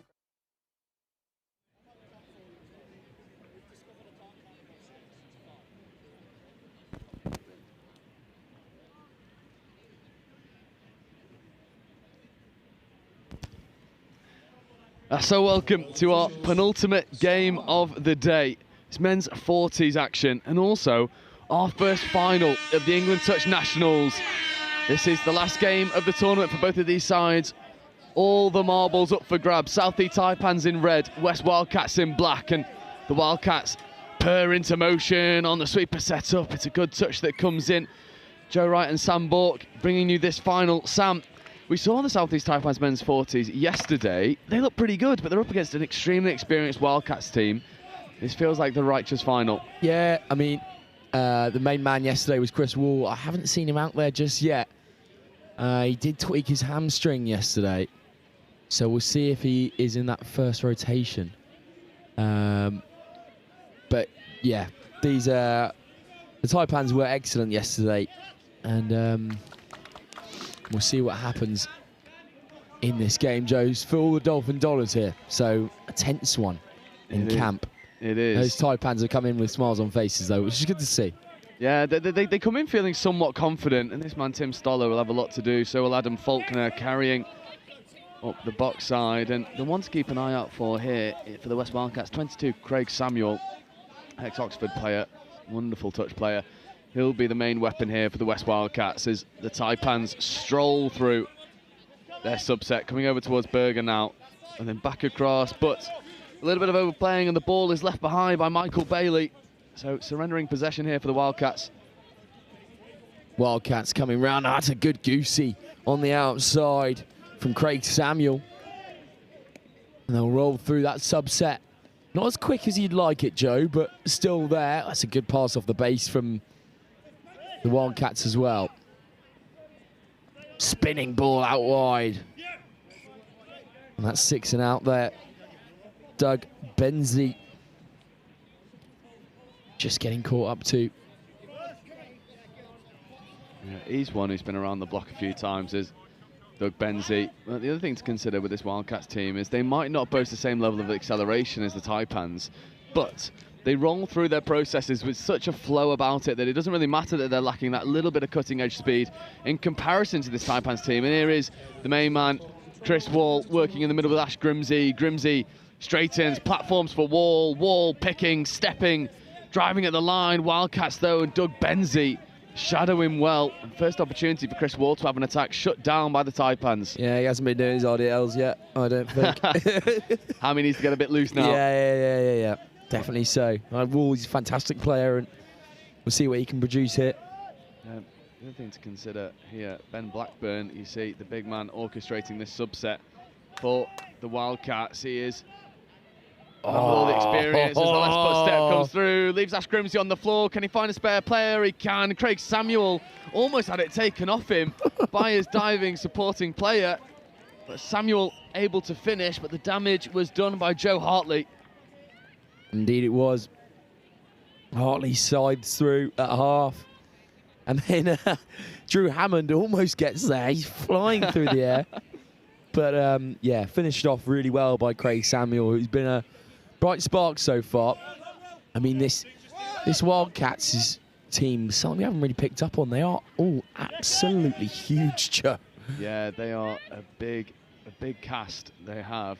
Berger for Scott. Scott looking to release Berger, but flashes a gorgeous ball to the link. And that is stunning from the Taipans. And Michael Bailey makes no mistake with the hands, but make no mistake. Colin Scott pulling strings for the Taipans. That's a phenomenal ball in the middle of the park at the mids by Scott. Just flashes it across both mids from the Wildcats, and lovely line at the link by Michael Bailey. Yeah, this is unfortunately, I mean, there's a referee in motion in the backfield, but I think just repositioning. Thought he was going to give a penalty for something, nothing doing. It comes back over. Craig Samuel was on the switch. There's a blind pass back on the inside. And once more, Hartley ever threatening this Taipans line. And I imagine for the Wildcats, that combination of Hartley and Samuel is going to be an important one in this final. Yeah, he's definitely got a bit about him, does he, Samuel? You can tell by the boots. By far the flairiest and brightest on the pitch. And don't talk about Neil Warnock ever again. Is Wall platforming this time for Grimsey. Grimsey picking up, trying to drop a delayed pass, evades a lovely bit. Oh! Pressure, and Grimsey just ghosted through a gap. Maybe found himself with more space than he realised. Trying to connect up with the 15, all press. But not quite able to on that occasion. But again, Taipans threatening. Indeed, and here's Craig Samuel on the wraparound on that sweeper line. And the subset will come in for Wildcats is a quick one as well. Can they swing this ball out wide now?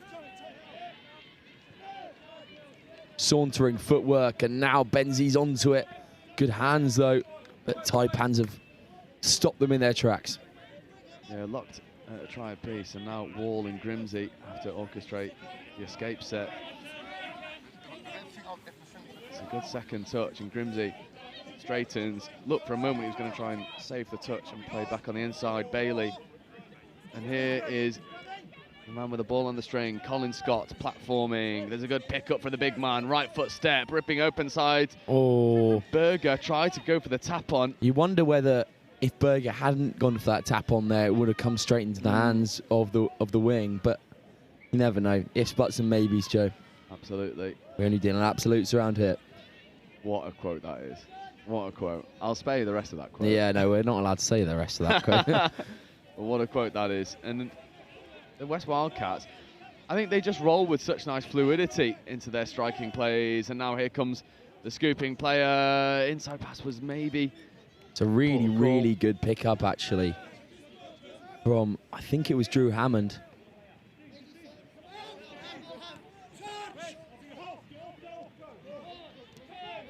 And the subset a bit congested there from the Taipans. And Berger showing visible frustration down on the touchline.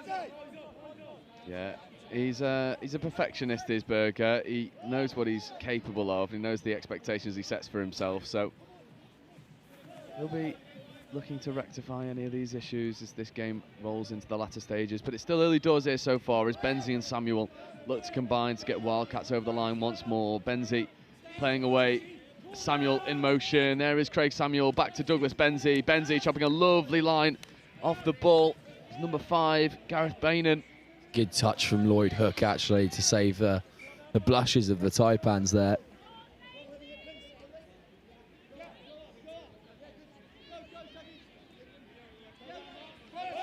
I actually love that from Colin Scott in the Taipan sub-box. Just said to them, if we complete sets, we win games of touch. It's boring, but it works. And it's very true. It is so true. Those subsets have been a bit congested so far, but here's the magic man, Chris Wall. Wall gives off a nice little pass to Ash Grimsey. That's another good one. Yeah, and what a platform that is. Grimsey pop back on the inside, wants to come back over to Grimsey, but Luis goes around the outside, and Bailey on the late wraparound. It's not quite connecting there, but there was a lovely bit of invention from Luis Diaz. You don't see that too often, actually, with the sweeper line coming round on the width, do you, Joe? The link and the wing completing up. Maybe a waste of a sixth touch, but you never know. No, and you know what? In a final, this is your time to dive into your box of tricks. Like, have you got any plays left in your playbook that you've been saving for a final? I know that's the policy for a lot of the opens categories and the men's 40s. A game that's probably infinitely more tactical. We'll be looking to do exactly the same, but Grimsey gets up and makes a very good defensive touch, forcing a midfield turnover. Here go the Taipans once again. Wall takes the touch. The subset again comes round a bit slow. Berger trying to make up those yards. Scott here at middles, and then shifted on to the big man, Dan Wines. Berger on the sweeper line. Good line again. They constantly look for that link in line after the quickie, don't they, Joe?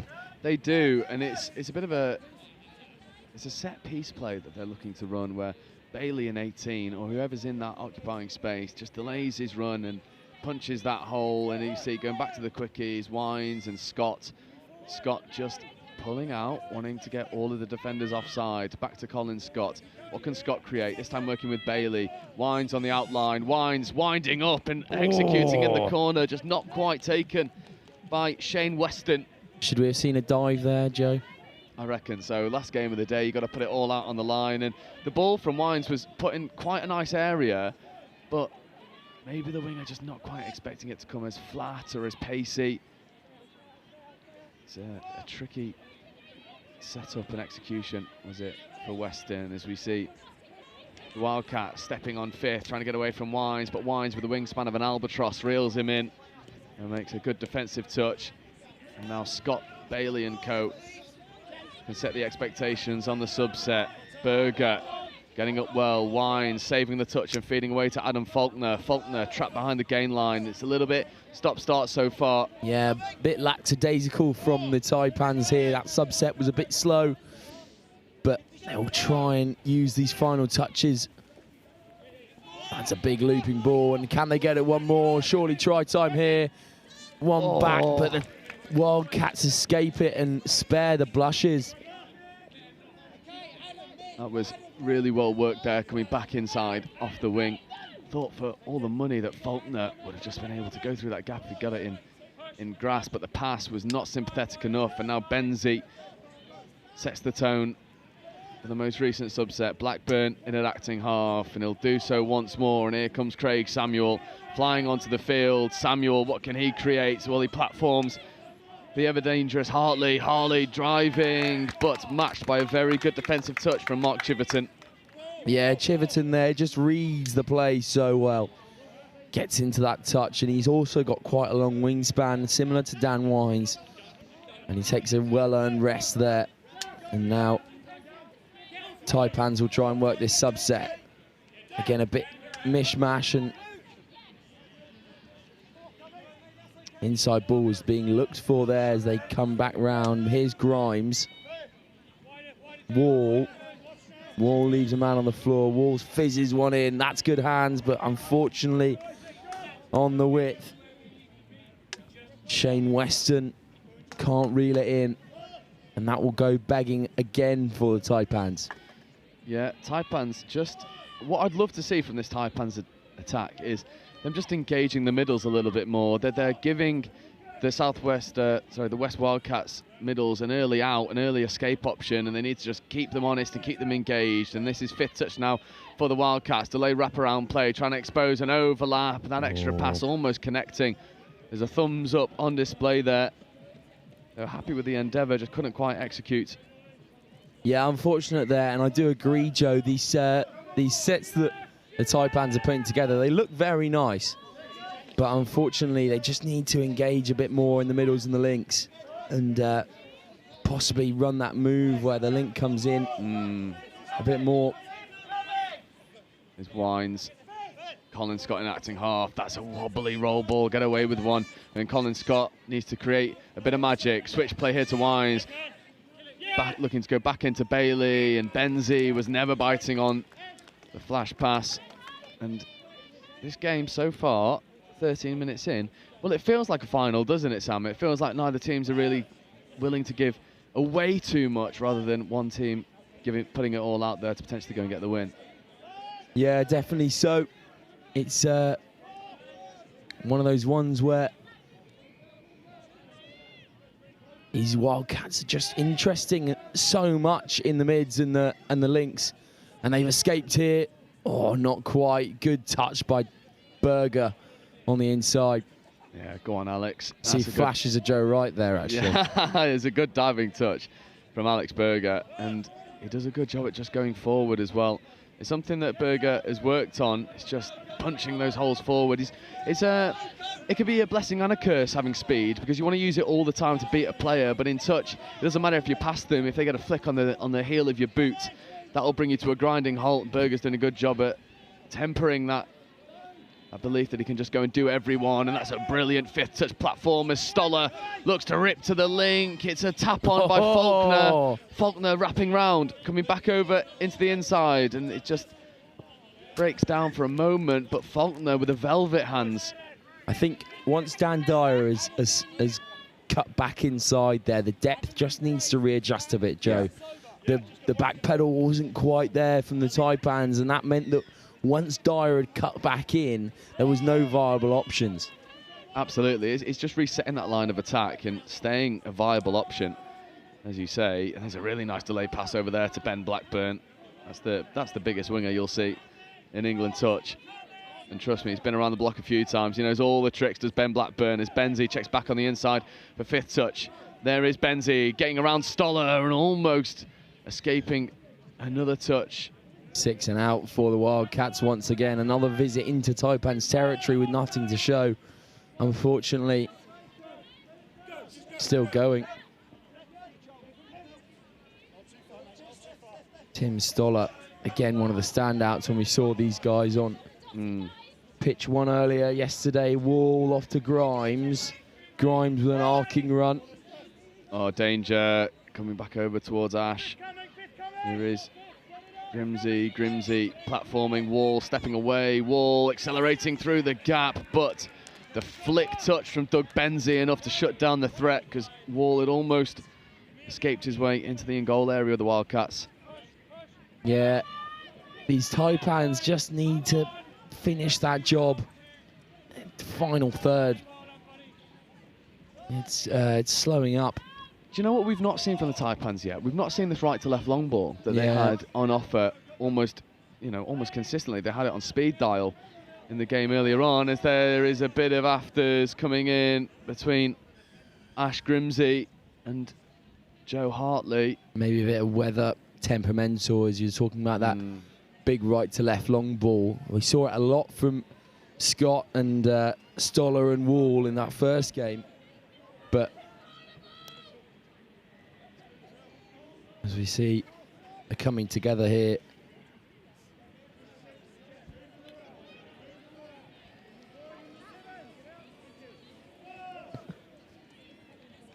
As we let that replay play. Yeah. Is Samuel stepping, trying to avoid the touch of Grimsey. Good pressure from the Taipans once again. Can they hold back these Wildcats? Samuel will gain an extra 6. Yeah, keep an eye out here. Although not gained an extra 6, the sideline ref saying not played at, completely accidental, so turnover. I was going to say keep an eye on the attacking spacing from the Wildcats. They are leaving a winger almost hugging this outermost touchline.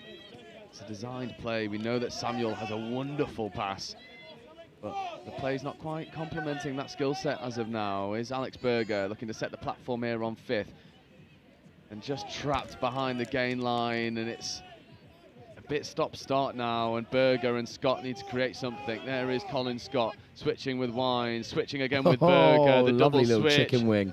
And then the NFL pass out to the wing, tap back is on, Bailey can't quite take it. It was flamboyant play from the Taipans that almost created a gap to go through. Really, really nice. And we'll go back to what Scott said on the sideline. It's one of those ones that you complete sets and it'll get you through, but sometimes there's a bit of individual spark, individual brilliance that will win you these games in a final. Both teams know what the other's about by now, so you need that kind of bit of individual magic in these final games. You do. Benzie is more than capable of producing that as well. Benzie potentially looking for the skip pass, not taken. Coming back over now into the link platform, back into the mids. There's fifth touch. Now what can they conjure? No touches remaining. Bit of footwork needed, but just crowded out in that far corner. It seemed like an educated decision there. Nothing was on. Just take the touch in the far corner, make Taipans go the full length of the pitch. Indeed, and now they've got to work how to dodge. Scott into Berger. Bailey. He's got Dyer in acting half. Here's Berger. Berger with a good step. Berger still going. Dyer at acting half once more. Yeah, very good from Alex Berger there. Really sets the tone for this transition and gives the likes of Stoller and Hook an opportunity. There is Hook to Stoller. Stoller back to Hook. One more pass and it would have been try time. Faulkner was in acres of space. Not quite delivered on that occasion. Really good touch there from Gareth Bainon, who just reads the play so well. Big contact again, leaving Taipan's player on the floor. Less than a minute to go here in this first half. It's been cagey to say the least, Sam. Neither of these teams really showing all that much in terms of consistent line attack threat. Well, apart from in the first 2 minutes, Joe, they both came out hot out the blocks, and then it's kind of just died. Absolutely. I think this is a quintessential final feel to it. This second half, I imagine, it's going to explode into life. As this first has threatened to do, there's been moments of magic, just not quite able to piece together something of real consequence as of now. But Jose Luis Diaz accelerates through, evades a couple touches, sets a really good platform on fourth and gives Wall and Grimsey an opportunity to crash over just as the hooter's about to sound, but they need to go quickly as there is the hooter. Wall escapes the touch, rips a lovely long ball, and is it finished? It would have been if not for Bailey Blackburn and his telescopic arms. And it's almost like that hooter burst that team into life there. Well, we talk about it so often, don't we, Joe? The buzzer beater. And who else do you want on the ball when that buzzer sounds than Chris Wall, as he throws that lovely big right to left. And unfortunately, not dotted down, so we'll stay at 1-1 at the half. Really, two good really scores for both sides. But we'll see what the second half has in store. Yeah, it's been cagey. The second half is sure to explode into life. At the half, it's West Wildcats 1, Taipans 1. So that's N for November, J for Juliet, Montclair. If you could make your way to the main pavilion upstairs in the control room. So that's N, J, Mark Montclair. Aldous, Please make your way. My name's Martin Wright, and I'm the head of the women's programme for England Touch. Hi, I'm Tim Osborne. I'm the England mixed open coach. Across the regions and the grassroots development, Chris, it's super exciting to see how we've grown over the past 14 years with the nationals. This time of year is pretty important for the elite end of the game because we get to see our open squad players perform in tough environments, and that helps us with selection through to the next international tournament. Nationals is super important for us. It's the one point in the year where the whole country comes together, all the different regions competing really hard, playing amazing touch, but also great to see the community all together for this weekend. It's a really important weekend for us. This, whilst we see the players at camps, you get to see them in a live environment here. So very, very important. We have two objectives. First of all, we're looking for talent identification. So we're looking for the players in England that can come up to make up part of the open squads. But we're also looking for the players that are within our squad selection for Euro Championships this summer. Same things we look for in all of our teams in terms of good core skills done well, fast, accurately, at speed, strength of character, resilience, teamwork, all of those core important attributes that we look for in our elite players. Clearly, we're going to see some interesting stuff on day three. Day one, everyone's looking pretty fresh. There's some tired faces towards the end now, but day three is where it's at. So those semi-finals and finals on Monday are really important. We have a 3-year cycle through the World Cup. This first year is all about building the foundations of our team. The boys in the men's open squad have come together really nicely, built a great connection, and building through to the World Cup in 2028? I think it's about the speed that the juniors come through. So our junior program is really churning out good athletes at the moment from the age of sort of 15 to 18. And I can see a number of them in this Opens Nationals tournament at the moment. And it's about how quickly they come through and challenge for places in 2028. It was Asia Pacific Opens Cup last weekend in Australia. What have you seen from that tournament that you're going to go as almost like as an early pointer towards New Zealand 28?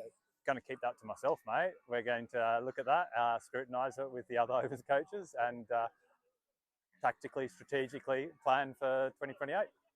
Touch is touch and coaching is coaching, and both are really rewarding. I'd say it's slightly different coaching the women.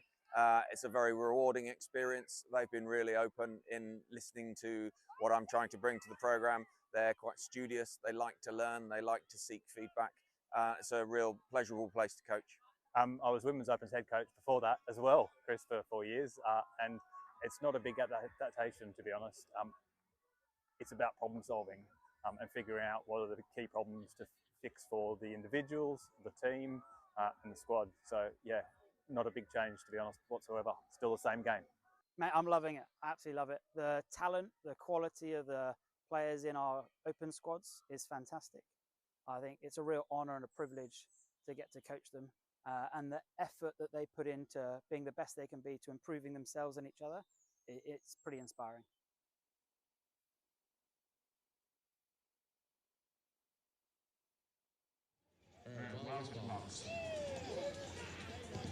Current score, if I'm correct, is 1 And so the hooter is about to get us underway for the second half, where we're locked all square between the Taipans and Wildcats. And so we're a bit far away from the Wildcats sub-box, but we are right above the Taipan sub-box. And Colin Scott delivering a team talk for the ages.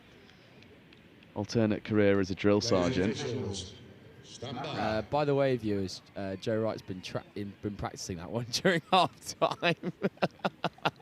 Right, so everything I've said positive about Sandball up to this point has been an absolute fabrication. And this guy has decided to just be the pantomime villain. Sorry, I had to do it, Joe. For viewership discretion, I did tell him to say that when he told me at half time. So I'm also to blame. I like it. I like it a lot. It's a good one, mate. It's a very good one. Yeah, but to be fair, the words of Colin Scott were wise ones at that, and they were saying, oh, what a way to start. And there's Chris Wall. Rudely interrupted Joe Wright, and that was fantastic from Chris Wall. It's what we've been wanting to see.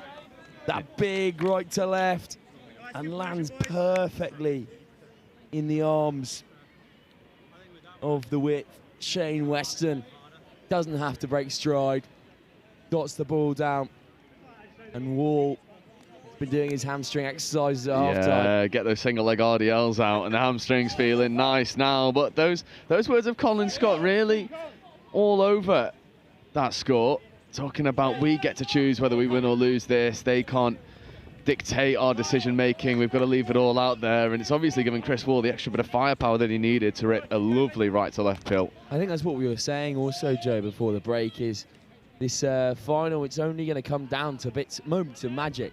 You can play your subsets, you can do all the moves in training, but it's got to come off, and there's got to be that little bit of individual spark. You got to take a chance as well. You know, you can't just play percentages in a final. It doesn't work. You don't get the consistency of ball playing that you would do to be able to play those percentages. You've got to take your chances when they're afforded to you. And Chris Wall did a really good job at just taking an extra bit of option. And Adam Faulkner skates through a couple touches and makes a really dominant roll of the ball. And that was strong work there from Faulkner, setting a nice fifth platform over on the far side. And Craig Samuel dives out of the line to shuts down Lloyd Hook.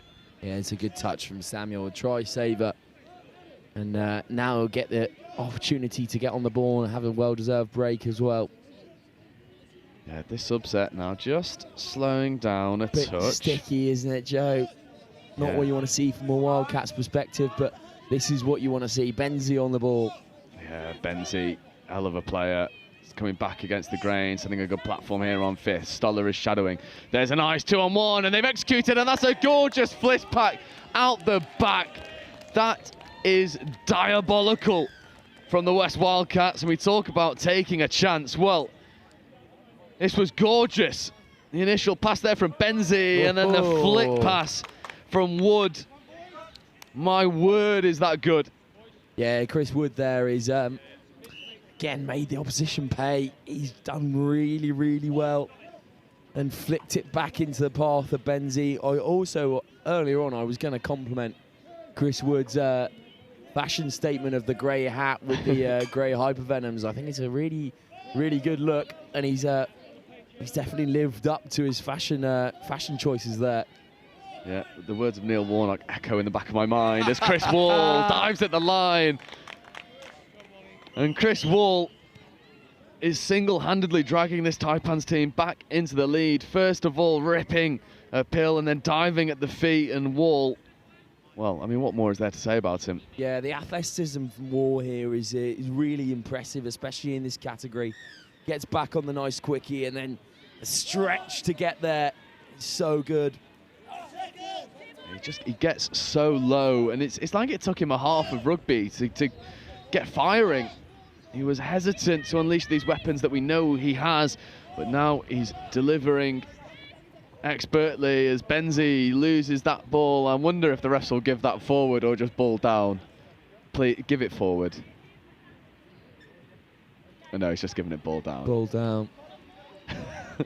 Wines into Scott. Scott with a good little side step. Berger into Wines again. That's nice.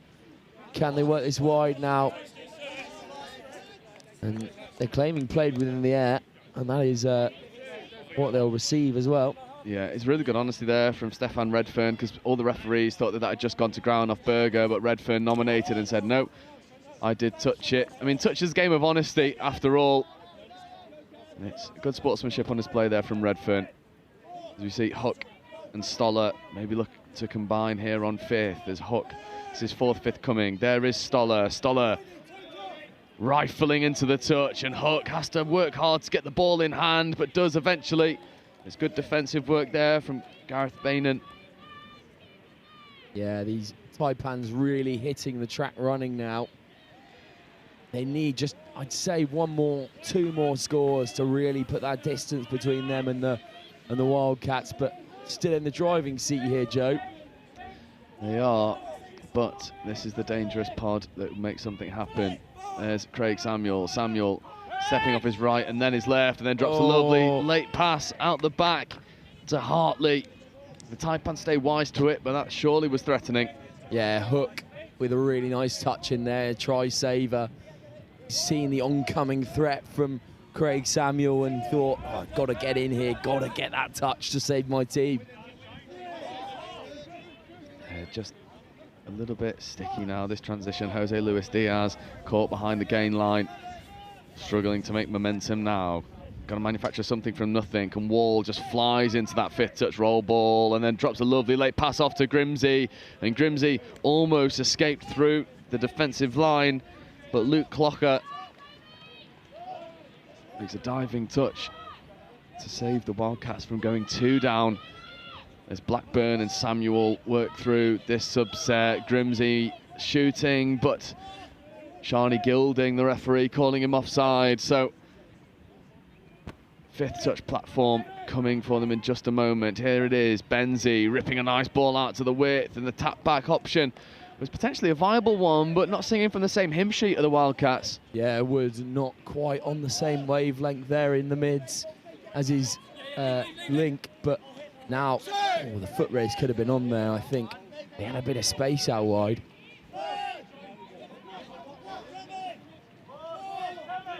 Fifth coming now, Colin Scott working over to Wines. Wines to Berger, nice. Little basketball pass. Berger puts the hammer down, checks back on the inside for Wines. That's a good touch there from Doug Benzie.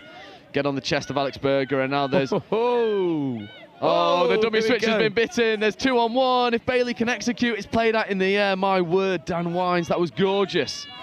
Stop that, Dan Wines. It's not quite a Friday night yet. You don't need to get your dancing feet out. That was ridiculous. And the little show and go as well with the one hand was absolutely absurd. But here goes Scott into Wines again. Dancing footwork, no, not this time. Wines again, diving. He's got the stature of a giraffe, does Wines, and so long, that body. I once heard someone describe him as an extendable ladder when he dives. He just keeps going once he's unleashed. As Scott steps, beats Benzie, but then it's played at in the air, and there's another penalty here. That's 2 now. Obviously, that third penalty resulting in a... Again, look at the defensive spacing here, leaving this winger completely unmarked for the Taipans. Surely someone's got a right to left long ball in them as they go back over to that short side. Berger with the link punish. Berger not quite getting to the line, but again, look at the spacing here. I believe that Scott is winding one up here, or it could be Wines. Oh, you've got to get that ball over there, Joe. You do. Scott, though, stepping and coming back into a really congested area. This is 4th, so 5th coming now, and they need to find something because Wines does just send it out there. And why didn't they do it from the get-go? Because that was always the recipe for success for the Taipans there. Shane Weston could have pitched a tent before the support came to him, and that is 4-2. Well, I mean, Joe, you did call it. I mean, we've been saying all weekend, what's the opposite of being of having commentators curse? Is just being a good commentator doing your job. Does that make up for my pre-rehearsed chat about Colin Scott? Never. No. Also, that wasn't that bad. I feel quite bad for saying that now. But Dan Wines there, really, really showing us all the good skills and ethics that make a good touch player. Big winding, right to left, and after that dancing footwork earlier. I see what you did there. Wines winding up. Yeah, I like it. Yeah, I could have done something earlier about the Friday night, having a glass of wine, but no. There's something there. There is something there. We've got 10.5 minutes to piece that together. There's something there. Well, we're getting back on the sub rotation and we'll see what happens. I'll leave the viewers on the edge of their seat.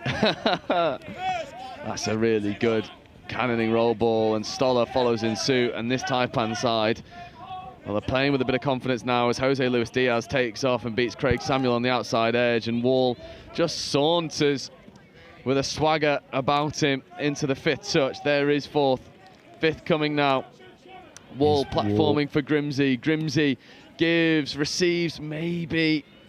It's a nice wrapping idea, not quite executed to the same level of the invention. Yeah, all press there, sees what's going on, and Grimsey's wrapping on that sweeper line. And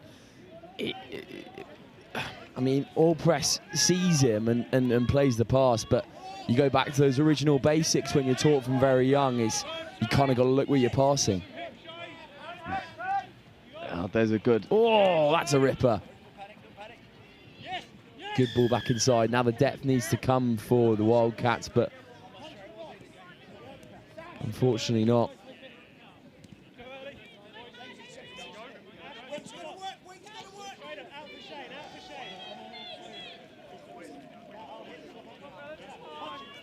Grimesy.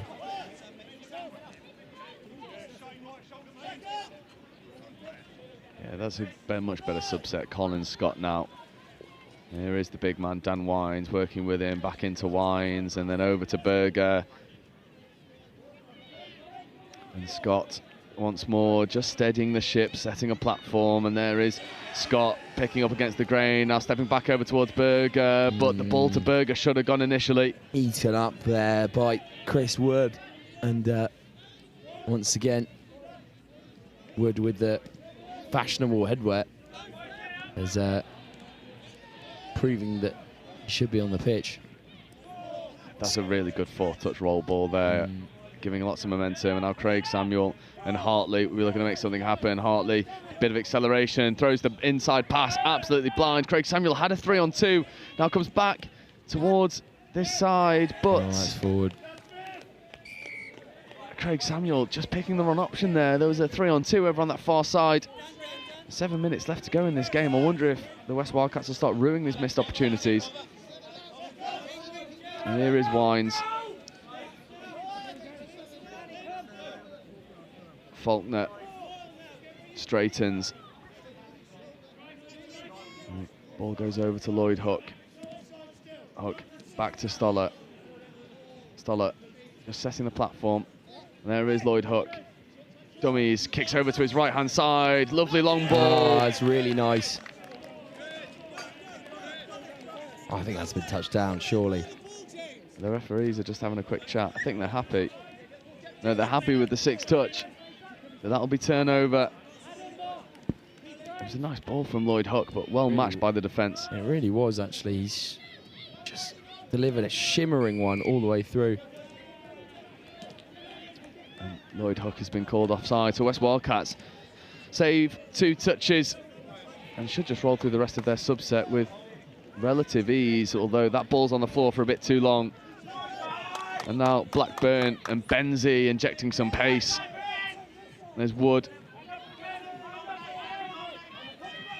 Setting a platform now. Benzie coming back in front of Wood. That's 5th touch. What can Wood do? Wood can chop a lovely, deliver a ball into a nice space. The hole was being chopped and not quite taken. Bainan, he's had a relatively good game of it so far for the Wildcats. He's just not able to get over that try line. Yeah, very true. Just watching this subset now from, interesting decision there from the Taipans after that subset.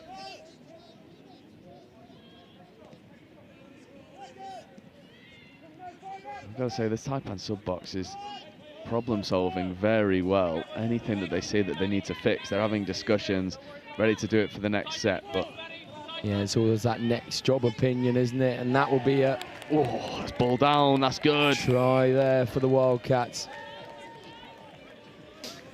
Once again, it's Joe Hartley and Craig Samuel doing the damage for the Wildcats. Samuel here just makes the most of it, and Hartley, you see Samuel playing acting half, but Hartley squares his hips and then moves them at the last minute, evading that touch from the Taipans. Yeah, it's a really good offensive read, a bit too much separation between Wall and Grimsey. So, good read and good execution, but this is the danger pod now. These guys have had the keys to this defence all second half. As they give it to Berger. Berger driving at the line. Was Wood onside? Johnny Gilding's happy. I wonder if Berger could have just pinned his ears back earlier and gone for the line rather than trying to run the stutter step as well. Moved with such elegance there, and yeah, Joe, you say what I was thinking. Could have gone a bit earlier. Here is Berger though again. Oh, that's fantastic. Go on, Alex Berger. We were saying he wasn't running with enough purpose. Well, there it is. He gets on this link punish and then squares the hips. Bang. He says goodbye to the opposite man. That might have to go in the Caleb Ponga Awards. Oh, yes. Step of the day. Indeed. Alex Berger. And he'll like that score because not only is it contributing towards a potential Taipans win, but he'll like it just that little bit more because it's on live stream. There's that, and also his coach is watching, so... Oh, yeah. I'll spare him the coaching points. Yeah. And give him the plaudits. No more pre-season Broncos for Alex Berger. No more drills being run in Preston Park. Samuel looking to conjure something. Quickie set up, there's 5th touch, there is Craig Samuel. Samuel dummying, coming back on the inside, but Stoller is wise to it. And with 3 minutes left to go, that felt like an opportunity in which West Wildcats really needed to score to stay in this game. Stoller drives up. That was a Luis Diaz. Does such a good job at just manufacturing an extra bit of space and then plays the ball back on the inside. It was nice from Luis Diaz, used his pace to get away from those oncoming mids and links. But that's a bit forced, isn't it, Joe? It is, and it's indicative of two things, right? It's indicative of a team that's playing with a bit of confidence, but also a team that thinks that they're maybe not playing to their capacity and trying to force something to create another scoring opportunity. Yeah, possibly so, but we'll see. Here's Wood. Wood with men on coming around the corner. Wood throws the big left to right, and that's a good bit of invention there. Unfortunately, doesn't come back in for... That's number 44. James Kelting, who's been out on that width for the whole game for the Wildcats. And always a recipient of those long balls from Wood. Yeah, God, those boots on Chris Wood are bright, aren't they? They are. I've seen a few of them knocking around as well. It's a popular choice, it seems. I actually wear those for my 15 season, Joe, so whatever you're about to say, can you hold your tongue, please? I plead the fifth.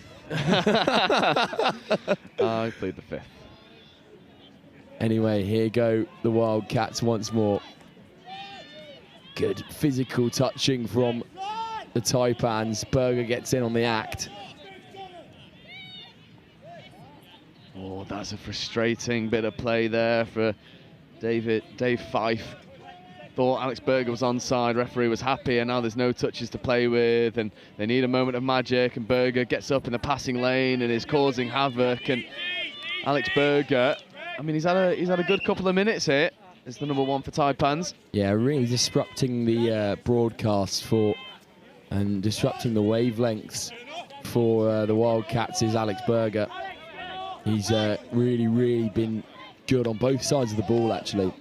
Absolutely, and Faulkner, one of those unsung heroes in this team, doing really good work in this transition setup. Here's Hook. And Hook, can he add an exclamation to the performance? Hook trying to bounce around Fife, but Fife does a really good job. And Hook with a little bit of gamesmanship, just taking himself away from the play, maybe eating a few more seconds off the clock. But with 30 seconds to go, I'm gonna put you on the spot. We had England Touch come over. They want an MVP of the final, and I think with 30 seconds to go, it's a good time to start picking your brains, Sam. Well, I suppose it's probably got to be a Taipans player, although some of these Wildcats have been really good, and the man on the ball at the moment, Chris Wood, has been fantastic, but I think there's only one man to pick.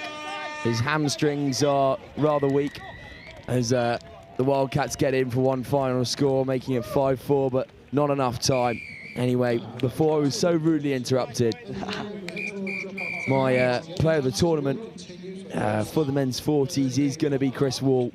I think he's just fantastic and made the most of that final.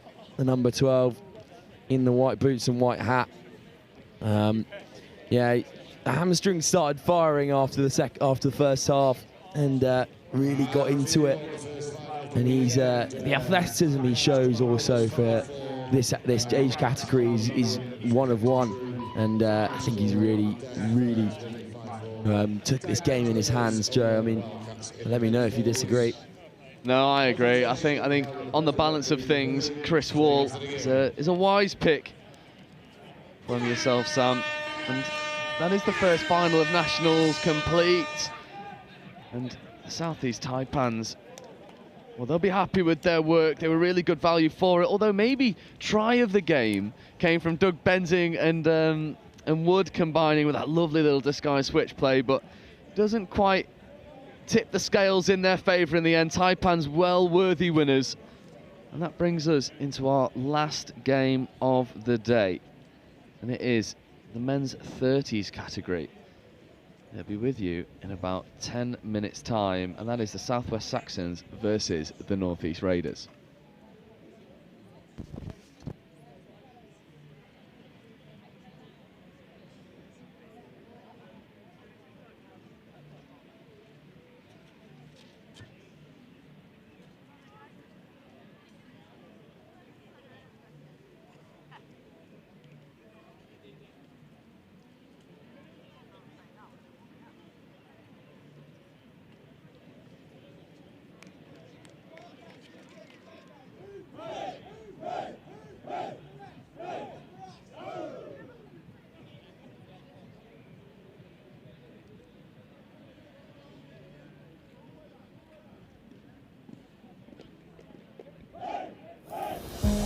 There's work to be done, timelines to be met, results to be delivered.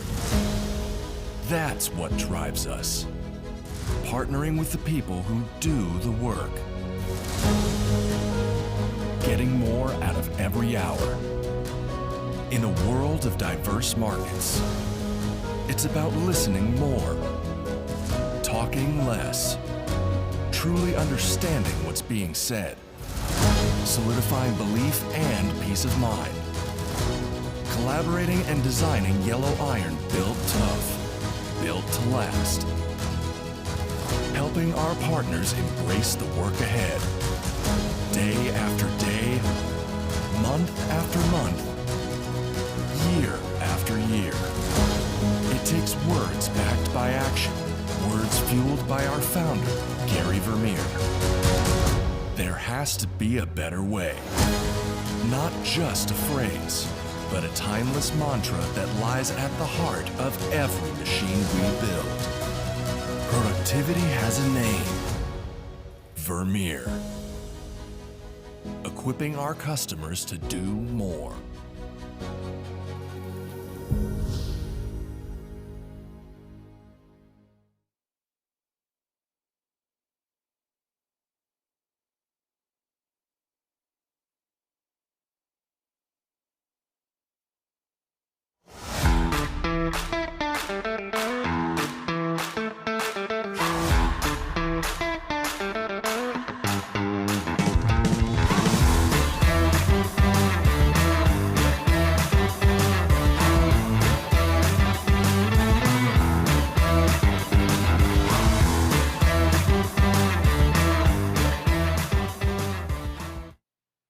The Marketing and Business Development Program, it's a program where people who are either new to Vermeer or new to your current role, you get together for about 5 weeks over the first 5 or 6 months of your time here. And you really get to start learning about the people, the products, the culture, and it really equips you to be successful in your role. Some people are coming into Vermeer not knowing anything, so it's meeting people and getting opportunities and getting your face exposure and getting their exposure to you so you know everyone already. And it kind of creates a more effective worker because they have that base knowledge of everyone that they're going to be working around and with. In my position with training, it exposed me to other areas of thought that I wouldn't originally include in my training exercises or in the way that I go about building those and routing those exercises. Vermeer is a huge worldwide manufacturer, over 3,000 team members. There's a lot that goes on here. So this program does a good job of boiling down how our products are manufactured to how we distribute them through our dealer network, and then just connecting you with different people all across the Vermeer mile so you can do your job. I've always been operations side, so this one showed me the other side of the company, and I have no idea when it comes to sales. So this has really kind of shown me using some of my engineering background and stuff about the product that I already know. Now I get to use it and learn about the sales and how we forecast and how we should sell it and how do we market it the right way. And so now I feel more equipped to be in my position than with my just engineering degree in general. My favorite part of the program was not only making friends in the group, because you kind of bond with the people in the group, and there was about 8 of us in there, and they're still my friends to this day, but my favorite part was also making contacts with the people and the presenters. In my position, there's a lot of times where someone will say, hey, reach out to this person, and you've never actually met that person before. So now actually meeting that person and putting a face with the name, it makes my job a lot easier. My favorite part was getting to meet with executives. We get a couple one-on-one sessions where they share kind of their whole career story, and you get a chance to ask them questions too about your own development at Vermeer. So you get to connect with them on a personal level, which is something you don't get a chance to do at a lot of other companies. So I think that was a really unique opportunity. I just graduated, and I know that working at a company like Vermeer, I'm cared for, and they want to push me to be the best person I can.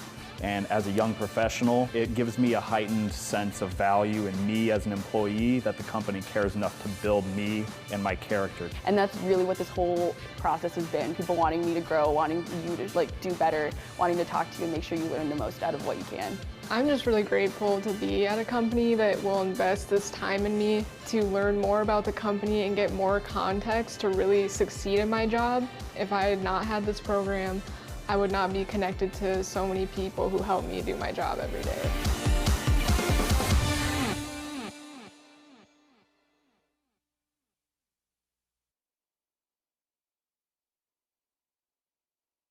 I'm Mark Aldous, England Men's Open head coach. My name's Martin Wright, and I'm the head of the women's programme for England Touch. Hi, I'm Tim Osborne. I'm the England Mixed Open coach. Across the regions and the grassroots development, Chris, it's super exciting to see how we've grown over the past 14 years with the nationals. This time of year is pretty important for the elite end of the game because we get to see our open squad players perform in tough environments, and that helps us with selection through to the next international tournament. Nationals is super important for us. It's the one point in the year where the whole country comes together, all the different regions competing really hard, playing amazing touch, but also great to see the community all together for this weekend. It's a really important weekend for us. This, whilst we see the players at camps, you get to see them in a live environment here. So very, very important. We have two objectives. First of all, we're looking for talent identification. So we're looking for the players in England that can come up to make up part of the open squads, but we're also looking for the players that are within our squad selection for Euro Championships this summer. Same things we look for in all of our teams in terms of good core skills done well, fast, accurately, at speed, strength of character, resilience, teamwork, all of those core important attributes that we look for in our elite players. Clearly we're going to see some interesting stuff on day 3. Day 1, everyone's looking pretty fresh. There's some tired faces towards the end now, but day 3 is where it's at. So those semi-finals and finals on Monday are really important. We have a 3-year cycle through the World Cup. This first year is all about building the foundations of our team. The boys in the men's open squad have come together really nicely, built a great connection, and building through to the World Cup in 2028. I think it's about the speed that the juniors come through. So our junior program is really churning out good athletes at the moment from the age of sort of 15 to 18. And I can see a number of them in this Opens Nationals tournament at the moment. And it's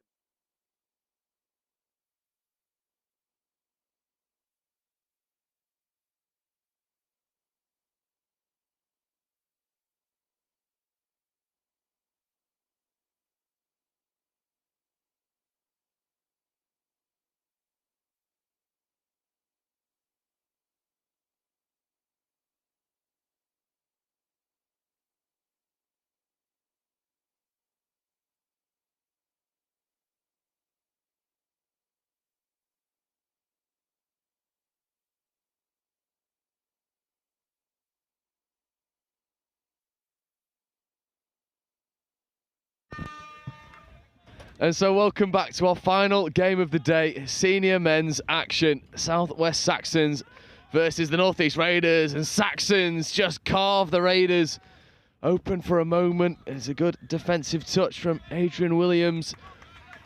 But my word, that was fast and frenetic, and I'm joined by Southwest Saxons' Max Shepston. Max, how are you? Very good. Had a good day today, getting in a few finals, playing some good touch as a region. Excited to watch our 30s boys put the cap on a good couple of days. Yeah, and you were explaining to me earlier that this 30s, this is the final game, final pool stage, and then this is wrapped up for the Saxons, but they want to finish their divisional performance with an exclamation. Yeah, and put a cap on a really good sort of 3-4 year run. This will be 4 years in a row. They've won the division and they've been the class of it for a while, and they want to show out here on the live stream in their final game. Absolutely, and James Webber working in the midfield with Ollie Sills as Webber platforms for Sills picking, stepping, looking to get into the in-goal area. He does, he finds the extra player as well, and that is ominous signs for the Raiders because, well, Sills was imposing his will there, but the referees pull it back. Looks like he's gone out of touch there, just a little drift over the sideline. So, a bit of reprieve here for the Raiders, and we were chatting to some of the Raiders sub box. It's been a tournament marred by injury for the Northeast Raiders. Yeah, a couple of injuries before the tournament. I think pulled out some players, but they've done well, mitigated that, working hard. But it's going to be tough, low on numbers. An experienced head's lost, I think, is the big thing. Neil, who rolled his ankle in game 1. England 35s, England 30s for the last few years. Big loss. Absolutely, and that loss in experience really tricky to recoup as Webber straightens and carries, and then here comes Akshan Jurasinya checking away to Clark, Girasinia back to Clark, and Clark rips long, but not quite connecting on that occasion with David Johnson. But that's a few times now Johnson's maybe in a bit too much space from a Raiders perspective. Yeah, absolutely the right read from Liam there. Space was on. Just need the wingers to be a little bit sharper, reading that option.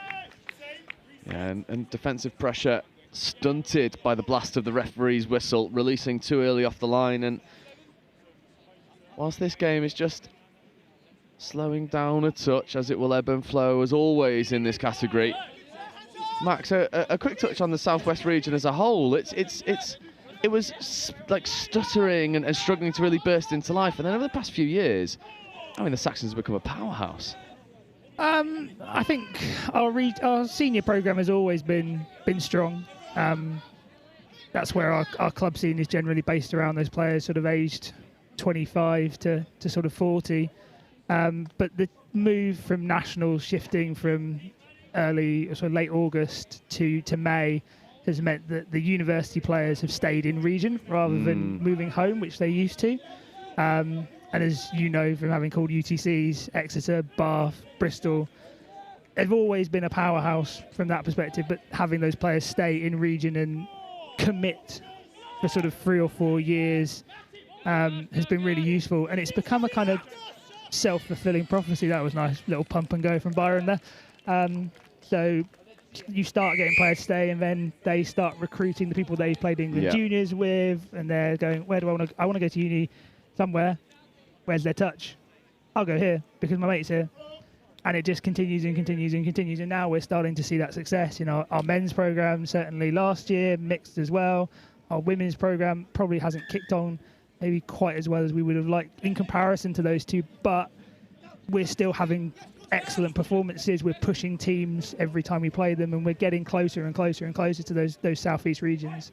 So who knows when it's going to be a case of them finally getting their hands on a title. Oh, absolutely. And the Southwest Saxons, as you say, sort of always dominating in this category, but now sort of adding extra feathers in the cap and becoming a real force to be reckoned with in almost every division that they find themselves placed into. Yeah, but I think with this 30s team, it's been really nice to see over the last sort of 2 or 3 years them bring players through. So they've had the players like James Webber, Byron Tibbetts, Toby Williams, who have been there, the mainstays. They've been there all through the 4 or 5 years that this squad has had this run of success. But last couple of years, they've brought a few through. This year, you've got Liam Clark coming in, who's also in the England Men's 30s program now. George Jones, who's been a mainstay for Exeter in the club scene for a couple of years, but now he's in the 30s program. So it's really good to see us bringing that fresh talent through and just keeping the pipeline going. Yeah, and then you had players like Akshan Girasinia accelerates, steps, exposes a 3-on-2, whip ball out to the wing, and that is a wonderful finish. Rishworth Cutler out on the far side, but make no mistake about it, this bit of injection from Akshan Girasinia combining with Rob Grist, and Grist makes no mistake. 2 Bristol Jets players who play a lot of touch together. They're in a social league team together in the Bristol League as well, so they know each other's game ins and out. And I suppose also for this Saxon side, it's a team that's really evolved together, right? You were saying that you had some players who sort of stayed with you throughout the entirety of journey, new players coming in. Is it a difficult task to add players into the pre-existing setup, or is it such a case that it becomes pretty seamless once you've established a core group of players? I think it can be a challenge. I think they've managed it very well in that players have slowly progressed through, so as players have aged out into the 40s, we've seamlessly brought them through. But I think also it's a testament to Webber and the coaching team that they're a very inclusive environment when we have training camps. You know, always looking to progress everyone, not focusing just on that little core group, because they're aware that, you know, in an age group especially, eventually people do age out of it, and you've got to keep replacing it. It's not like Opens where people are going to be there for 10 years. They are going to slowly slide out.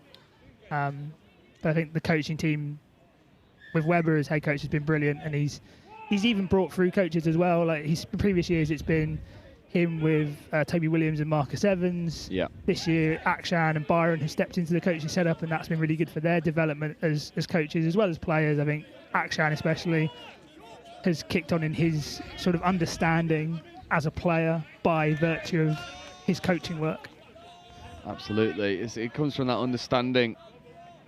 Unfortunately for North East Raiders there, Gustavo Luzaro wasn't able to get over on that occasion. And you see here the Saxons setting all the way to the back of the in-goal area. They want to be able to run with depth and just allows so much more pace to be implemented. And the likes of Ollie Sills capitalising off the back of it. That was a nice check ball back on the inside to Bricknell, and now we start to purr into the subset, and it becomes a tricky prospect for the North East Raiders. There is Liam Clark checking back on the inside, and Clark once more working with Grist. Clark wanted to dummy, doesn't, and then gives a lovely ball out to the link, and this team is really cruising through the gears. Steve Holland, the latest to go over. Yeah, and that set is an example of how tough it's going to be for North East with their lack of numbers. They were just rolling from touch one. They've haven't got the fitness at the moment with the low numbers they've had through the tournament to apply the pressure that's required. And it's too easy for Saxons. They move the ball from one edge to the other on touch one, and then we're just in behind from then. Yeah, it's ominous from the Raiders. Find themselves 4 tries down, and we're not even at 10 minutes yet. There's a sweeper set up, step back option, maybe looking to go long, check back on the inside, but Akshan Jurasinya stays wise to it. And then trying to take his opposite man for a foot race was John O'Clark. We're not able to find much success with it, and now the Saxons transition rolls into life as Jurasinya dishes a lovely ball out to that far wing, and Jurasinya gets involved once more. That's third touch, getting up over halfway, just loses footing. That's 4th touch, and now Sills has got to create something from nothing. There is Ollie Sills, left-handed pickup, right foot step, accelerating, drops a lovely pass off, and it's great hands on the far side. But on this occasion, North East are able to withstand that onslaught. Yeah, much better defensive set. They managed to get in front on those touches, get physical, get in front. Unfortunately, they've just given away a silly infraction there, just not stepping over the ball. But that set has sort of shown North East that they can compete. They just got to get in front, be physical. They can rattle this Saxons team if they do that. And that's a good touch that comes in. Referee's happy with the onside line as Webber and Sills looks to combine with Smearden. And there is Smearden. Sills picking against the grain and dropping a lovely pass out to the wing. Gustavo Lazaro tries to get over and make a covering touch, but he isn't able to get there in time. And that is the 5th score of the game, bang on the 10-minute mark. And Ollie Sills distributing pills like a pharmacist. Yeah, good effort from the winger, but just initially too tight. Expecting the sweeper to be fed.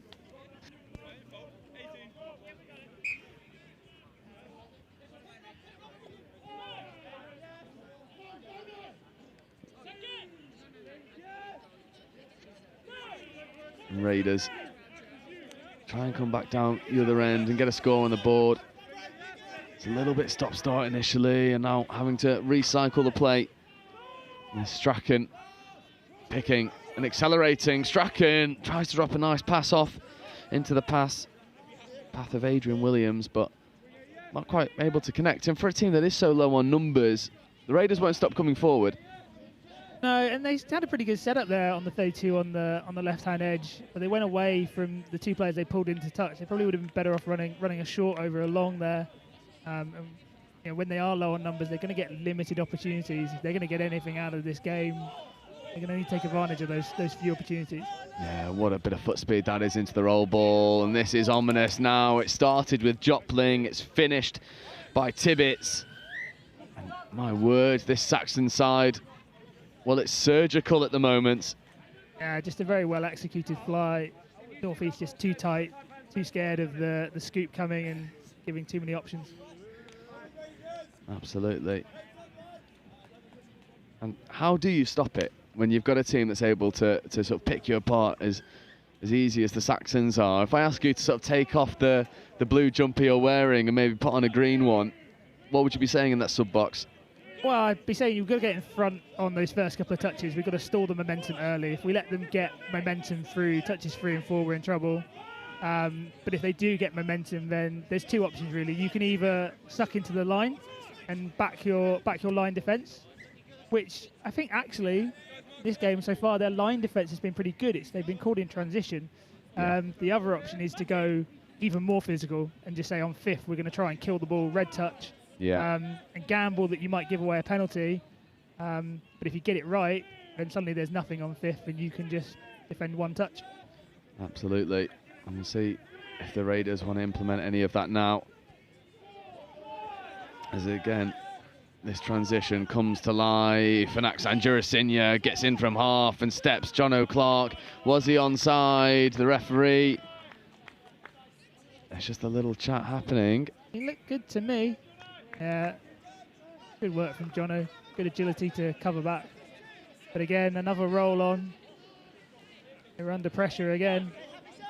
Yeah, and this Pistons defence is causing all sorts of issues. Good driving from Carl there, though. He's got them moving forward. And they get their own ruck on now. Adrian Williams flying through that roll ball there. Hesitant to get back up. And then that's a nice bit of pace injection. There's a 3-on-2 if they want to use it. But at the last moment, diving touch comes in from Liam Clark. That's really good defence from the Saxons, both from Stevie Holland and Liam Clark. Liam Clark did a chase down, but Stevie Holland just holding his channel, holding his space, giving Liam time to recover. There's Jurasinya. Straightens. Followed in suit by Jopling. And again, Webber. The foot speed into the roll ball is dangerous. Sills is arriving at pace, and there's a big dummy that comes in. But a really good covering touch by Archie Lees.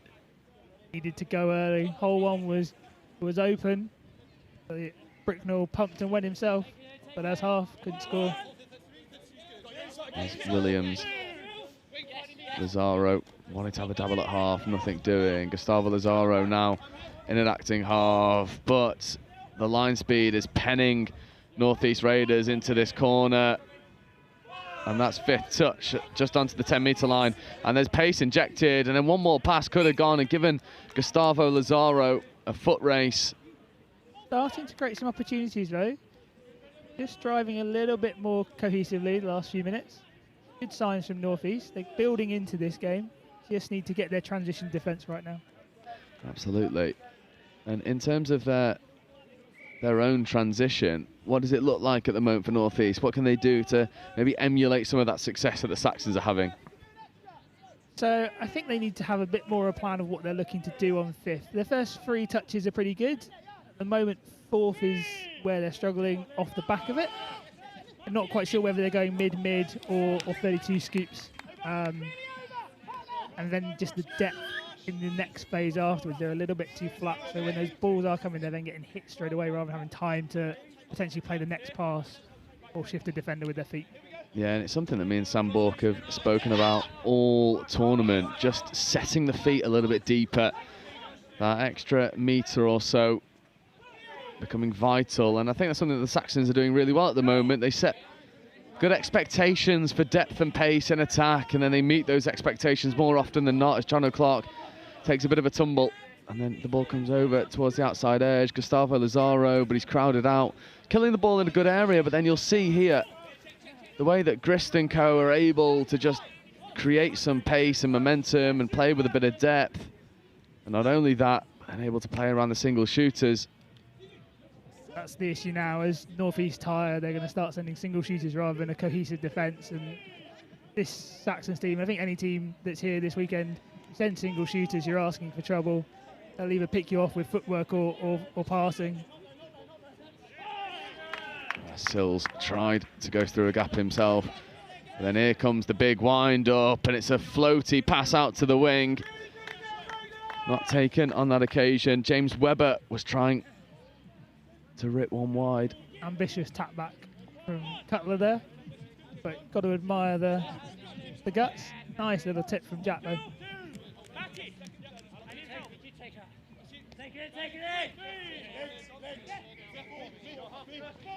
Lazaro in at half. This is 5th touch, so Good bit of pace on display, and almost finding himself through a gap was Archie Lees. Yeah, Carl's one of the best scoopers in the senior division. Consistently putting them under pressure, just isn't quite as we were saying, the depth from the runners to exploit the opportunities that he's creating. It's really tough in transition to get your depth right. Unlike at the line where you can kind of get a little bit more time to gauge when to hit that hole because you're already running at speed. Yeah. You do find you end up getting flatter and flatter. And it takes real discipline to hold the depth and run on. Absolutely. Liam Clark almost connecting with a brilliant long ball. And this South West Saxons team, it really does have a bit of everything. And North East Raiders looking to run a bit of an away set here. They make good meters up that far side, and then a big bit of contact between Clark. Floating pass over to the wing. This is now third touch. Struggling with the forward momentum now. Yeah, I like the ambition there. I think once they'd made all that ground on one, they probably should have backed themselves to go direct. I know with short numbers, that's asking a lot of themselves. But they had momentum once they first two touches, made really, really good ground. But then the third, because they're trying to come to the box, all that momentum's lost because everything's going sideways.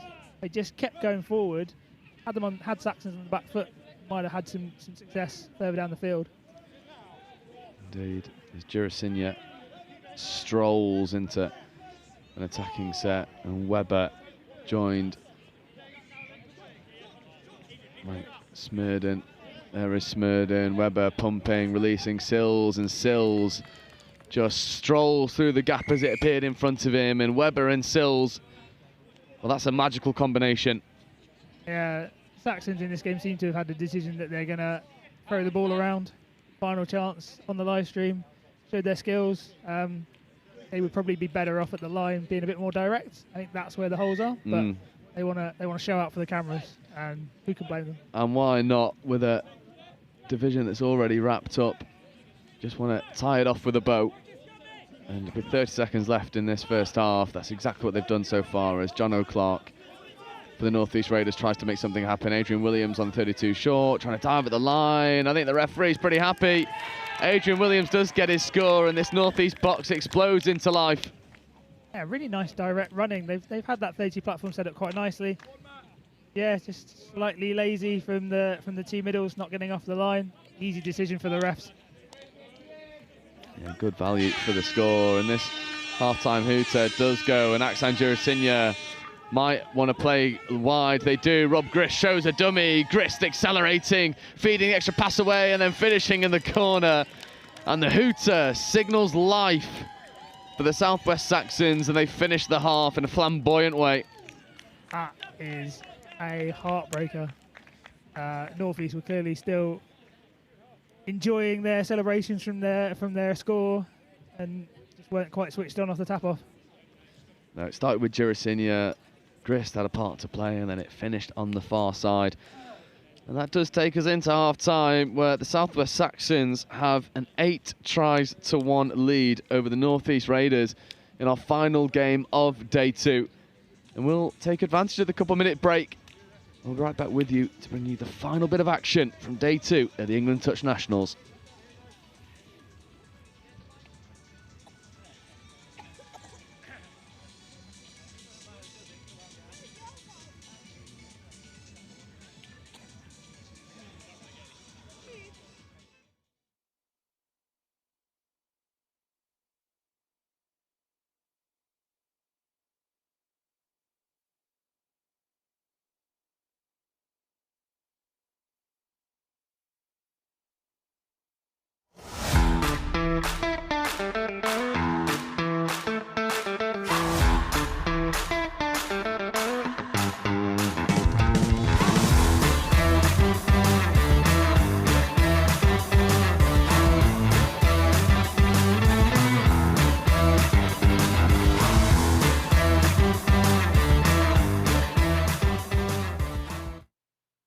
The marketing and business development program, it's a program where people who are either new to Vermeer or new to your current role, you get together for about 5 weeks over the first 5 or 6 months of your time here. And you really get to start learning about the people, the products, the culture, and it really equips you to be successful in your role. Some people are coming into Vermeer not knowing anything, so it's meeting people and getting opportunities and getting your face exposure and getting their exposure to you so you know everyone already. And it kind of creates a more effective worker because they have that base knowledge of everyone that they're going to be working around and with. In my position with training, it exposed me to other areas of thought that I wouldn't originally include in my training exercises or in the way that I go about building those and routing those exercises. Vermeer is a huge worldwide manufacturer, over 3,000 team members. There's a lot that goes on here. So this program does a good job of boiling down how our products are manufactured, to how we distribute them through our dealer network, and then just connecting you with different people all across the Vermeer mile so you can do your job. I've always been operations side, so this one showed me the other side of the company, and I have no idea when it comes to sales. So this has really kind of showed me using some of my engineering background and stuff about the product that I already know. Now I get to use it and learn about the sales and how we forecast and how we should sell it and how do we market it the right way. And so now I feel more equipped to be in my position than with my just engineering degree in general. My favorite part of the program was not only making friends in the group, because you kind of bond with the people in the group, and there was about 8 of us in there, and they're still my friends to this day, but my favorite part was also making contacts with the people and the presenters. In my position, there's a lot of times where someone will say, hey, reach out to this person, and you've never actually met that person before. So now actually meeting that person and putting a face with the name, it makes my job a lot easier. My favorite part was getting to meet with executives. We get a couple one-on-one sessions where they share kind of their whole career story, and you get a chance to ask them questions too about your own development at Vermeer. So you get to connect with them on a personal level, which is something you don't get a chance to do at a lot of other companies. So I think that was a really unique opportunity. I just graduated, and I know that working at a company like Vermeer, I'm cared for, and they want to push me to be the best person I can. And as a young professional, it gives me a heightened sense of value in me as an employee, that the company cares enough to build me and my character. And that's really what this whole process has been. People wanting me to grow, wanting you to do better, wanting to talk to you and make sure you learn the most out of what you can. I'm just really grateful to be at a company that will invest this time in me to learn more about the company and get more context to really succeed in my job. If I had not had this program, I would not be connected to so many people who help me do my job every day.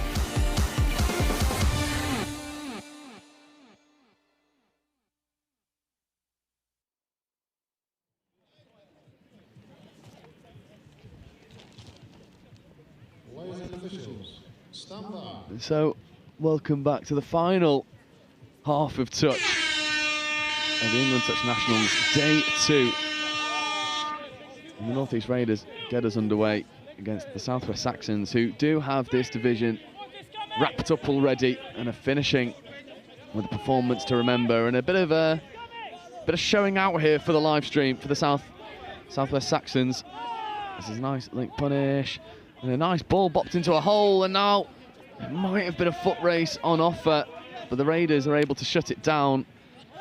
And Max, we were discussing at half-time, this Nationals, it's the largest of its kind, and it's never felt more open in the Opens divisions, has it? I mean, across all divisions, it's hard to see a single front runner in those divisions without the competition behind them. No, I think that's true. I think we came into this year thinking that was going to be the case. But I think certain teams have definitely surprised. From a men's Opens perspective, Wildcats are the strongest they've been in a long time. You looked at the team with the likes of Ben McInnes, Ethan Gallagher, Ziggy Conahan, you felt they could perform, but in previous years they haven't. Ethan Gallagher, by the way, having an exemplary day of it here on live stream. Yes, I was very happy to see him playing well in every game, apart from the one that we just played against him as his men's 20s coach. I was happy he didn't have a superstar performance. He still had a couple of moments, couple of beautiful long balls off pickups to get some scores on the board, but not quite enough moments of magic to get them a victory.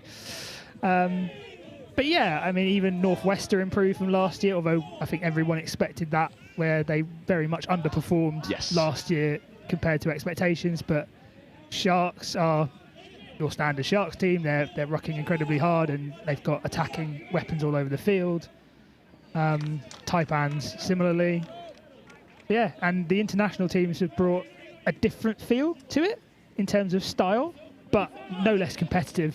I mean, Ireland and France have been exceptional to play against from our perspective. We obviously haven't played Wales and Scotland because of the scheduling, but I imagine that if we had played them, we'd have come out of those games thinking, crikey, we've been in a game. Yeah, and Ireland and France, actually, it's a really good time to talk about it because that game on live stream was a nail-biter. But the Ireland team just had a little bit more experience and physicality. It was picking the brains of Felix de Corno, who was up here in commentary with me. He spent some time in and amongst the French national team, and he was saying that it's a much-changed squad, a lot of under-18s, a lot of under-20s, and then you've got the likes of Remy Malo and Louis Roux, the ever-presence in that side. And I think you're right. I think this Nationals has never felt more open, and also it's never felt like a better time to flesh out some of that young talent. We see it all across the board now. And the Saxons, no strangers to it. And speaking of something they're no strangers to, getting over the whitewash. There's another score there for Liam Clark, combining with Aksan Jurasinya. Yeah, just a lovely little open side quickie, little step back, bang. He's got a lethal pair of feet on him, Liam. We are very excited to have him in the men's 30s for England this year. Playing his first Euros, so he's an exciting talent. We've got to figure out how best to use him in a squad that's full of talent. But his footwork is another level for this age group. Yeah, and I love the statement of intent here, not subbing after the score, doing the defensive work as well. As the Raiders try and bounce around the outside, but Jurasinya stays good to it. Yeah, it is good work rate from the Saxons. Admittedly, easy to do when you know you've only got 20 minutes left in the day. I think if they had another game, they might be saying to the coach, I think we can sub off here, guys. Yeah, absolutely.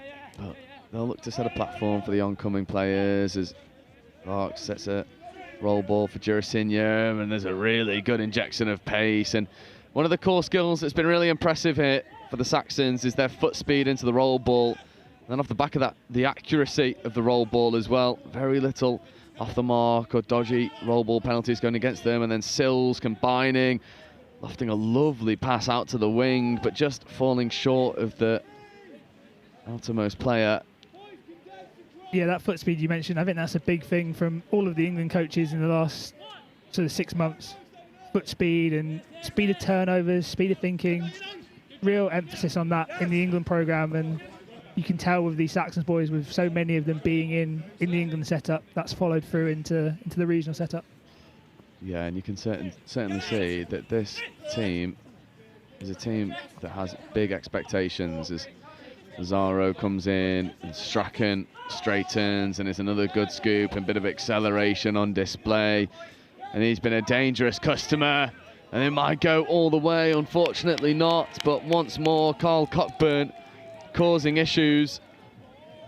Yeah, he's just constantly got his other man, his player on toast. Unfortunately, the players around him don't quite have the speed to take advantage of the gaps he's creating. Oh, But speaking here of, is one man who does have speed. That is a huge turn of acceleration there to get through the gap, and Gustavo Lazaro's no slouch, but that was, well, he really did unhook the trailer. It looked for a moment that Smearden was going to get caught, and then he just finds the extra bit of pace to accelerate through the gap. And my word, at the end of 2 long days of touch, that's an impressive feat. Yeah, Chewy often has one of those in him a day.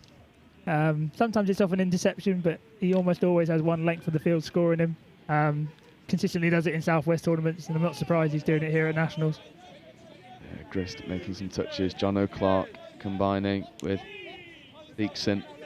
Here is Clark. Williams on his right, comes back in. There's Clark in at half again, looking to get into the in-goal area, but Rob Grist eats up the space behind him. Again, we're picking good options. Like North East platform has looked good all game. It's just the slight execution on that final pass or the final line. Yeah, Jurasinya, look at the foot speed into the roll ball. Followed in suit. I mean, this transition is just clinical right now. I mean, I mean, they are dishing out a clinic and how to transition. A missed opportunity to fly there. They had the overlap, but decided with the extra touch. Oof. Solid contact. 2 men giving no quarter. Yeah, that was a big bit of contact, but both players okay, which is all we want to see. No injuries here at last game of the day. That would be criminal, to say the least. No, we've had enough injuries as a region in Southwest, from my perspective, losing 2 players in our last game. Felix as well. Felix for Taipans, and then Ben Greer in our most recent game, and a few other niggles knocking around. I think every squad's got niggles knocking around in the day too. Yeah. It's going to be who bounces back best for day 3. Yeah. What does the rest and recovery look like for the Saxons tonight? Is it early Homemade nights? ice baths is what it looks like in the Airbnb. 4 bags of ice, a lot of water, and 10 minutes of pain. I'm sure they'll love that. I'm sure they will absolutely love that. You wouldn't be able to pay me. Well, that's their choice. I suggested pizza and beer. They've gone for ice baths. Outrageous. Here's Grist looking to go hard at the line and dotting a lovely ball away, and it's that familiar combination of Grist and Clark. And 8 minutes into this second half, it doesn't seem like the tide's going to stop, and the North East Raiders really up against it. Saxons are determined to pile on the pain. No quarter given here, but a very nice setup again. Open side quickie, step back, and just the link. Just half a step too late to cover that hole. And we were speaking earlier, to come back to our conversations earlier about the opens categories and just this Nationals as a whole, actually. We're talking about the West Wildcats looking to be the best we've seen them for a long time. Well, as much as the North East Raiders here, as Adrian Williams tries to go over, as much as the North East Raiders here are up against it with a big try deficit, the Raiders mixed open looks as good of a mixed open as I've seen in a long time, maybe since players like John O'Clark, who we've got out here, were repping the mixed open banner for North East. Yeah, and I think that's a product of the UTC success that they've seen with Durham and Edinburgh, especially. They've really kicked on this year, and obviously it helps that they're only entering one team. They haven't got to split their focus, but really good to see them being competitive in the mixed open division. Yeah, more than competitive. Absolutely putting West Wildcats to the sword in their opening game, and then falling just short against a very young, and I was doing a bit of preview work for England Touch, and I highlighted that the Northwest team in the mixed open was a real unknown entity. A lot of players coming through. The likes of Wigan and Chester and a couple from Foxes. It was a team made up of players that maybe couldn't boast the same level of pedigree as Northwest teams in the past. But the way that they've come together as a team, I mean, there's a shout for a final on for the Northwest Mixed Open. Yeah, I think that's probably fair enough from the perspective, if you looked at the team sheets, not a lot of household names, but I think anyone who potentially watched junior nationals, the way Northwest have been going last couple of years, their junior program has been right up there with Midlands and West. It's probably the top junior program, especially in the boys division. Yes. Absolutely. So it's not too much of a surprise, I think, to some people that they've had a good tournament. Maybe possibly didn't expect them to be quite this good this year. I agree. Maybe it would have been a building year, but I'm sure Northwest Regional Lead AJ will be very, very happy that they're potentially ahead of schedule. Oh, I can tell you for free that AJ is very happy with the performance of the Mixed Open this year. He is ecstatic about the way that the Mixed Open looks, with how young it is. And I think we all thought coming into this Nationals that they just need more time to blend together. Young talent just needs that extra bit of care and attention to allow them to come to full fruition. But they've just hit the ground running, and I think it's encapsulated by players like Dylan Sharp, for example, where he is just unfazed at the more senior players that he's coming up against, and playing way beyond his years in that pod with Ben Nurse, who really is proving to be sort of the ultimate facilitator in that pod. it's exciting times for the Northwest, and exciting times for a lot of divisions across, for a lot of regions across all divisions. Is the likes of Midlands Tigers boasting a really young women's open team with the likes of Ruby O'Dell, second nationals here, and she is absolutely, furiously getting over the try line. The youthful talent has been really impressive to see. We've seen it all here on live stream, and that not only boosts nationals in a whole, but then players age out of opens, come into the 30s category. We've seen a really competitive 30s category, and this Saxons team boasts ungodly talent. It's just, it's a textbook example of how you grow a sport, right? You invest in the youth, and we're seeing it all across here at nationals. And I think it's a good testament to the England junior programme as well, that they're developing players who are ready to play at this level.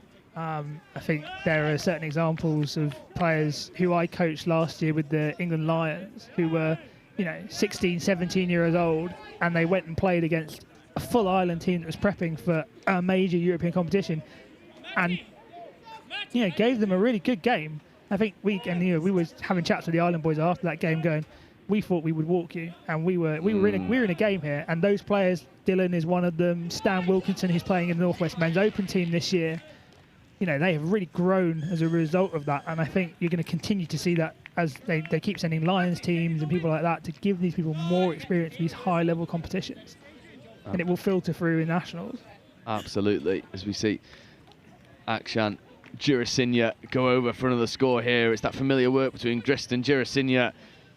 Girasinya just diving at the line. It was a leggy defensive set from the Northeast Raiders, and the scoring came to a lull for a moment, and then as we were discussing the wider environment of touch here at the Nationals, Girasinya explodes into life once more as John O'Clark with an early release there to Strachan. This is a familiar pairing of Strachan and Clark. Strachan picking against the grain, looking to go long or potentially drop a late pass off to Elgie.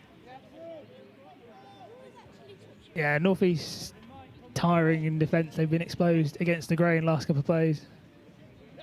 But they're still rocking hard, still working for each other. Just need to keep grinding through this final 5-10 minutes. Yeah, Sills had one eye on maybe going the length and chooses not to, and Clark comes in and acting half. Clark wrapping around and then straightening. This is fourth touch, fifth coming, and Girasinya joins the fray. Akshan Girasinya stepping, getting around John O'Clark. Clark not able to make the touch, and then throws a speculative pass back on the inside, but that's ball down. And again, it's that combination of Girasinya and Clark. I am not quite sure how he got that to live. It looked like Jono had recovered after initially getting beat, had it all covered, and then, Pete's just overran it ever so slightly. Indeed. That's a shame. That was really good Mirror's defence initially. Yeah, but undone by a bit of magic from Akshan Girasinya.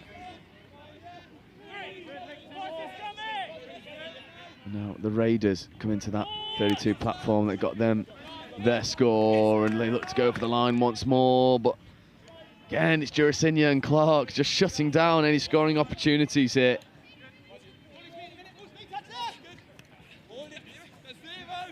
I know it's the last game, but I think Saxons will take probably more pride from their defensive discipline in this second half. It would have been very easy for them to be up as many as they were to kind of relax and focus on their attacking stuff, but they've really been drilled defensively. They've not let anything in, and they'll be very pleased to, for the moment, be keeping a 0 on the scoreboard in the second half. Yeah, and I think as well, Saxons will just be setting themselves micro targets to go and achieve as they play around a bit of a leggy shooter, and now there's a foot race for the corner, and it's a race that's easily won by Risworth Cutler. Yeah, this has been a thoroughly professional performance in the second half.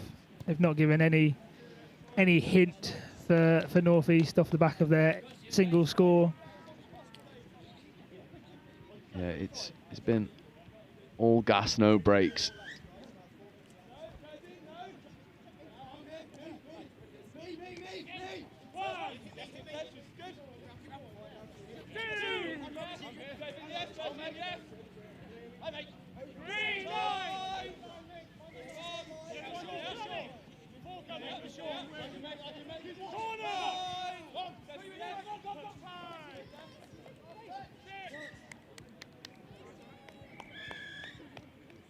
Nice attempt at a phase there from North East, but not quite on.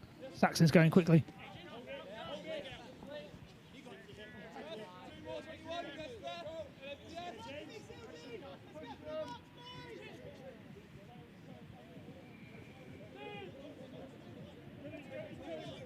And again, this Saxons transition, just establishing them a really good platform. This is fifth coming now.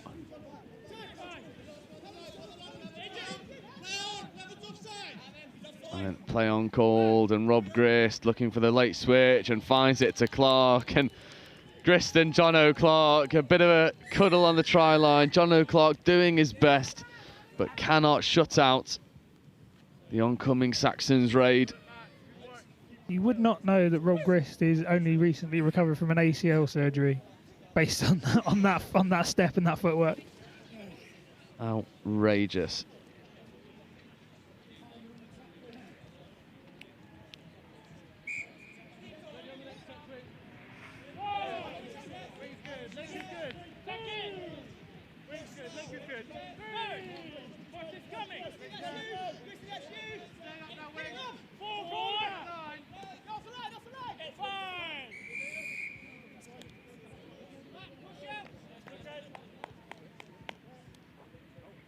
Penalty here for North East. Not advancing, it looked like, on the far side.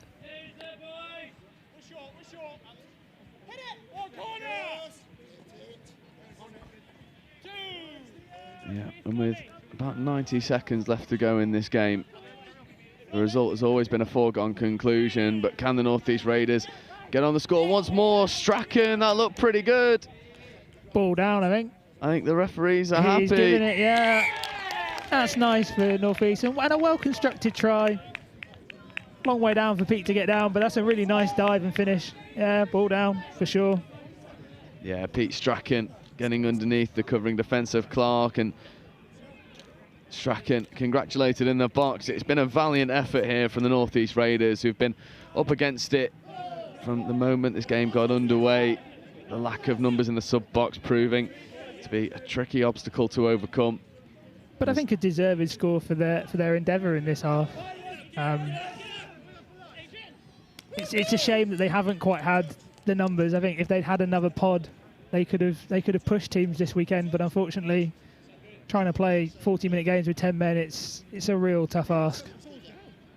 It is. Touch has been made. It's been claimed by Adrian Williams, but offside called. So the Southwest Saxons will have 10 seconds to maybe get a 16th.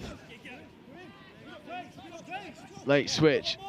I'll tell you what, if they use the hands here, this will be a phenomenal way to end this performance. And that is surely a fine for Alex Jopling.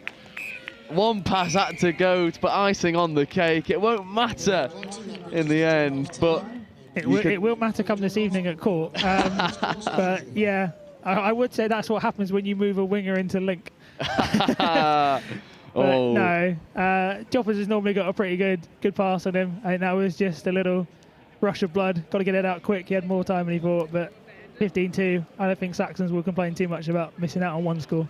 No, I agree. It was a dominant performance there for the the Southwest Saxons, and I mean, what a day of touch it's been here on day 2. We've had all the seniors, we had the first final. It's been phenomenal. But that is it. That's all we've got time for here today as the cloud comes in and the light starts to dwindle. And we look ahead to tomorrow's schedule, where we'll start bright and early with mixed open action coming to you live at 9 o'clock in the morning here. Midlands Tigers versus South East Sharks. But from everyone here at Next Gen and on behalf of Sam Bork and all of my co-commentators, until tomorrow, see you later.